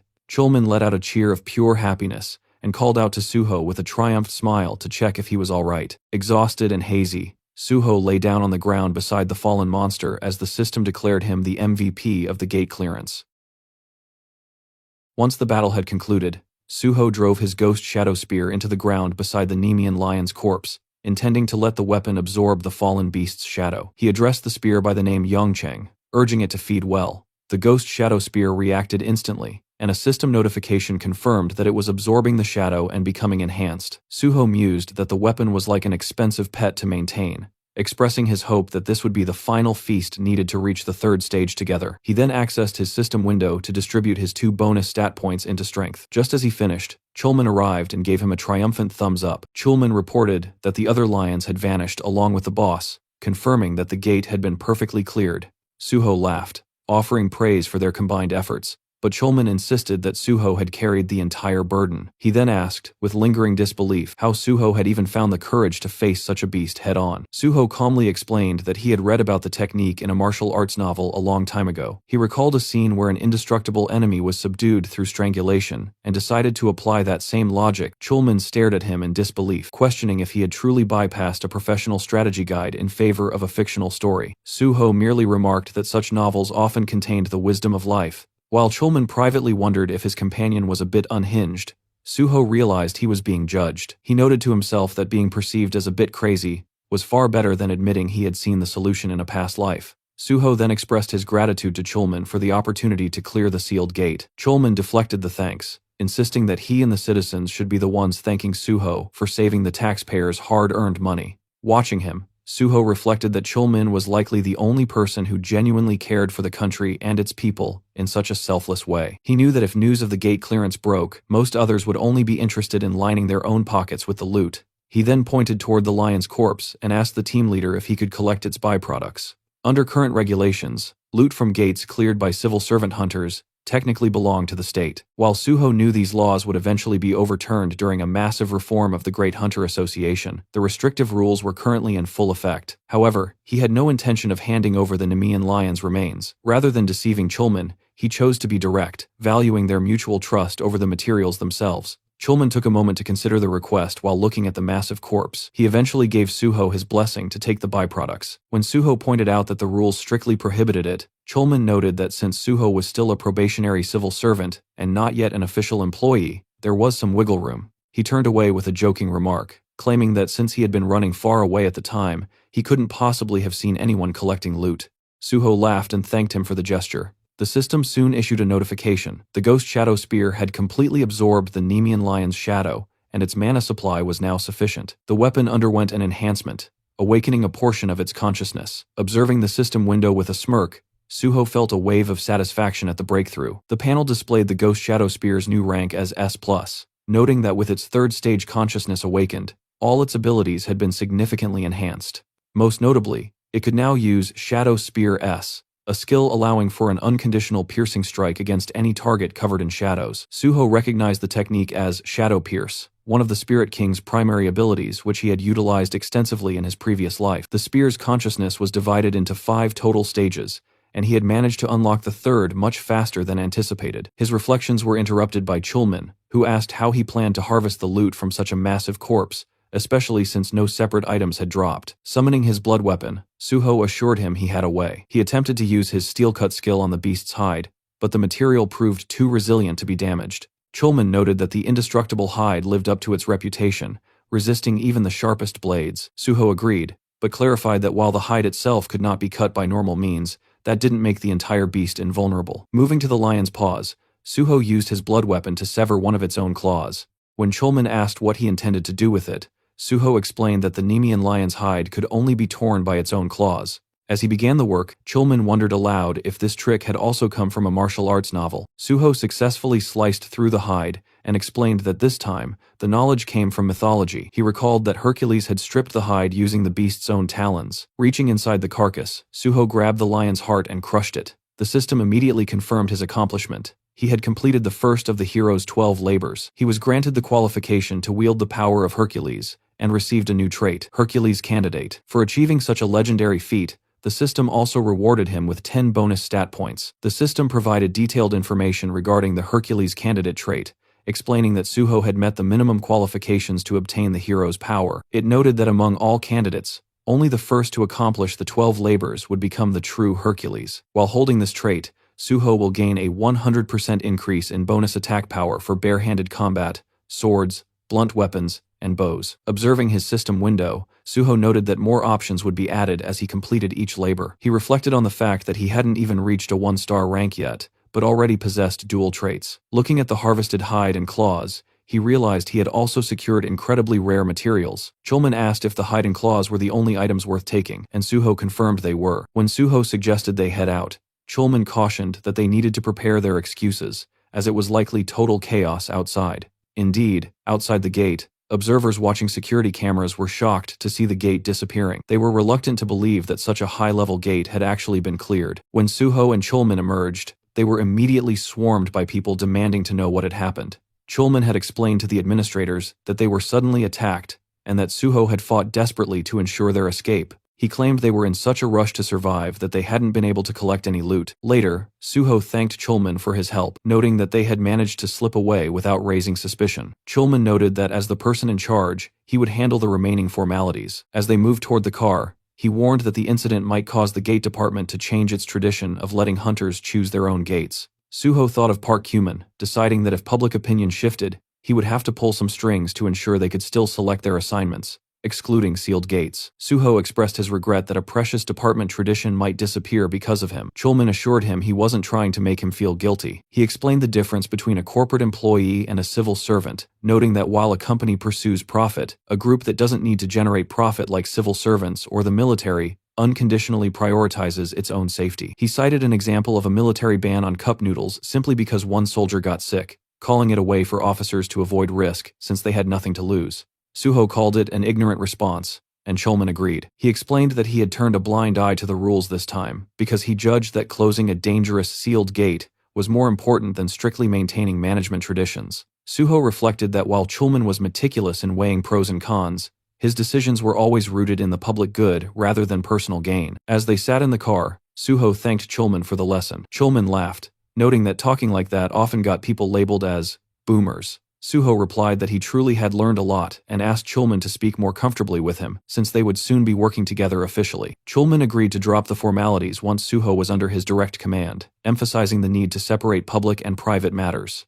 Suho asked about the schedule for the next day, and Chulman confirmed they were set for management and evaluation. He then asked when they would proceed with the plan Suho had mentioned in the valley, using a media play to pressure the association president. Pulling out his phone, Suho said he was just about to start. He called reporter Jo Jingwei, informing him that he was ready to share his story to paint a picture based on his experiences so far. Suho also planned to introduce the reporter to Jung Chulman from the association, who had chosen to become an ally. Suho knew that if they simply published an article about his actions, it might be dismissed as cheap gossip. He wanted the source to be clear and official. He acknowledged that the scale of the plan was large and required groundwork. Reporter Jingwei happily agreed to help elevate Suho's reputation once again, and asked when the article should be released.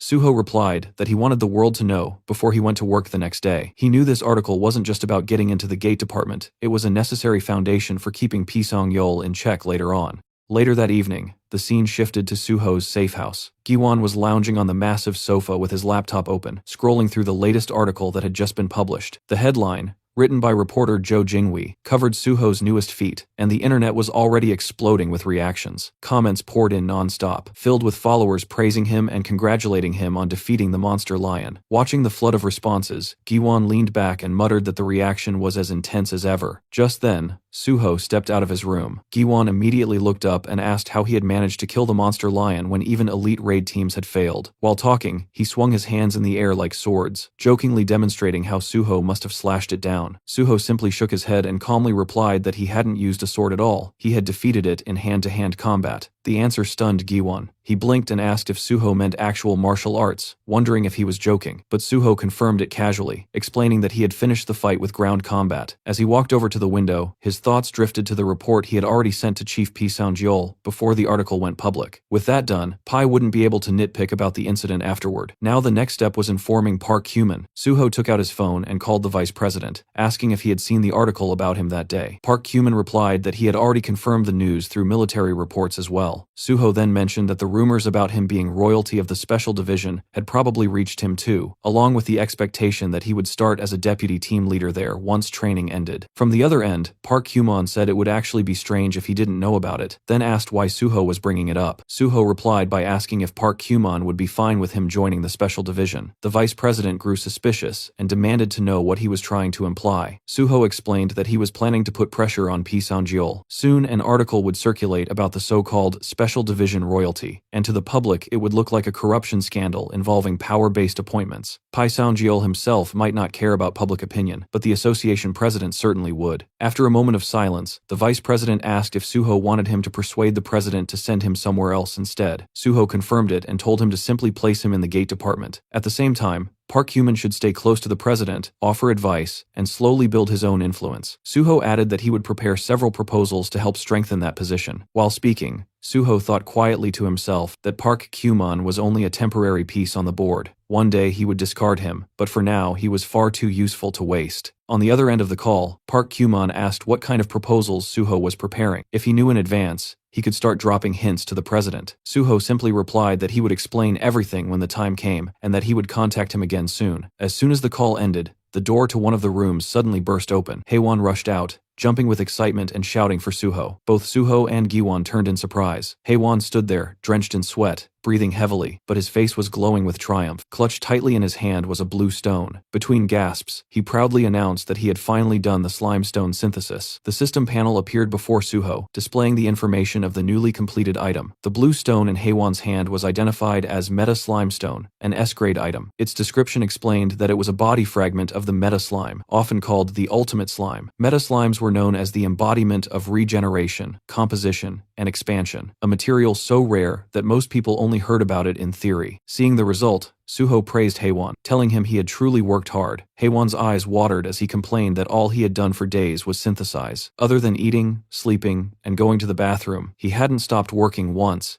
even admitting that he had continued synthesizing while taking a dump. Suho chuckled and kept patting his shoulder, repeating that he had done well. Then he asked if Haewon's level had gone up during the process. The question instantly brightened Haewon's face, and he proudly answered that it had. Every time the slimestone's grade increased, he had received several bonus stat points as well. Suho nodded and encouraged him, saying that was exactly the charm of being an alchemist. With the Meta Slimestone finished, they only needed the remaining materials now, and when the time came, he would need Haewon's help again. The mention of more work immediately drained the color from Haewon's face, but he still nodded weakly and agreed. Suho then took out his phone, thinking that now the Meta Slime Stone was complete, only one material remained. Looking at the contact number on the screen, a faint smile formed on his face, realizing that the person he needed to contact next wasn't exactly normal either. Sometime later, Kang Seol-gi arrived outside Suho's safe house. Standing in front of the massive building, he looked up at it in disbelief. The place looked less like a house and more like a mansion. He let out a quiet gasp, thinking that if he ever tried to buy something like this, it would probably take him 50 years. Then he reconsidered and thought it might even take 100. Just then, the door opened, and Suho called out to him, asking if he had arrived and telling him to come inside. Suho led him through the entrance and thanked him for coming all the way there. Seol-gi brushed it off casually, saying it was nothing, and explained that he had brought the item Suho requested. Inside the box he carried was a strange device resembling a gaming controller. As soon as Suho looked at it, the system panel revealed its name and description. It was called the Third-Person Pilot Perspective Device. The description added that excellent pilots were extremely difficult to create, and even harder to preserve, as most of them died alone alongside their machines on the battlefield. Suho examined the device and thought that, judging from that rather unfriendly description, it really was a piece of triple-type technology. Taking the box into his hands, Suho praised Seol-gi for finding it and said he had done good work. Seol-gi replied that he had only followed orders from above and earned his share of the work. He explained that while testing Suho's newly discovered 20-second purification method, the device's curse option had suddenly activated. Because of that, he had written a report stating that the item had to be destroyed. Suho nodded approvingly, saying that was exactly what he expected from the deputy team leader. Then he suggested they immediately proceed with removing the Mega Crusher. Hearing that, Kang Seol-gi brightened instantly and eagerly agreed. Suho guided him deeper into the house,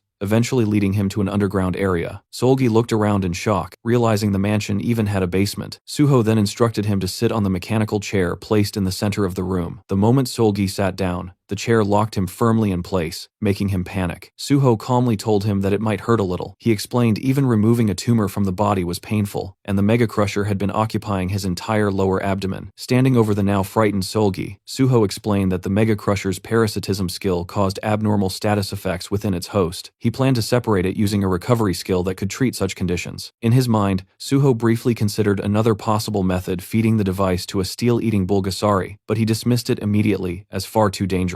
Instead, he moved beside Seol-gi and announced that the procedure would begin. Seol-gi nervously asked if anesthesia wouldn't be used first. Suho casually replied that he had indeed called an anesthesia specialist and that he would introduce him right away. Without another word, he struck Seol-gi sharply on the back of the neck, knocking him unconscious instantly. Suho sighed and remarked that possessing and using anesthetics without permission was illegal, so this was the only option. He then removed Seol-gi's jacket and lifted his shirt, revealing the grotesque mechanism embedded in his abdomen, the Mega Crusher. Looking at the device, Suho noted that with the host unconscious, its activity had slowed down, declaring that the surgery would now begin. A soft blue light gathered in his hands as the system indicated the skill, recovery, had been activated. Suho pressed the glowing energy against the Mega Crusher. He muttered that if the device evolved any further in the future, ordinary recovery skills would no longer work on it. If Kang Solgi had revealed his condition earlier in Suho's previous life, the devastating molecular incident might never have happened. Still, that disaster had at least allowed researchers to discover numerous item combinations involving the device. Sensing danger, the Mega Crusher suddenly began reacting violently to Suho's skill. Kang Solgi's entire body trembled, though the mechanical chair held him firmly in place. Suho observed that if the host had been awake, the scene would have turned into complete chaos. He added quietly that it would hurt, but the device had to be removed quickly, and Solgi should actually feel lucky to be unconscious. As Suho intensified the recovery skill, the Mega Crusher began emitting harsh mechanical noises. Suddenly, the device tore itself free from Solgi's abdomen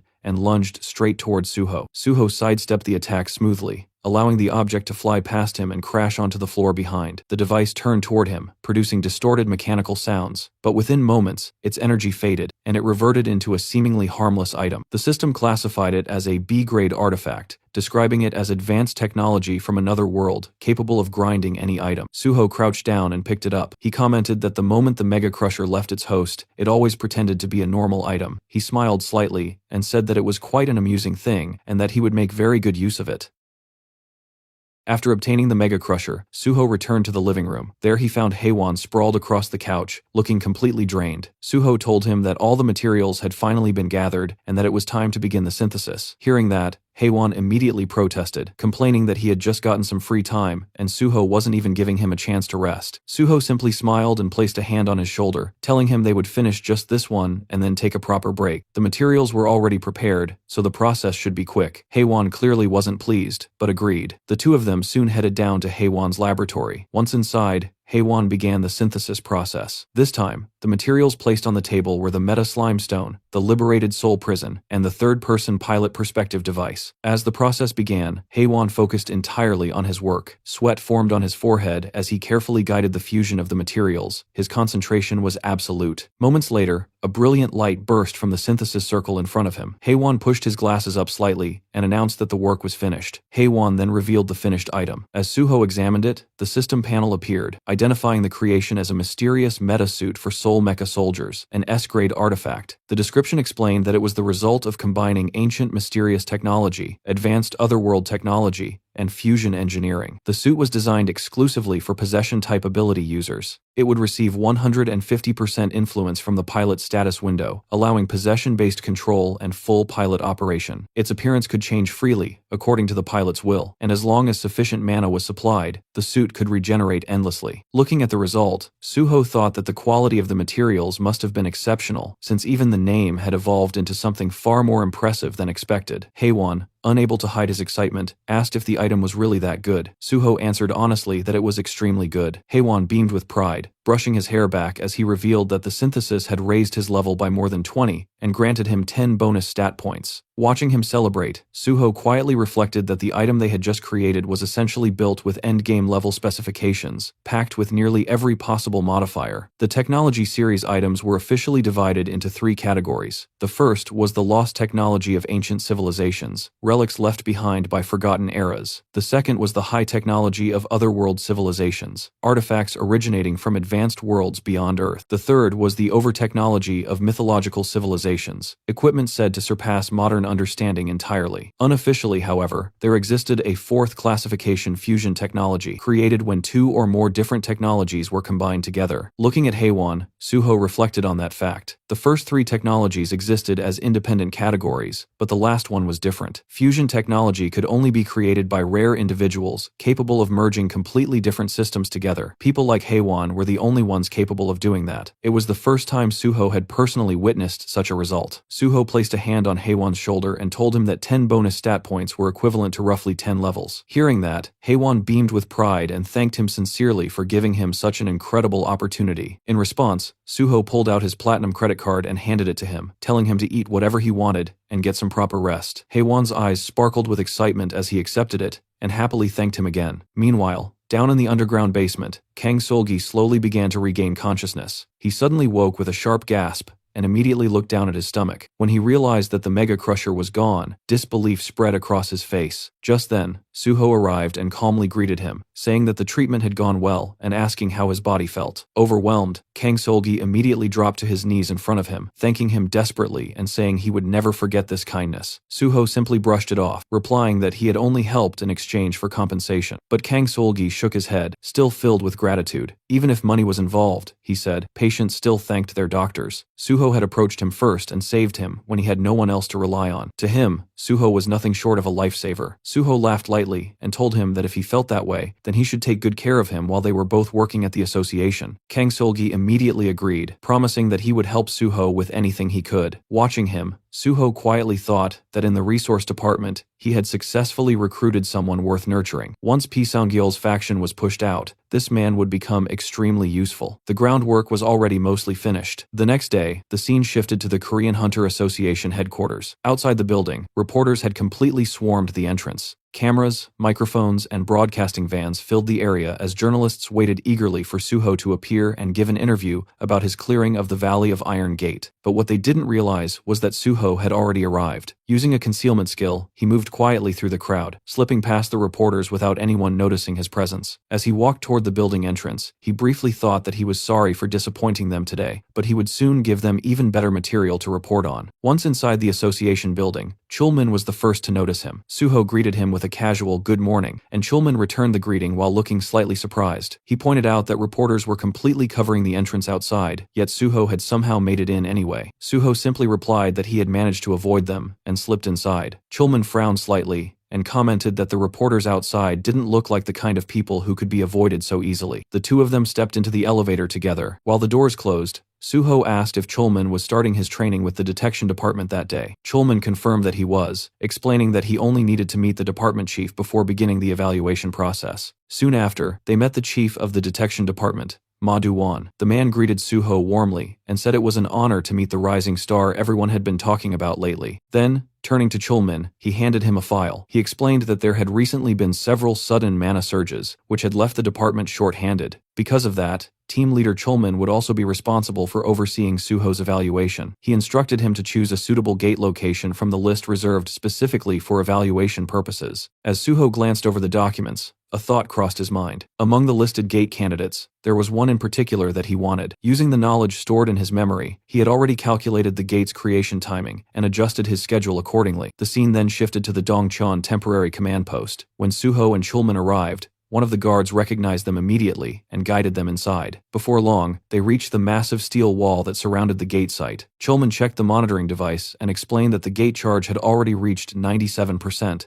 If they were lucky, they might even witness the gate formation process. However, he quickly added that calling something like that lucky felt strange, since gate zapping was never good news for humanity. Suho quietly looked at the reading. 97%. He smirked slightly. To him, this was the perfect opportunity. If he injected just a little mana into the gate point, it would likely force the gate to open immediately. Meanwhile, Chulman began explaining the evaluation procedures. He carefully listed each requirement and step Suho needed to follow. Suho listened silently, though the information essentially passed through one ear and out the other. Everything Chulman was explaining was something he already knew. After finishing his long explanation, Chulman asked if Suho had understood everything. Suho nodded calmly and suggested they begin right away. Chulman then handed him a device and told him to measure the charge around the gate location. By checking the mana density concentration in the area, they could estimate how long it would take before the gate opened. The system quietly identified the object as a mana measuring device, a tool designed to measure mana density near a gate and determine its charging rate. Holding the device, Suho thought to himself that he needed to approach the exact gate point in order to stimulate it. This evaluation task worked perfectly as an excuse. While pretending to measure the charge, he could secretly inject his own mana and force the gate to activate. He knelt down and planted the device's antenna into the ground. At the same time, he quietly poured his mana into the spot. Almost instantly, the device began screaming with warning signals as its readings shot straight to the maximum level. The sudden alarm startled the surrounding officers, who began shouting in confusion, wondering what the detection signal meant and what was happening. Then the ground trembled. Right where Suho had placed the device, a purple gate suddenly began to form. A blinding flash burst outward as violet mist spread through the air. Officers nearby instinctively shielded their eyes in fear as the gate rapidly stabilized into a full structure. Chulman stared in complete shock. Before him stood a fully formed purple gate, its intense light flooding the area. He shouted Suho's name in panic, but it was already too late. Suho had already stepped inside. The bright light forced him to cover his eyes for a moment. When his vision cleared, he opened his system window. Normally, a system message describing the gate would appear just before entering, but this time nothing appeared. Suho quickly realized why he had forcibly entered the gate before the system could register it properly. Then he saw a towering structure rising before him. A massive, tower-like building stood in the center of the area. Suho immediately recognized it. He had entered the martial arts library, exactly as he had planned.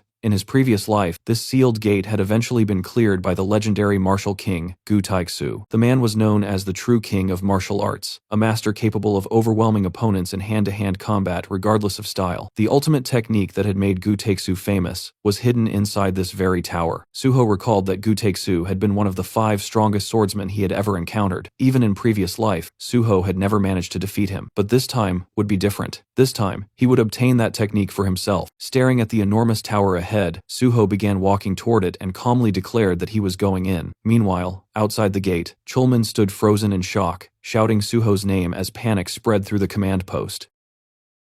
The scene briefly shifted to the past. In that moment, Suho stood over the defeated martial king, Gu Taixu. After yet another hard-fought battle, the martial king let out a small laugh as he admitted that, as expected, it wasn't easy to defeat Suho in pure swordsmanship. Suho responded calmly, acknowledging that his opponent was the martial king, but he himself was the sword god. Gu Taixu then dropped to one knee, still smiling, and wondered aloud if he might finally win after 1,000 matches. Back in the present, Suho was climbing the massive stone tower of the martial arts library. His body moved steadily upward, gripping ledges and pulling himself higher with controlled precision. As he climbed, he muttered that Gu Taixu had always been the most persistent person in the world. Someone like him must have scaled this exact tower with nothing but his bare hands. Even for Suho, the climb was exhausting. Each movement demanded strength, balance, and endurance. Despite his overwhelming abilities, he found himself struggling, realizing that the martial king must have gone through the same hardship before earning his title. After a long climb, Suho finally reached the top. Pulling himself over the edge, he jumped onto the rooftop and let out a deep breath of relief. He muttered that he had barely made it, recalling how he had almost slipped near the very end. If his stamina hadn't reached red grade levels, he wouldn't have been able to complete the climb at all. He remembered how things had unfolded in his previous life. Back then, no one had managed to conquer the stone tower. In the end, the opportunity had gone to Gu Taixu through an auction, allowing him to claim the reward. Standing there now, Suho reflected that if he hadn't accessed the gate first this time, the same outcome would have repeated itself. Gu Taixu would have conquered it again. Suho realized that there was no better environment for rapid growth than the Korean Hunter Association. Even if he couldn't directly profit from gates in the usual way, the opportunities they provided were far more valuable. With that thought, he looked upward, eyes sharp with determination. He had already cleared the first trial, the climb. As Suho reached the top, the scenery finally revealed itself. A bright blue moon hung high in the sky, casting a cold, almost surreal glow across the entire area. In front of him stood a massive, old-school-style martial arts library, its structure ancient yet imposing.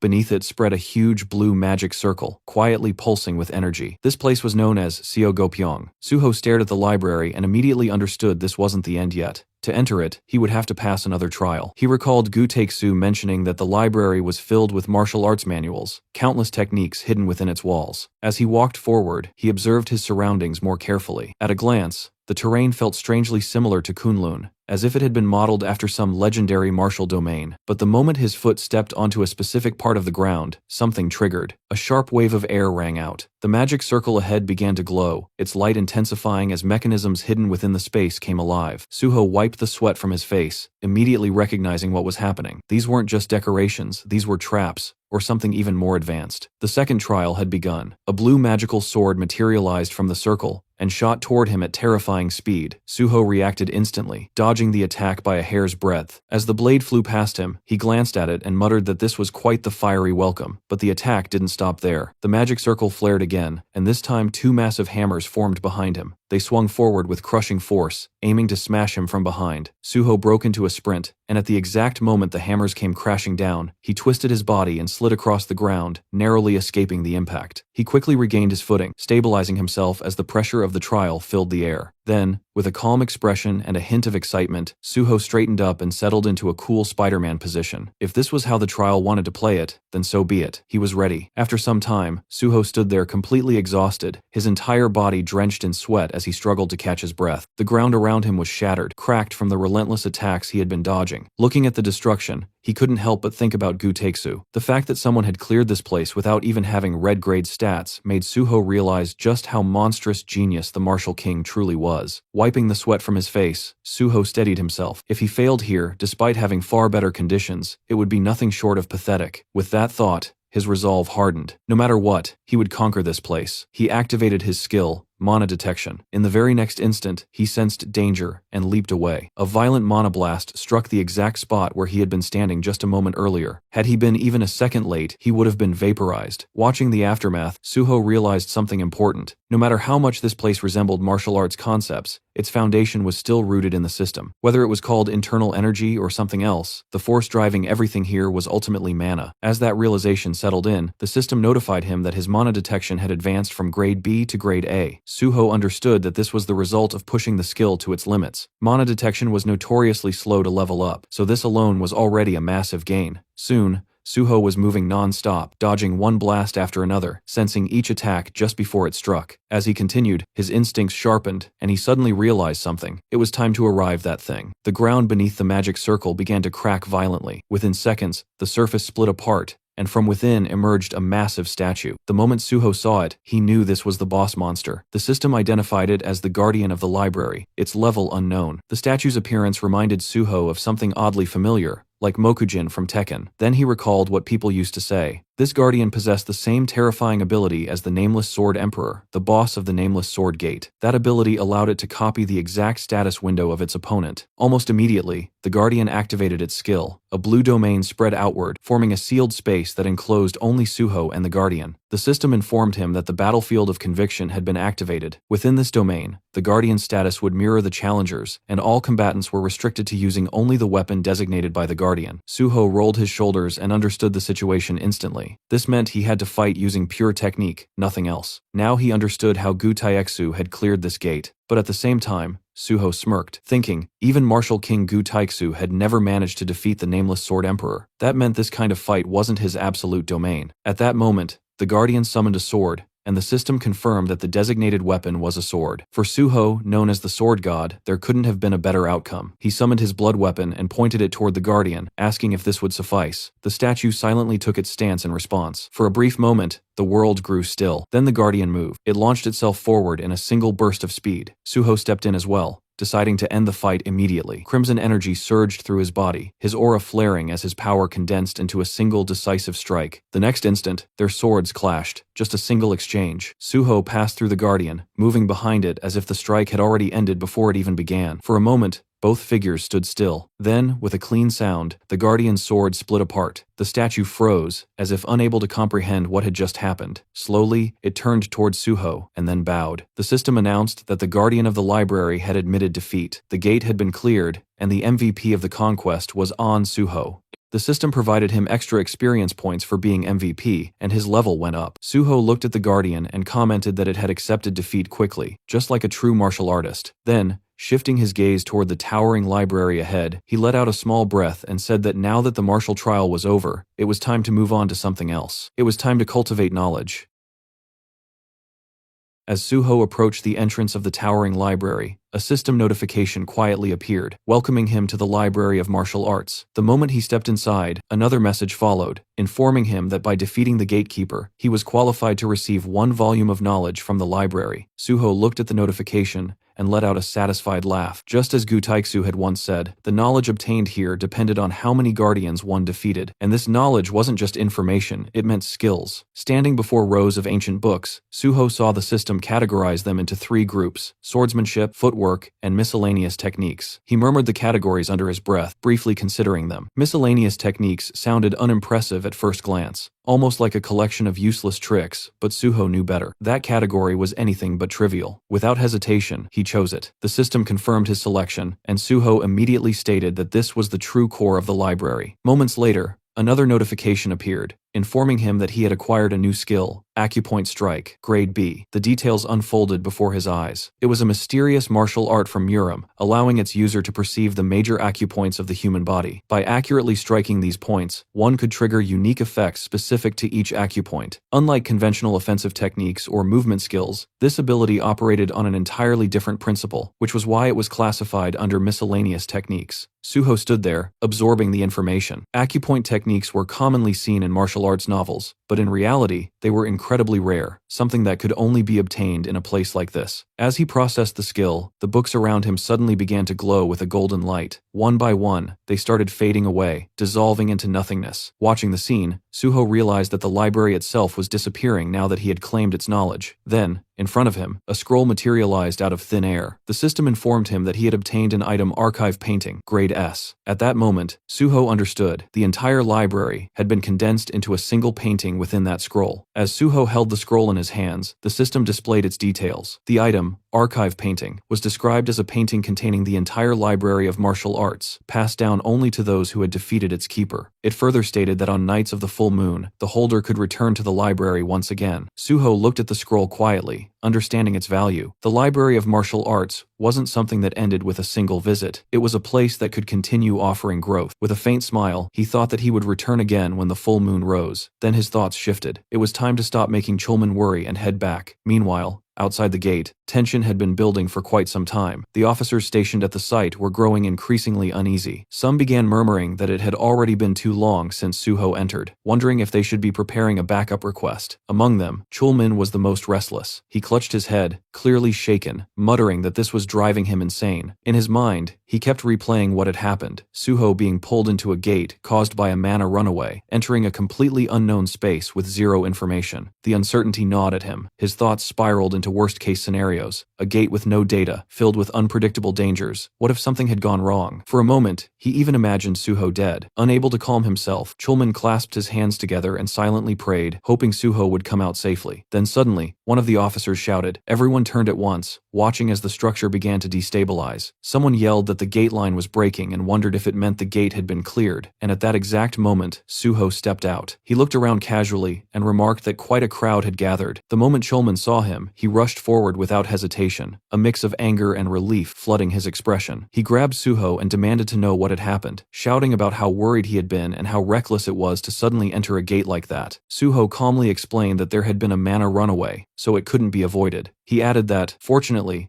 the gate hadn't been too difficult, so he managed to come out safely. Hearing that, Chulman let out a long breath of relief and grabbed Suho's shoulder, saying how thankful he was that nothing had happened. Suho apologized for causing trouble, but then immediately asked what would happen to his field evaluation now. Chulman stared at him for a moment, almost speechless, and asked if that was really what mattered right now. The important thing was that he had come back alive. Suho agreed on the surface, but internally, he still felt that the evaluation was important. Letting out another sigh, Chulman told him they should return to the association first and report everything. After completing his evaluation at the association, Suho returned home in the evening, his body finally giving in to the accumulated fatigue as he slouched onto the couch. Yet even in that exhausted state, a faint sense of satisfaction lingered, because he had once again secured a perfect score in the second gate evaluation, leaving only the Special Forces test ahead. While the system window appeared before him, showing his current level at 75 and his strength stat at 99, along with 2 remaining bonus points, and without much hesitation, he pushed the stat to 100, watching as its color shifted into a distinct orange, while the system acknowledged the advancement and informed him that his strength could now grow even further,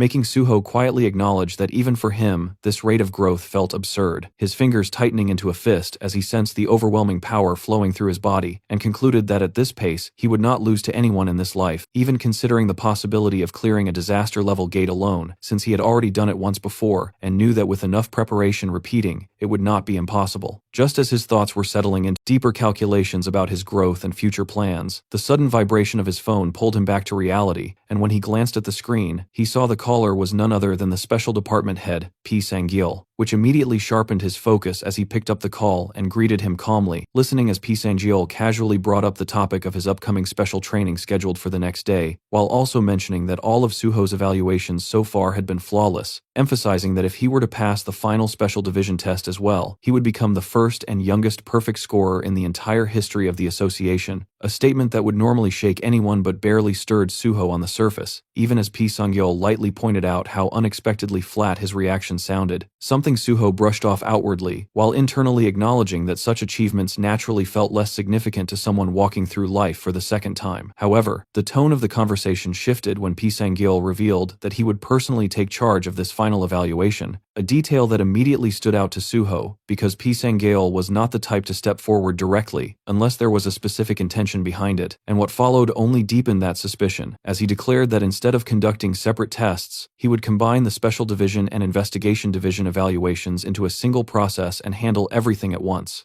The Special Forces were divided into two distinct branches, one focused on investigating criminal players, and the other handling large-scale operations with greater authority, meaning there had never been any precedent for merging their evaluations like this, making it clear that this was not just a matter of efficiency but a deliberate use of power to control the situation. Even so, Suho maintained his composed demeanor and accepted the arrangement without hesitation, asking about the assignment only to be told that he would find out the details the next day. After the call ended, Suho remained still for a moment before his expression hardened slightly, his mind already moving ahead as he analyzed the implications of this sudden change, realizing that if things unfolded unfavorably, he could be forced into the Special Division before his preparations were complete, something that would disrupt the entire path he had carefully been building. And with that realization, he leaned forward, resting his chin on his hand as his thoughts sharpened into a clear conclusion that timing was now critical, and that external pressure needed to be applied before the association could finalize anything. Without hesitation, Suho picked up his phone once again and dialed reporter Jo Jinhui, fully aware that controlling the narrative through media would be the most effective way to influence the situation from the outside, and in that moment his priority became simple and absolute as he focused on bringing the article forward first, ensuring that the board would be shaken before anyone could move against him. The next day, Suho arrived at Chief Lee Sang-yeol's office and greeted him as he stepped inside, finding the man casually looking at his phone before acknowledging him and gesturing for him to sit, while Suho quietly recalled how Pai had already moved things forward without even informing Chulman, confirming that he had simply pushed ahead on his own authority without hesitation, a decision that made Suho internally note just how forceful and bulldozing his personality truly was. Lee Sang-yeol then shifted the conversation, mentioning that he had heard Suho had also caused a stir in the detection division, brushing it off lightly as Suho responded in a calm and understated manner, only for Pai to laugh at his modesty and remark that the world clearly didn't see it that way, before sliding a document across the table and telling him to take a look. And as Suho's eyes fell on the contents, he saw a photograph of Kim Kyung-won, with Pai explaining that the man was now rotting away in Blue Prison, a detail that immediately made Suho question the intent behind bringing him up at this moment, his thoughts sharpening as he asked whether the upcoming evaluation was connected to this case. Lee Sang-yeol answered in an ambiguous tone, implying that it was indeed related, then brought up the incident when Suho had gone to capture Kim Kyung-won, specifically mentioning that Sun Baek-jeom had been present at the scene as well. He told Suho him to review the back page and calmly questioning why Suho had chosen to leave Baek-jeom behind at that time, prompting Suho to repeat his earlier explanation that the scale of the situation had been beyond what he could handle alone, while Pai lit a cigarette, acknowledging the reasoning before quietly shifting the pressure by asking what would happen if Suho could handle it now, his gaze steady and probing as he watched for any reaction. Suho remained composed,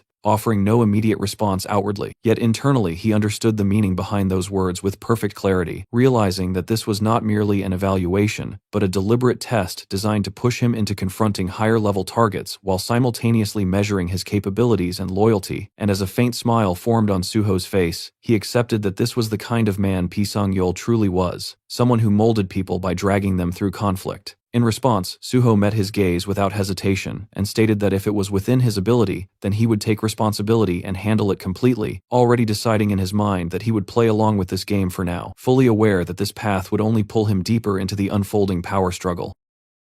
Chief Pai studied Suho for a brief moment, clearly amused by the answer he had just given, before letting out a low laugh and remarking that this was exactly why he liked him, then immediately moving the conversation forward by instructing him to deal with Sun Baek-jeom first, making it clear that if he handled the matter cleanly he would personally grant him perfect scores across both department evaluations, a statement that sounded casual on the surface but carried a heavy implication of authority, while Suho calmly confirmed the task and asked whether simply taking care of the target would be enough, only for Pai to add another layer by demanding that he also retrieve the ledger containing all of Baek-jeom's connections, turning what could have been a straightforward mission into something far more intricate, and as Suho accepted without hesitation and asked for the time frame, Chief Pai gave him 1 week, setting a clear boundary that left no room for delay. The atmosphere then shifted slightly as Chief Pai leaned back and brought up what he called an interesting story, asking how Suho thought he knew about the connection between Son Baek-jeom and the association's vice president, and when Suho responded cautiously, Pai revealed without hesitation that Baek-jeom himself had approached him first, having the sense to recognize that Pai was a more capable figure than the vice president. Yet despite that,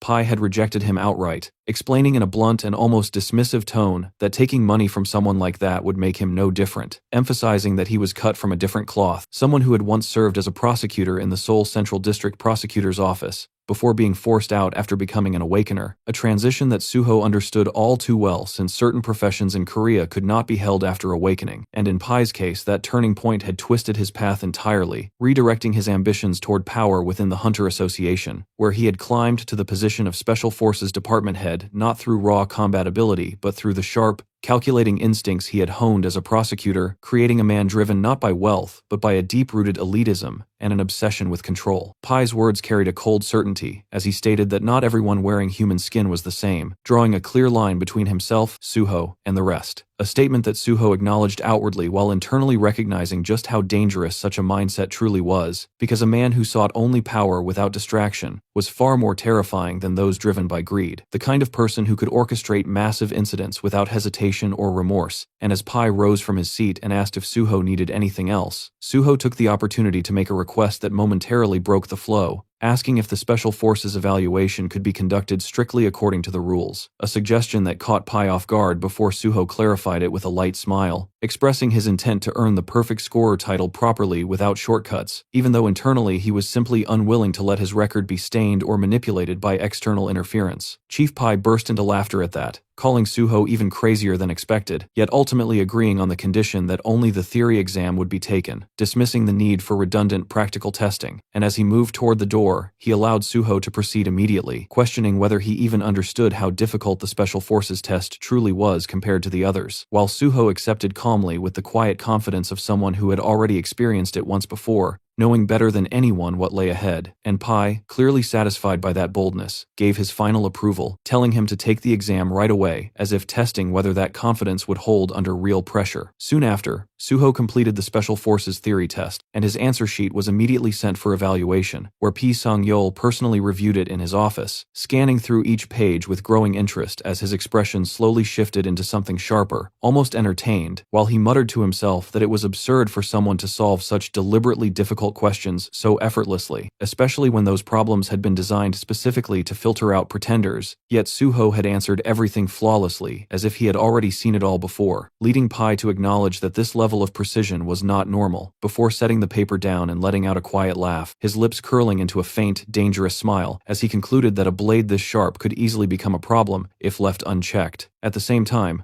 Suho stood outside the vice president's office, his thoughts already moving ahead as he recalled Pi's behavior and briefly noted how casually the man ignored even basic rules like smoking indoors, then shifted his focus to what truly mattered, calculating that 1 week was more than enough time to handle Son Baek-jeom and push the article forward. Yet before making any moves he needed to confirm one critical detail, and with that in mind he stepped inside, where the vice president greeted him with a practiced smile, only for Suho to immediately bring up his meeting with Pai Sang-yeol and the assignment he had been given, then directly question the current state of the vice president's relationship with Son Baek-jeom, asking whether everything had truly been cleaned up. The question struck harder than expected, instantly breaking the man's composure as sweat formed on his face and his posture collapsed into hesitation, struggling to produce an answer before eventually bowing his head without any proper explanation, a reaction that irritated Suho, who watched the scene with growing frustration as he thought about how absurd it was that someone holding such a high position could fail to handle something so basic, yet at the same time he felt no real disappointment because he had never expected competence from him in the first place, reinforcing his belief that relying on others was meaningless, and that in the end, he could only trust himself to resolve matters properly. Without wasting time, Suho extended his hand and demanded the man's wallet, receiving it without resistance as the vice president complied in silence, then calmly confirmed that the money received was still intact, before asking about the remaining cases tied to Son Baek-jeom, to which the vice president replied with forced confidence that most of them had already been handled and that everything would be resolved within a week, allowing Suho to draw a clear conclusion that if he personally dealt with Son Baek-jeom, there would be no remaining leverage left against the vice president, and with that understanding, he gave a final warning in a cold, controlled tone, telling him to stay quiet and behave while making it clear that he would not repeat himself, because if any further issues surfaced, the consequences would be far worse than before, a threat that the vice president understood immediately as he nodded in submission. The scene shifted to Gangnam Paemun Plaza, deep within the underground parking lot where the dim lights cast long shadows across the concrete, and Suho stood alone as he calmly made a call to Sun Baek-jeum,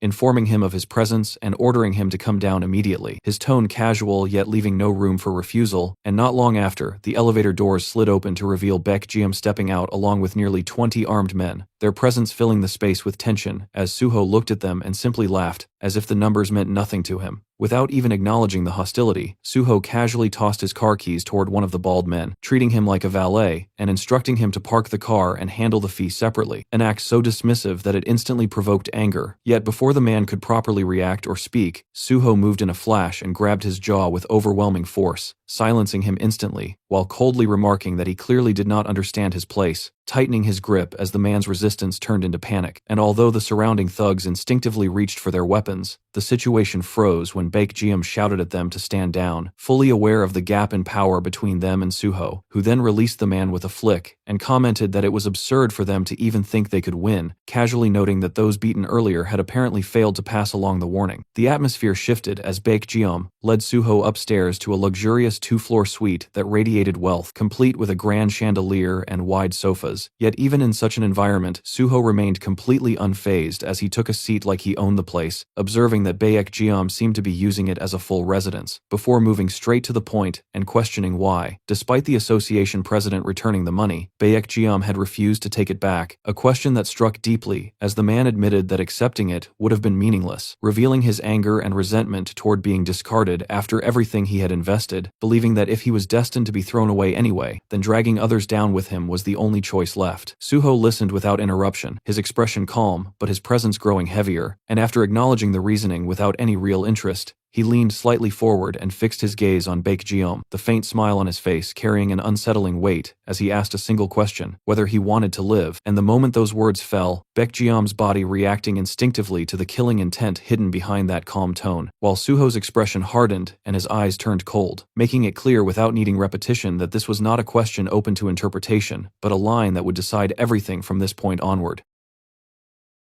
After hearing Suho's warning, Baek-jeum suddenly stood up from the couch and excused himself for a moment, while Suho quietly watched without understanding what he was about to do. Baek-jeum immediately gave an order to his servant and told Suho that he would be right back, and only a few seconds later he returned carrying a large bag, which he slammed onto the table before opening it to reveal stacks of cash, clearly attempting to resolve everything through a bribe. Seeing this, Suho found the situation ridiculous and questioned whether he had ever asked for money, which left Baek-jeum visibly confused as he hesitated, wondering if that was not what Suho wanted. As Suho slowly rose to his feet, the shift alone made Baek-jeum uneasy, and Suho coldly pointed out that he clearly did not understand what was being said, deciding that words alone would not be enough and that it was time to make him understand properly. Cracking his knuckles, Suho remarked that people who overthink always fail to solve simple problems, then looked down at Baek-jeum and told him to start thinking simply, because the pain he was about to feel would be the price for failing to do so. In the next instant, Suho moved and struck with his acupoint technique, pressing precise points on the left chest and upper right chest, using only his index finger, instantly triggering unbearable pain that forced Baek-jeum to cry out,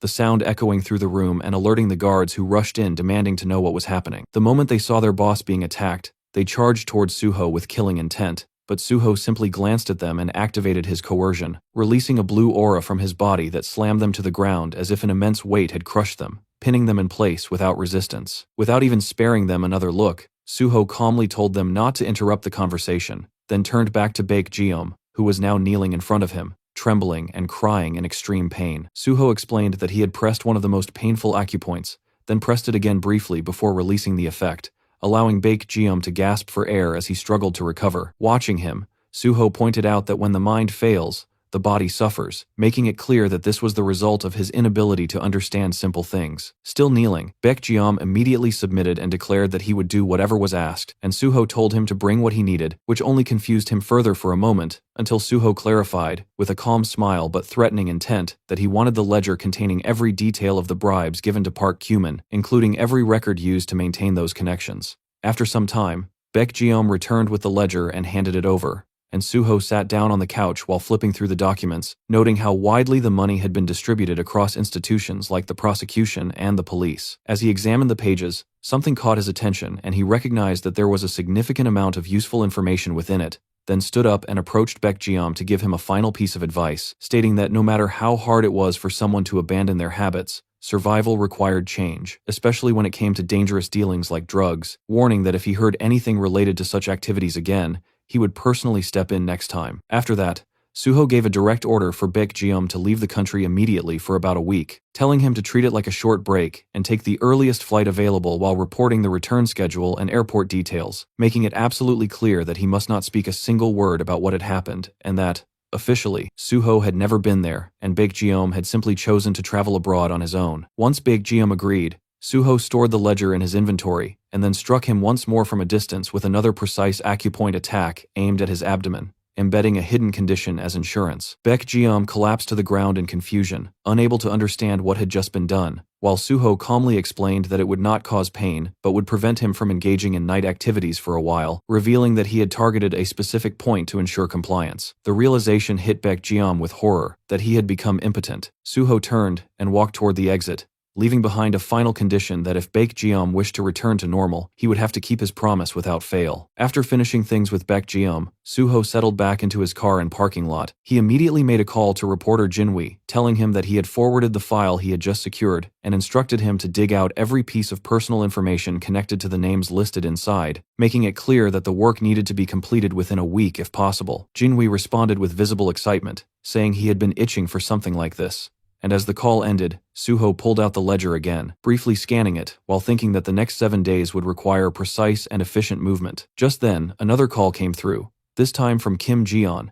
and Suho picked it up without hesitation, only to hear that Jeon had just finished dealing with his own situation and wanted to speak before making any decisions. Suho immediately asked whether Nexus had contacted him, and when Jeon confirmed that they had, but that he chose to speak with Suho first, Suho decided to head over personally, mentioning that he had something to give him. Not long after, Suho arrived and knocked on Kim Jeon's door, and when it opened, Jeon commented on the effort it must have taken to come all the way there, stepping aside to let him in as Suho walked into the room and observed him carefully. Suho noted that Jeon was still in his original body and remarked on whether he was intentionally maintaining that state, to which Jeon explained that he was trying to get used to it and only switched when necessary to care for his sibling, a response that Suho acknowledged as a good mindset. With that, Suho brought out the item he had prepared, stating that he had kept his promise, and presented the compact form of the item he had made earlier, combining multiple items, and explained that while it appeared simple, it was capable of transforming when used properly. The moment Jeon realized it was an S-rank item, his expression shifted into shock and confusion, unable to understand why something so valuable was being handed to him, but Suho calmly reminded him that he had promised to give him a path forward and wanted him to return as an active hunter. Holding the item, Jeon hesitated for only a moment before agreeing to try it, placing it beside the bed and activating his possession ability as instructed, allowing a purple light to form around his hands as the energy wrapped itself around the object. And in the next instant, the transformation triggered, the suit materializing around him in a seamless motion until it fully enveloped his body in a sleek, assassin-like form. As the process completed, Jeon trembled slightly while adjusting to the sensation, and Suho observed him closely as he tested his movements, quickly realizing that the suit responded as if it were a natural extension of his own body, something Jeon himself confirmed as he experienced a level of control he had not felt before. Watching this, Suho felt satisfied that there would be no issues even if Jeon engaged in real combat from this point onward. Suho then stated that before heading to Nexus, there was something that needed to be handled first, and Jeon asked what it was, only for Suho to directly state his intention to recruit him. Jeon felt flattered, pointing out that he had not even fully understood the capabilities of the suit yet, and that joining something like Nexus felt too soon. But Suho clarified that this had nothing to do with Nexus. It's a personal call from him, proposing that they work together directly. Hearing this, Jeon was left stunned, unable to immediately process the idea, as the weight of the offer settled in. Jeon looked at Suho with visible hesitation and asked if he was truly serious, questioning how someone like him could possibly be of any real help. But Suho answered without any pause, explaining that in his goal of ending the gates, Jian's power would become an essential piece, assuring him that he would be properly compensated and, more importantly, promising that once his own abilities developed further, he would personally heal his younger sibling. Jian showed clear doubt at that claim, explaining that he had already searched through countless methods and found no possible treatment, but Suho calmly clarified that while modern medicine had its limits, abilities possessed by players, especially healers with supernatural skills, operated on an entirely different level, and even though there had been no known cases yet, the sheer diversity of healing abilities meant that such a condition was definitely curable. In his mind, Suho recalled how, in his past life, the Saintess of Russia, Isabella, had been the first to cure a vegetative patient, and he knew that by following that exact path, the same result could be achieved again. Hearing this, Jian's resistance slowly broke down as he admitted that being helped to such an extent left him with no choice but to follow, though a lingering concern remained about whether he would be able to handle the responsibility properly. But Suho dismissed that worry with quiet confidence, stating that someone like him would adapt faster than expected, and then guided him to test the suit further by switching it into third-person mode. As Jian activated the function, two system options appeared before him, first person and third person, and the moment he selected the latter, his perspective shifted completely, placing him outside his own body as if he were observing himself from a game screen, with a familiar control interface forming in his hands like a keyboard and mouse setup, leaving him stunned at how real yet game-like the experience felt. Suho, watching this reaction, understood exactly what was happening, recognizing that this was the core ability of the Metasuit, the viewer function that allowed control from an external perspective, and he explained that the system naturally replicated whatever environment the user was most accustomed to, which was why Jian was experiencing it like a game interface. As Jian adjusted to the controls, he instinctively drew his weapon and began moving in a way that resembled a skilled in-game character, executing fluid, flashy sword movements as purple energy trailed behind each swing, and Suho observed closely, noting that the efficiency and detail of each motion had drastically improved compared to what would have been possible in first-person control. Jian, now operating in third-person mode, experienced a strange yet immersive sensation as everything around him felt exactly like a game interface, his movements syncing perfectly with his intent, while his perspective remained detached from his physical body, making the entire experience feel unreal despite being grounded in reality, and he internally expressed how bizarre it felt that this wasn't a simulation or a PlayStation environment, but actual reality unfolding through a game-like lens. Suho, observing his reaction, calmly explained that this wasn't even the full extent of the suit's capabilities, as with enough focus and intent, Jian could go beyond simple control and actually transform into characters, or rather into any being he could imagine within the world. Taking that idea seriously, Jian decided to test it immediately and shifted his focus toward altering his form, choosing Suho as the first model simply because he was standing right in front of him, and within moments, his appearance began to change, restructuring itself until he resembled Suho almost perfectly, though slight inconsistencies still lingered. Suho, watching this unfold, found it amusing and remarked that it felt like looking into a mirror, though he quickly noticed that the colors and finer details weren't completely accurate yet, prompting Jian to refine the transformation further. Concentrating more deeply on the suit's functions, Jian adjusted every detail, and in the next instant, he stood there as a flawless copy, matching Suho's appearance with complete precision down to the smallest detail. Suho acknowledged that the result was now indistinguishable, to the point where anyone would believe they were twins if they saw them side by side. Then, without letting the moment linger too long, Suho shifted the focus forward, indicating that it was time to head Nexus, while Jian hesitated briefly, wondering if he should continue in that copied form, but Suho advised him to return to his original appearance, keeping things straightforward as they prepared to move ahead. The scene shifted to Nexus Academy, where the executive carefully examined Jian,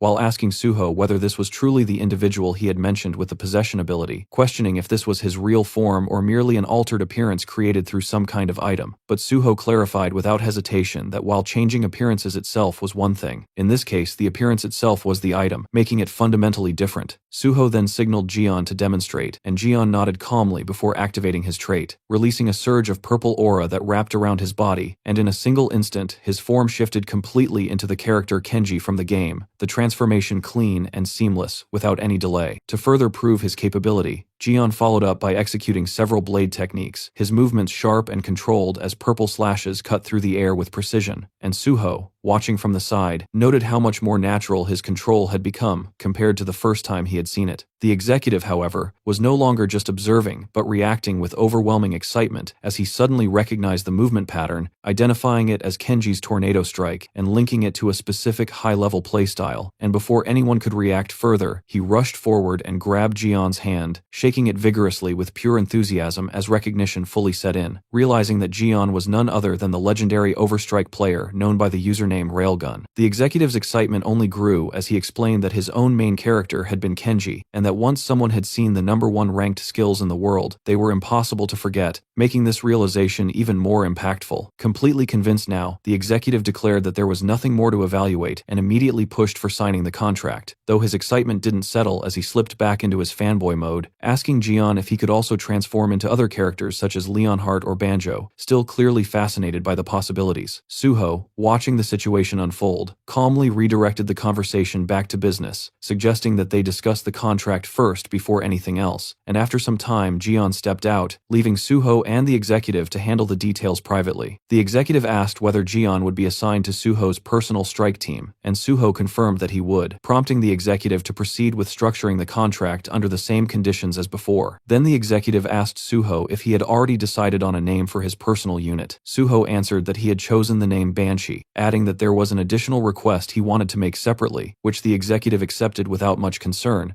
casually noting that it wasn't an issue since the funding would come from the Earthkeeper allocation Suho had mentioned earlier. Suho, no longer interested in the finer logistics, simply left the arrangements in the executive's hands as the discussion wrapped up. As the executive prepared to leave, Suho brought up another matter, asking about the current status of Hunter Kang Dehan, and the executive responded that Kang Dehan had been consistently participating in raids with his assigned team, steadily progressing with his level now somewhere in the range of the 80 to 90, even offering to arrange contact if Suho was interested. However, Suho declined for the time being, stating that he would prefer to be notified only once Kang Dehan reached level 100, and the executive agreed, assuring him that he would follow up once the guild member card and all related materials were prepared, along with confirming any additional special clauses before handing everything over, allowing Suho to leave for now without concern. Later, Suho sat across from Jian at a quiet table and began explaining the special clauses before signing the contract, calmly laying everything out one by one, as he clarified that once Jian was officially hired, he would be assigned to Suho's personal strike team, and from that point onward would address him as team leader, then continued by stating that the partner item would only be lent during work hours and could not be used outside that time under any circumstances, while also emphasizing that Jian's affiliation with Nexus, the existence of the personal team, and every detail related to the partner item had to remain strictly confidential at all times, making it clear that this was not optional, but a requirement that had to be upheld without exception. Jian responded without hesitation, accepting everything with steady confidence and promising to follow every condition exactly as stated, and Suho, satisfied with that straightforward attitude, added one more personal suggestion, offering Jian a place to live within Nexus Academy itself, where training facilities, accommodations, and even proper care for his siblings would all be provided,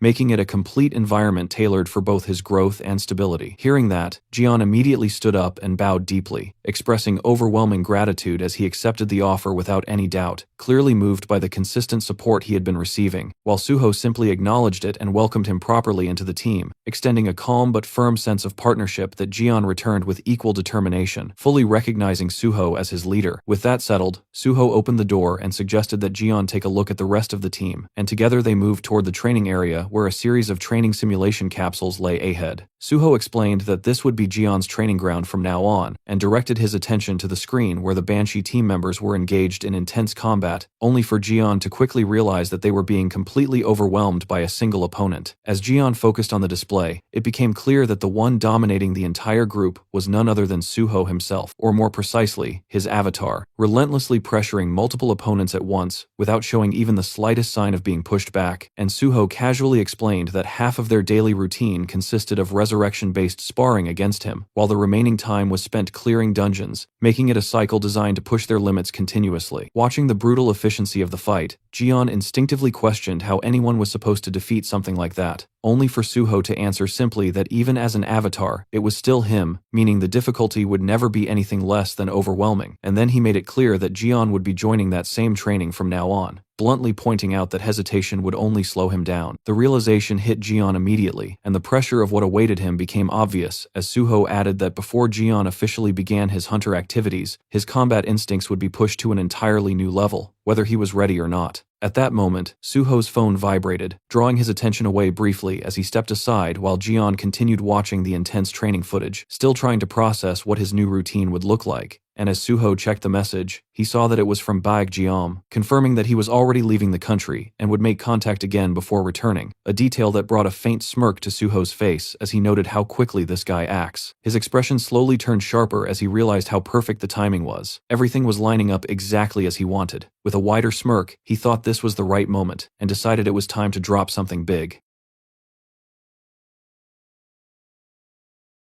Later, Suho made a call and calmly introduced himself as a hunter affiliated with the Great Hunter Association, asking if the person had time to meet for a cup of coffee that day, then adding that he had something important to share regarding former prosecutor Pi Sung-yeol. The person on the other end was prosecutor Kim Seung-hwan, and the mention of Pi immediately gave weight to the conversation, enough for him to accept the meeting without delay. Soon after, Prosecutor Kim arrived, and Suho already recognized him as someone capable of exerting influence outside the association, a figure quietly connected to Lee Sang-yul and the power structure surrounding him. As they greeted each other, Suho casually joked as if testing the atmosphere, implying whether Kim had suspected him of being an impersonator, but the prosecutor instead focused on a sharper concern, questioning how Suho knew about his connection with Pi Sung-yeol. Suho brushed it off lightly, remarking that no secret in the world ever stays perfectly hidden, keeping his tone relaxed while revealing just enough. As they walked together, Suho continued in the same calm manner, pointing out that there were clearly more than just one or two people who held Pi Sung-yeol as an enemy, and then openly included himself among them without hesitation. The bluntness of that statement caught Prosecutor Kim off guard, making him question whether Suho was revealing too much too quickly, especially considering they had barely been speaking for even a few seconds. They took their seats on a quiet bench under a dim night lamp, and Suho handed Prosecutor Kim a drink he had prepared in advance, already knowing his preference for an iced cafe mocha without whipped cream, a detail that immediately put the prosecutor on edge. Kim reacted with irritation, interpreting it as a display of power, but Suho calmly dismissed that idea, explaining that it wasn't about showing power but about demonstrating his intelligence-gathering ability, since there was nothing to gain from trying to intimidate a prosecutor. The prosecutor warned that this kind of conversation could easily take place in a much more formal setting, hinting at consequences, but Suho remained relaxed, pointing out that there was no reason to waste energy on empty threats, especially since as a hunter he fell outside normal prosecutorial authority anyway. Kim then brought up the possibility of informing Pi Sung-yeol about this meeting, testing Suho's confidence, but Suho responded without hesitation, stating that he said everything precisely because he knew Kim was not the kind of person to act that way. That remark caught Kim off guard, but Suho continued, describing him as someone who avoided internal politics and focused solely on his work,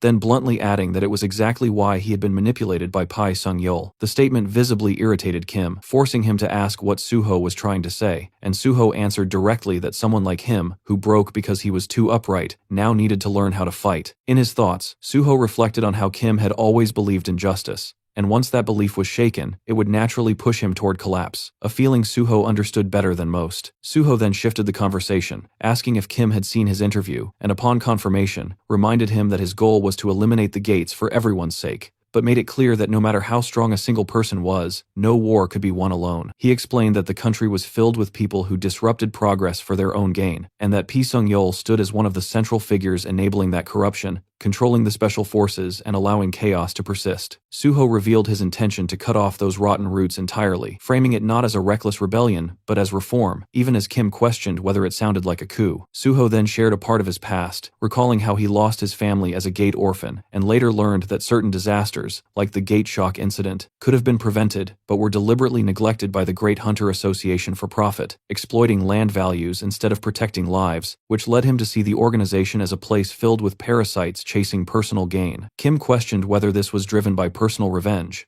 but Suho denied it, explaining that if it were, he would have already acted without caring about the consequences, and instead emphasized that true change required control over power itself, comparing it to a sword whose purpose depended entirely on the one who wielded it. He declared his intention to take hold of that power, not for revenge, but to eliminate the gates completely, knowing that to achieve this, he needed to gather trustworthy people whose goals aligned with his own. Kim expressed doubt, calling it an idealistic dream, and questioning why he had been chosen, but Suho answered simply that dreams exist to be pursued, and among all the people he had investigated, Kim stood at the opposite extreme of Pi Sung-yeol, making him uniquely suitable. With a light remark about his intelligence network, Suho hinted that Kim already understood the weight of that selection, before clarifying that he needed someone like him to act as a force within the prosecution, while Suho himself would act as the blade keeping the association in check. Kim then asked if Suho's ultimate goal was to become the president of the Great Hunter Association, but Suho dismissed the idea entirely, stating that he had no interest in such positions, plans, and only wanted the system to function properly on its own. After a moment of silence, Kim finally calmed, acknowledging that he understood Suho's intentions, and as the tension between them settled, Suho raised his cup toward him, signaling that now that they stood on the same side, it was time to move forward together. Suddenly, Suho's phone rang, and he pulled it out of his pocket, briefly showing the screen to Prosecutor Kim with a faint remark about how things always appeared at the right time, as if summoned, though the caller was none other than Pai Sung-yeol. Suho stood up from the bench and answered calmly, addressing him with respect, while on the other side Pai Sung-yeol asked directly about Baek Jeom. Suho explained that he had gone to catch him but found that he had already left the country, adding that the man would return in a few days, and that he planned to intercept him at the airport, since he currently lacked the authority to forcibly bring him back, ending with a composed apology. Hearing this, Pai Sung-yeol's expression hardened, and he immediately asked if Suho had seen the news, and just as Suho had anticipated, the article had already been published, exposing the special recruitment controversy within the Special Forces,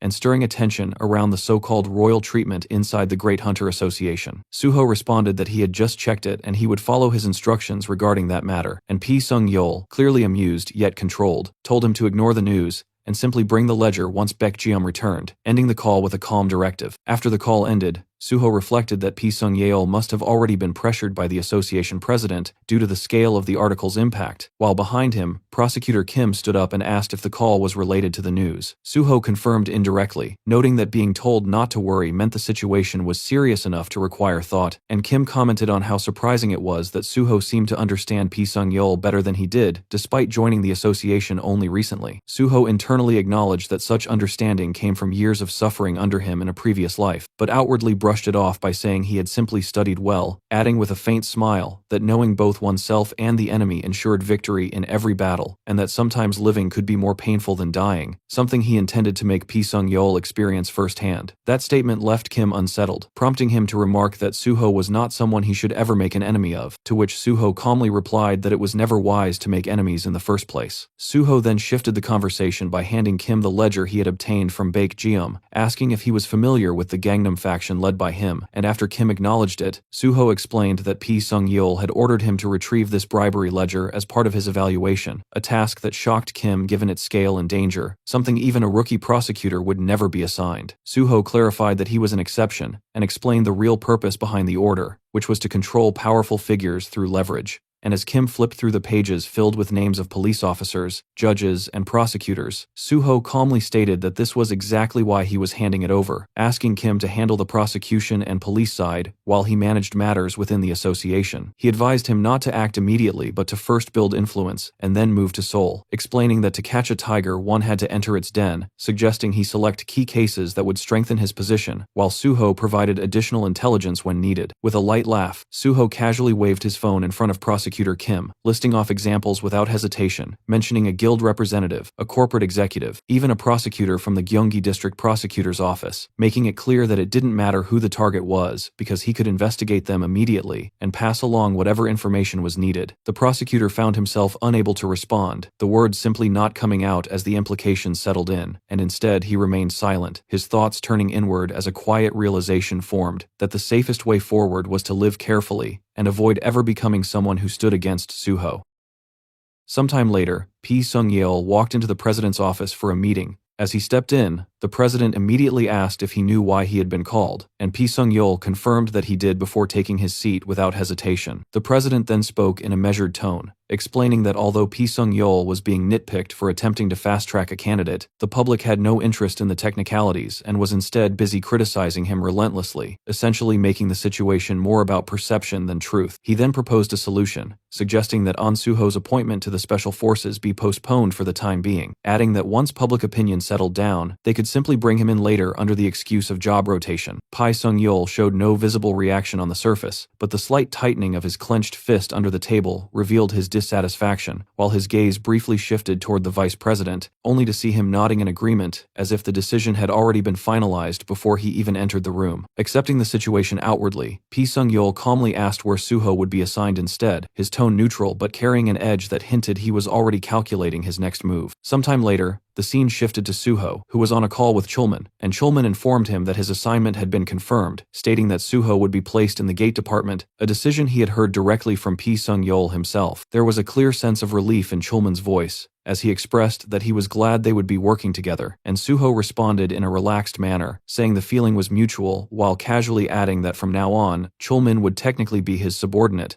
so he should feel completely comfortable. Chulman, adjusting to the idea, replied that he would see Suho's performance soon enough, mentioning that they would meet again in about a week. As the conversation continued, Suho asked whether there was a fixed schedule once he officially joined the gate department, which caught Chulman slightly off guard, prompting him to question why Suho was already thinking ahead while still in the middle of his training evaluation. Suho, maintaining a calm smile, explained that since the tasks related to the gate department had not yet been fully explored, he was considering taking initiative and looking into them himself, casually mentioning field gate clearing as an example. That single suggestion caused Chulman to jolt in surprise, his reaction immediate before he quickly lowered his voice, acknowledging that field gates were indeed part of their responsibilities, but questioning why Suho seemed so intent on jumping straight to the most dangerous path. Suho responded in a composed manner, implying that someone had to take on that role anyway, leaving Chulman momentarily speechless before he finally accepted it, admitting that he had expected this kind of attitude ever since Suho expressed interest in joining the gate department. With a resigned but supportive tone, Chulman agreed to prepare for it, telling Suho to inform him if anything was needed, and that they would meet soon. And as the call ended, Suho reflected that things were rolling along perfectly, with Park Kyumon playing his part just as expected. Suho sat casually on the couch when he noticed Giwon and Haewon getting ready to leave, and he asked where they were headed. Giwon explained that he had training scheduled, and was heading to Paju along with Haewon, though Suho's attention sharpened slightly, as he followed up with another question, asking whether Giwon still had what he had told him to give up earlier.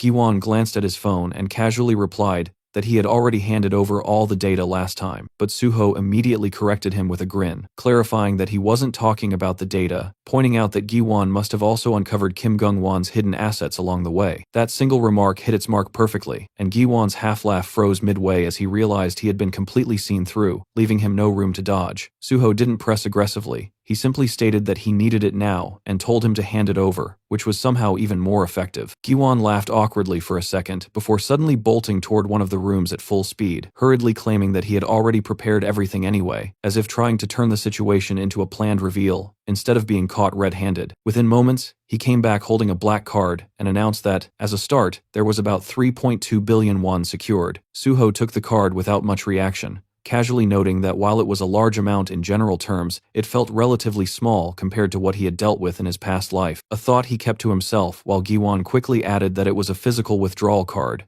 making it easy to use, and nervously insisted that he had no bad intentions in keeping it. Suho simply smiled and reassured him in a light tone, saying he knew Giwon wouldn't do something like that, especially knowing what kind of ability user he was, casually reinforcing the lie he had fed him earlier about being a foresight user. He placed a hand on Giwon's shoulder and told him to do well. Giwon stiffened for a moment, clearly aware he had been completely red, yet he still responded energetically as if trying to recover his dignity, promising to keep such things in mind from now on. With that, Suho waved them off and told them to have a good training session, thinking him as a cute punk. Meanwhile, Giwon, on the other hand, walked away with dread, feeling like he became billionaire to beggar in few hours. Sometime later, the car came to a smooth stop in front of a cold, imposing building known as the Establishment of Order and Peace. As they stepped out, an officer approached immediately and introduced himself as Kim Gil-yun, the warden of the Blue Prison, greeting the first person he saw with clear respect, none other than Pi Sung-yeol, who acknowledged him calmly and thanked him for handling the request. From the other side of the car, Suho stepped out as well, quietly observing everything, while Pi Sung-yeol gave a short command to move, and the warden quickly complied, guiding them inside with a polite gesture. Once inside the visiting area, Pi Sung-yeol took complete control of the situation without hesitation, ordering the staff to bring in inmate number 1 and instructing everyone else to clear the room immediately. He emphasized that no one was allowed to hear what was about to be discussed, and the warden bowed obediently before carrying out the order. Meanwhile, Suho sat inside the interrogation room, and through the speaker, Pi Sung-yeol's voice confirmed that everyone had left, which brought a subtle smile to Suho's face, because the man everyone believed to be Pi Sung-yeol was actually Kim Ji-yeon, perfectly disguised using his transformation ability. The setup worked flawlessly, allowing them to bypass every layer of restriction without raising suspicion, and Suho couldn't help but feel a quiet sense of satisfaction as he realized how smoothly things had gone. It felt almost absurd how easily they had been escorted into a high-security area without any formal process, simply because of the identity they were wearing. He reflected reflected on how they had passed through the guardhouse earlier without even needing a countersign, and the realization hit him that this was exactly what it felt like to move with the authority of a high-ranking official, where doors opened before questions were even asked. The Blue Prison, being a subordinate organization directly managed by the Special Forces Division of the Great Hunter Association, treated Pai Sung-yeol's presence as absolute authority, and because of that,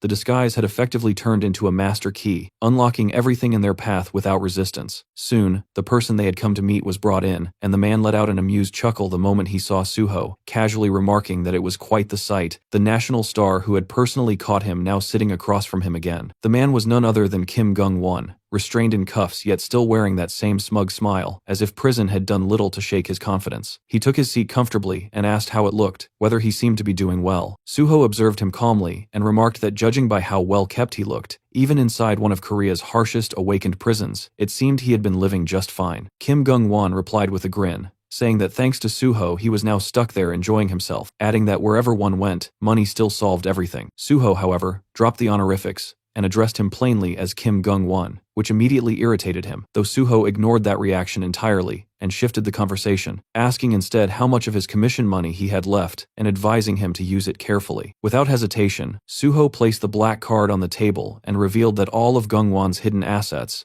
including the 3.2 billion in cryptocurrency, were already in his possession. He spoke casually, almost like it was a minor detail, adding that since Gung-won still had years left to serve, it would be wiser not to waste what remained, especially considering how much he had already spent showing off inside the prison. That was the moment the confidence on Gung-won's face cracked, and he shot up from his seat, angrily calling Suho a liar and demanding to know how such a thing was even possible. Suho simply responded with a cold, menacing smile, reminding him that he was the same person who had tracked him down when even the Great Hunter Association couldn't locate him, implying that siphoning off a hidden stash like that was nothing in comparison. The weight of those words hit hard, and Gung-won's anger quickly turned into tension as sweat formed and his posture faltered. Suho continued, calmly pressing further by asking how long he thought he could survive in the Blue Prison, a place known for its extremely high inmate mortality rate. That question drained whatever resistance remained, and Gung-won slowly sank back into his seat, his earlier arrogance completely gone as he looked down and finally asked what Suho wanted from him. Suho introduced the idea of a plea bargain, making it clear without unnecessary explanation, and Gung-won immediately understood, asking if he was being told to become an informant. Suho didn't answer directly, instead standing up and taking back the card, stating that if he refused, then this conversation would simply never have happened,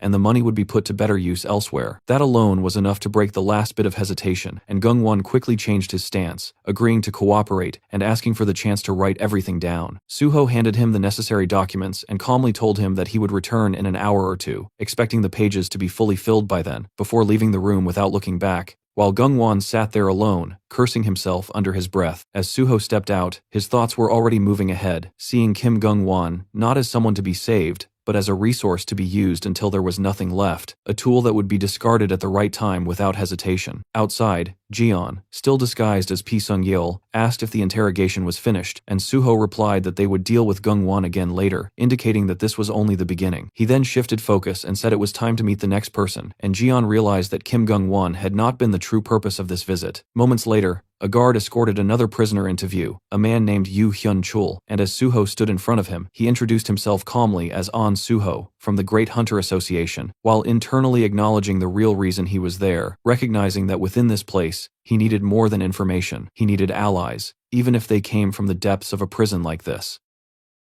Sometime later, our MC sat across from Yoon Hyun-chul inside the interrogation room of the Blue Prison, the heavy silence between them stretching for nearly 10 full minutes without a single proper response. When Suho finally asked if he planned to stay silent forever, the prisoner replied bluntly that he had no interest in whatever business Suho came for, his tone carrying absolute hostility from the start. Suho quietly shifted the topic and mentioned Yoon Hyun-chul's younger sibling, and the effect was immediate. The calm atmosphere shattered in an instant as Yoon Hyun-chul's expression twisted with rage, his restraint snapping apart as he suddenly stood and drove his fist straight towards Suho's face without hesitation. The attack came with explosive force, but our MC caught the punch effortlessly with one hand, stopping it dead before it could even move an inch further. The big guy glared at him with bloodshot eyes and demanded to know who the hell he was to casually mention his sibling like that. Suho remained completely unfazed and calmly repeated his introduction, stating that he was An Suho, a hunter affiliated with the Great Hunter Association, someone Yoon Hyun-chul had probably already seen on the news by now. But Hyun-chul clearly had no interest in conversation and almost immediately swung his other fist towards Suho again. This time, Suho moved first. In one smooth motion, he activated acupoint strike skill and struck precise points along Yoon Hyun-chul's neck and chest, while calmly remarking that if he refused to talk, then he should at least sit quietly and listen. The effect activated instantly. Yoon Hyun-chul's body locked up on the spot before collapsing heavily onto the floor, completely paralyzed and unable to move even a finger. Standing over him calmly, Suho explained that he had heard there were two monsters inside the blue prison that nobody dared to touch, and one of them was Yoon Hyun-chul himself. Suho then revealed that he had come to make a deal with him, not to threaten him, and quietly told him to hear the offer first before deciding whether to reject it or not. In Suho's past life, Yoon Hyun-chul had been infamous under the title Hidden Dragon, one of the two true monsters of the blue prison, a man feared even among awakened criminals. Suho remembered clearly that in the distant future, Yoon Hyun-chul would eventually lose control completely, going berserk and earning the terrifying nickname Mad Dragon, becoming a disaster-level existence that even high-rank hunters hesitated to confront, and that was exactly why Suho had come personally. Sitting across from Yoon Hyun-chul in the present, Suho quietly thought that among all the inmates inside the blue prison, there had never been anyone stronger than this man. If he wanted reliable strength for the future, then this was someone he absolutely needed to pull to his side before everything spiraled out of control. Meanwhile, Yoon Hyun-chul continued glaring at Suho with burning hostility, though his body still couldn't move due to the acupoint restraint locking his muscles in place. Suho looked completely relaxed in comparison, and casually asked why he was so angry when he had even seated him properly in a chair so they could talk comfortably like civilized people. Then his tone shifted slightly as he revealed that he already knew why Yoon Hyun-chul had become a wandering inmate in the first place. Before that incident, Yoon Hyun-chul had apparently never caused serious trouble, but everything changed after he hunted down and brutally beat to death the awakened hunters who had gang-raped his girlfriend. That single act turned him into a criminal sentenced to death, feared and isolated even inside prison walls. As Suho observed the hatred still lingering on Yoon Hyun-chul's face, he quietly reflected that if someone actually counted every person crippled or killed by those hands over the years, the number would probably exceed 10 without difficulty. Suho quietly told Yoon Hyun-chul that he did not consider him a bad person at all, because if he himself had been thrown into the exact same situation, he would have done no differently. Then he slowly placed a photo onto the table in front of him and calmly said that he wanted to make a proposal. He asked whether he recognized the place and revealed that it was from Aram Orphanage. After that, Suho stood up from his seat and released the acupoint restraint around Hyun-chul's throat, telling him he should at least be able to speak comfortably now. Then Suho quietly revealed that he knew Yoon Hyun-chul had spent years searching for the younger sister who had been adopted before him after they became adults. Her name was Yoon Hoon-hee, and Suho already knew where she was. Suho explained that Hoon-hee had actually been adopted into a decent family, but after becoming an adult, every member of that family died during the Great Shock, leaving her alone again. Along the way, she got married, but her husband turned out to be complete trash, involved in domestic violence, alcoholism, and recently even gambling. Suho then revealed another photograph showing Hyun-hee's current condition, explaining that her small shop had already collapsed twice because of gate shocks, leaving her buried under massive debt while enduring a miserable life beside a violent husband. Hearing all of that, Yoon Hyun-chul's expression slowly hardened as he finally asked Suho what exactly he wanted from him. Suho calmly sat back down and asked Yoon Hyun-chul to become the king of the blue prison. The request immediately confused him, and Suho began explaining that despite the era of catastrophes and awakened criminals, the country still treated inmates lightly because of human rights issues, restricting only a small portion of their freedom. But Suho believed prison was supposed to serve as rehabilitation, not a comfortable shelter for monsters. The prisoner quickly saw through the real meaning behind the words, and bluntly pointed out that Suho simply wanted to use him to control the inmates. Suho honestly admitted that it was true, saying that if Yoon Hyun-chul wanted to call it packaging, then it was packaging. He explained that he was too busy to personally manage the blue prison himself, so he wanted someone terrifying enough to rule it properly in his place. And in return, Suho promised he would personally take responsibility for Hoon-hee's future instead. Hyun-chul slowly looked down at the two photographs resting on the table. One showed him and his younger sister as children back at the orphanage, while the other showed Hoon-hee after marriage,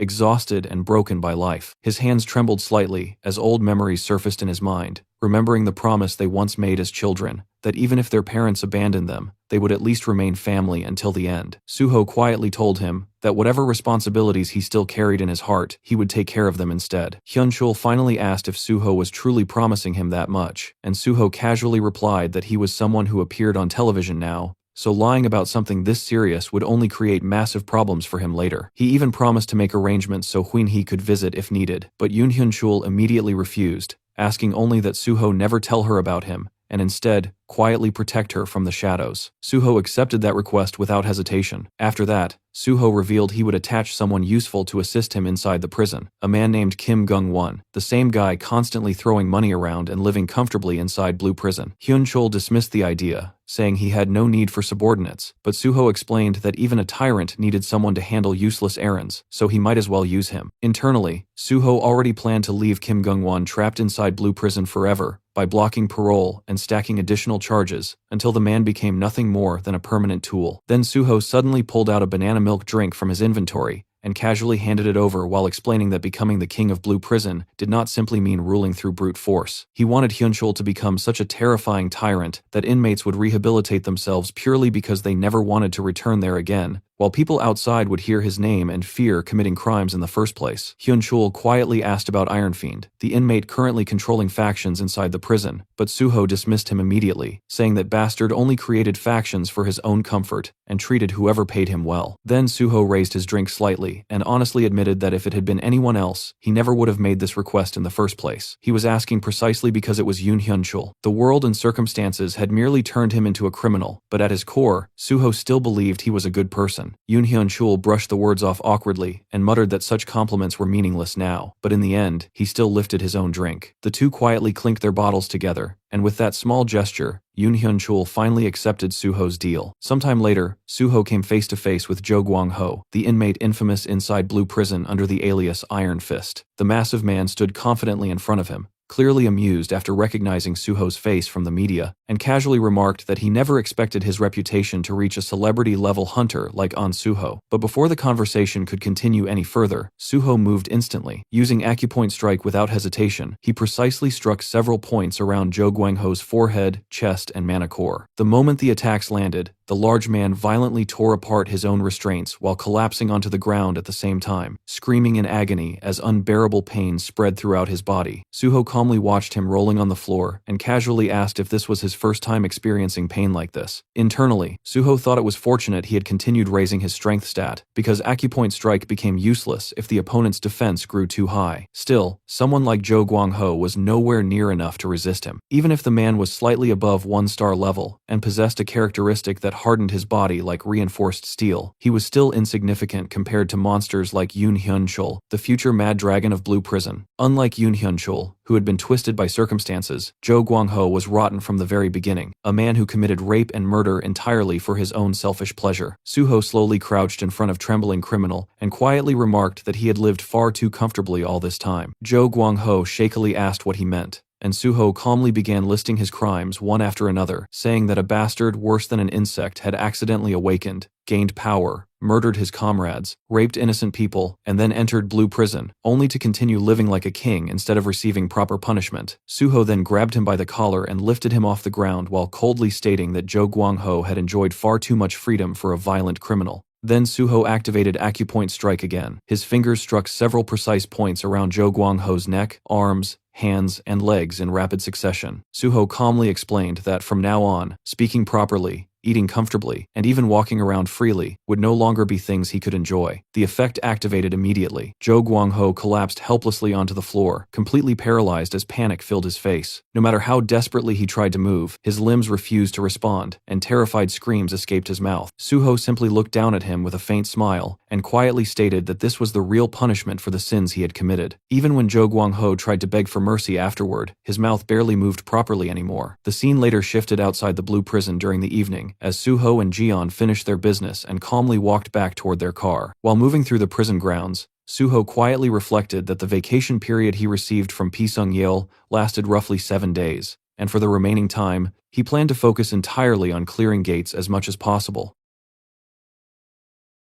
Sometime later, Suho arrived at the gate site where Choi Yoon greeted him with a bright smile, clearly curious about what he was planning. Just a few hours earlier, Suho had called her and asked her to reserve a very specific type of gate under strict conditions, leaving her wondering what exactly he intended to do with it. Now standing there, Suho casually stated that he knew she would find one quickly, and assured her that money would not be an issue this time. Choi Yoon laughed lightly at that, commenting that she liked how he always got straight to the point, though she reminded him there would be a late-night surcharge for arranging something like this. Then, she gestured toward the gate ahead, and explained that based on his requirements, this one specialized in rapid leveling and was tied to the cycle of the full moon. Before the conversation could continue, a voice suddenly called out to them. Both turned to see a man approaching confidently. He introduced himself as Kim Won-ho, the owner of the gate, and greeted Suho with a businesslike smile. Without wasting time, he proposed a deal, saying he would prefer selling the entire gate as a lump sum buyout rather than offering simple entry access. He suggested handing over full rights for 10 sheets, which translated to 1 billion won. Hearing that, Suho internally scoffed at the ridiculous price, thinking that amount was nowhere near worth it when he could just use the same money elsewhere for more efficient returns. Outwardly, however, he calmly countered with his own offer, proposing 100 million won instead, but adding a condition. Kim Won-ho frowned slightly, confused by the sudden condition, and asked him to explain. Suho stated that Kim's team could keep every single monster drop inside the gate. The man was clearly taken aback, and warned Suho that he might regret such a decision once he realized what kind of gate this actually was. But Suho simply brushed it off, showing no hesitation. Kim Won-ho then added his own condition in return, stating that his team would not assist Suho at all once inside. Suho accepted immediately, even welcoming that restriction, and clarified that the only thing he wanted in exchange was full rights to the boss monster. Internally, Suho remained completely calm. He knew he could have easily wiped out everyone involved and taken everything by force if he wanted to, but doing something like that would only ruin his relationship with Choi Yoon, and she was far too useful as a broker to lose over something like this. Meanwhile, Choi Yoon stood behind him in disbelief, quietly asking what he had just done. As they moved back toward the car, she openly criticized the deal, calling it a massive loss, and pointing out that this was a werewolf-type gate, where pelts, teeth, and claws alone were worth a fortune. Suho already knew all of that, but right now, money meant far less to him than experience points. He calmly reassured her that it was fine, and explained that they would continue making similar low-cost buyouts moving forward. Choi Yoon let out a long sigh, clearly giving up on arguing, though she admitted that a deal like this was only possible because it was Suho, since brokers usually did not even step inside gates alongside clients. Suho simply responded that she did not need to worry, because handling situations like this was exactly his specialty. Meanwhile, Kim Won-ho called out again, informing Suho that they needed about an hour to prepare their gear and gather their team. Suho casually acknowledged it, opened the car door, said he would take a quick nap, and told them to wake him once everything was ready. An hour later, Suho finally opened his eyes, only to feel irritation creeping in, as he realized the group had taken nearly 2 hours instead of the promised one. Just as his patience began wearing thin, Kim Won-ho approached him with an apologetic expression, explaining that the preparations had taken longer than expected due to the short notice, and assuring him they were ready to move. Suho brushed it off with a calm but slightly cold remark, stating they would simply make up for the lost time once inside. Without wasting another second, Suho stepped forward and led the group straight into the gate, the others quickly following behind him. As they crossed the threshold, the system window appeared, revealing the gate's name as the Forest of the Full Moon. The conditions were immediately displayed, restricting entry to players below level 99 and limiting the total number of participants to 16. Suho tilted his head slightly as he looked up at the sky, noticing the thick clouds blocking any trace of moonlight despite the gate's name, and he quickly concluded that visibility would be a major disadvantage for everyone else present. At that moment, his system notified him that due to the effects of his original vampire trait, his vision would not be affected by the darkness at all. Suho processed that information calmly, acknowledging that the blood flowing through him made the environment almost meaningless. For a brief second, a thought crossed his mind as he reflected on how he was completely immune to typical vampire weaknesses like crosses, silver, and garlic, making him question whether he even fit the definition of a true vampire anymore. But he quickly dismissed it, since the practical benefits were all that mattered. Turning toward the group, Suho gave a clear instruction to hold their positions and wait for his signal before beginning any movement, warning them in advance that he would not be responsible for their safety. Kim Won-ho responded with a confident smirk, stating that his team was not made up of amateurs who would panic under pressure. Suho gave a faint nod and immediately pulled out some arrows from his inventory, preparing to begin. In the next instant, he formed a blood-crafted bow and infused arrows with flames before firing them deep into the forest. Within seconds, fire erupted violently, spreading through the trees and turning the entire area into a blazing sea of flames. The special arrows, reacting to mana instead of oil, burned far more aggressively than normal fire, ensuring the flames would continue expanding as long as there was fuel to consume. Kim Won-ho shouted in shock, asking what Suho thought he was doing, but Suho calmly answered that he was simply hunting wolves. explaining that the fire would force the werewolves out of hiding. Kim, still stunned, pointed out that such a massive blaze would trap them as well, but Suho had already knocked additional arrows and fired them into key positions, reinforcing the inferno, stating bluntly that this was the fastest method available and that he had no intention of wasting more time after their delay. Immediately after, Suho activated mana detection through his enhanced vision. The burning forest lit up with traces of murky purple mana, revealing the hidden positions of the monsters trying to conceal themselves. No matter how well they hid, that corrupted aura could never be fully masked. Without hesitation, he summoned his Ghost Shadow Spear and launched it toward one of the targets. The spear pierced straight through a werewolf's chest, killing it before it even had time to react. The remaining monsters were caught off guard, but before they could process what was happening, Suho had already moved. Using aerial momentum, he descended onto another werewolf with his blood-forged blade and drove it straight through the creature's skull, killing it instantly. Then, standing amid the flames and corpses, Suho glanced back at the group and calmly told them that if they were scared, they should stay close behind him. Kim Won-ho and his team stood frozen for a moment, visibly shaken yet unable to hide their amazement at Suho's overwhelming combat ability. In the next instant, Suho dashed forward at high speed,